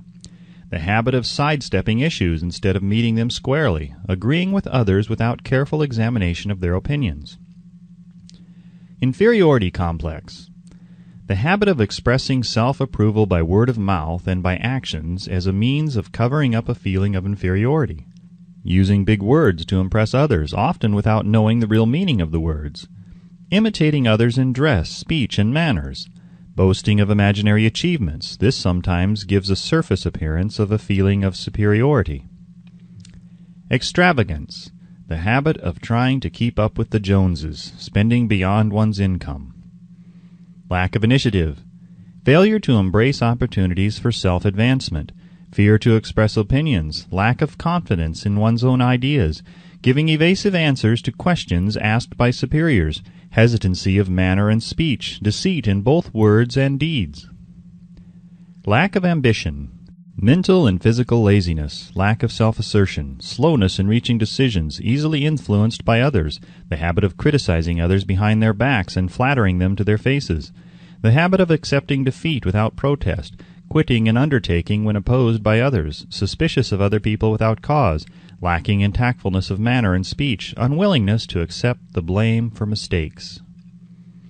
The fear of ill health. This fear may be traced to both physical and social heredity. It is closely associated as to its origin with the causes of fear of old age and the fear of death, because it leads one closely to the border of terrible worlds of which man knows not, but concerning which he has been taught some discomforting stories. The opinion is somewhat general, also, that certain unethical people engaged in the business of selling health have had not a little to do with keeping alive the fear of ill health. In the main, man fears ill health because of the terrible pictures which have been planted in his mind of what may happen if death should overtake him. He also fears it because of the economic toll which it may claim. A reputable physician estimated that 75% of all people who visit physicians for professional service are suffering with hypochondria, imaginary illness. It has been shown most convincingly that the fear of disease, even where there is not the slightest cause for fear, often produces the physical symptoms of the disease feared. Powerful and mighty is the human mind. It builds or it destroys. During the flu epidemic which broke out during the World War, the mayor of New York City took drastic steps to check the damage which people were doing themselves through their inherent fear of ill health. He called in the newspaper men and said to them, Gentlemen, I feel it is necessary to ask you not to publish any scare headlines concerning the flu epidemic. Unless you cooperate with me, we will have a situation which we cannot control. The newspapers quit publishing stories about the flu, and within 1 month the epidemic had been successfully checked. Through a series of experiments conducted some years ago, it was proved that people may be made ill by suggestion. We conducted this experiment by causing 3 acquaintances to visit the victims, each of whom asked the question, "What ails you? You look terribly ill." The first questioner usually provoked a grin and a nonchalant, "Oh, nothing, I'm all right," from the victim. The second questioner usually was answered with the statement, "I don't know exactly, but I do feel badly." The third questioner was usually met with the frank admission that the victim was actually feeling ill. Try this on an acquaintance if you doubt that it will make him uncomfortable, but do not carry the experiment too far. There is a certain religious sect whose members take vengeance upon their enemies by the hexing method. They call it placing a spell on the victim. There is overwhelming evidence that disease sometimes begins in the form of negative thought impulse. Such an impulse may be passed from one mind to the other by suggestion, or created by an individual in his own mind. A man who was blessed with more wisdom than this incident might indicate once said, "When anyone asks me how I feel, I always want to answer by knocking him down." Doctors send patients into new climates for their health, because a change of mental attitude is necessary. The seed of fear of ill health lives in every human mind. Worry, fear, discouragement, disappointment in love and business affairs cause this seed to germinate and grow. The recent business depression kept the doctors on the run because every form of negative thinking may cause ill health. Disappointments in business and in love stand at the head of the list of causes of fear of ill health. Symptoms of the fear of ill health. The symptoms of this almost universal fear are autosuggestion, the habit of negative use of self-suggestion by looking for and expecting to find the symptoms of all kinds of disease. Enjoying imaginary illness and speaking of it as being real. The habit of trying all fads and isms recommended by others as having therapeutic value. Talking to others of operations, accidents, and other forms of illness. Experimenting with diets, physical exercises, reducing systems without professional guidance. Trying home remedies, patent medicines, and quack remedies. Hypochondria, the habit of talking of illness, concentrating the mind upon disease, and expecting its appearance until a nervous break occurs. Nothing that comes in bottles can cure this condition. It is brought on by negative thinking, and nothing but positive thought can effect a cure. Hypochondria, a medical term for imaginary disease, is said to do as much damage on occasion as the disease one fears might do. Most so-called cases of nerves comes from imaginary illness. Exercise. Fear of ill health often interferes with proper physical exercise and results in overweight by causing one to avoid outdoor life. Susceptibility. Fear of ill health breaks down nature's body resistance and creates a favorable condition for any form of disease one may contact. The fear of ill health often is related to the fear of poverty, especially in the case of hypochondriac who constantly worries about the possibility of having to pay doctor bills, hospital bills, etc. This type of person spends much time preparing for sickness, talking about death, saving money for cemetery lots and burial expenses, etc. Self-coddling. The habit of making a bid for sympathy, using imaginary illness as the lure. People often resort to this trick to avoid work. The habit of feigning illness to cover plain laziness or to serve as an alibi for lack of ambition. Intemperance. The habit of using alcohol or narcotics to destroy pains such as headaches, neuralgia, etc., instead of eliminating the cause. The habit of reading about illness and worrying over the possibility of being stricken by it. The habit of reading patent medicine advertisements. The fear of loss of love. The original source of this inherent fear needs but little description, because it obviously grew out of man's polygamous habit of stealing his fellow man's mate, and his habit of taking liberties with her wherever he could. Jealousy and other similar forms of dementia praecox grow out of man's inherited fear of the loss of love of someone. This fear is the most painful of all the 6 basic fears. It probably plays more havoc with the body and mind than any of the other basic fears, as it often leads to permanent insanity. The fear of the loss of love probably dates back to the Stone Age, when men stole women by brutal force. They continue to steal females, but their technique has changed. Instead of force, they now use persuasion, the promise of pretty clothes, motor cars, and other bait much more effective than physical force. Man's habits are the same as they were at the dawn of civilization, but he expresses them differently. Careful analysis has shown that women are more susceptible to this fear than men. This fact is easily explained. Women have learned from experience that men are polygamous by nature, that they are not to be trusted in the hands of rivals. Symptoms of the fear of loss of love. The distinguishing symptoms of this fear are jealousy, the habit of being suspicious of friends and loved ones without any reasonable evidence of sufficient grounds. Jealousy is a form of dementia praecox, which sometimes becomes violent without the slightest cause. The habit of accusing wife or husband of infidelity without grounds, general suspicion of everyone, absolute faith in no one. Fault-finding, the habit of finding fault with friends, relatives, business associates, and loved ones upon the slightest provocation or without any cause whatsoever. Gambling, the habit of gambling, stealing, cheating, and otherwise taking hazardous chances to provide money for loved ones, with the belief that love can be bought. The habit of spending beyond one's means or incurring debts to provide gifts for loved ones with the object of making a favorable showing. Insomnia, nervousness, lack of persistence, weakness of will, lack of self-control, lack of self-reliance, bad temper. The fear of old age. In the main, this fear grows out of two sources. First, the thought that old age may bring with it poverty. Secondly, and by far the most common source of origin, from false and cruel teachings of the past which have been too well mixed with fire and brimstone and other bogies cunningly designed to enslave men through fear. In the basic fear of old age, man has two very sound reasons for his apprehension, one growing out of his distrust of his fellow man, who may seize whatever worldly goods he may possess, and the other arising from the terrible pictures of the world beyond, which were planted in his mind through social heredity before he came into full possession of his mind. The possibility of ill health, which is more common as people grow older, is also a contributing cause of this common fear of old age. Eroticism also enters into the cause of the fear of old age, as no man cherishes the thought of diminishing sex attraction. The most common cause of fear of old age is associated with the possibility of poverty. Poorhouse is not a pretty word.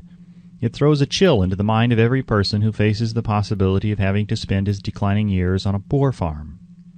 Another contributing cause of the fear of old age is the possibility of loss of freedom and independence, as old age may bring with it the loss of both physical and economic freedom. Symptoms of the fear of old age. The most common symptoms of this fear are the tendency to slow down and develop an inferiority complex at the age of mental maturity, around the age of 40, falsely believing one's self to be slipping because of age. The truth is that man's most useful years, mentally and spiritually, are those between 40 and 60. The habit of speaking apologetically of oneself as being old merely because one has reached the age of 40 or 50, instead of reversing the rule and expressing gratitude for having reached the age of wisdom and understanding. The habit of killing off initiative, imagination, and self-reliance by falsely believing oneself too old to exercise these qualities. The habit of the man or woman of 40 dressing with the aim of trying to appear in much younger and affecting mannerisms of youth, thereby inspiring ridicule by both friends and strangers. The fear of death. To some, this is the cruelest of all the basic fears. The reason is obvious. The terrible pangs of fear associated with the thought of death, in the majority of cases, may be charged directly to religious fanaticism. So-called heathen are less afraid of death than the more civilized. For hundreds of millions of years, man has been asking the still unanswered questions: whence and whither? Where did I come from, and where am I going? During the darker ages of the past, the more cunning and crafty were not slow to offer the answer to these questions for a price. Witness now the major source of origin of the fear of death. Come into my tent, embrace my faith, accept my dogmas, and I will give you a ticket that will admit you straightway into heaven when you die," cries a leader of sectarianism. "Remain out of my tent," says the same leader, "and may the devil take you and burn you throughout eternity." Eternity is a long time. Fire is a terrible thing. The thought of eternal punishment with fire not only causes man to fear death, it often causes him to lose his reason. It destroys interest in life and makes happiness impossible. During my research, I reviewed a book entitled A Catalogue of the Gods, in which were listed the 30,000 gods which man has worshipped. Think of it! 30,000 of them, represented by everything from a crawfish to a man. It is little wonder that men have become frightened at the approach of death.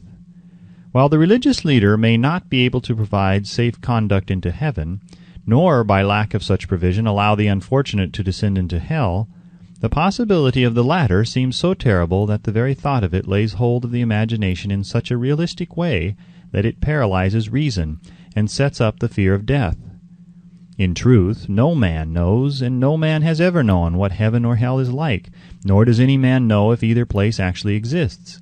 This lack of positive knowledge opens the door of the human mind to the charlatan, so he may enter and control that mind with his stock of legerdemain and various brands of pious fraud and trickery. The fear of death is not as common now as it was during the age when there were no great colleges and universities. Men of science have turned the spotlight of truth upon the world, and this truth is rapidly freeing men and women from this terrible fear of death. The young men and young women who attend the colleges and universities are not easily impressed by fire and brimstone. Through the aid of biology, astronomy, geology, and other related sciences, the fear of the dark ages which gripped the minds of men and destroyed their reason has been dispelled. Insane asylums are filled with men and women who have gone mad because of the fear of death. This fear is useless. Death will come, no matter what anyone may think about it. Accept it as a necessity and pass the thought out of your mind. It must be a necessity, or it would not come to at all. Perhaps it is not as bad as it has been pictured. The entire world is made up of only two things, energy and matter. In elementary physics we learn that neither matter nor energy, the only two realities known to man, can be created nor destroyed. Both matter and energy can be transformed, but neither can be destroyed. Life is energy, if it is anything. If neither energy nor matter can be destroyed, of course life cannot be destroyed. Life, like other forms of energy, may be passed through various processes of transition or change, but it cannot be destroyed. Death is mere transition. If death is not mere change or transition, then nothing comes after death except a long eternal peaceful sleep, and sleep is nothing to be feared. Thus you may wipe out forever the fear of death. Symptoms of the fear of death. The general symptoms of this fear are the habit of thinking about dying instead of making the most of life, due generally to lack of purpose or lack of a suitable occupation. This fear is more prevalent among the aged, but sometimes the more youthful are victims of it. The greatest of all remedies for the fear of death is a burning desire for achievement, backed by useful service to others. A busy person seldom has time to think about dying. He finds life too thrilling to worry about death. Sometimes the fear of death is closely associated with the fear of poverty, where one's death would leave loved ones poverty-stricken. In other cases, the fear of death is caused by illness and the consequent breaking down of physical body resistance. The commonest causes of the fear of death are ill health, poverty, lack of appropriate occupation, disappointment over love, insanity, and religious fanaticism. Old man worry. Worry is a state of mind based upon fear. It works slowly but persistently. It is insidious and subtle. Step by step it digs itself in until it paralyzes one's reasoning faculty, destroys self-confidence and initiative. Worry is a form of sustained fear caused by indecision, and therefore it is a state of mind which can be controlled. An unsettled mind is helpless. Indecision makes an unsettled mind.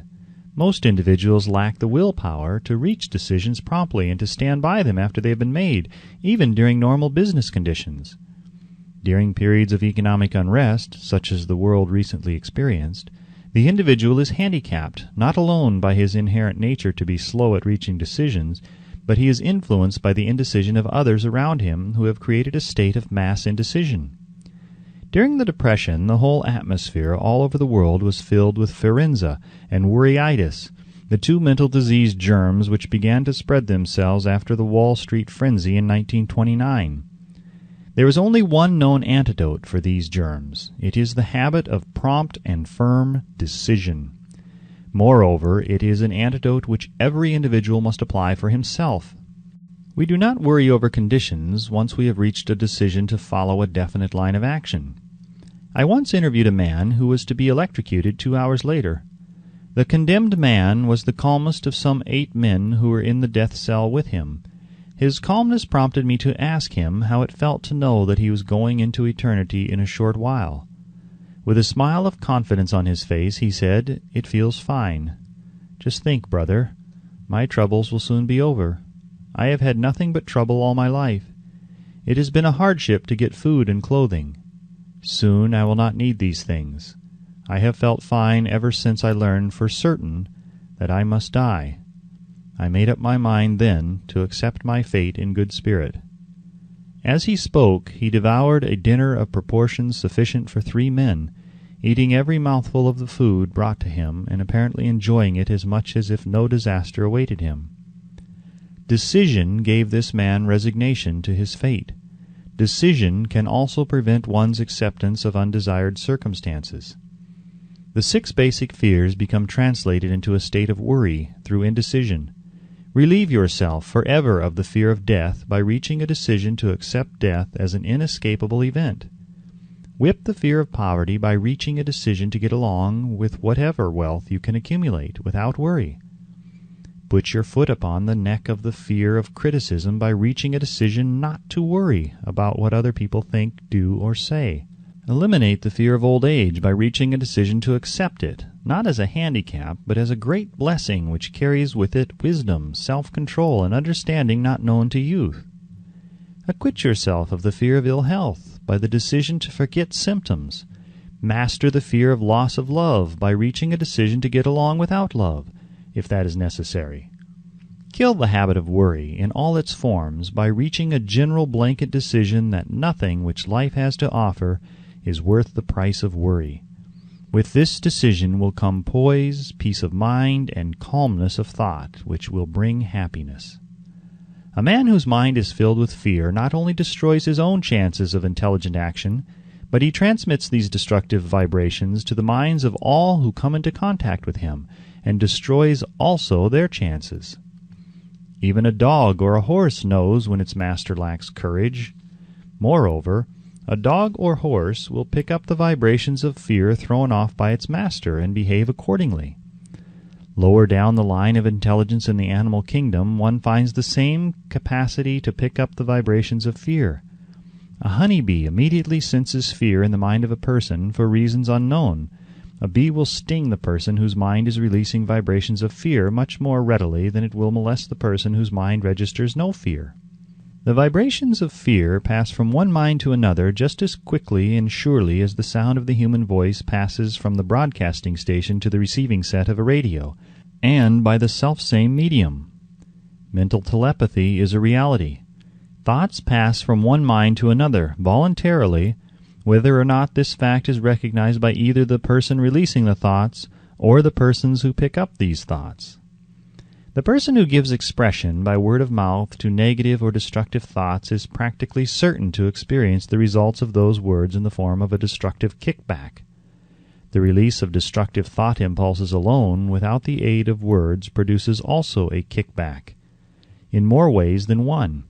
First of all, and perhaps most important to be remembered, the person who releases thoughts of a destructive nature must suffer damage through the breaking down of the faculty of creative imagination. Secondly, the presence in the mind of any destructive emotion develops a negative personality which repels people and often converts them into antagonists. The third source of damage to the person who entertains or releases negative thoughts lies in this significant fact. These thought impulses are not only damaging to others, but they embed themselves in the subconscious mind of the person releasing them, and there become a part of his character. One is never through with a thought merely by releasing it. When a thought is released, it spreads in every direction through the medium of the ether, but it also plants itself permanently in the subconscious mind of the person releasing it. Your business in life is, presumably, to achieve success. To be successful, you must find peace of mind, acquire the material needs of life, and above all, attain happiness. All of these evidences of success begin in the form of thought impulses. You may control your own mind. You have the power to feed it whatever thought impulses you choose. With this privilege also goes the responsibility of using it constructively.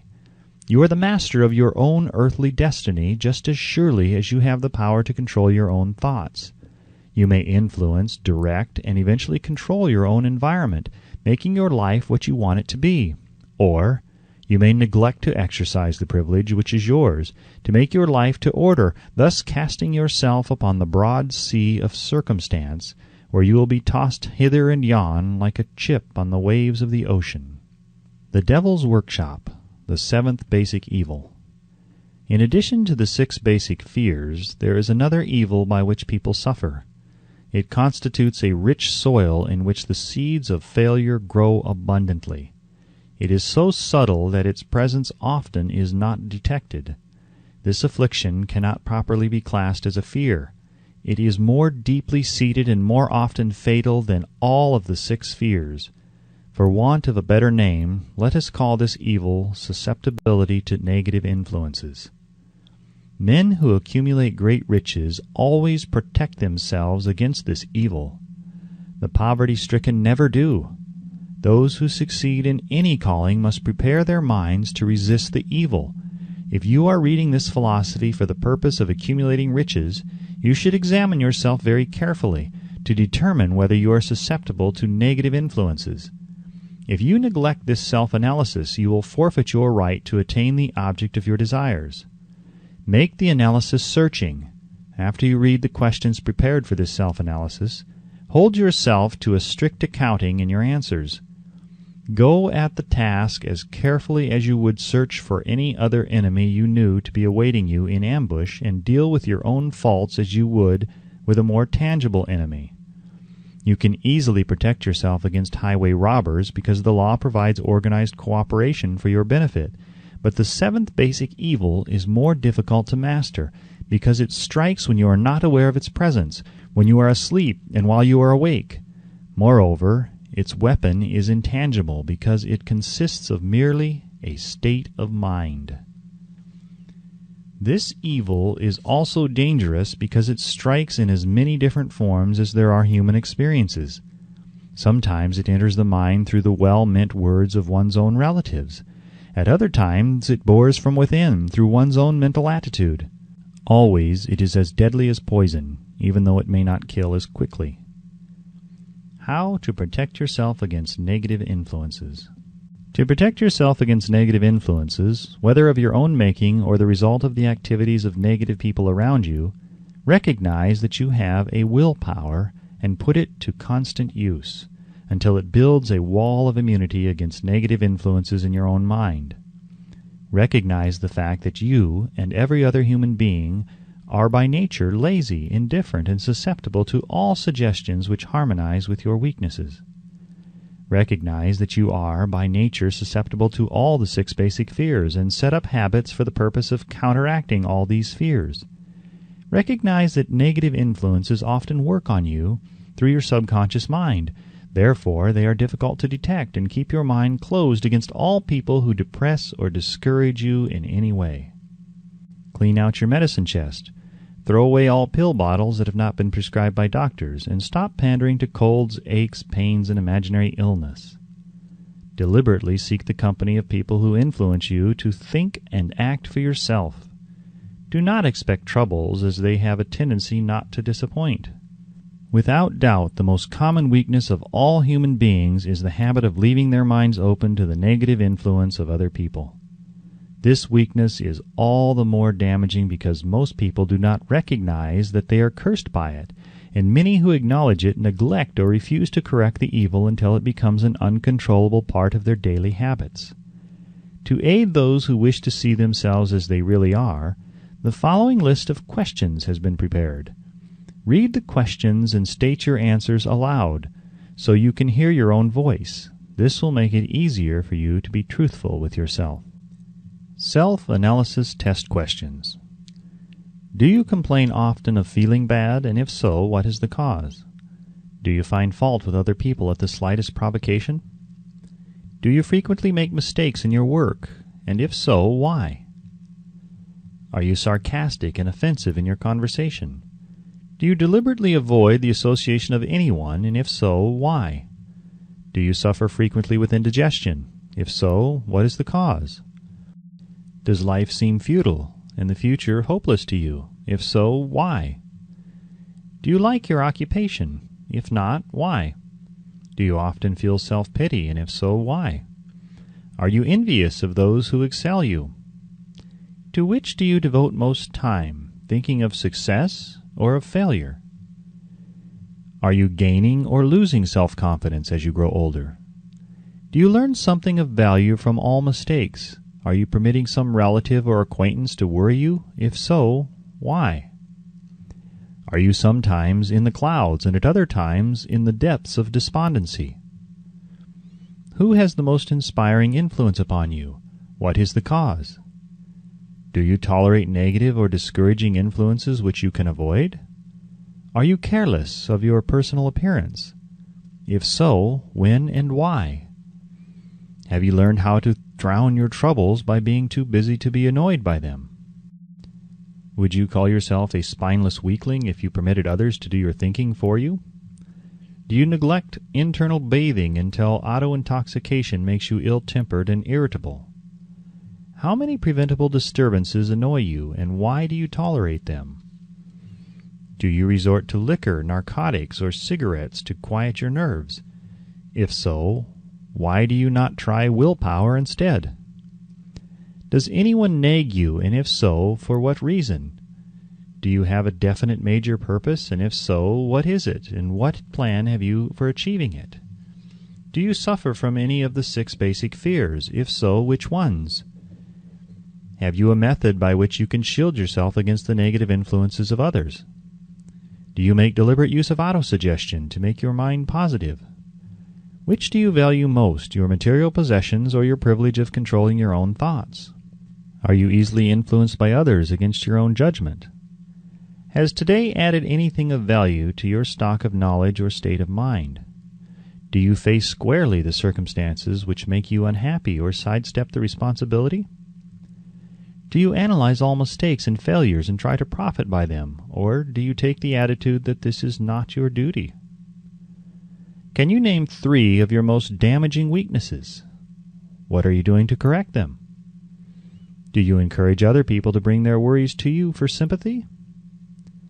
Do you choose from your daily experiences lessons or influences which aid in your personal advancement? Does your presence have a negative influence on other people as a rule? What habits of other people annoy you most?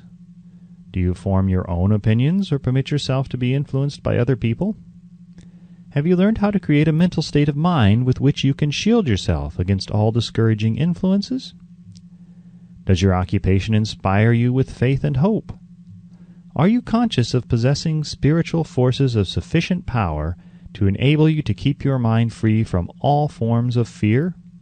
Does your religion help you to keep your own mind positive? Do you feel it is your duty to share other people's worries?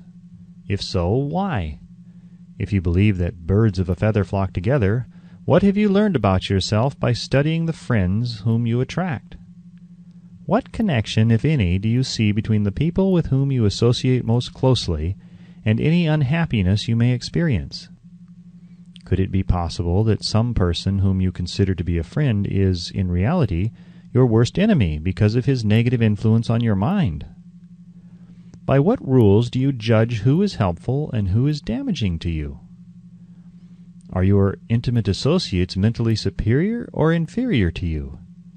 How much time out of every 24 hours do you devote to A. your occupation, B. sleep, C. play and relaxation, D. acquiring useful knowledge, E. plain waste? Who among your acquaintances A. encourages you the most, B. cautions you most, C. discourages you most, D. helps you most in other ways? What is your greatest worry? Why do you tolerate it? When others offer you free, unsolicited advice, do you accept it without question or analyze their motive? What, above all else, do you most desire? Do you intend to acquire it? Are you willing to subordinate all other desires for this one? How much time daily do you devote to acquiring it? Do you change your mind often? If so, why? Do you usually finish everything you begin? Are you easily impressed by other people's business or professional titles, college degrees, or wealth? Are you easily influenced by what other people think or say of you? Do you cater to people because of their social or financial status? Whom do you believe to be the greatest person living? In what respect is this person superior to yourself? How much time have you devoted to studying and answering these questions?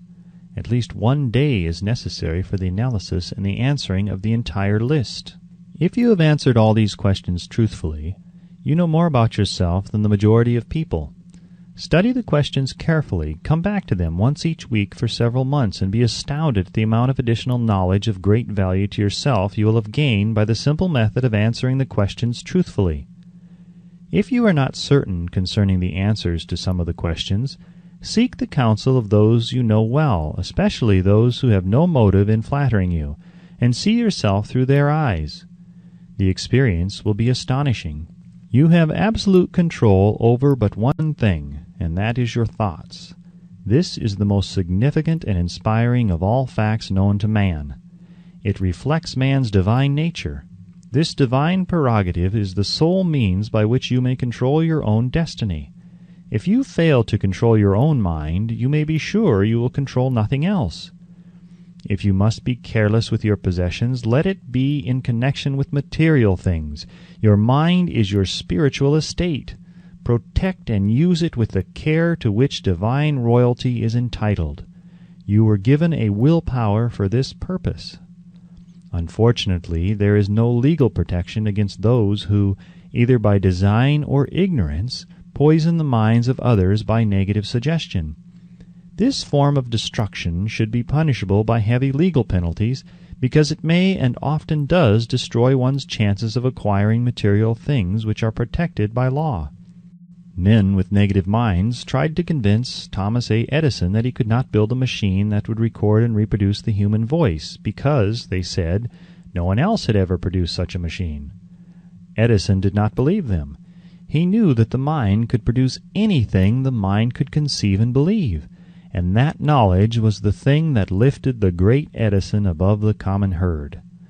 Men with negative minds told F.W. Woolworth he would go broke trying to run a store on 5 and 10 cent sales. He did not believe them. He knew that he could do anything within reason if he backed his plans with faith. Exercising his right to keep other men's negative suggestions out of his mind, he piled up a fortune of more than $100 million. Men with negative minds told George Washington he could not hope to win against the vastly superior forces of the British, but he exercised his divine right to believe. Therefore, this book was published under the protection of the Stars and Stripes, while the name of Lord Cornwallis has been all but forgotten. Doubting Thomases scoffed scornfully when Henry Ford tried out his first crudely built automobile on the streets of Detroit. Some said the thing never would become practical. Others said no one would pay money for such a contraption. Ford said, "I'll belt the earth with dependable motor cars," and he did. His decision to trust his own judgment has already piled up a fortune far greater than the next 5 generations of his descendants can squander. For the benefit of those seeking vast riches, let it be remembered that practically the sole difference between Henry Ford and the majority of more than 100,000 men who work for him is this: Ford has a mind and controls it. The others have minds which they do not try to control. Henry Ford has been repeatedly mentioned because he is an astounding example of what a man with a mind of his own and a will to control it can accomplish. His record knocks the foundation from under that time-worn alibi, "I never had a chance." Ford never had a chance either, but he created an opportunity and backed it with persistence until it made him richer than Croesus. Mind control is a result of self-discipline and habit. You either control your mind or it controls you. There is no hallway compromise. The most practical of all methods for controlling the mind is the habit of keeping it busy with a definite purpose, backed by a definite plan. Study the record of any man who achieves noteworthy success, and you will observe that he has control over his own mind, moreover, that he exercises that control and directs it toward the attainment of definite objectives. Without this control, success is not possible. 57 Famous Alibis by Old Man If. People who do not succeed have one distinguishing trait in common. They know all the reasons for failure, and have what they believe to be airtight alibis to explain away their own lack of achievement. Some of these alibis are clever, and a few of them are justifiable by the facts. But alibis cannot be used for money. The world wants to know only one thing: have you achieved success? A character analyst compiled a list of the most commonly used alibis. As you read the list, examine yourself carefully and determine how many of these alibis, if any, are your own property.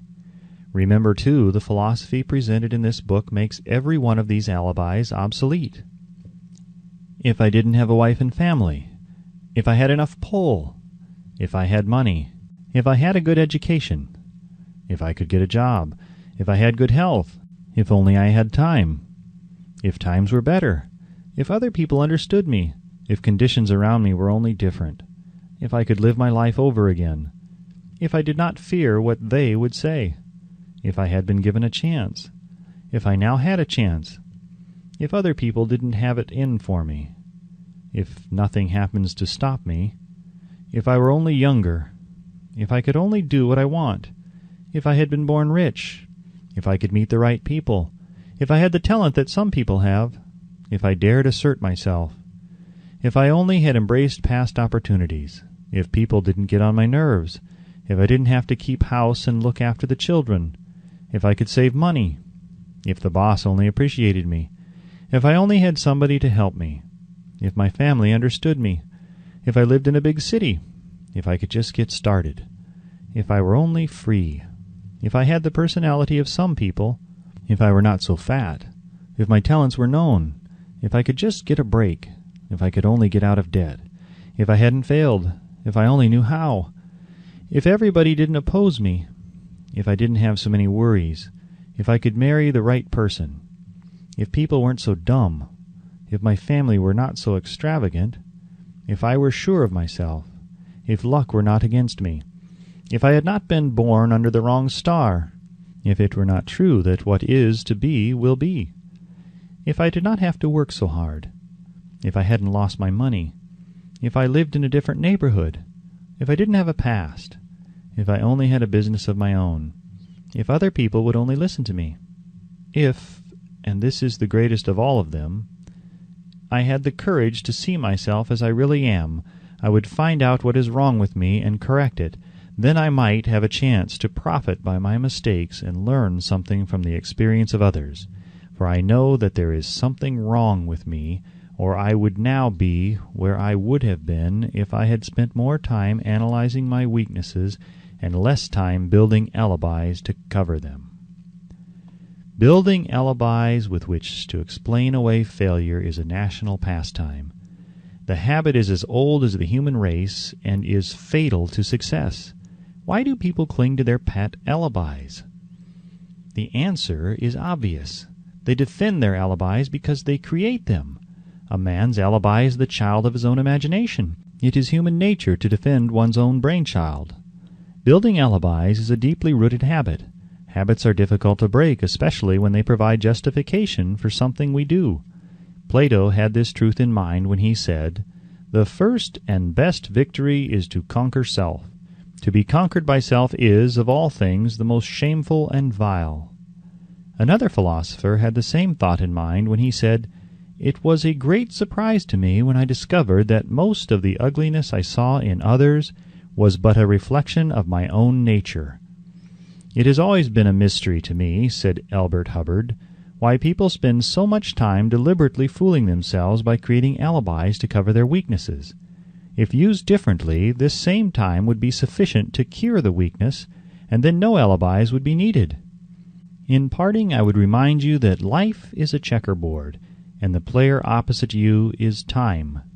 If you hesitate before moving or neglect to move promptly, your men will be wiped off the board by time. You are playing against a partner who will not tolerate indecision. Previously, you may have had a logical excuse for not having forced life to come through with whatever you asked, but that alibi is now obsolete, because you are in possession of the master key that unlocks the door of life's bountiful riches. The master key is intangible, but it is powerful. It is the privilege of creating in your own mind a burning desire for a definite form of riches. There is no penalty for the use of the key, but there is a price you must pay if you do not use it. The price is failure. There is a reward of stupendous proportions if you put the key to use. It is the satisfaction that comes to all who conquer self and force life to pay whatever is asked. The reward is worthy of your effort. Will you make the start and be convinced? "If we are related," said the immortal Emerson, "we shall meet." In closing, may I borrow this thought and say, if we are related, we have, through these pages, met. The end.